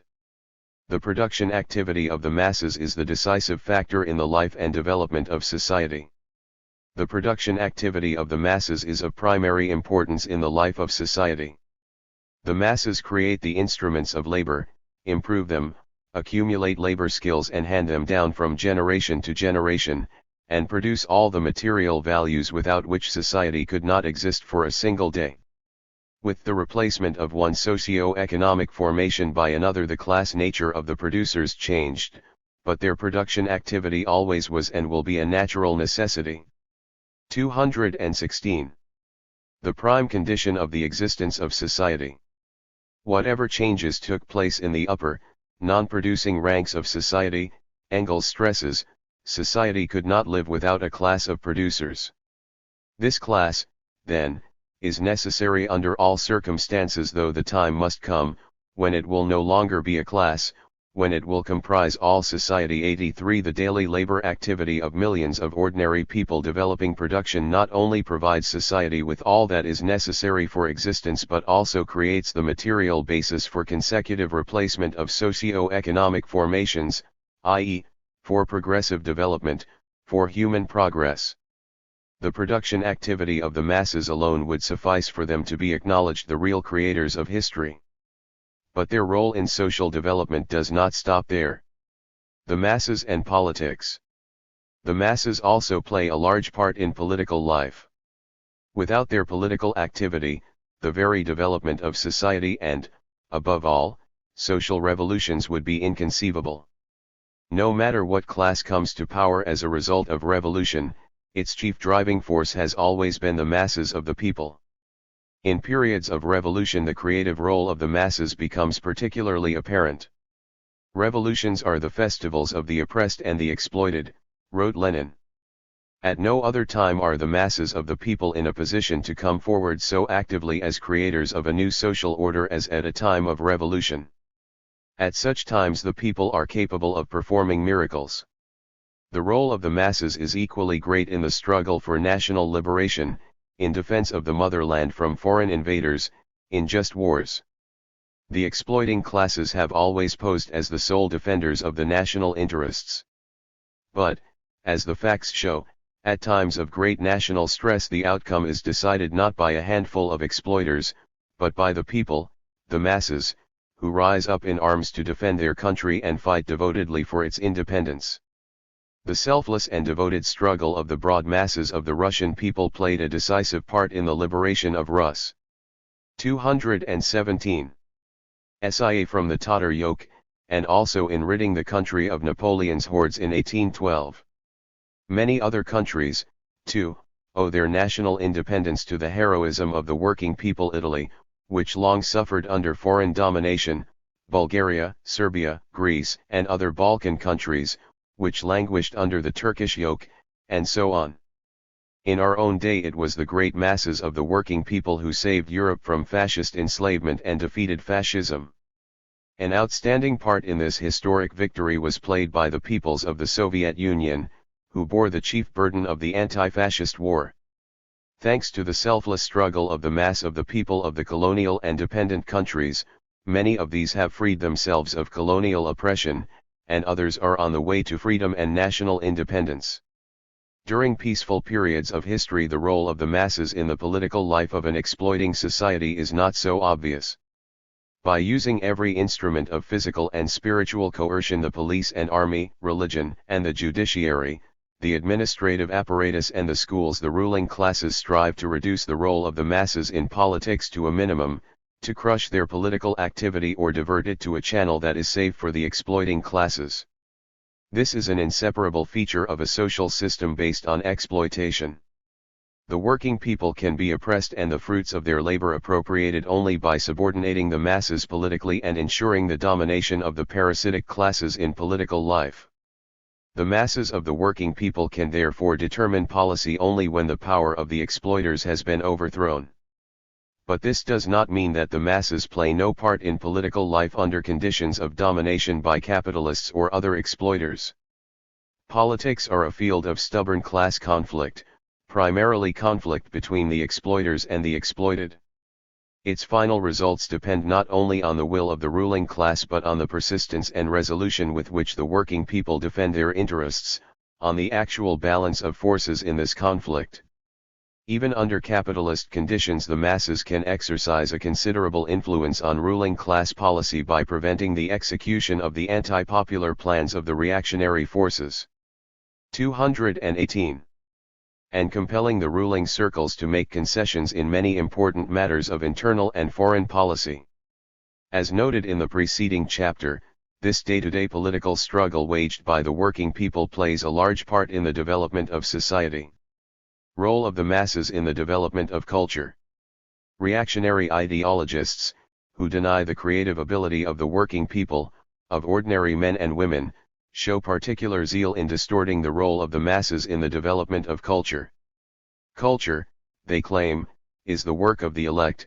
Mankind owes the development of science, literature, and art to a small handful of men of genius. At first sight, such assertions may appear to be correct. Indeed, in almost every field of intellectual creation one can mention a few dozen names, such as Newton, Lomonosov, and Einstein in physics, Mendeleev and Butylrev in chemistry, Darwin and Michurin in biology, Shakespeare and Tolstoy in literature, Beethoven and Tchaikovsky in music, without whom it would be hard to imagine culture as we know it today. Marxists fully acknowledge the services of the great masters. But they are well aware that an invaluable contribution to culture has been made by the working people, by the masses. It is the masses who have laid the foundations of all man's spiritual culture, who have created the conditions for its progress. We know, for instance, that literature and art developed for a long time exclusively as folk art. Folk epics, folk tales, legends, proverbs, and songs were the foundation on which literature was developed by professional writers and poets. In exactly the same way, the fine and applied arts practiced by the people, and folk architecture, laid the foundation for the subsequent work of artists and architects. Even today folk art still possesses intrinsic artistic value. It is an inexhaustible treasure house of imagery and means of expression, a source of inspiration to writers and artists. It is in folk art that the national form of the art and literature of every country is conceived and takes shape. The creative genius of the people also laid the foundations of science. We are amazed by the achievements of gifted science. 219. Scientists who discover new sources of energy and miraculous vaccines, who invent wonderful machines and new materials transforming our life. But no less astonishing than these achievements was the creative feat of the masses of the people, who bit by bit in their daily work wrested the first secrets from nature, who discovered fire, evolved ways of cultivating cereals and smelting metals, invented and perfected the first instruments of labor, and stored up our first knowledge of the things and phenomena by which man is surrounded. In the early stages of the development of culture, therefore, the working people were the direct creators of all cultural values. There was bound to be a change in the situation after the separation of mental labor from physical labor, after activity in the field of literature, art, and science, along with state activity, was monopolized by the exploiting ruling classes and the social strata that served their interests. All kinds of measures, economic and political, were used to make every kind of mental work, including work in the sphere of culture, a privilege of the propertied classes. In the hands of the exploiters, alienation of the masses of the people from culture, the imposition of ignorance, became one of the guarantees of class supremacy. Such conditions, naturally, limited the active participation of the toiling masses in the development of science, art, and literature. The ideologists of the modern bourgeoisie make great play with this fact.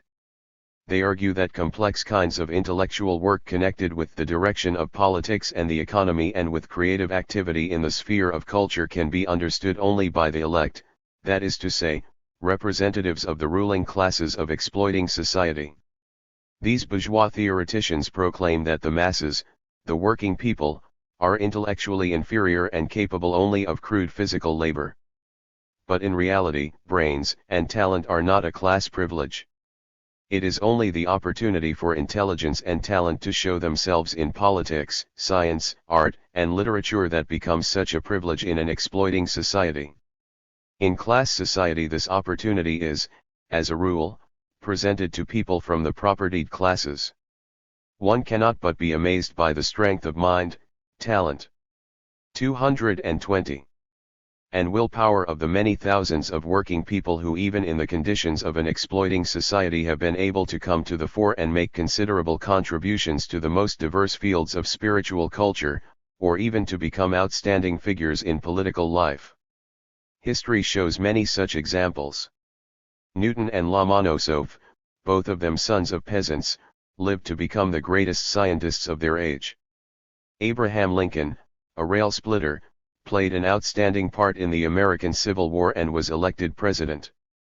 A child of poor townspeople, Maxim Gorky became a great writer. Many other names could be mentioned. But for every one of them there are hundreds and thousands of gifted sons of the people who died without showing their ability. The history of exploiting society is a veritable graveyard of popular talent. One of the greatest advantages of socialism is that it puts an end to this senseless waste of the greatest wealth that society possesses, human talent. By abolishing all estate, political and economic privileges, socialism creates conditions for the all-round development and rational use of people's abilities, which in itself leads to an enormous acceleration of progress in all fields of social life. Significance of the Marxist thesis of the decisive role of the masses in history. In the theory of Marxism-Leninism, the thesis of the decisive role of the masses in the development of society occupies an important place. It provides social science with the key to understanding the historical process and removes the basic defect of all pre-Marxian theories of history, which did not take into account the activity of the masses. The study of society now becomes directed towards investigating the activity of the masses of the people and their conditions of life, without which the course of history cannot be understood. For the Marxist-Leninist parties, for every member of these parties, a correct understanding of the role of the masses in history serves as a guide in their practical activity. It helps them to distinguish the most important aspect of their work, viz., organizational, ideological and educational work among all kinds of working people, and to concentrate their attention and 22. Energy on this field. Quite a number of parties in history, including parties created for the purpose of defending the interests of the working people, have disappeared from the politica arena precisely because they failed to understand the importance of such work and were unable to rally the support of the masses. Thus, one of the basic causes of the collapse of the Narodnaya Volya, People's Will, party in Russia was that its leaders underestimated the masses, relied entirely on the activity of critically minded individuals, and reduced their struggle against the oppressors to individual acts of terrorism. The Marxist-Leninist thesis of the people as the creators of history is also of great importance to the masses of the working people themselves. By dethroning one of the cherished myths of all exploiters, the myth that human society owes everything to a handful of the elite, without whom it could not live and develop, this thesis awakens the consciousness of the masses, inspires them to fight for emancipation, imbues them with faith in victory, in the feasibility of the ideals of a society in which the masses themselves will be the full masters. The Marxist thesis of the decisive role of the masses in history at the same time awakens in the working people a profound feeling of responsibility for the fate of society. It shows them that it is no use relying on a savior, that the only hero who can free the peoples from oppression and remold society in accordance with the aspirations of the majority of mankind are the workers themselves. 2. The role of the individual in history. Individual leadership is an essential element of the historical process. While it proves the decisive role of the masses in the history of society, Marxist theory at the same time allots an important place to the activity of outstanding people, of leaders and organizers, and shows that they perform a function that is essential to society. This refers not only to scientists, writers and Narodnaya Volya, see footnote Narodniks, p. 258, revolutionary terrorist organization formed in Russia in 1879. Members of this organization assassinated Tsar Alexander II in 1881. It was suppressed by the Tsarist police in the 80s. ed. 222. Artists without whose work the development of science and culture would be inconceivable in present-day conditions, but also to men engaged in public affairs and politics, the leaders of the masses, of the progressive classes and political parties. No class of society can govern without the help of some kind of organization. And to be effective, every class organization must have leadership and, consequently, leaders. This is true both of parties and other social organizations, and of the state. The leaders work out and formulate the policy of a class, state, or party, organize its practical execution and direct the activities of millions of people. Leaders are especially essential to classes that are coming to the fore, that are waging a revolutionary struggle for power, because the chief force that an oppressed class can counterpose to the state organization of the ruling class is the force of revolutionary organization. But revolutionary organization is inconceivable without experienced, skilled and energetic leaders. No class in history has achieved supremacy without producing its own political leaders, its own advanced representatives, capable of organizing the movement and directing it. 85 wrote Lenin. Individual leadership is not therefore something accidental in the historical process, it is an objective necessity. It is this circumstance that gives rise to the illusion that the leaders, certain outstanding figures, are the driving force, the creators of history. The activity of the leaders is seen on the surface of events, it is more visible, more noticeable, it strikes the eye more rapidly. Confining themselves to the surface of events, bourgeois ideologists try to prove that certain outstanding individuals create all events, that the cause of the revolutions and wars that took place in Europe in the late 18th and early 19th centuries, for example, was the activity of the leaders of the French bourgeois revolution and of Napoleon, or that the class struggle waged by the workers is due to incitement by communist leaders. In reality, the course of history is determined by the struggle of large social groups, classes, and masses.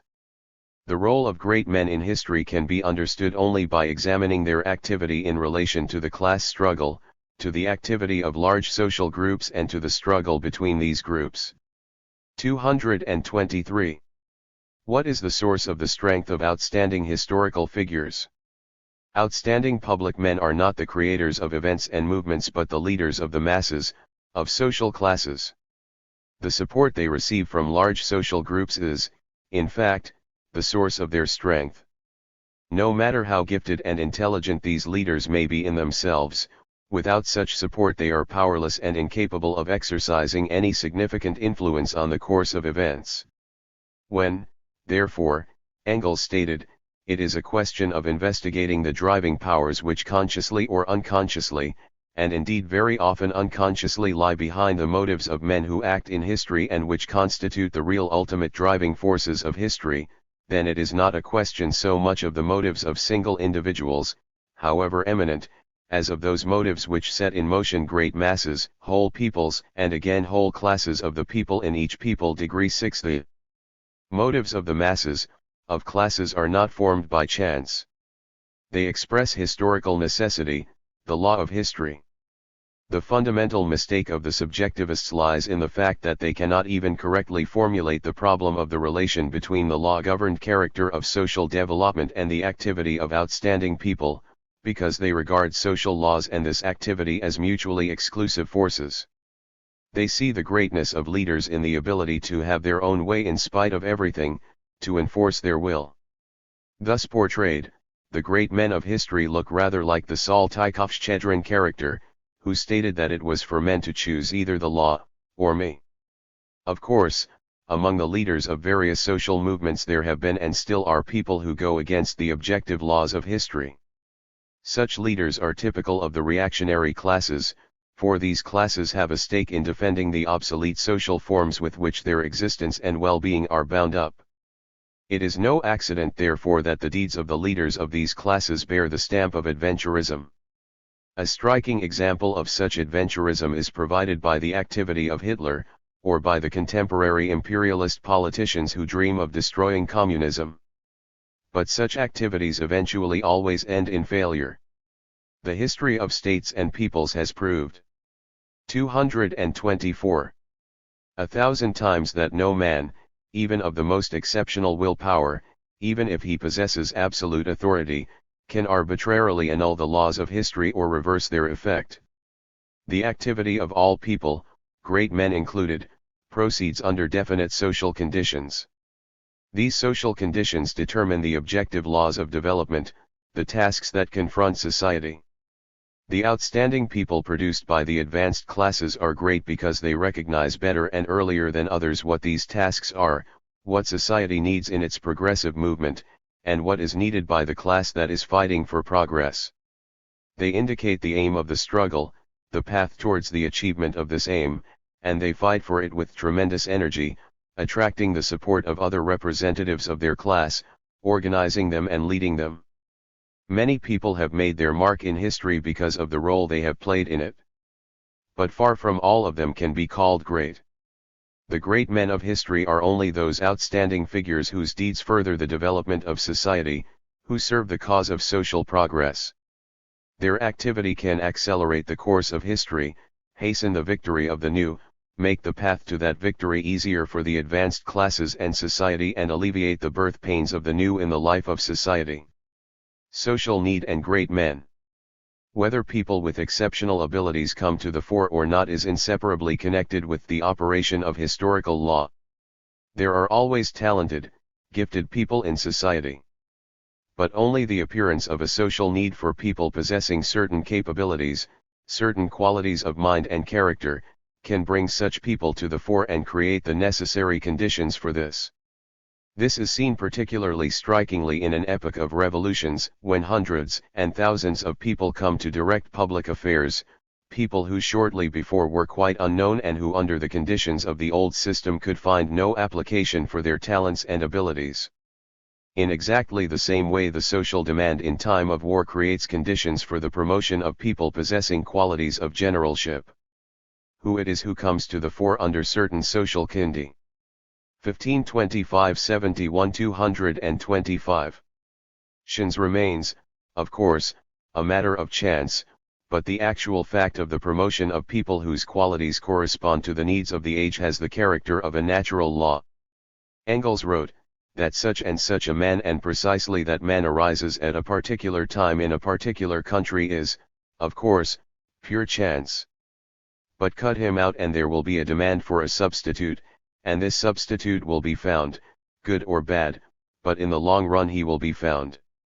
That Napoleon, just that particular Corsican, should have been the military dictator whom the French Republic, exhausted by its own warfare, had rendered necessary, was chance, but that, if a Napoleon had been lacking, another would have filled the place, is proved by the fact that the man was always found as soon as he became necessary. Caesar, Augustus, Cromwell, etc. 87. Whether a particular outstanding public figure arises or not is a matter of chance, but this does not mean that anybody could occupy his place and carry out his historical mission. To perform that task appropriate qualities and abilities are needed. It is usually therefore people possessing such qualities to a greater or lesser degree who come to the fore as leaders. As for the nature of these qualities, they may be infinitely varied depending on the sphere of action of the people in question, on the conditions of the age, on the class nature of the social movements that produce these leaders, and so on. Each class produces leaders in accordance with its social character, its position in society, the tasks it has to perform. For the leaders of the working class, for example, special qualities are needed, the revolutionary determination and daring that are demanded by the very nature of the proletariat's historic mission, theoretical ability, essential because the struggle of the working class relies on scientific theory, close ties with the party and the masses, ability and experience in organizing the masses, faith in the creative power of the working people, the ability not only to teach the masses but also to learn from them, and so on. The cult of the individual contradicts Marxism-Leninism. Marxism-Leninism proceeds from the fact that the decisive role in history is played by the activity and struggle of the classes, the activity of the masses of the people. The real part. 226. Played by leaders can be understood only when it is related to the class struggle, the activity of the masses, to the social demands created by this struggle. Such an understanding of history is incompatible with the cult of the individual, the worship of an outstanding leader, to whom superhuman merits and virtues are ascribed. The cult of the individual is an ideology contrary to Marxism, an ideology that has its roots in the world outlook of feudalism and bourgeois individualism. Moreover, the cult of the individual provides a breeding ground for bad practical activity that runs counter to the needs and interests of the socialist movement. Unrestrained adulation of a leader, exaggeration of his merits, whether intended or not, exercises a harmful influence on the masses and prevents them from being educated in the correct spirit. The cult of the individual instills in the masses the erroneous idea that the tasks confronting the working people can be performed by someone else, that the leader's abilities and merits are such that the millions who are led can rely on a great man and passively follow the plans and directions of the chief, who is supposed to know everything and foresee everything, thus freeing the rank and file members of the socialist movement from the duty of thinking, of showing initiative, of creating, of actively influencing the course of events. Such views weaken the sense of responsibility of every working man and woman for the fate and success of the socialist movement. They weaken that invaluable feeling of being master of one's destiny, which is so clearly and convincingly expressed in the lines of the party anthem, the Internationale. To make the thief disgorge his booty. To free the spirit from its cell, we must ourselves decide our duty, we must decide and do it well. But that is not all. When transferred from the sphere of ideology to that of practice, the cult of the individual inevitably narrows and undermines the profound democracy that is organically inherent in the socialist movement. It leads to the limitation of those standards of life evolved through practical. 15*227. Struggle that help the masses to take an active part in the movement, and its leaders to learn from the masses by generalizing the experience gained from their struggle and activity. Instead, other standards become accepted that endow leaders with excessive rights and transfer the center of gravity of leadership to the decisions, instructions, and directives of a single person. Such practices not only undermine the desire of the masses to show initiative and develop their creative activity to the full, they make it impossible for them to do so. Thus the cult of the individual prevents the broad masses from being drawn into the struggle against capitalism and for the construction of the new socialist society.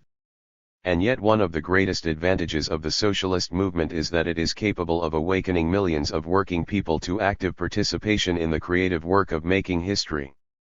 In the struggle for the abolition of capitalism and the building of socialism, it is important to use this advantage to the maximum. The tasks of the socialist movement are so immense that even the most outstanding leaders could never cope with them alone, without the active participation of the masses of the people. Even the most brilliant intelligence is no substitute for the collective intelligence of the masses and the party, even the richest and most varied personal experience is no substitute for the collective experience of millions of people, even the greatest personal feat cannot replace that of the masses of the working people when they rise to fight against capitalism and build socialism. Hence it follows that the cult of the individual does direct harm to the socialist movement by limiting the opportunities of using its tremendous historical advantages. Moreover, in the atmosphere created by the cult of the individual there may be introduced into the socialist movement fortuitous, unnecessary, and even harmful features that are foreign to its nature, being connected with certain negative traits in the character of a particular leader. As we stated above, a man becomes the leader of a class or movement thanks to certain essential qualities. It is these qualities that enable him by and large to reflect in his activities the needs of this class or movement. But besides these essential qualities, a man who has become a leader may possess other 228 personal traits which, though secondary, may in certain circumstances have a harmful influence on his social activities. J.V. Stalin, for instance, rose to a position of leadership because he possessed a number of qualities that were needed by the socialist movement, qualities such as devotion to the cause of the working class, outstanding abilities as an organizer and theoretician, iron willpower, implacability in fighting the enemy. These enabled Stalin to play an outstanding part in the revolutionary movement and in socialist construction in the USSR, as well as in the international working class movement. But Stalin's character possessed other features: rudeness, intolerance of the opinions of others, a morbid suspiciousness, petulance. Under ordinary conditions these negative features could not have done any significant harm to the cause. That would have been prevented by the accepted standards of life in socialist society, and of the party and the working class movement, which provide for collective leadership, effective control over a leader by the masses, broad democracy for the working people, criticism and self-criticism. But the circumstances under which Stalin was acting were not ordinary. The construction of socialism in an economically backward country, under conditions of capitalist encirclement, of bitter class struggle and of attacks by groups hostile to the party demanded a special degree of centralization. Stalin carried centralization to the extreme, concentrated excessive power in his own hands and violated the principle of collective leadership which is inherent in communist parties.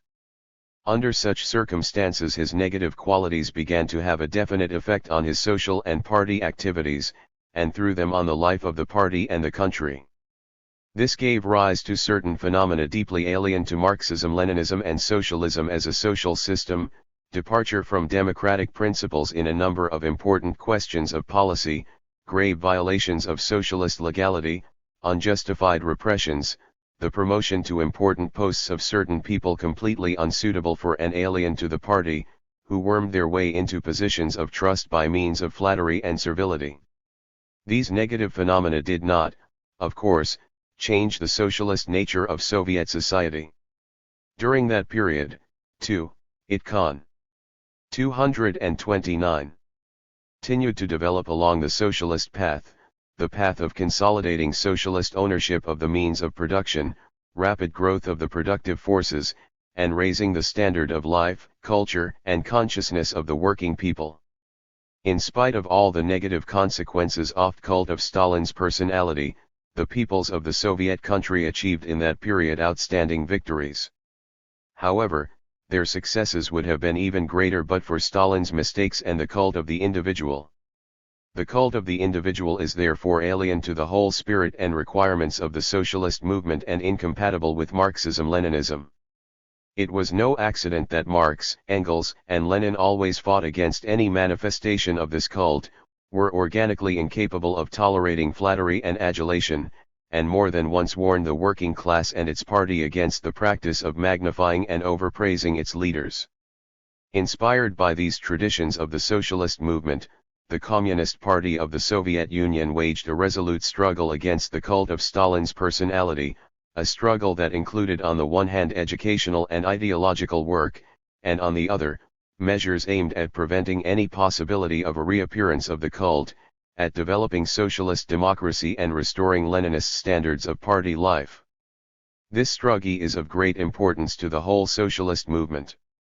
The bourgeoisie together with reformists and revisionists of all varieties tried to use the criticism of the cult of Stalin's personality to slander the Soviet Union and the socialist system, to undermine the moral authority of the Communist Party of the Soviet Union and to sow discord and confusion in the working class movement. But these attempts ended in failure. In spite of all the efforts of these servants of imperialism, The ultimate outcome of the struggle against the cult of the individual has been a further upsurge of the socialist movement and the strengthening of its solidarity and unity.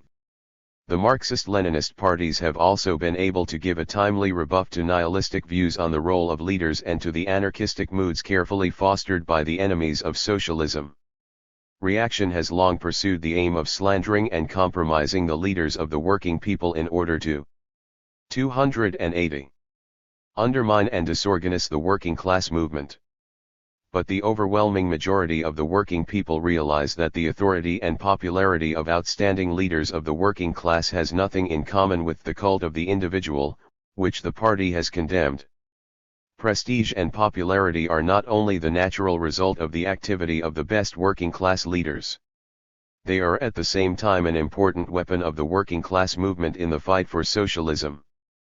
This is shown by the whole experience of the workers' struggle for emancipation.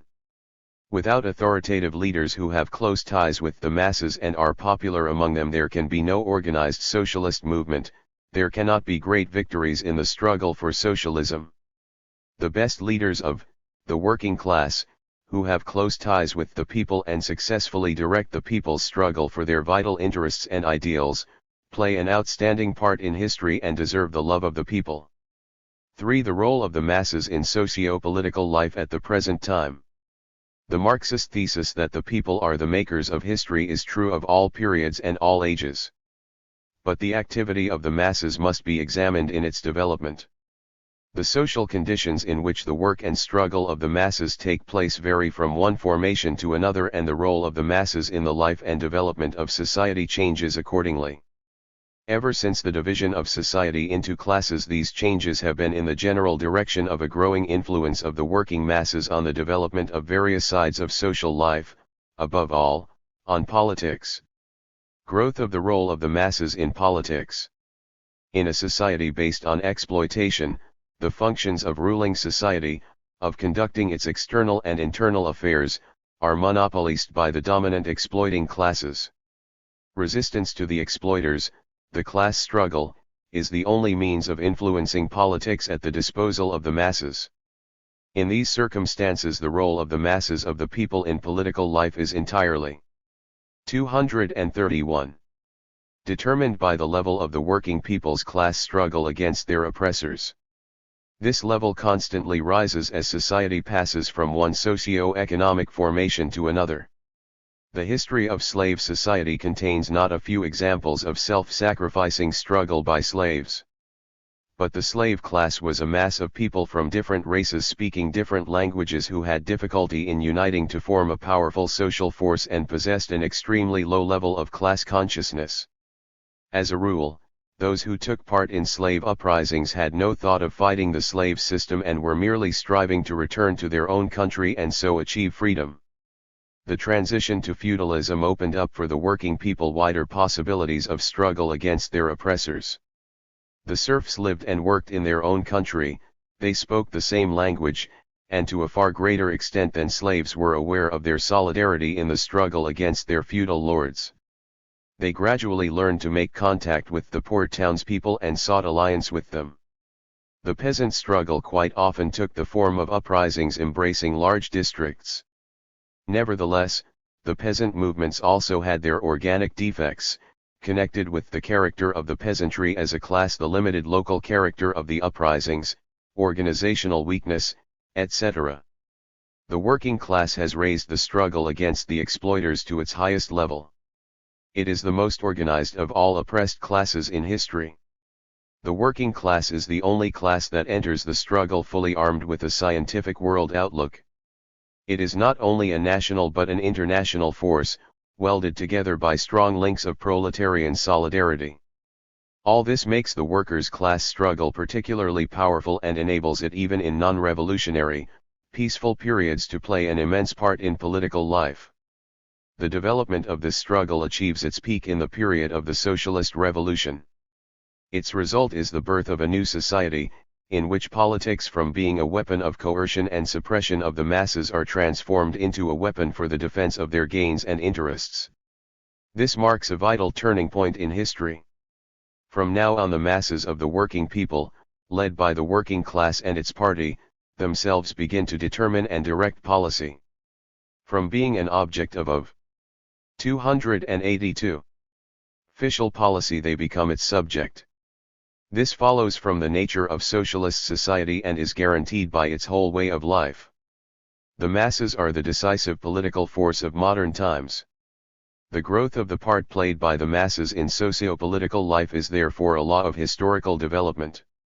The more difficult the tasks confronting society, the more profound and fundamental the social changes required to solve these tasks, the more do the broad masses act as conscious makers of history, as the agents of social change. This proposition, Lenin emphasized, is one of the profoundest, and most important in Marxist theory. 88 in particular, it explains why in our epoch, the epoch of the final collapse of the reign of the exploiters and the building of communism, the role of the masses in social life is growing at exceptional speed. History is now being made by millions and tens of millions of people independently, registered, wrote Lenin. What actual evidence is there of this? The main evidence is that in countries whose total population amounts to a third of mankind, the masses have achieved a fundamental historical change and broken away forever from a system that condemned them to ignorance, oppression, and humiliation. In the socialist countries, the working people have become masters of their own life, the sole force determining the fate of society. By so doing, they have exploded the myth created by the exploiters that without oppressors a society, with its economy, civilization, and culture, would inevitably decline and perish. The feat of the working people of the socialist countries is an inspiring example to the masses of the people all over the world. In the colonial and dependent countries, too, huge masses of working people have awakened to action. The time when the imperialist rulers discounted them entirely and treated them with contempt as if they were cattle has passed and will never return. The working people of these countries have proclaimed to the whole world that they are people with rights as much as anyone else and demand human conditions of existence. The breakup of the colonial system has resulted in considerable 233 changes in the whole picture of the world and has put an end to the division of the population of our planet into a handful of privileged nations deciding the fate of the world, and the mass of the oppressed and exploited peoples, whom the imperialists bossed with impunity for so long. Great changes have also taken place in the position of the working people of the capitalist countries. They have not yet freed themselves from oppression. But can their role in political life be compared with what it was a few decades ago, not to mention past historical epochs? Today the working people, even in the countries where exploiters still rule, have become a great force with which the imperialist bosses are compelled to reckon. The working people have their political parties, quite frequently they have considerable representation in elected government bodies, they have their own press and all kinds of organizations. The interest of ordinary men and women in social and political problems, even in those problems that until a short while ago were solely the concern of professional politicians, has grown enormously. The advanced section of the working people has acquired a clear understanding of its interests and is showing increasing mastery of the essential forms of struggle for these interests. The growing influence of the masses in the bourgeois countries on politics opens up before them broad prospects of successful struggle for their immediate economic and political interests. Particularly important is the fact that with a powerful socialist system in existence and a constantly expanding zone of peace, the masses of the people have for the first time in history the opportunity of preventing a new war, which with destructive techniques at their present level would threaten the very existence of hundreds of millions of people. Intensification of the political activity of the working people also offers them fresh possibilities in the struggle for their ultimate aims, hastens the birth of a new, socialist society, makes it less painful and difficult, and under favorable circumstances makes possible a peaceful transition to socialism. The drawing of the millions of the working people into the historic task of shaping their future is thus of tremendous significance to the life of contemporary society. It is natural that 234. The bourgeoisie and the working class should have different attitudes to this important feature of our age. The reactionary bourgeoisie sees in the growing influence of the masses of the people on social life a threat to the existence of the capitalist system, a permanent obstacle to pursuing its reactionary domestic and foreign policy. The conscious participation of millions of working people in the task of making history therefore arouses the deepest alarm and confusion among bourgeois politicians and ideologists. They speak with horror of an era of the mass society, an era of mob rule, which, they claim, will upset the normal course of history and threaten society with all kinds of disasters. But the bourgeoisie not only slanders the masses. It makes every effort to reduce the role of the working people in politics to the minimum, to deprive them of the opportunity of influencing the life and development of society. Evidence of this is provided by the campaign of the imperialist bourgeoisie against democracy, its persistent attempts to introduce a fascist system, the aim of which is to eliminate the influence of the masses on the life of society. At the same time, the reactionary bourgeoisie resorts to a skilled campaign of lies and demagoguery designed to attract the masses and subordinate them to its influence. This is the last gamble of the anti-popular forces. The dangers of such trickery should not be underestimated. The imperialists have on their side financial resources running into billions, they have a powerful propaganda machine, they have also immense experience of spiritual enslavement of the working people, accumulated over centuries of the rule of capital. Taking advantage of the backwardness of some sections of the masses, particularly the petty bourgeois elements, the reactionary bourgeoisie has more than once succeeded in tempting to its side considerable sections of the population and making them the instrument of their policy. That is what happened in Nazi Germany and fascist Italy. A not inconsiderable part of the working people of the capitalist countries is still under the influence of the bourgeoisie today. Even in countries where the working class has gained power, the world bourgeoisie does not miss the smallest opportunity of sowing dissension in the ranks of the working people and 235. Makes use of the slightest weakness, the slightest mistake to bring part at least of the masses under its influence. Striking evidence of this is provided by the Hungarian events in the autumn of 1956. But no matter how hard the bourgeoisie tries, no matter what ruses it adopts, the masses refuse to follow its lead. It may deceive part of the working people for a time, but since it remains an exploiting, oppressor class, it can never establish a firm alliance with the masses. That is why the growing role of the masses in socio-political life is a source of weakness to the reactionary bourgeoisie, an omen of the approaching collapse of its domination. The working class is in a different position. It itself constitutes a considerable part, in many countries the greater part, of the working population, the mass of the people. What is more, the working class is linked with all working people by basic common interests both in the period of struggle against the bourgeoisie and in the period of building a new, socialist society. That is why the enhancement of the role of the masses in the life of society is a source of strength to the working class and consolidates the positions of socialism, its great historical achievement. But this does not free the most conscious section of the working class, its Marxist-Leninist vanguard, from the responsibility of strengthening its ties with the masses. In conditions of bitter class struggle against the bourgeoisie, such ties are not formed automatically. They require constant effort and attention from every communist, every class-conscious working man and woman. The struggle for the masses remains the basis of the policy of the Marxist-Leninist parties. The drawing of fresh millions of people into socio-political life makes the task of rallying, organizing and training them even more imperative. The extent to which the unprecedented possibilities of the working people's movement for liberation that have appeared in the present age can be used will largely depend on how successfully this task is accomplished. The increasing role played by the masses in socio-political life leads to a tremendous acceleration in the rate of historical development of social progress. This rate has increased to such an extent in our times that every decade of the present age in 286. Its significance for human progress may be compared to whole centuries of previous history. Acceleration of development in the present age means faster progress towards socialism and communism.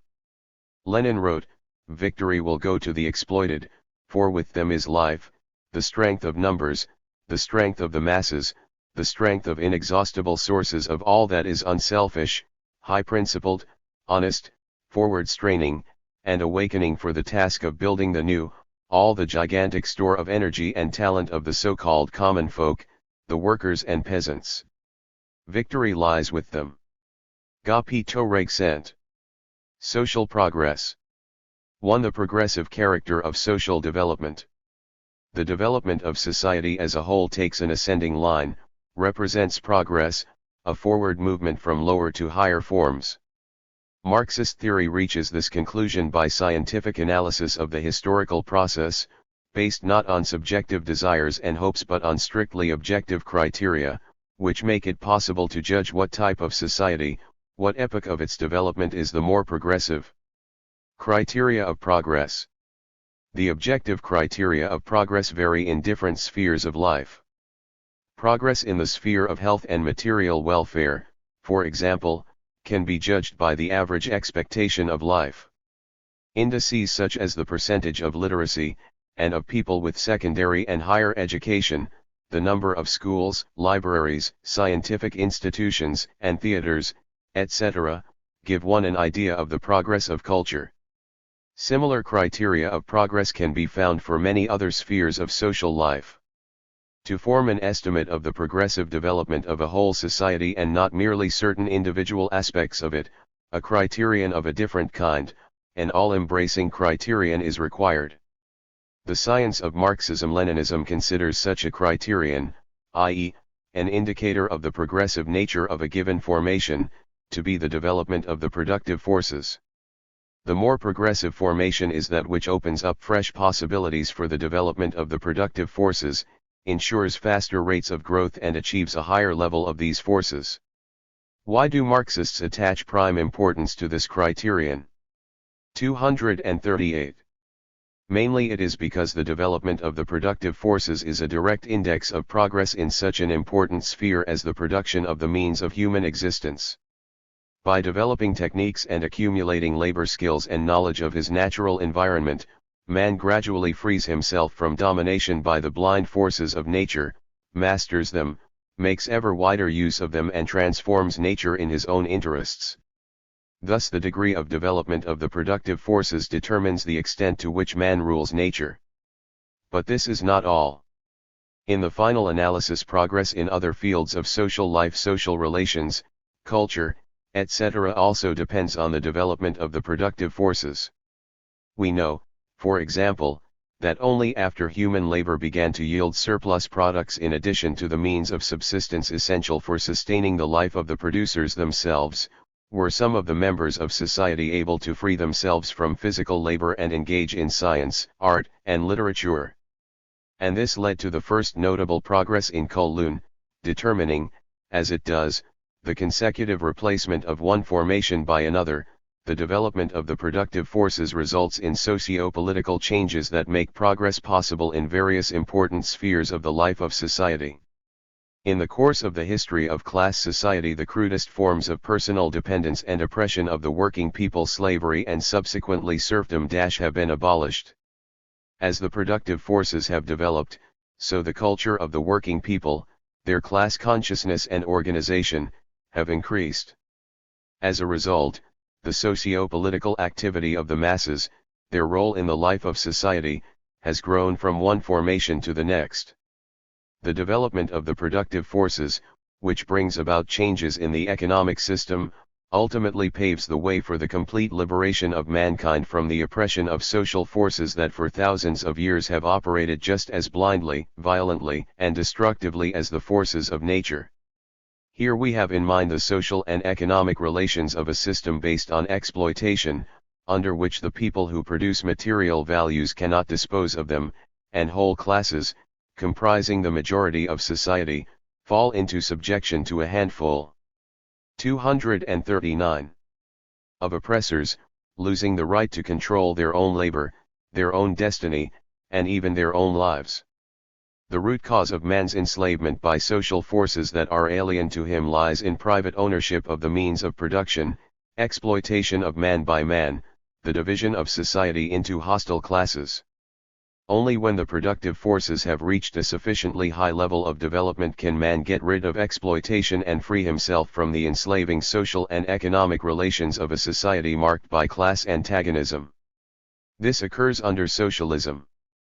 With the victory of socialism and in the course of building communism, man acquires mastery over the forces of social development, enabling him to take a fresh decisive step forward in conquering the forces of nature, and to make conscious and planned use of these forces in the interests of the whole of society. The whole sphere of the conditions of life which environ man, and which have hitherto ruled man, now comes under the dominion and control of man, who for the first time becomes the real, conscious lord of nature, because he has now become master of his own social organization. The extraneous objective forces that have hitherto governed history pass under the control of man himself. Only from that time will man himself, with full consciousness, make his own history. Only from that time will the social causes set in movement by him have, in the main and in a constantly growing measure, the results intended by him. It is the ascent of man from the kingdom of necessity to the kingdom of freedom. Engels.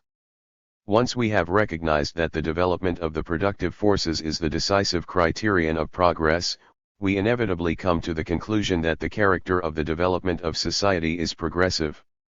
For at each stage of this development the level of the productive forces has grown, every formation has revealed fresh possibilities of technical improvement and increased productivity, and these changes in social production have been followed by progressive changes in the whole life of society. From the fact that the development of the productive forces lies at the root of social progress there follows another deduction: the forward movement of society, the direction of its 240 movement, is a historical necessity. This means that neither individuals nor classes can halt this movement or change its direction at will. As we know, such attempts have been made more than once, but they have always ended in complete failure. What desperate efforts imperialism made to restore the capitalist system in the Soviet Union! Yet all its efforts suffered ignominious disaster. The imperialists of the United States suffered similar disaster when they tried to block the path of the socialist revolution in China and other countries of people's democracy and to preserve the obsolete reactionary system there. At the present time social progress is inseparably bound up with the transition to socialism. Capitalism has exhausted its possibilities. Its production relations have become fetters on the development of the productive forces. The preservation of these relations is becoming more and more burdensome and dangerous to society. In defending the idea of the progressive development of society, Marxism-Leninism expresses the views and interests of the most revolutionary class of modern times, the working class. This class does not fear the future, it is full of faith in progress, which will bring freedom both to it and to the whole of mankind. The ideologists of the imperialist bourgeoisie are enemies of progress. It is a different matter with the present-day bourgeoisie. Having become a reactionary, declining class, it rejects the idea of progress which its best representatives enthusiastically defended at the end of the 18th and the beginning of the 19th centuries. In our times the bourgeoisie finds far more to its taste theories that justify not progress but stagnation or even retrogression on the part of society. This, incidentally, is the secret of the success enjoyed in the bourgeois world by the theory of the historical cycle which was evolved by the German reactionary philosopher Oswald Spengler, and which is being preached today by the British historian and sociologist Arnold Toynbee. According to this theory, every society in its development passes through four essential stages: spring, sum. 16-07-1241. Mare, autumn, and winter, or childhood, youth, maturity and old age. The completion of this cycle marks the destruction of the given society and its return to the starting point of its development.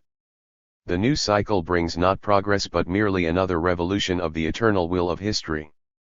Applied to the present age, this should mean, according to Spengler, Toynbee, and their followers, that although bourgeois civilization is in a state of decline, this not even the apologists of capitalism can deny, its collapse and replacement by another, i.e., socialist, civilization will not be progress but, on the contrary, a transition to a lower stage of social development from which a new cycle will begin. Many apologists of the bourgeoisie choose another means of combating scientific socialism. Denying the laws of history, they reject the very conception of social development and progress and instead propose that we should speak only of social change. In their opinion, this change is of an accidental nature, it may take any direction under the influence of all kinds of circumstances. This view, states the West German sociologist L. von Wies, makes it possible to refrain from any judgment as to better or worse, or even as to a causal connection between the past and the present, still less with future, and to determine merely alteration or change. Thus, for the sake of their class interests, modern bourgeois sociologists throw overboard the important achievement of 19th-century science, the concept of progressive development, governed by objective laws. Sent according to theories that have gained wide currency in bourgeois ideology, progress, forward development, is possible only in science and technology but not in the sphere of social relations, politics, and morals, the so-called theory of moral backwardness or moral lag. These spheres of social life, say reactionary theoreticians, are determined by the eternal and immutable qualities of human nature, which lead people to commit acts of violence, crime, aggression, etc. The development of science and technology, they say, merely gives these destructive instincts new and more dangerous weapons. Thus the calamities and ulcers caused by the rotting capitalist system are laid at the door of a mythical human nature. 242. In their efforts to protect capitalism from criticism, the supporters of these views single out science and technology as the chief evil. Quite often they openly preach a return to a feudal system, to rural life, to the domination of the church in all spheres of social life, and claim that only in this way can mankind still be saved from approaching disaster. Certain works of fiction, such as those of Aldous Huxley or E. M. Forster, enable us to judge how dark and grim the ideologists of the bourgeoisie imagine the future of society will be. In these novels there is not a trace of the bright hopes and faith in the future, of that life-asserting optimism that permeated most of the utopian works of the past. The best that the authors of contemporary bourgeois utopias can promise the asterisk world today is a society where a certain material well-being is achieved at the cost of complete rejection of democracy, culture, and human dignity, a society inhabited by people who have nothing human in them, people who have become mere appendages of the machine, its slaves. Not infrequently they prophesy an even grimmer future for humanity returned to barbarism. All that will remain of civilization, so these prophets tell us, will be the ruins of cities and desecrated graves, where starving crowds of brutalist and degenerate creatures will scavenge for clothing and ornaments. A hopeless pessimism infects the whole ideology of the reactionary bourgeoisie of today, and also its culture, giving rise to decadent trends in art and to immorality. These gloomy moods are not accidental. The era of the supremacy of capitalism is drawing to a close. Capitalism now bars the path to social progress. And with the blindness characteristic of the ideologists of a dying class, the modern bourgeois theoreticians and writers equate the fate of their class with the fate of humanity and represent the decline and inevitable ruin of that class as the decline and ruin of civilization as a whole. Theories that deny the possibility of progress reflect, however, not only the decline of capitalism but also a definite political aim of the bourgeoisie. With the aid of such theories, its ideologists try to disarm the working people ideologically and imbue them with the idea that the struggle against capitalism is pointless. Ahead lie only inevitable retrogression, decline.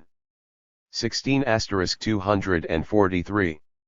And ruin, so it is senseless to fight for a better, progressive system. That is what the servants of the bourgeoisie wish to prove to the working people. In contrast to the gloomy prophecies of these bourgeois soothsayers, Marxism-Leninism offers the scientific arguments, based on facts, that the history of society presents a picture of progress, of law-governed movement from lower to higher forms, that the forward movement of society is a law of human history, both past and present, and that ahead lies an inevitable and law-governed transition to the highest, progressive form of society, communism. This view of history is an integral part of the world outlook of the working class. The fact that society is moving forward according to definite laws does not mean for a moment that its movement occurs by itself, without the conscious activity of man. The whole point is that the activity of people, of parties, and classes for remaking society and bringing about its progressive transformation proceeds according to definite laws. And the more conscious, organized, resolute and purposeful this activity is, the more it embraces the broad masses, the more fundamental and rapid that progress will be. This has been proved already by the immense acceleration of social development that is characteristic of our epoch, when millions of people, who have been awakened to the task of consciously making history, have swung into action. It is in their power to sweep aside all obstacles that reaction may place in the path of progress. The whole practical experience of society bears out the historical optimism of the Marxist world outlook. This optimism expresses the confidence of the working class in its future, its conviction of the advantages and invincibility of socialism. At the same time, the Marxist-Leninist conception of social progress is a powerful weapon of the working people in their struggle for liberation. It gives them a sound perspective, encourages and inspires them in their struggle for the building of a new, communist society, and fosters cheerfulness and a firm faith in the success of that struggle. 244. 2. Social progress in an exploiting society and under socialism. While asserting that the history of society constitutes an ascending movement, Marxist theory at the same time takes full account of the complexity and contradictory nature of the historical process. History should not be thought of as harmonious, uninterrupted, and unhindered social progress. The progressive nature of social development has been proved by science.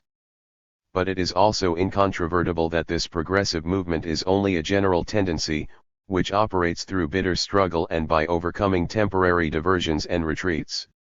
Science has accumulated a number of facts that show that in the history of various countries there have been many periods of stagnation and retrogression and even occasions when certain civilizations have perished. It is on these peculiarities of the social development of preceding eras that reactionary ideologists speculate in trying to refute the very idea of progress. In reality, such facts merely show the contradictory and uneven character of social progress under the conditions of an exploiting system. Since the exploitation of one class by another is the basis of civilization, its whole development moves in a continuous contradiction. 92 wrote Engels of antagonistic class societies. One of the manifestations of this contradictoriness lies in the fact that under conditions of domination by exploiters the countries that forged ahead checked and stifled the development of others which lagged behind, not infrequently throwing them even further back, and built their prosperity on the ruins of shattered civilizations. Thus for a long time the progressive development of mankind proceeded along a very narrow front and not in parade ground style, with all countries and peoples moving forward shoulder to shoulder. Like a small but persistently trickling stream, progress forced its way through innumerable obstacles, only gradually gathering strength and speed and swelling into a mighty flood embracing the whole of mankind. But this is not all. Even within one and the same society progress for some was bound to mean regress for others, the liberation of one class, fresh oppression for another. 245. The development of various aspects of social life also remained extremely uneven. The replacement of slave society by feudal society in the countries of Western Europe, for example, opened up broad prospects for the development of the productive forces and substituted serfdom for slavery. But by subjecting spiritual life to the suffocating influence of the Catholic Church it forced society back in matters of culture as compared with ancient Greece and Rome. Only centuries later were the achievements of the ancient world in science, art, and philosophy rediscovered and further developed. Dozens of such examples could be cited. The development of society, dominated by blind socio-economic forces unknown to man and unsusceptible to his influence, could not proceed otherwise. The history of capitalist society provides a classical example of the unevenness and contradictory character of progress under conditions of a system based on exploitation. Contradictions of progress under capitalism. Capitalism was a big step forward along the path of progress. Suffice it to recall the rapid development of the productive forces under capitalism, the creation of great industries, the speedy growth of science and engineering, and finally, the rise of the class struggle of the working people to a higher level than had been attained in any previous formation. But an unbelievably high price was paid for these historical successes that capitalism brought mankind. The very birth of capitalist society involved agonizing suffering for the masses of the people. The setting up of capitalist production was inconceivable without the creation of an army of workers deprived of the means of production. The prologue to capitalism was therefore the expropriation of the masses, which was carried out with ruthless cruelty. The deeds of this epoch, as Marx put it, have been written in the annals of mankind in letters of blood and fire. After the victory of capitalist relations, every fresh step on the road of progress continued to bring benefit to some and misfortunes to others, advance in one sphere of the life of society, decline in another. In our days, wrote Marx, everything seems pregnant with its contrary. Machinery, gifted with 246. The wonderful power of shortening and fructifying human labor, we behold starving and overworking it. The newfangled sources of wealth, by some strange weird spell, are turned into sources of want. The victories of art seem bought by the loss of character. At the same pace that mankind masters nature, man seems to become enslaved to other men or to his own infamy. Even the pure light of science seems unable to shine but on the dark background of ignorance. All our invention and progress seem to result in endowing material forces with intellectual life, and in stultifying human life into a material force. 9. It is characteristic of capitalism that the development of some countries takes place at the cost of suffering and disaster for the peoples of other countries. For the soaring development of the economy and culture of the so-called civilized world, a handful of capitalist powers of Europe and North America, the majority of the world's population, the peoples of Asia, Africa, Latin America, and Australia paid a terrible price. The colonization of these continents made possible the rapid development of capitalism in the West. But to the enslaved peoples it brought ruin, poverty and monstrous political oppression. In the process of colonization, cultured Europe not only destroyed many civilizations of other continents, the Inca, Maya, and Aztec civilizations in America, for example, and many civilizations in Africa and the Asiatic countries, it also exterminated whole peoples. Not one man of the aboriginal population of Tasmania survived the colonization of that country, for example. The aboriginal population of Australia was reduced from 300,000 to 47,000. During the assimilation of territories in America, nearly 30 million Indians were destroyed. And the assimilation of Africa led to the extermination or forced transportation abroad, as slaves, of nearly 100 million Negroes. In Europe itself, the rapid development of some countries, those of Western Europe, was accompanied by the economic enslavement of others, the East European countries, which retarded their development. The extremely contradictory character of progress under capitalism applies even to different regions of one and the same country. The comparatively rapid development of the towns and industrial centers is, as a rule, accompanied by lagging and 247. Decline in the agricultural districts, the southern states of the USA, for example, or South Italy. At the beginning of the 20th century, when capitalism entered its final, imperialist stage of development, its production relations turned into an obstacle in the path of further development. In the sphere of social relations, politics, morality, culture, and art, the domination of the monopolies became a source of retrogression. Ample evidence of this is provided by the experience of the fascist states and also the reactionary, fascist tendencies in the social and political life of the larger capitalist countries. It is true that even in the epoch of imperialism the rapid development of science and engineering does not cease. But progress in this sphere under conditions of capitalism is used in the selfish interests of the financial oligarchy and brings new misfortunes for the working people. The consequences of economic crises become even more disastrous. Under the conditions of a general slowing down of the rate at which production develops and shrinking markets, technical improvements condemn the masses of the working people to constant unemployment.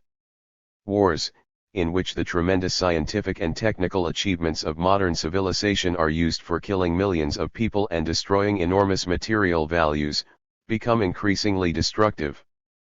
Progress under socialism.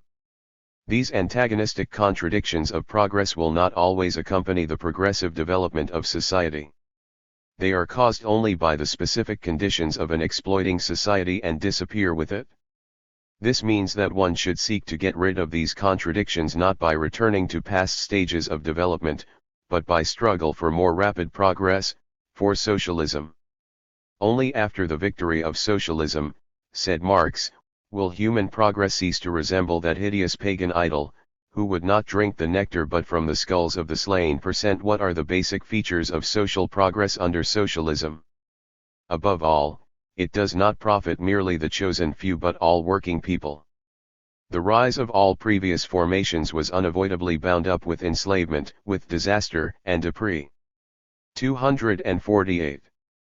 Vashon for ever new sections of the population, for whole classes constituting the majority of society. Slave society could arise only after the greater part of the working people had been turned into slaves, feudal society only after the peasants had become serfs, capitalist society only after the ruin of the mass of small property owners. Socialism, on the contrary, liberates the oppressed and exploited. It has no privileged classes. All the fruits of progress go to the working people. The steady growth of the material well-being and culture of the masses, the flowering of democracy for the working people, is a law of socialist development. All this does not mean, of course, that the building of socialism is achieved without difficulties. Socialism has to be built in the face of bitter resistance from the imperialist camp, which exerts every effort to crush the socialist countries. What is more, historical conditions developed in such a way that the first countries to take the path of socialism were those with a comparatively backward economy and culture. In the course of socialist construction, the peoples of these countries have had to complete the work that was left undone by capitalism, create modern industries, overcome survivals of pre-capitalist formations in economy and culture, and in people's minds. All this demanded additional effort and sacrifice, from which the peoples of the economically more developed countries, when they undertake the building of socialism, will be free. But as history has proved, the difficulties endured for the sake of the victory of socialism by the peoples who first broke away from capitalism bear no comparison with the disasters and deprivations to which preservation of capitalist bondage would have condemned them. Further, a characteristic feature of progress under socialism is that progressive development is not confined merely to one side of the life of society but embraces all its aspects. Thus, the steady development of production and technical progress is accompanied in socialist countries by a rapid development of culture, democracy, etc. In contrast to capitalism, progress under socialism is not achieved at the cost of other countries, regions, or nations but embraces all socialist nations and countries and every part and every member of the population of each country. This leads to 249. An equal level of development being attained by the various countries and regions. The more advanced lend a hand to the backward, thus eliminating the unevenness of economic, political, and cultural development of the peoples inherited from capitalism. Under socialist conditions, social progress becomes increasingly the result of conscious and planned human activity. The planning of the economy leads to a considerable acceleration of the rate of growth of the productive forces and saves society from many losses. The planning of scientific research, and the planned development of culture and of the training of personnel also yield great results. The direct, active, and conscious participation of the broadest masses of the people in building the new society is a very important feature and a powerful factor of progress under socialism. This is something that is possible only in a society whose development is wholly subordinated to the interests of the working people. All these advantages of progress under socialism ensure a rate of social advance never achieved in history before. Since the establishment of Soviet power, formerly backward Russia has built up a powerful economy, abolished illiteracy * and raised culture, science, and art to a high level. The unprecedented possibilities of social progress constitute one of the main advantages of the socialist system.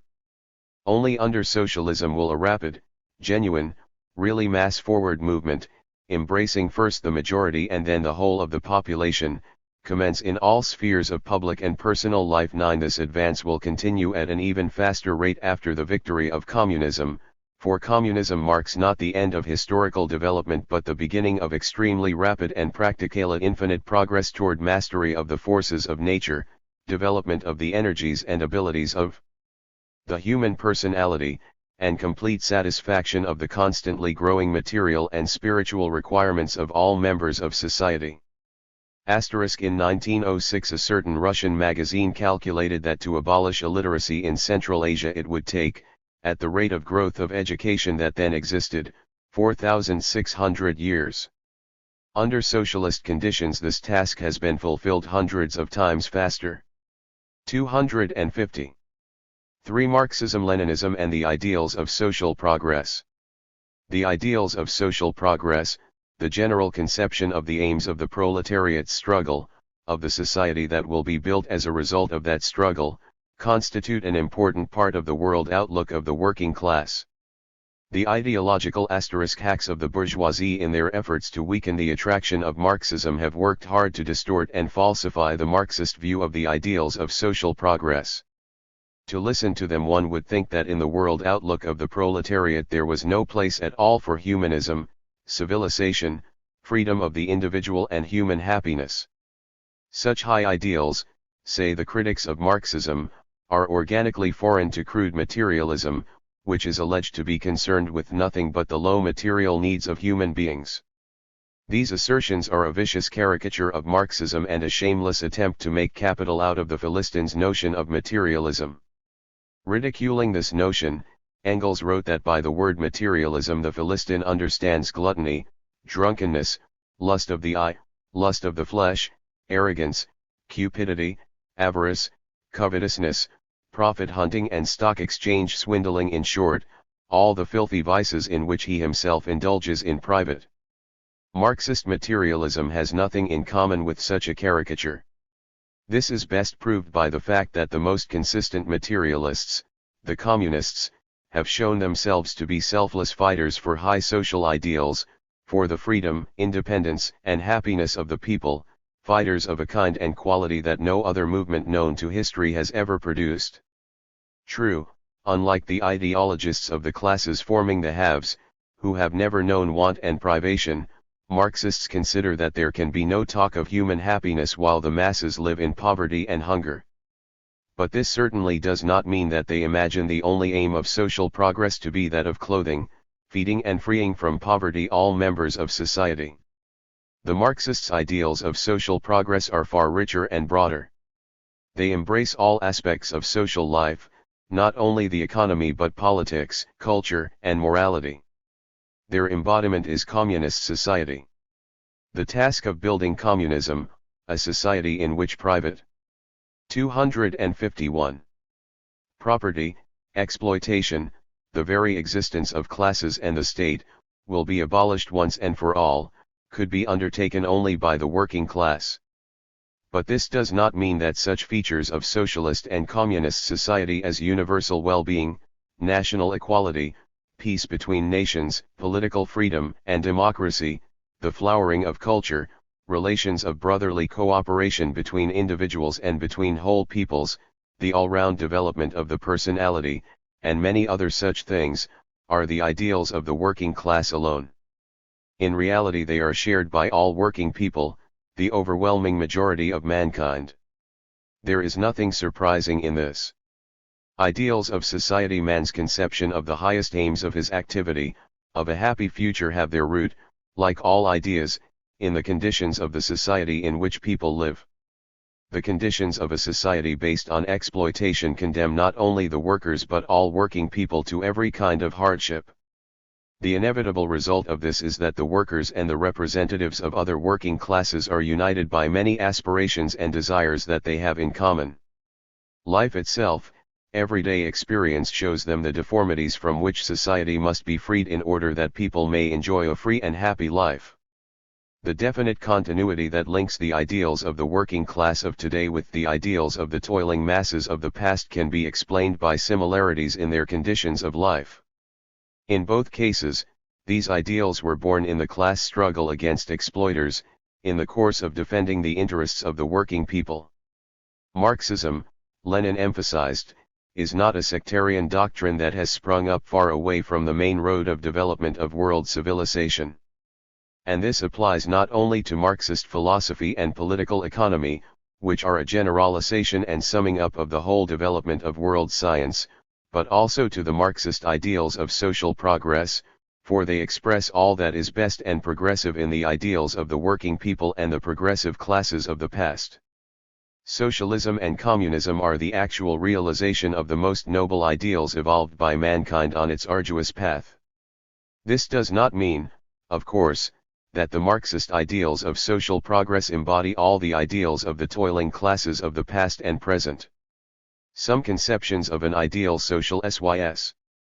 252.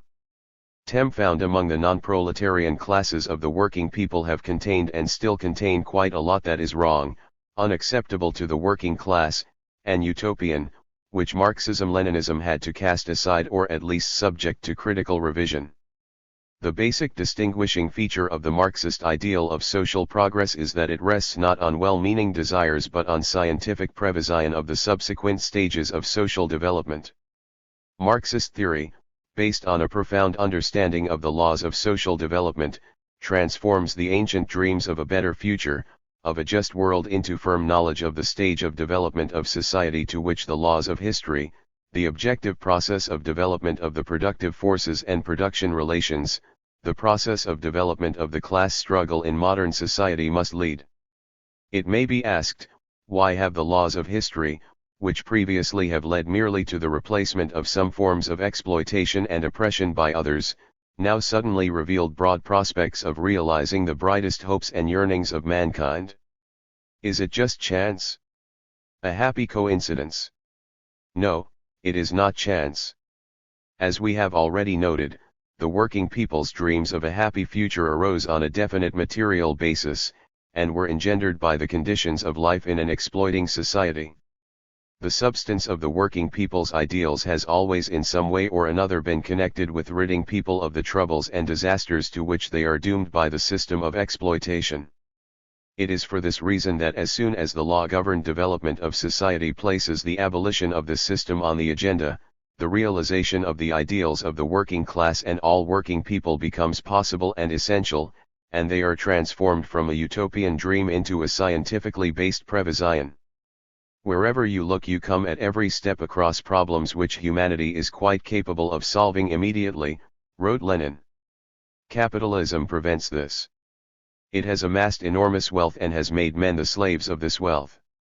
It has solved the most complicated technical problems and has prevented the application of technical improvements because of the poverty and ignorance of millions of the population, because of the stupid niggardliness of a handful of millionaires. 253. Under capitalism civilization, freedom, and wealth call to mind the rich glutton who is rotting alive through overeating but will not let what is young live on. But the young is growing and will emerge supreme in spite of all 97. These words of Lenin's have been confirmed by history, which has shown that already in socialist society many of the working people's long-cherished dreams have proved capable of realization. The victory of socialism put an end once and for all to the exploitation of man by man, to national oppression, to the poverty of the masses, and created possibilities as yet unknown in history for the flowering of the human personality, the expansion of democracy, and so on. Other social ideals of Marxism that express the ancient dreams of the people and of advanced thinkers will become reality under the conditions of communism, when the supremacy of man over the forces of nature and of social development will have immeasurably increased.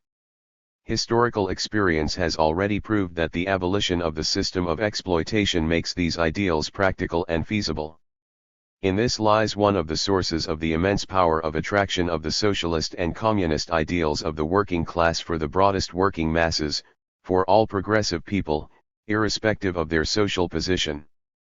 More and more people are coming to accept these ideals, becoming convinced that they express the sole practical way of realizing the desires and hopes of all working people.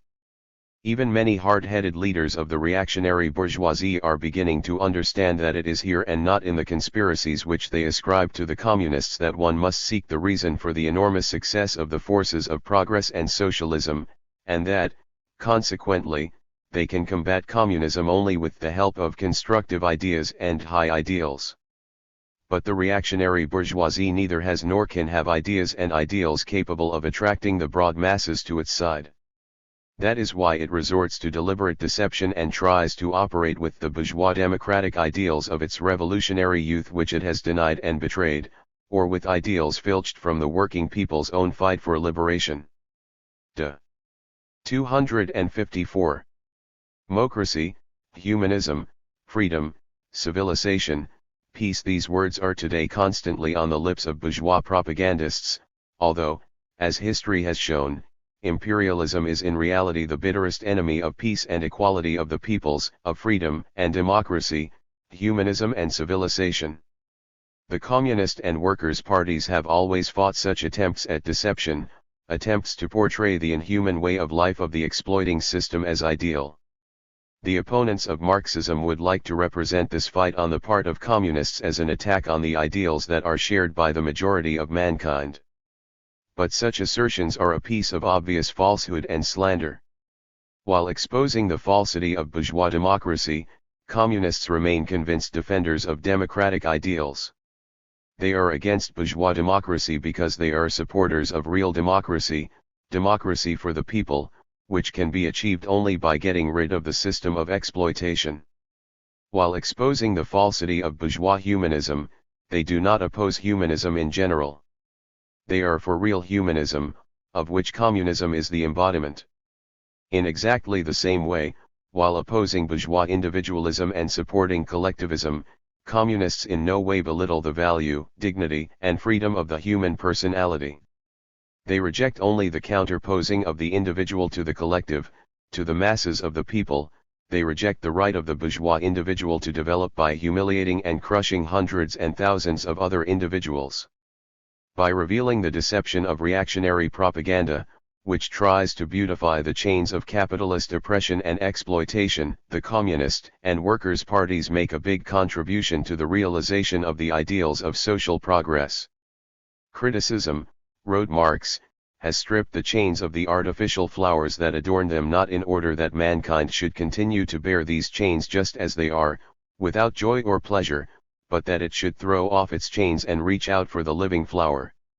In our times the world has before it a real path to the achievement of the great ideals cherished by the best representatives of mankind. That path lies through rebuilding society on socialist and then on communist principles. PARACTHRE. Political economy of capitalism. Economic relations, as indicated earlier, determine the character of every social formation. Hence, to understand social life it is necessary, in the first place, to investigate the economic structure of society. Marxist political economy is concerned with this study. Political economy is the science that studies production relations between people, the laws of development of social production and distribution of material wealth at the various stages of human society. It is not with production, wrote V.I. Lenin, that political economy deals, but with the social relations of men in production, with the social system of production. Degree 9. Some elements of this science arose in the period of slavery in connection with the management of household affairs. Thus, its original name oikonomia is made up of the Greek words oikos household, and nomos law. Political economy began to develop as a science with the rise of the capitalist mode of production. It was a weapon in the hands of bourgeois ideologists in their struggle against feudalism. When the bourgeoisie made its appearance on the historical scene as a progressive class, it had an interest in scientific knowledge of the laws of development of capitalist production and in eliminating feudal relations which hampered capital from establishing and consolidating its power. This period witnessed the rise of scientific bourgeois political economy, which has been called classical political economy. Its founders were the 256. Englishman William Petty, 1623 to 1687, Adam Smith, 1723 to 1790, and David Ricardo, 1772 to 1823. English bourgeois classical political economy was one of the sources drawn on by Karl Marx for the creation of the political economy of the working class. From its inception, political economy developed as a partisan science based on class interest. Owing to its bourgeois character, classical political economy, in spite of having made a number of important discoveries, could not fully lay bare the contradictions of capitalism. Bourgeois economists, as a result of class limitation, regarded capitalism as the natural and sole possible form of organization of social production. They did not and could not see its historically transient nature. With the advent of the working class as an independent and powerful force, bourgeois economists abandoned the scientific analysis of the objective laws governing social development. By 1830, the antagonistic contradictions between the bourgeoisie and the working class came into sharp relief in Western Europe. Thenceforth, wrote Karl Marx, the class struggle, practically as well as theoretically, took on more and more outspoken and threatening forms. It sounded the knell of scientific bourgeois economy. It was thenceforth no longer a question, whether this theorem or that was true, but whether it was useful to capital or harmful, expedient or inexpedient, politically dangerous or not. In place of disinterested inquirers, there were hired prize fighters; in place of genuine scientific research, the bad conscience and the evil intent of apologetic. Bourgeois political economy from then on became anti-scientific, and its bankruptcy at that time was, noted Marx, an event on which the great Russian scholar and critic, Anne Chernyshevsky, has thrown the light of a mastermind. 0. With the sharpening of the class struggle, bourgeois political economy has become increasingly apologetic and anti-scientific, and to expose the deceit and illusions that it spreads is one of the most important tasks of Marxist-Leninist political economy. There also arose a petty bourgeois trend in political economy. Large-scale production ruined the small peasant proprietor and drove the handicraftsmen out of their workshops, forcing them to become free proletarians and to submit to the barrack-like discipline of labor in capitalist enterprises. 17-257-1257. Petty bourgeois political economy reflected the ideology of the despairing small proprietor. It fostered the illusion of a possible return to the golden age of the independent production of peasants and handicraftsmen. Its founder was the Swiss economist Simon de Sismondi, 1773–1842, who put forward a petty bourgeois criticism of capitalism because he failed to appreciate its historical significance as a necessary stage in the development of social production. Sismondi's followers persistently concentrated on the weak aspects of his theory, namely, the reactionary utopian idea of turning the clock of history back through replacing large-scale production, which ensures higher labor productivity, by the primitive small-scale production of a peasant commune, in which agriculture should be combined with handicrafts. The ideas of Sismondi were propagated in Russia by the Narodniks whose economic views Lenin subjected to devastating criticism. Petty bourgeois political economy gained most influence in countries with poorly developed capitalist production and a high proportion of petty production by peasants and handicraftsmen. Petty bourgeois political economy is incapable of correctly determining the trend of social development, although it often plays a useful part by its criticism of the evils of capitalism and modern imperialism. Karl Marx and Friedrich Engels, the great leaders and teachers of the working class, made a genuine scientific analysis of the capitalist mode of production, as well as of the Narodniks, populists, participants in a petty bourgeois trend in the Russian revolutionary movement that emerged in the late 60s and early 70s of the last century, chiefly among the democratic intelligentsia. The revolutionary youth went to the people, hence the name populists, to arouse the peasants in a struggle against the autocracy, but met with no support. The Narodniks maintained that capitalism would not develop in Russia, that the peasants and not the proletariat were the revolutionary force, and that the peasant commune was the basis for the development of socialism. They believed that history is made by heroes, by outstanding individuals who are passively followed by the crowd. A part of the Narodniks, Narodnaya Volya, chose terror as a method of fighting against the autocracy. In the 80s and 90s the Narodniks abandoned the revolutionary struggle and went over to appeasement with Tsarism. They advanced a program of petty, insignificant reforms in the countryside that were of benefit to the kulaks alone. In other words, Narodism changed from a revolutionary to a liberal movement ed. 258. Preceding primitive communal, slave and feudal modes of production. By disclosing the economic laws of the rise and development of capitalist production, Marxism, not only threw light on the past of mankind, but also enabled it to see its future. Marxism, the scientific accuracy of which was strikingly corroborated by the course of history, determined the conditions under which capitalism would inevitably be replaced by a more advanced mode of production, socialism and communism. The principal work of Marx, Capital, is a most important theoretical weapon in the hands of the working class. This work of genius possesses remarkable vitality, its logical force and fiery militant spirit having stood the test of time. Half a century after the first volume of Capital appeared, Lenin's Imperialism, the highest stage of capitalism, was published. This book further developed the general theory of capitalism and concretely examined its new stage, imperialism.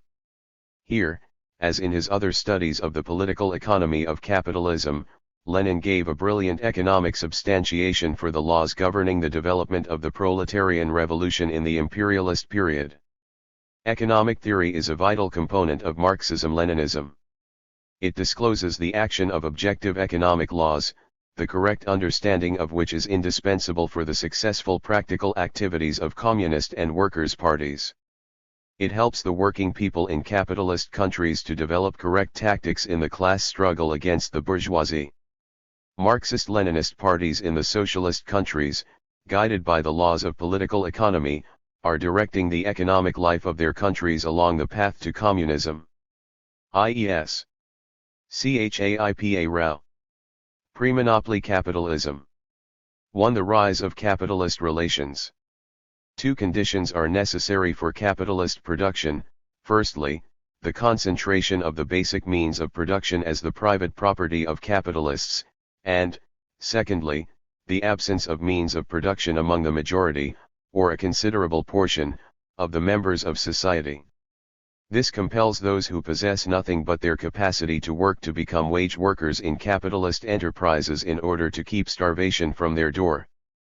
Landlords were the ruling class of feudal society. They exploited the peasants who worked on their estates and handicraftsmen on the feudal domains, these peasants and handicraftsmen possessing their own means of production. The transformation from feudal to capitalist society became possible only after considerable numbers of peasants and handicraftsmen, that is, producers, had been deprived of their means of production. Apart from this, it required that the feudal lords, as the ruling economic force, should be replaced by capitalists possessing the monetary and material means for carrying on production with the help of wage workers. To clear the ground for the development of capitalist production required an entire historical epoch of transition from feudalism to capitalism. This period was characterized by the breaking up of the feudal order, an agonizing and bloody epic spelling the ruin of the peasantry and handicraftsmen, the accumulation of wealth in the hands of the rising bourgeoisie by means of colonial plunder, the slave trade, usury, piracy, and other forms of crime and violence. Those who were driven out of the villages and separated from the land were compelled to become wage workers. Growing capitalism used not only the 260 whip of hunger, but also brute force to drive the former peasants and handicraftsmen into the capitalist factories, where they were taught the discipline of wage labor by methods of bloody repression. The development of capitalism left thousands and thousands of ruined and tortured persons in its wake. Newborn capital, wrote Marx, comes dripping from head to foot, from every pore, with blood and dirt. 102. Two simultaneous processes: the appearance of wage laborers, proletarians, and the accumulation of wealth in the hands of capitalists were designated by Marx as primitive accumulation. This historical forerunner of bourgeois society should be distinguished from the accumulation of capital which continually occurs as a result of exploitation in capitalist factories. However, primitive accumulation of capital relates not only to the past, for some of its methods are still being applied today in the colonial and economically underdeveloped countries. Capitalist relations arose in the epoch of primitive accumulation of capital. A new class of exploiters appeared, the capitalist class, and a new class of exploited wage workers, or proletarians. The transition from feudalism to capitalism took place in West European countries through the bourgeois revolutions of the 17th to 19th centuries, as a result of which the bourgeoisie became the ruling force politically as well as economically. In Russia, feudalism was abolished later than in many other countries, and its survivals persisted until the October Socialist Revolution.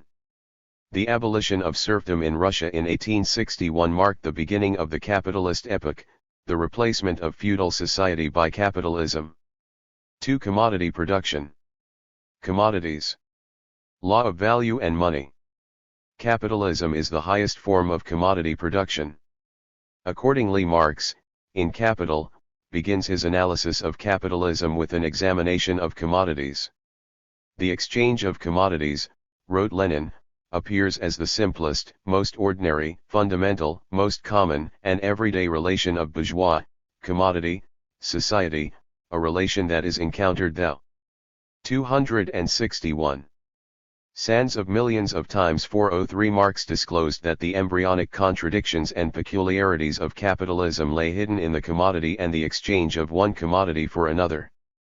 Commodity production is the production of goods for exchange or for sale. It replaced the natural economy that was the dominant form of production under slavery and feudalism. Commodity production arose in the period of disintegration of primitive communal society and gradually acquired increasing importance. In its first stages it was simple commodity production based on the private property and personal labor of the small producers, the craftsmen and peasants who did not exploit the labor of others.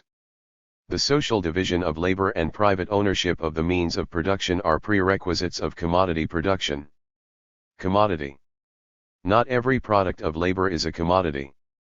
If the product of an individual's labor satisfies his own needs, or those of his family, then it is only a product, a thing, but not a commodity. A product of labor becomes a commodity only when transferred to another for consumption through exchange, purchase-sale. A commodity has a twofold character. The capacity to satisfy some human want gives a commodity its use value. A use value, such as bread, for example, is exchanged in the market for the use value of another kind, example iron. The capacity of a commodity to be exchanged for another commodity gives it exchange value. The exchange of one commodity for another shows that they have something in common, which makes it possible to compare them by some common measure. It is not their physical properties, weight, volume, form, etc. that they have in common. On the contrary, the physical properties of commodities are exceedingly diverse. Their common characteristic is that they are all products of human labor. From this point of view, all commodities represent crystallized human labor. And, as the embodiment of the labor it contains, a commodity is a value. The proportion in which two different commodities are exchanged for one another is a definite, not an arbitrary one. Exchange value, which reflects 962. The quantitative relationship of exchange, expresses merely the form in which the value contained in a commodity appears.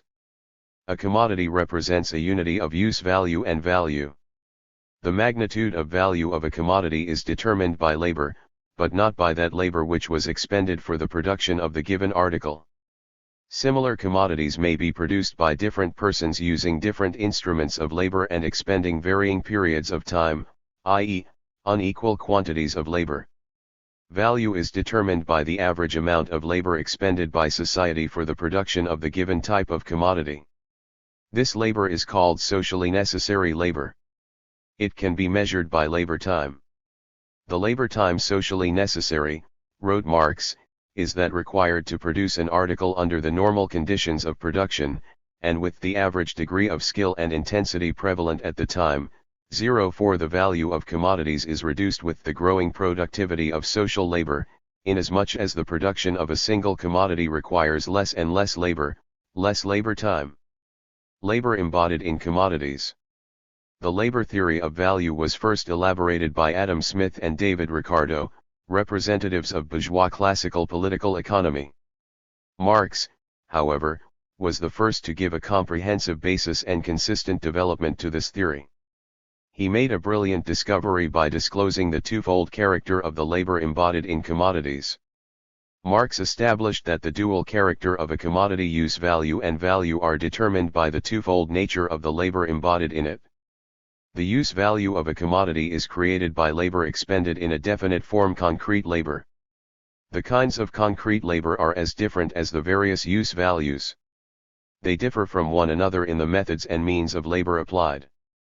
A definite kind of concrete labor is thus embodied in each use value.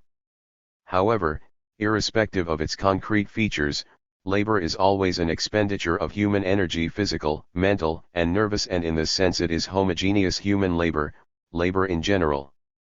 Labor considered as an expenditure of human labor power generally, without regard to its concrete. 263 degrees. Form, is abstract labor, and it is this that creates the value of a commodity.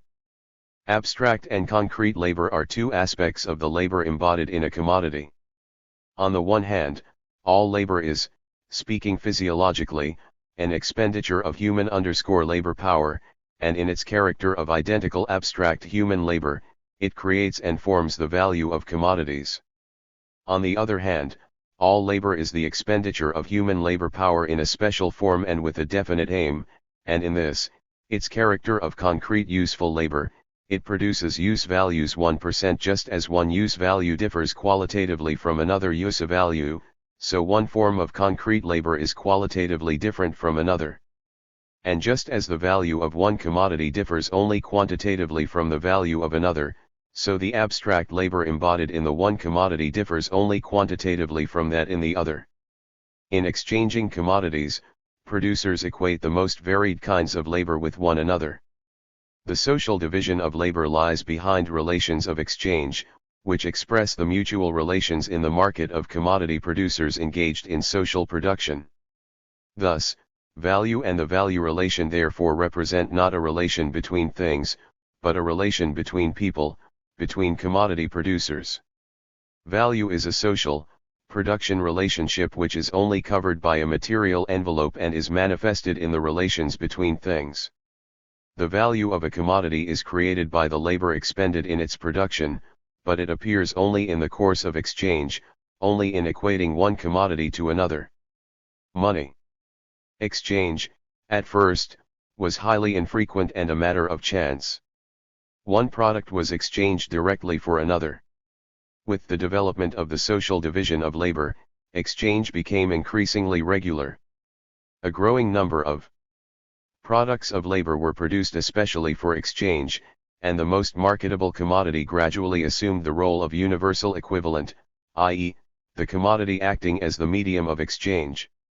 In place of direct barter by individuals for the articles required by them, which necessitates finding a purchaser who 264 possesses the product needed by the seller, people began to exchange their goods for the universal equivalent, for which one could always acquire any product.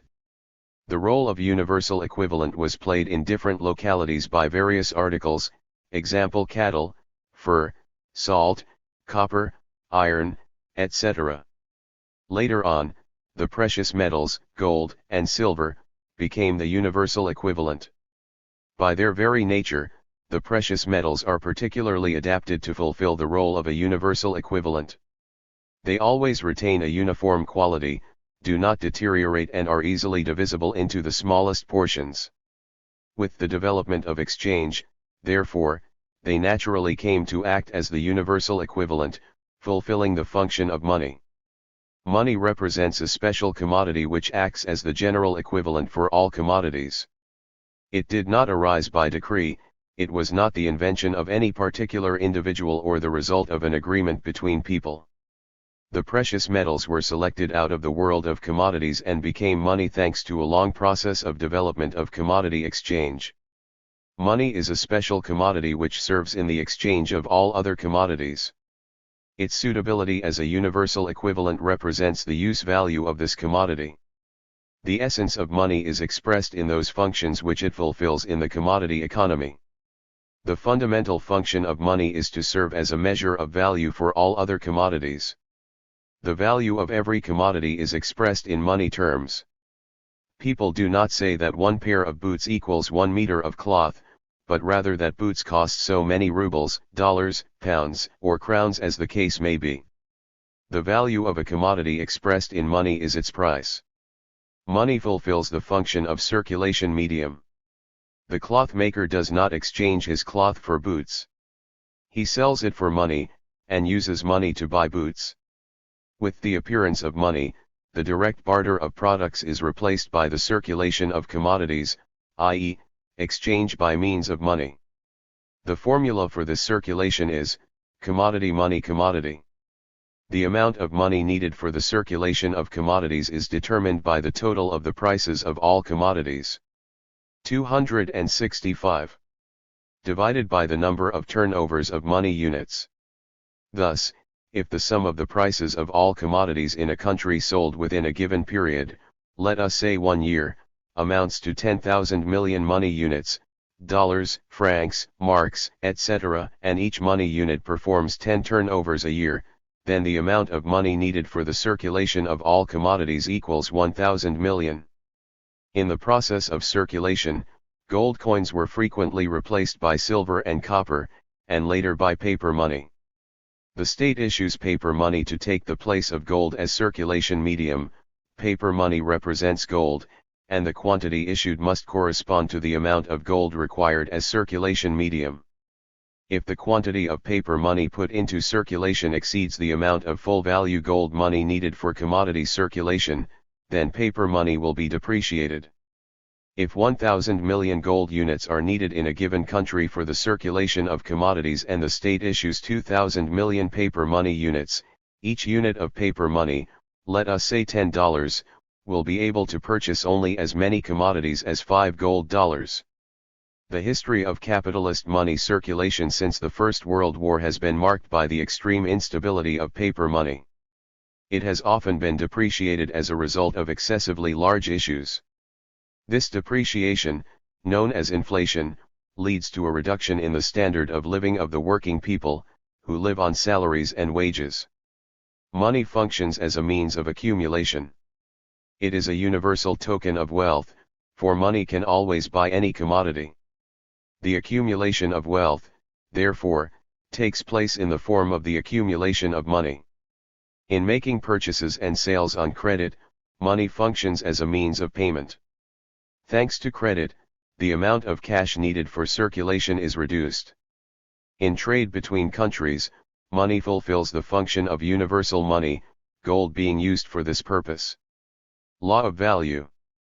The law of value is the economic law of commodity production, according to which the exchange of commodities is effected in accordance with the amount of socially necessary labor. 266. Expended on their production. Under the influence of this law, the prices of commodities gravitate towards their values. Under conditions of commodity production, each producer works on his own account and produces commodities for the market, where the demand is unknown to him beforehand. The equalization of supply and demand under the conditions of such anarchy of production can take place only as a matter of chance.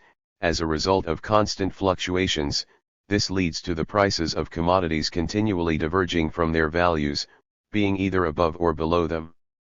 When the supply exceeds the demand, prices fall below values, and when demand is greater than supply, commodities are sold at prices which are higher than their values. The prices of commodities, however, gravitate towards their values. If the price of a commodity is higher than its value, this evokes an increase in production and consequently a greater supply of the given commodity, which inevitably tends to reduce the price to the level of its value. When the price of a commodity falls lower than its value, production is curtailed, creating a shortage of the given commodity, and ultimately the price will rise to the level of value. Thus, the deviations of prices above and below values, on the whole, mutually counterbalance one another.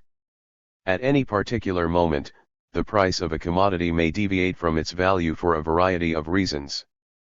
But average prices over an extended period fairly accurately coincide with values.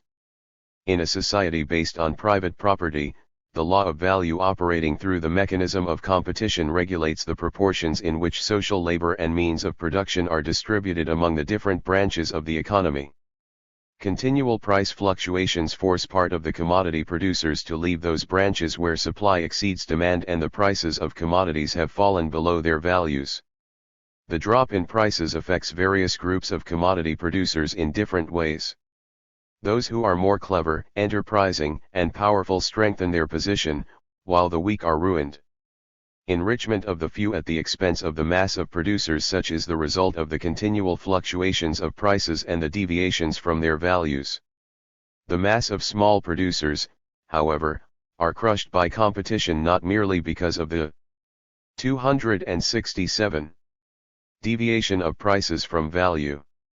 They would not be saved by the sale of commodities at their values.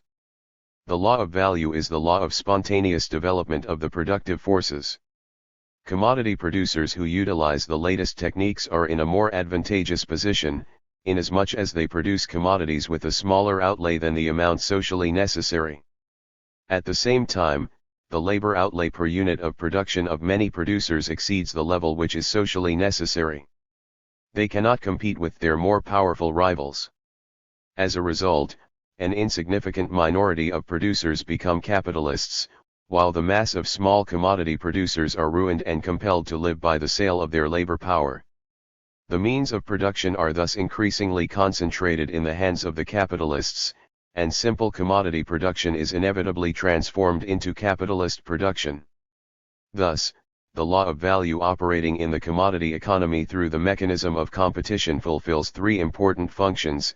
It acts as regulator in the distribution of labor power and means of production between the various branches of production, it acts as a motive force of technical progress, and it leads to the development of capitalist relations, dooming the small commodity producer to ruin and destruction.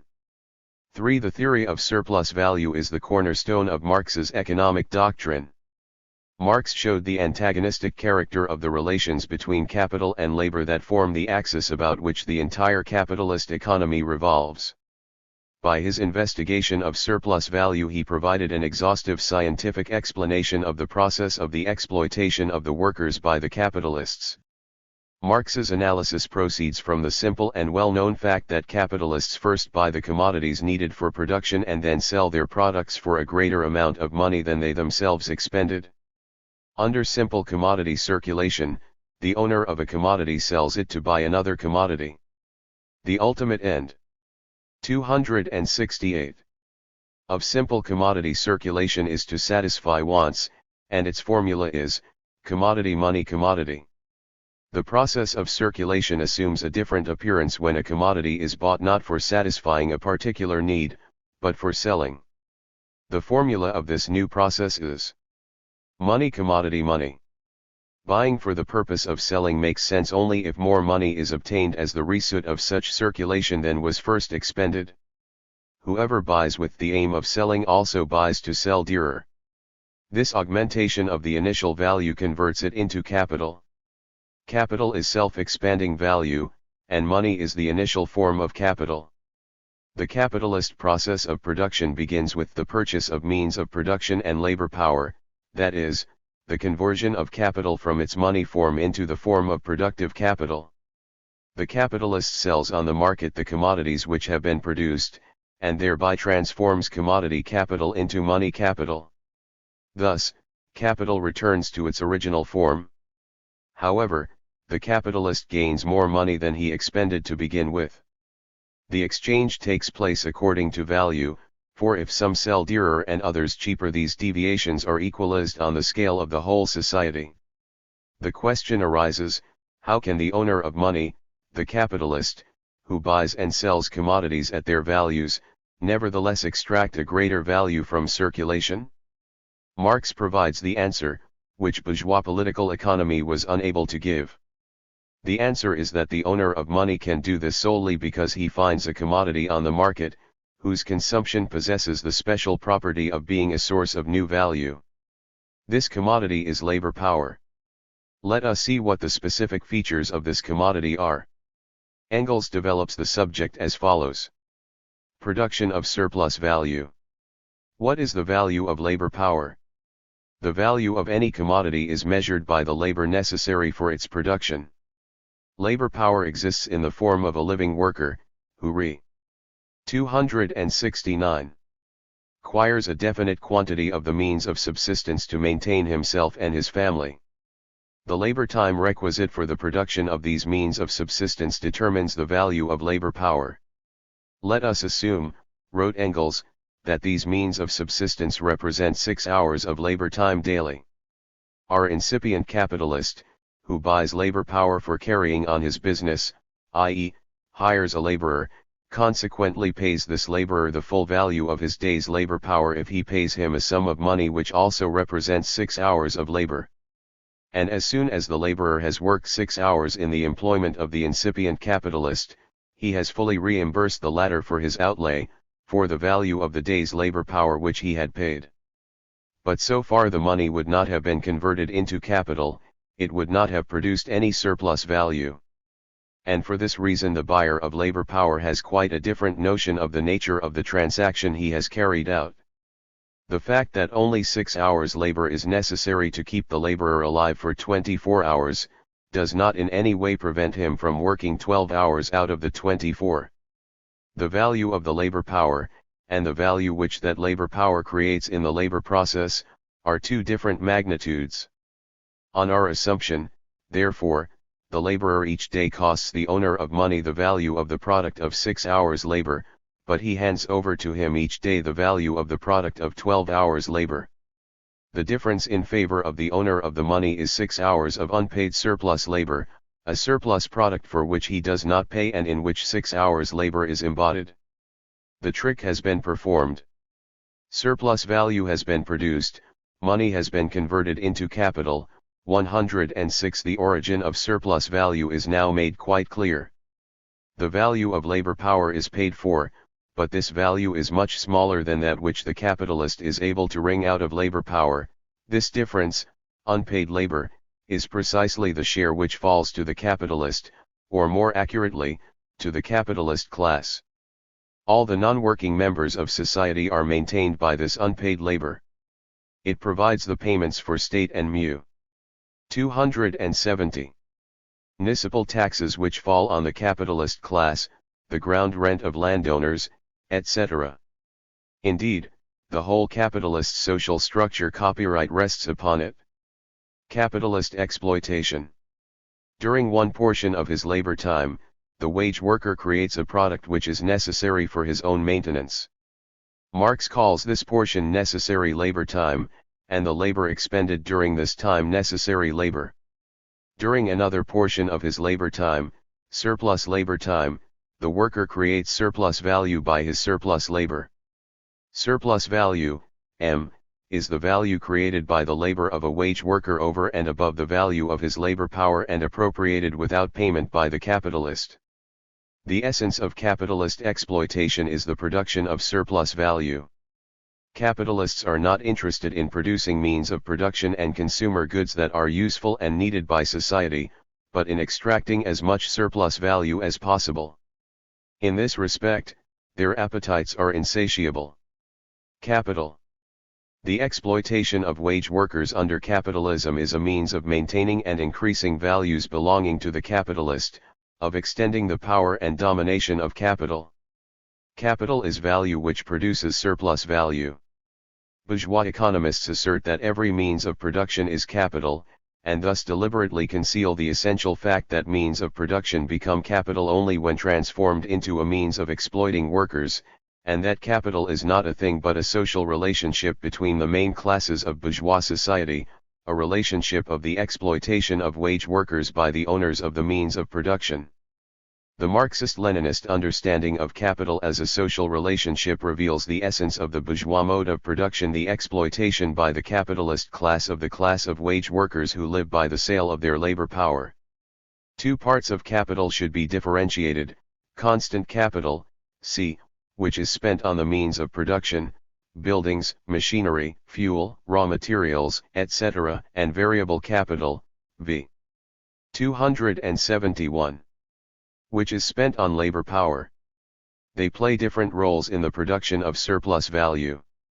The means of production do not create any new value by taking part in the process of production. The value of constant capital is transferred in whole or in part to the finished product. Variable capital, on the other hand, acts quite differently.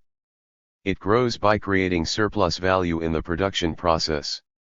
The ratio of surplus value to variable capital, smiley face, expresses the degree of exploitation of labor by capital and is called the rate of surplus value, M+. The growth of surplus value takes place in two ways. The first way consists in prolonging the working day or intensifying labor, increased labor intensity, or greater expenditure of human energy per unit time. Marx called this surplus value absolute surplus value. The second way consists in decreasing the necessary labor time. Marx called this surplus value relative surplus value. The capitalist would, if it were possible, extend the working day to 24 hours, since the longer the working day, the greater the amount of surplus value created. The worker, on the other hand, has an interest in shortening the working day. Hence, a struggle ensues for reducing the length of the working day. This struggle, which began with the first workers' actions in the early part of the 19th century, has never ceased. That is why the capitalists are not able to extend the working day without limit. Today, the production of absolute surplus value takes place under capitalism mainly through intensification of labor. Relative surplus value results from lengthening the surplus labor time while the total length of the working day remains unchanged by reducing the portion of labor time necessary for replacing the value of labor power. This is a consequence of increased labor productivity in the branches of industry manufacturing for the workers, those necessaries of life that determine the value of labor power. The greater the productivity of labor in these branches and the lower the value of their products, the shorter will be the necessary labor time and, therefore, the greater the surplus labor time in all capitalist enterprises. A reduction in the necessary labor time also takes place. As a result of increased labor productivity in those branches which produce the means of production used in making consumer goods. Individual capitalists may also obtain extra surplus value. This accrues to the capitalist who introduces technical improvements which others do not possess. His expenditure per unit of output will be lower, but he will sell his commodities at the generally prevailing prices. Thus, the capitalist who employs advanced technological methods receives surplus value in excess of the usual rate of surplus value. However, the other capitalists also strive for additional surplus value. Therefore, they, too, introduce technical improvements in their hunt for extra surplus value. Indeed, competition compels them to do so.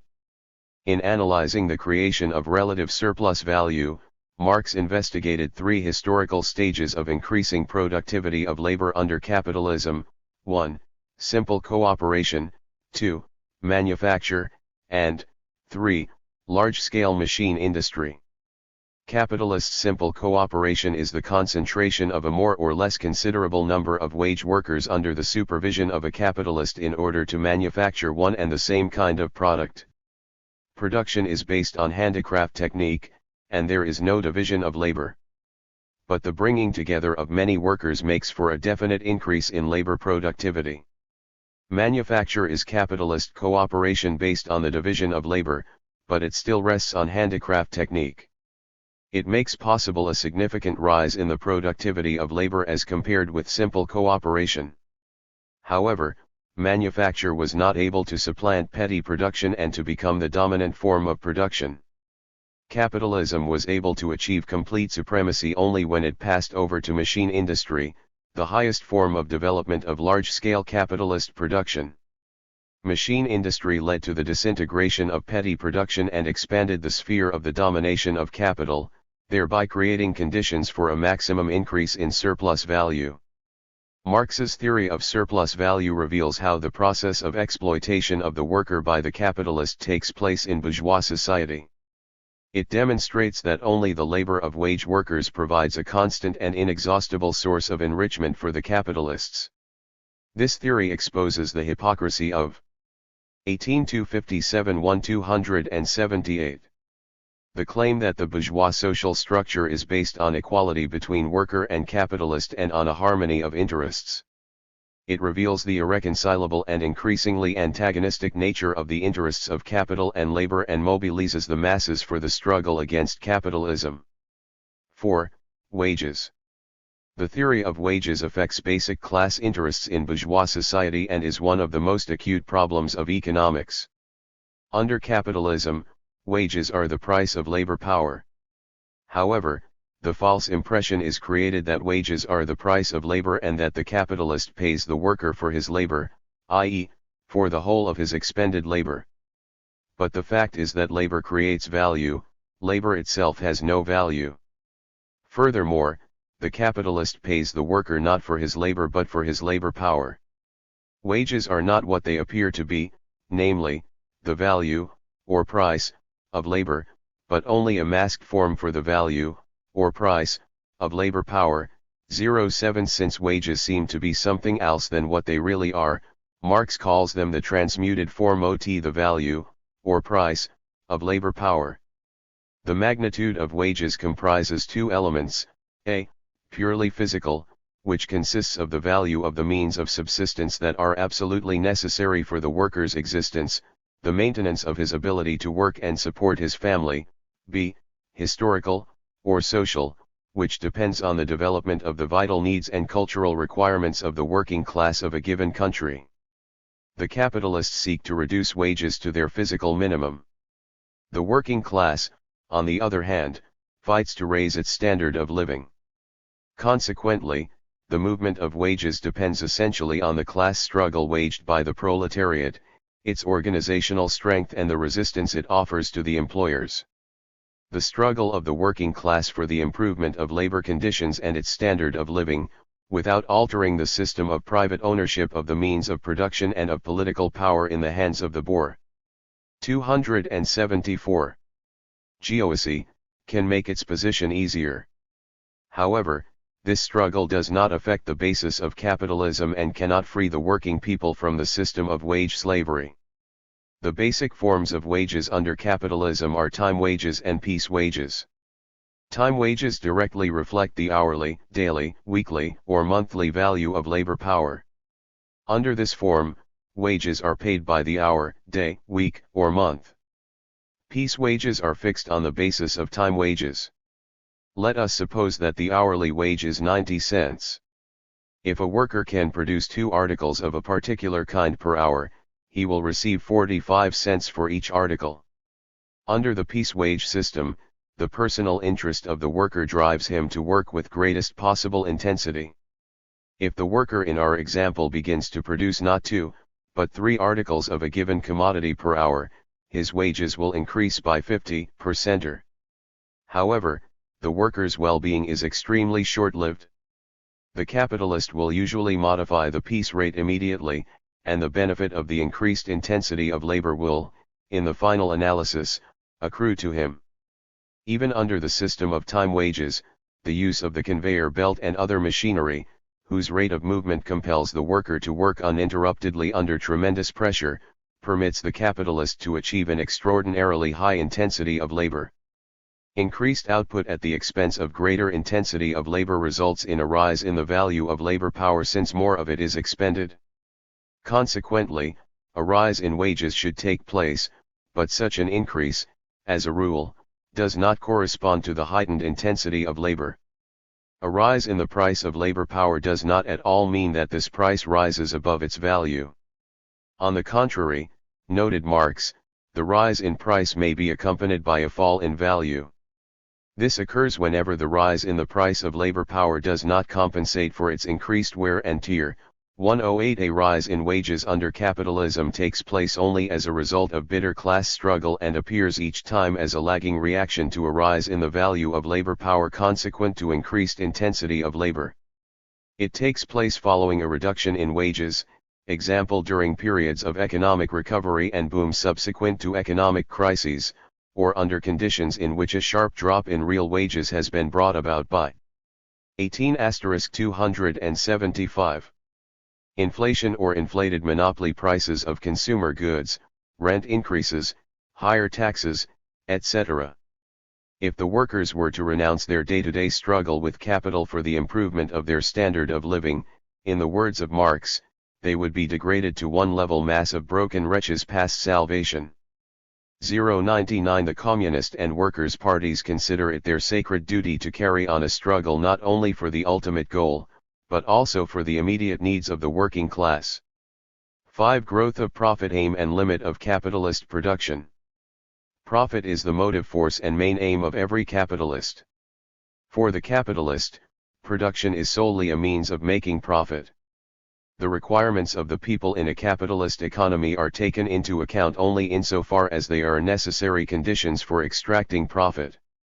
Apart from this, the concept requirements of the people has no meaning for the capitalist. Capital seeks in every way possible to augment the mass and rate of profit. The rate of profit denotes the ratio of surplus value to the total capital invested in an enterprise. The rate of profit is an index of the profitability of a capitalist enterprise. Differences exist between individual branches of industry in the process of producing surplus value. In some branches the capitalist has to invest the larger portion of his capital in the means of production, buildings, machinery, etc., which in themselves do not bring in profit although they are essential for obtaining it. In other less technically equipped branches, the larger proportion of the capital is expended on hiring labor power. The proportion between constant and variable capital determines the organic composition of capital, whether in a particular enterprise or in the branch of industry as a whole. The larger the relative share of constant capital in the total capital, the higher is the organic composition. Average profit. Equal capitals invested in different branches of production having varying organic compositions produce different amounts. 276. Of surplus value.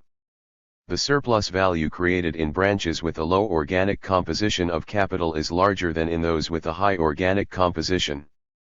However, branches with different organic composition of capital could not coexist unless capitalists received the same amount of profit on capitals of equal size.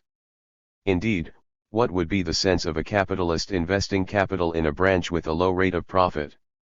Experience proves that equal capitals invested in different branches of industry, regardless of organic composition, yield more or less the same profit. This is explained by the fact that alongside the competition between capitalists within each branch for the sale of commodities of the same kind, there exists competition between the capitalists of different branches over the most profitable way of investing capital. The flow of capital from one branch to another leads to the raising of prices in some branches and their lowering in others. Capital forsakes those branches in which there is an overproduction of commodities, causing prices to fall sharply and enterprises to go bankrupt. It finds its way to those branches where a shortage of commodities has caused prices to rise. Thus, the spontaneous equalization of rates of profit in branches of industry with different organic compositions of capital leads to the formation of an average, or general, rate of profit. Thanks to this flow of capital, the total amount of surplus value produced by the working class is distributed among the various capitalists approximately in proportion to the magnitude of their capital. Price of production. As a result of the equalization of the rates of profit, the prices of commodities under capitalism are determined by the price of production, which equals the cost of production plus the average profit. Every capitalist seeks to sell his commodity at a price that will bring him not only the cost of production but also the average profit which is normal for the given country at that time. The price of production of the individual commodity may, therefore, be higher or lower than its value. However, the sum of the prices of production equals the sum of the values of all commodities. E.t.e. Let us suppose, for example, that the value of commodities in branches with a high organic composition of capital amounts to 120 monetary units, constant capital 90, variable capital 10, and surplus value 20 units, and that in branches with a low organic composition the total value is 140 units, constant capital 80, variable capital 20, and surplus value 40 units. Under these conditions, the price of production, which equals the outlay of capital and the average profit, amounts to 20 to 440 100 plus 5, equals 130 units. The commodities of branches with a high organic composition of capital are sold at 10 units higher than their values, while the commodities of branches with a low organic composition of capital at 10 units lower than their values. Individual deviations from value cancel one another, and the sum of values of all commodities, 120 plus 140 equals 260, coincides with the sum of the prices of production, 130 plus 130 equals 260. The theory of average profit and prices of production is of great significance for understanding the basic tasks facing the proletariat in the class struggle. This theory demonstrates that every capitalist has an interest in raising the degree of exploitation not only of his own workers but of the working class as a whole, since, in the final analysis, the profit of each capitalist represents his share in the total mass of surplus value created by the working class.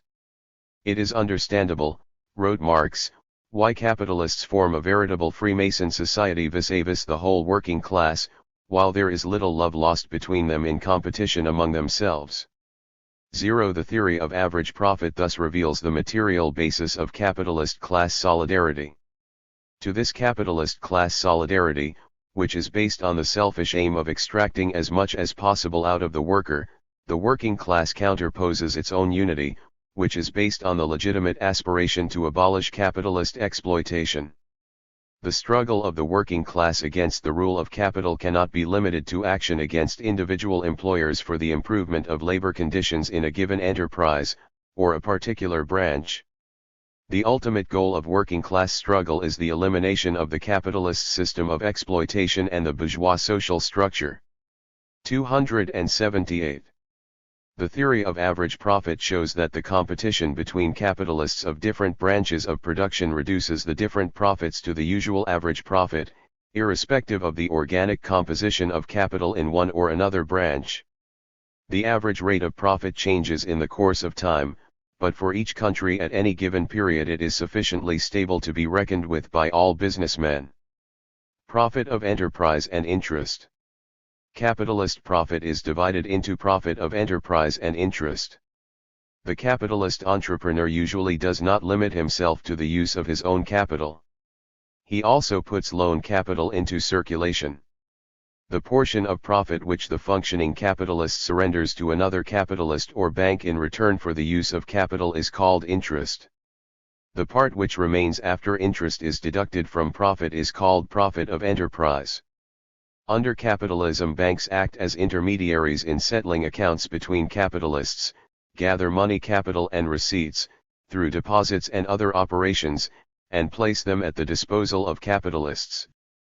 By facilitating the development of capitalist production and the centralization of capital, banks simultaneously consolidate the rule of capital over labor.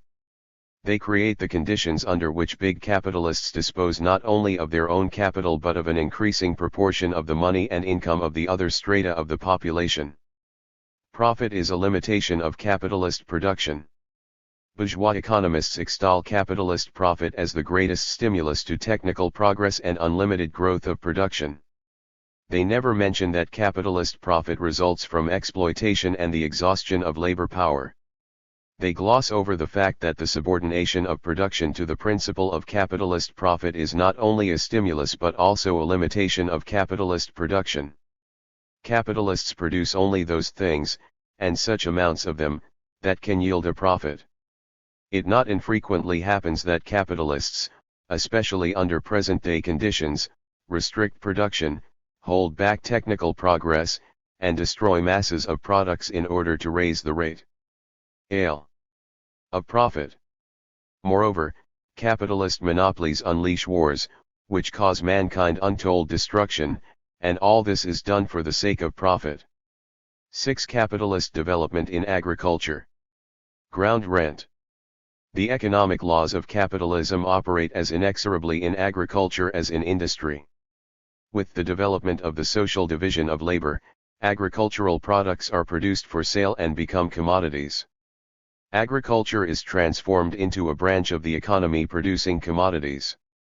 A fierce competitive struggle breaks out between the individual commodity producers, making most precarious the position of the small cultivator who possesses the least amount of land, implements and draft animals. The small producers are ruined en masse and thrown into the ranks of the proletariat. A considerable share of production is concentrated in the hands of the capitalist upper strata of the countryside. Two extreme groups develop there, on the one hand, poor peasants and farm laborers, and, on the other, the rural bourgeoisie kulaks, capitalist farmers, and the more or less bourgeoisified landlords who continue to exist in many capitalist countries. The middle peasantry occupy an intermediate position between these two groups. Agriculture lags considerably behind industry in the process of capitalist development. This applies not only to backward countries where the development of capitalism in agriculture is retarded by feudal survivals but also, in some measure, to the highly developed capitalist countries. One of the most important reasons for this backwardness lies in the fact that part of the surplus value which is created in the agricultural economy is appropriated by the parasitic class of landowners in the form of ground rent. Ground rent. In capitalist agriculture, as distinct from industry, all newly created value is divided among three classes. The agricultural worker receives his wages, the capitalist tenant farmer re. 280. Receives the general average profit, and the landowner rent. The question arises, in what way does the particular share of surplus value which is represented in the form of ground rent arise and is taken away from the capitalist farmer by the landowner? In examining this question, Marx drew attention to certain economic peculiarities of agriculture. Differences exist in the fertility of various cultivated pieces of land and in their location with respect to markets. Given similar outlays, plots of land of better quality will yield richer crops than worse lands. The same holds true of differences in the location of plots of land in relation to markets. Those farms which are situated nearer to the market will be able to transport their products more cheaply and thus operate more profitably. For the sake of brevity, these two differences, i.e., varying fertility and location, may be summarized as differences between better and worse lands. Since the output of the best and medium quality lands is insufficient to meet the demands of society, it is also necessary to cultivate the worst lands. Moreover, not only the capitalists who farm the best and medium plots of land, but also those who farm the worst lands must receive the average profit in addition to compensation for their outlays. Hence, the price of production of agricultural commodities equals the costs of production on the worst land plus the average profit. Medium and best lands yield an excess profit over and above the average profit which the capitalist tenant farmer must pay to the owner of the land. Differential rent is the excess profit obtained on lands of better quality, or on those more advantageously situated with respect to the market, as compared with lands of worse quality, or those more disadvantageously located. It comes about as a result of differences in the quality of land. These differences in fertility and location of individual plots of land, however, are only the conditions, the natural basis for the creation of differential rent. Its origin is the surplus value created by agricultural workers. Excess profit may be obtained by a capitalist farmer on a plot of land of any quality as a result of additional capital investment.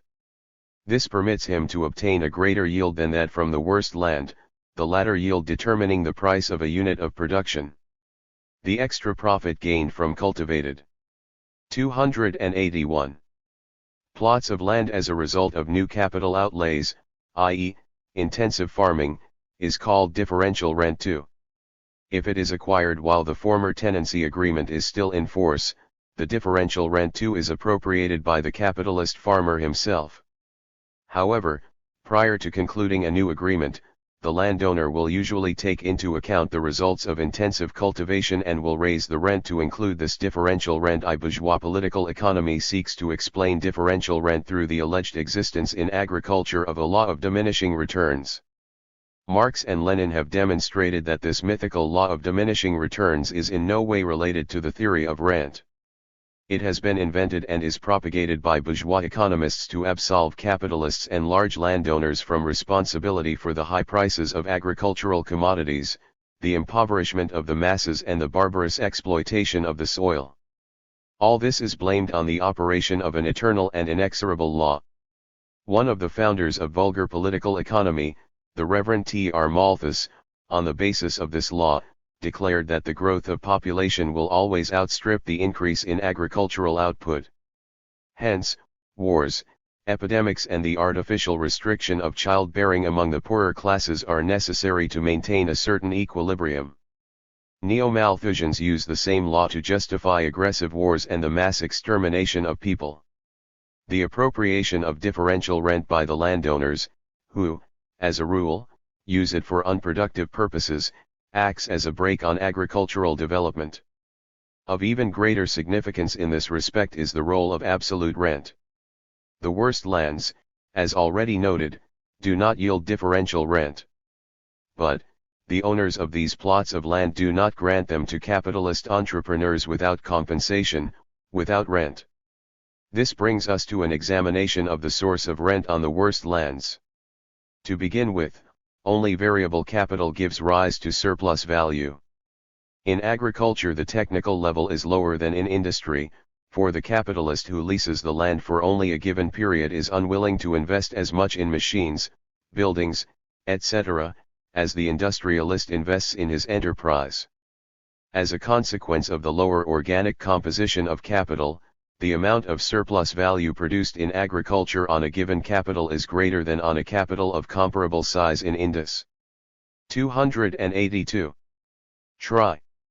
Let us assume that 100 money units are expended in production, in industry constant capital, 90, and variable capital, 10, and in agriculture constant capital, 80, and variable capital, 20. Assuming a rate of exploitation equal to 100%, the surplus value produced in industry will amount to 10 units, and in agriculture 20 units. The monopoly of private property in land prevents a free flow of capital into agriculture, and consequently there cannot be an equalization of the rate of profit between industry and agriculture. The prices of agricultural products are therefore established in accordance with their value, and not their price of production. The difference between the value and the price of production constitutes absolute rent. This difference simultaneously represents the disparity between the higher surplus value derived in agriculture as compared with industry, in our example 10 money units. The tribute which society is obliged to pay the large landowners in the form of ground rent makes foodstuffs and industrial crops dearer. This worsens the conditions of the working people both in town and country. Owners of land also exact a tribute from mining and extractive industries, which increases the prices of minerals. Furthermore, rent paid for urban building lots increases the rental for dwelling space. Finally, increasing rents worsen the position of peasants who do not possess their own land. Rent and the ruin of small and middle peasants. Rent paid by the capitalist farmer to the owner of land represents an excess of surplus value over the average profit. The landowner and the capitalist divide up between them the unpaid labor of the workers. But the small and middle peasants are in a completely different position. Their rent to the landowners, as a rule, absorbs not only their entire surplus product, but even a portion of their necessary product. The rent which is demanded of the small peasant often dooms him to ruin. The Marxist theory of ground rent scientifically demonstrates the antithesis between the interests of the mass of peasants and those of the large landowners. The entire course of history, 283, has confirmed Marx's analysis and shown that the working peasantry can defend their rights only through alliance with the proletariat in the struggle against capitalism. 7. Reproduction of social capital and economic crises. New material wealth must be produced to replace the continually consumed means of production and means of subsistence, machines, foodstuffs, clothing, etc. This process of constant renewal of production is called reproduction. Reproduction takes place within individual enterprises as well as on a social scale. Reproduction may occur either as simple reproduction with no change in the volume of production, or extended reproduction with the volume of production increasing from year to year. Extended reproduction is characteristic of capitalism. Marx made the first scientific analysis of capitalist reproduction. The process of simple reproduction yields to the capitalist a product of greater value than the capital invested by him in production. By realizing the commodities produced by the workers, the capitalist once more becomes the possessor of capital, which provides him with the opportunity to exploit wage workers. The proletarian, however, on completing the production process possesses nothing but his labor power and must seek employment from the capitalist. Thus, it follows that in the course of capitalist reproduction the capitalist relations of exploitation are constantly reproduced. A given initial capital investment in production can be consumed very quickly by a capitalist. Indeed, under simple reproduction, the entire surplus value created by the workers goes to the capitalist's personal consumption. If $100,000 are invested in production and $10,000 withdrawn annually for his needs, the capitalist will eat up his invested capital in 10 years if he does not gain any profit. However, even at the end of the 10-year period the capitalist continues to receive profit. Consequently, his entire capital represents in essence the accumulated surplus value which was created by the labor of the wage workers and appropriated without compensation by the capitalist. Marx's analysis of the simple reproduction of social capital. 284. Discloses the laws of motion of the capitalist economy as a whole. Marx showed that it was impossible to establish the law of the reproduction of social capital without dividing the whole of social production into two major departments, the production of means of production, Department I, and the production of consumer goods, Department II. Further, it was necessary to combine the analysis of the motion of the produced social product in its natural form of means of production and articles of consumption with the analysis of its motion in the form of values. With this aim in view, the annual aggregate social product, the total mass of means of production and consumer goods which society has produced in a year, is divided with respect to value into three parts. The first part replaces the constant capital expended during the year, the second replaces variable capital, and the third is surplus value.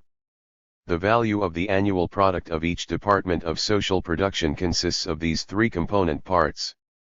As shown by Marx, for all the capitalists to sell, i.e., realize the commodities produced in their enterprises, a certain relationship must exist between the first and second departments. Under simple reproduction, it is necessary that the sum of variable capital and surplus value of Department I equals the constant capital of Department II, I, V plus M, equals ILC. In the process of the mutual exchange of these parts of the social product, the workers and capitalists of Department I receive consumer goods, and the capitalists of Department II receive constant capital for new production. Thus, Department I provides the means of production for both departments, and Department II supplies consumer goods to the workers and capitalists of both departments. Under extended reproduction, the sum of the variable capital and surplus value of Department I is greater than the value of the constant capital of Department II, I, V plus M, is greater than 2C. The difference between the first and second of these quantities forms the excess which goes to accumulation. With the progress of accumulation, the share of constant capital grows, while the share of variable capital diminishes. The more rapid growth of constant capital as compared with variable capital is a law of accumulation of capital. It follows from this that constant capital in each department grows more rapidly than 285. The variable capital and surplus value. Moreover, the growth of the constant capital of Department I must outstrip even to a greater extent the growth of the constant capital of Department II. The latter, as shown above, increases more slowly than the variable capital and surplus value of Department I.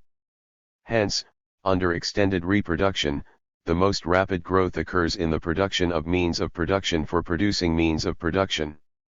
This is followed by the production of means of production for turning out consumer goods, while the production of consumer goods grows slowest of all. Priority growth of the production of means of production is an economic law of all extended reproduction. Without such priority growth, extended reproduction is not possible. The motive for extended reproduction under capitalism is the endeavor to extract more and more surplus value.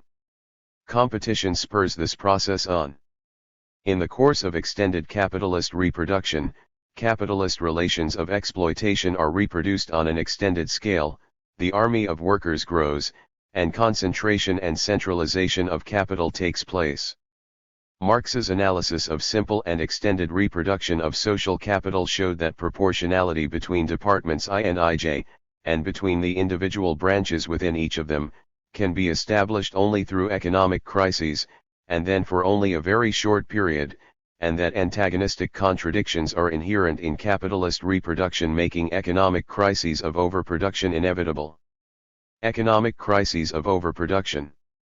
The capitalist aim of unlimited expansion of production, under conditions of limited demand resulting from the narrow bounds of mass purchasing power, finds expression in increased output achieved mainly through increased production of means of production. Under capitalism, expanding the production of means of production, while being a sign of technological progress, is at the same time a kind of temporary escape from the marketing difficulties engendered by insufficient mass purchasing power. However, this increased production under conditions when the production of consumer goods is limited because of the low income of the masses periodically leads 286 to economic crises of overproduction. Since the final goal of production is the production of consumer goods, the ultimate cause of all economic crises, Marx pointed out, is the poverty and limited purchasing power of the masses. This is an expression of the basic contradiction of capitalism, the contradiction between the social character of production and the private capitalist form of appropriation.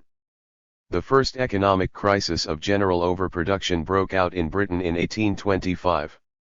From then on, crises recurred at first at an average of every 10 years, and later at less definite intervals. Between 1825 and 1938, Britain experienced 13 economic crises. Crises made their appearance somewhat later in other capitalist countries after they had embarked on large-scale industrialization. Economic crises appear in the form of an overproduction of commodities, acute difficulties in finding markets, a fall in prices and a sharp curtailment of production. During the crisis, unemployment increases sharply, the wages of workers still employed are cut, credit facilities break down and many people are ruined, particularly small employers. In the course of the crisis and the period of stagnation, depression, which usually follows, accumulated stocks of commodities are gradually sold at reduced prices. Capitalists seek to make profits at the prevailing low prices by raising labor productivity through the renewal of their plant and equipment. This creates a demand for means of production. Little by little the market begins to revive, and then follows a period of boom.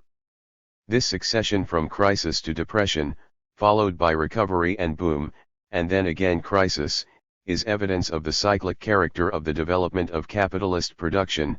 The phases of the cycle are repeated, much like the seasons in nature. Capitalist extended reproduction is not an uninterrupted process. The alternation of boom, decline, and stagnation, and the constant breaks in the upward curve of production are a law of capitalist extended reproduction. Capitalist production, wrote Lenin, cannot develop except by fits and starts, 2 steps forward and 1 step, sometimes even both steps back. 11 crises are caused by the basic contradiction of capitalism, the contradiction between the social character of production. 287. And the private form of appropriating the fruits of labor. The social character of production is manifested, in the first place, in the development of specialization of production and the division of labor between enterprises and industries, under which each individual production is a component part of the social process of production, and secondly, in the concentration of production in the largest enterprises. Both of these offer tremendous opportunities for expanding production. In the period of recovery, and even more so during the boom, the huge growth of production is based mainly on the increased production of means of production. While the construction of new factories, railroads, power stations, etc., goes on, there is some growing demand for additional labor power and consequently also for consumer goods. Nevertheless, these increases by no means correspond to the growth in the demand for means of production. Sooner or later, therefore, as a result of the anarchy of production characteristic of capitalism, the vast potentialities of large-scale industry for expansion come up against the narrow limits of consumption, the inability of markets to keep step with the growth of production. It is found that the mass of commodities thrown upon the market cannot be paid for by the mass of purchasers in view of their limited incomes and purchasing power.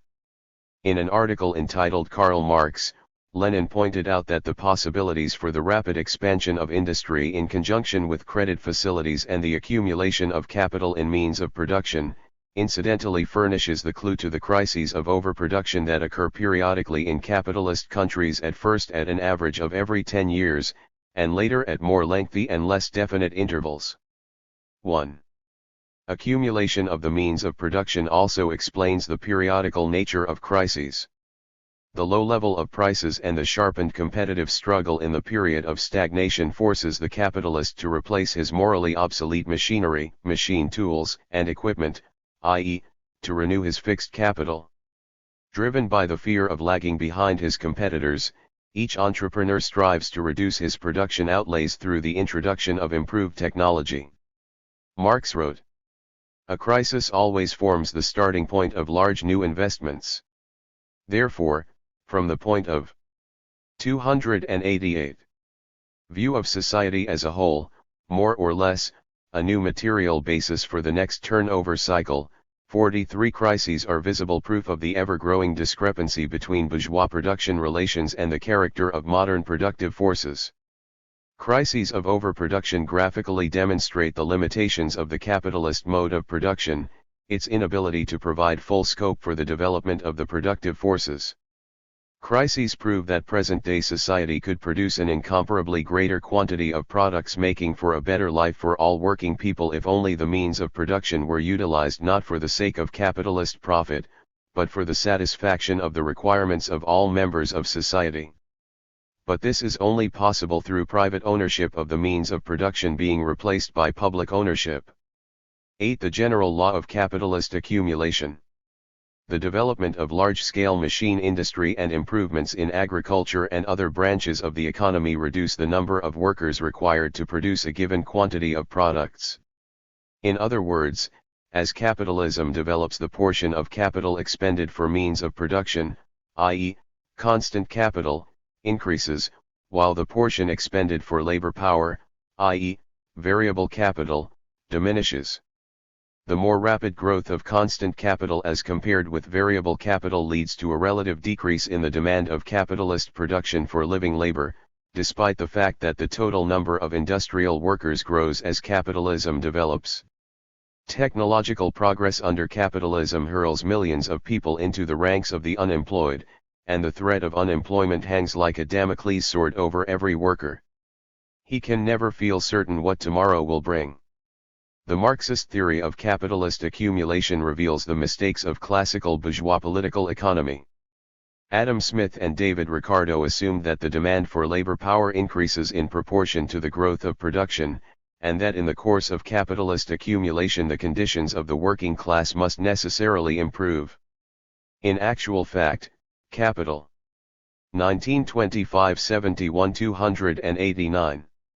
Ist accumulation accelerates the process of supplanting the worker by the machine, and it creates an industrial reserve army. The greater the social wealth, the functioning capital, the extent and energy of its growth, and, therefore, also the absolute mass of the proletariat and the productiveness of its labor, the greater is the industrial reserve army.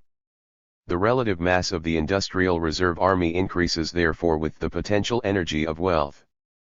But the greater this reserve army in proportion to the active labor army, the greater is the mass of a consolidated surplus population, whose misery is in inverse ratio to its torment of labor. This is the absolute general law of capitalist accumulation. Marx, point 1, for the larger the industrial reserve army, the worse are the conditions of employed workers, since the capitalist can dismiss dissatisfied and troublesome workers, being able to replace them from the ranks of the unemployed. Under capitalist ownership of the means of production, technological progress is accompanied by increased capitalist profits and greater want and privation among wide sections of the population. Worsening of the position of the working class.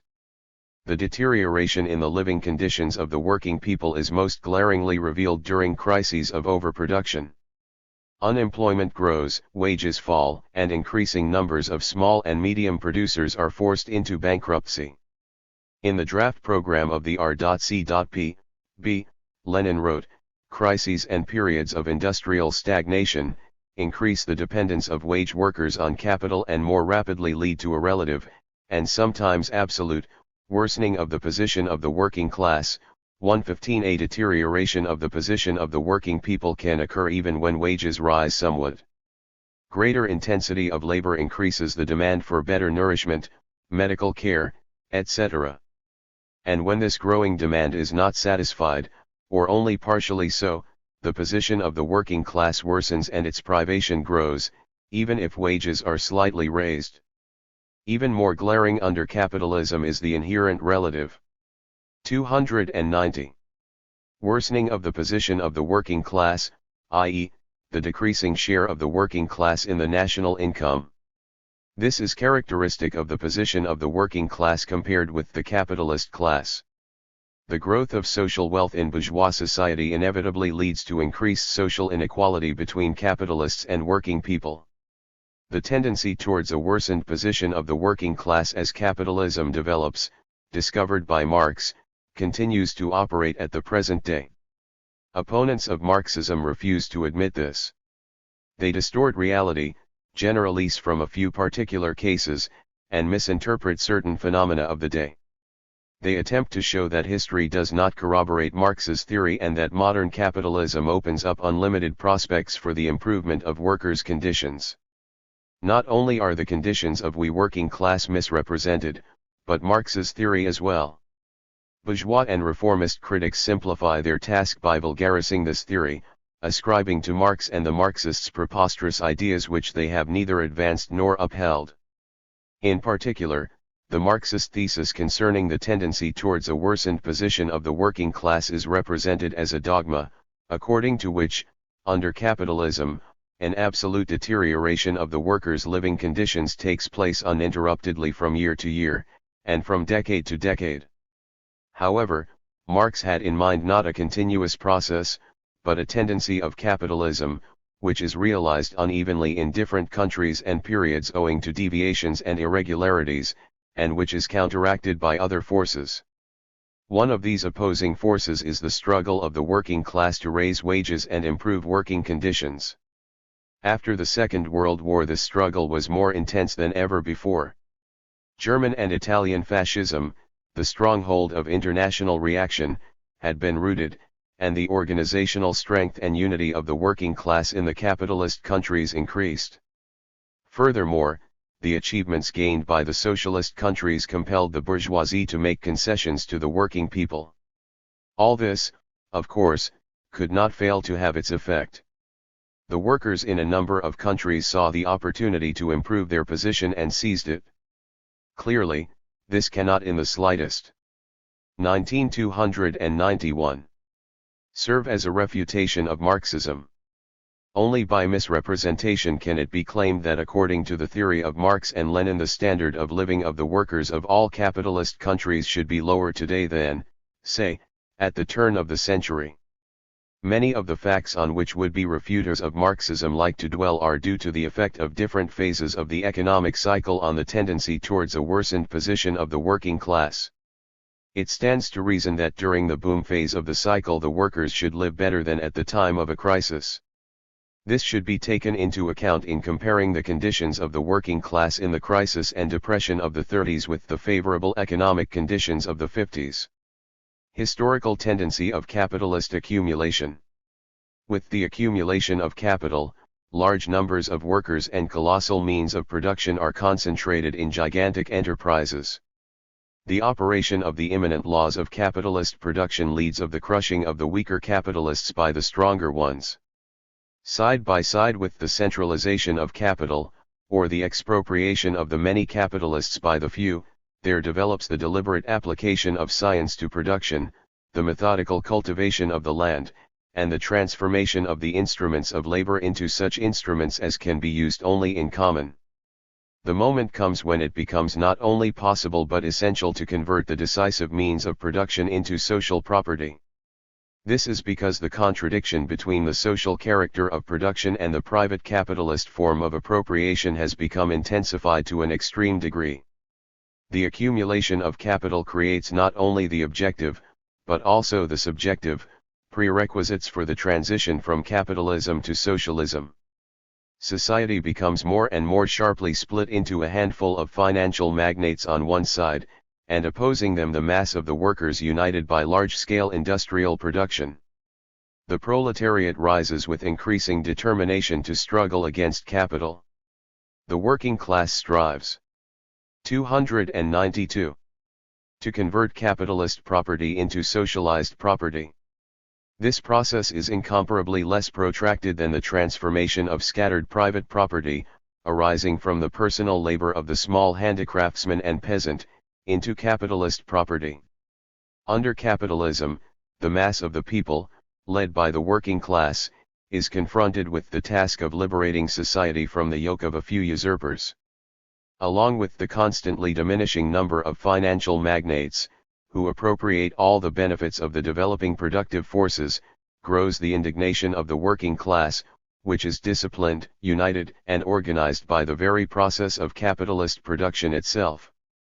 The capitalist mode of production becomes a fetter upon the further development of the productive forces of human society. Centralization of the means of production and socialization of labor at last reach a point where they become incompatible with their capitalist int-egument. This int-egument is burst asunder. The knell of capitalist private property sounds. The expropriators are expropriated. 16. This is the historical tendency of capitalist accumulation. The necessity for the revolutionary transformation of capitalist society into socialist society was a conclusion drawn by Marx not because of any utopian aspirations, but wholly and exclusively on the basis of the objective economic law of development of capitalist society. At the same time, he showed that the abolition of capitalism would be carried out by the working people led by the working class. Only by abolishing the private ownership of the means of production by the magnates of capital and large landowners can the masses of the people in the capitalist countries ensure the victory of socialism and open wide the gates to further social progress. The objective laws of capitalist development, therefore, inevitably lead to the revolutionary transformation from capitalist to socialist society. In elaborating the general law of capitalist accumulation, Marx provided the economic explanation of the necessity and inevitability of the proletarian revolution. Ghaple Rao. Imperialism, the highest and last stage of capitalism. At the end of the 19th and beginning of the 20th century, capitalism entered a new stage of its development, the imperialist stage. In 1916, Lenin made an exhaustive scientific analysis of imperialism in his classic work Imperialism, the Highest Stage of Capitalism, as well as in a number of other works.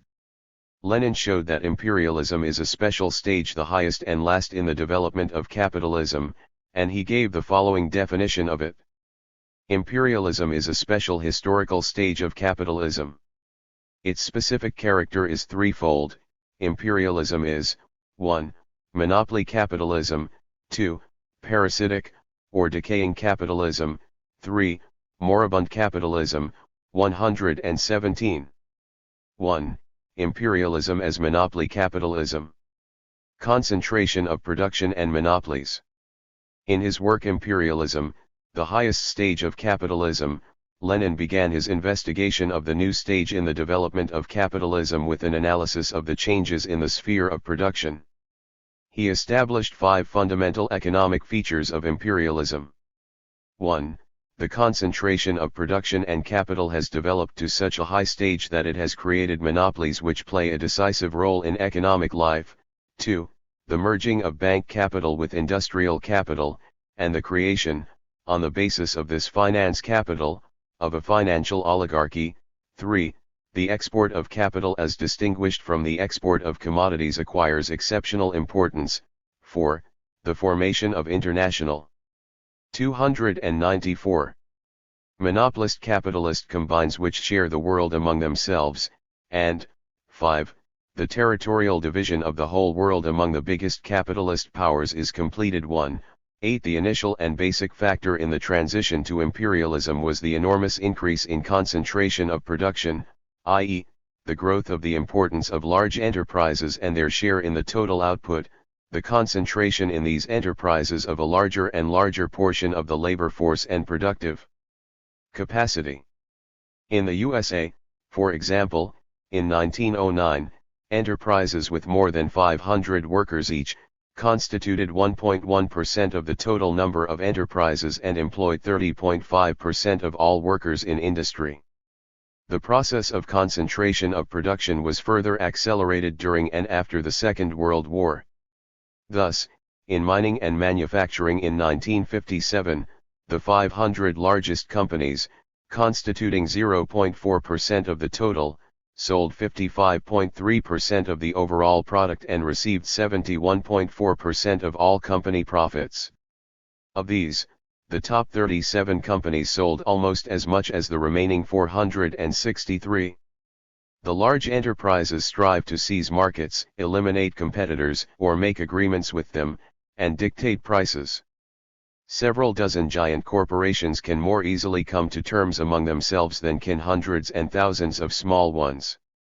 The tendency to seek agreement is caused also by the desire to reduce the costs of battling against competitors, since such costs increase as competition grows sharper. Concentration of production at a certain stage of development when, for example, 2, 3 or at most 5 corporations produce more than 1/2 of the industrial production in basic branches of industry inevitably leads to the formation of monopolies. A monopoly is an association or alliance between capitalists who have concentrated in their hands the production and marketing of a considerable, and at times preponderant, share of the output of one or several branches of the economy. It is characterized by enormous economic power and the important role it plays in the given field of production and trade. This gives it a dominant position, enabling it to fix monopoly prices and, thereby, to obtain high monopoly profits. Its monopoly position enables it to increase its profit by merely inflating prices without increasing the production of commodities. 295. Thus, it makes a profit by fleecing the buyer through the high monopoly prices demanded for its commodities. A monopoly is an alliance of capitalists directed against the workers whom they exploit. Owing to their monopoly, the employers are able to make agreements among themselves on systematic measures to suppress the class struggle of the workers. The basic forms of monopoly are cartels, syndicates, trusts and concerns. A cartel is an agreement between several large capitalist enterprises, in which the participants divide the markets among themselves, decide the quantity of goods to be produced, and fix prices, conditions of sale, dates of payment, etc. As a result, the participants in the cartel are able to restrict competition and to receive high monopoly profits. Each enterprise belonging to the cartel can act independently with respect to questions of production and marketing. It is limited solely by the conditions of the cartel agreement. A syndicate differs from a cartel in that the enterprises belonging to it lose their commercial independence. The sale of goods, and sometimes the purchase of raw materials as well, is effected through a common office. In a trust, the enterprises completely lose their independence. The trust is in charge of the entire production, sale of goods and finance of the previously independent enterprises. A concern is an association of a number of enterprises in different branches of industry, commercial firms, banks, transport, and insurance companies which are formally independent, but completely controlled by a big capitalist or a group of capitalists. At the beginning of the 20th century, cartels were most widespread in Germany, particularly in the coal and iron and steel industries. In Russia, the syndicate was the prevailing form of monopoly alliance. A syndicate of sugar factory owners was formed as early as 1887. At the beginning of the 20th century, a number of large syndicates were formed in Russia in the iron and steel, metalworking and other key industries. The trust became the dominant and characteristic form of monopoly in the United States. The phenomenal expansion of some firms, the amalgamation of numerous companies into one, and the absorption of smaller enterprises by large ones led to the formation of trusts. As a result of the first large wave of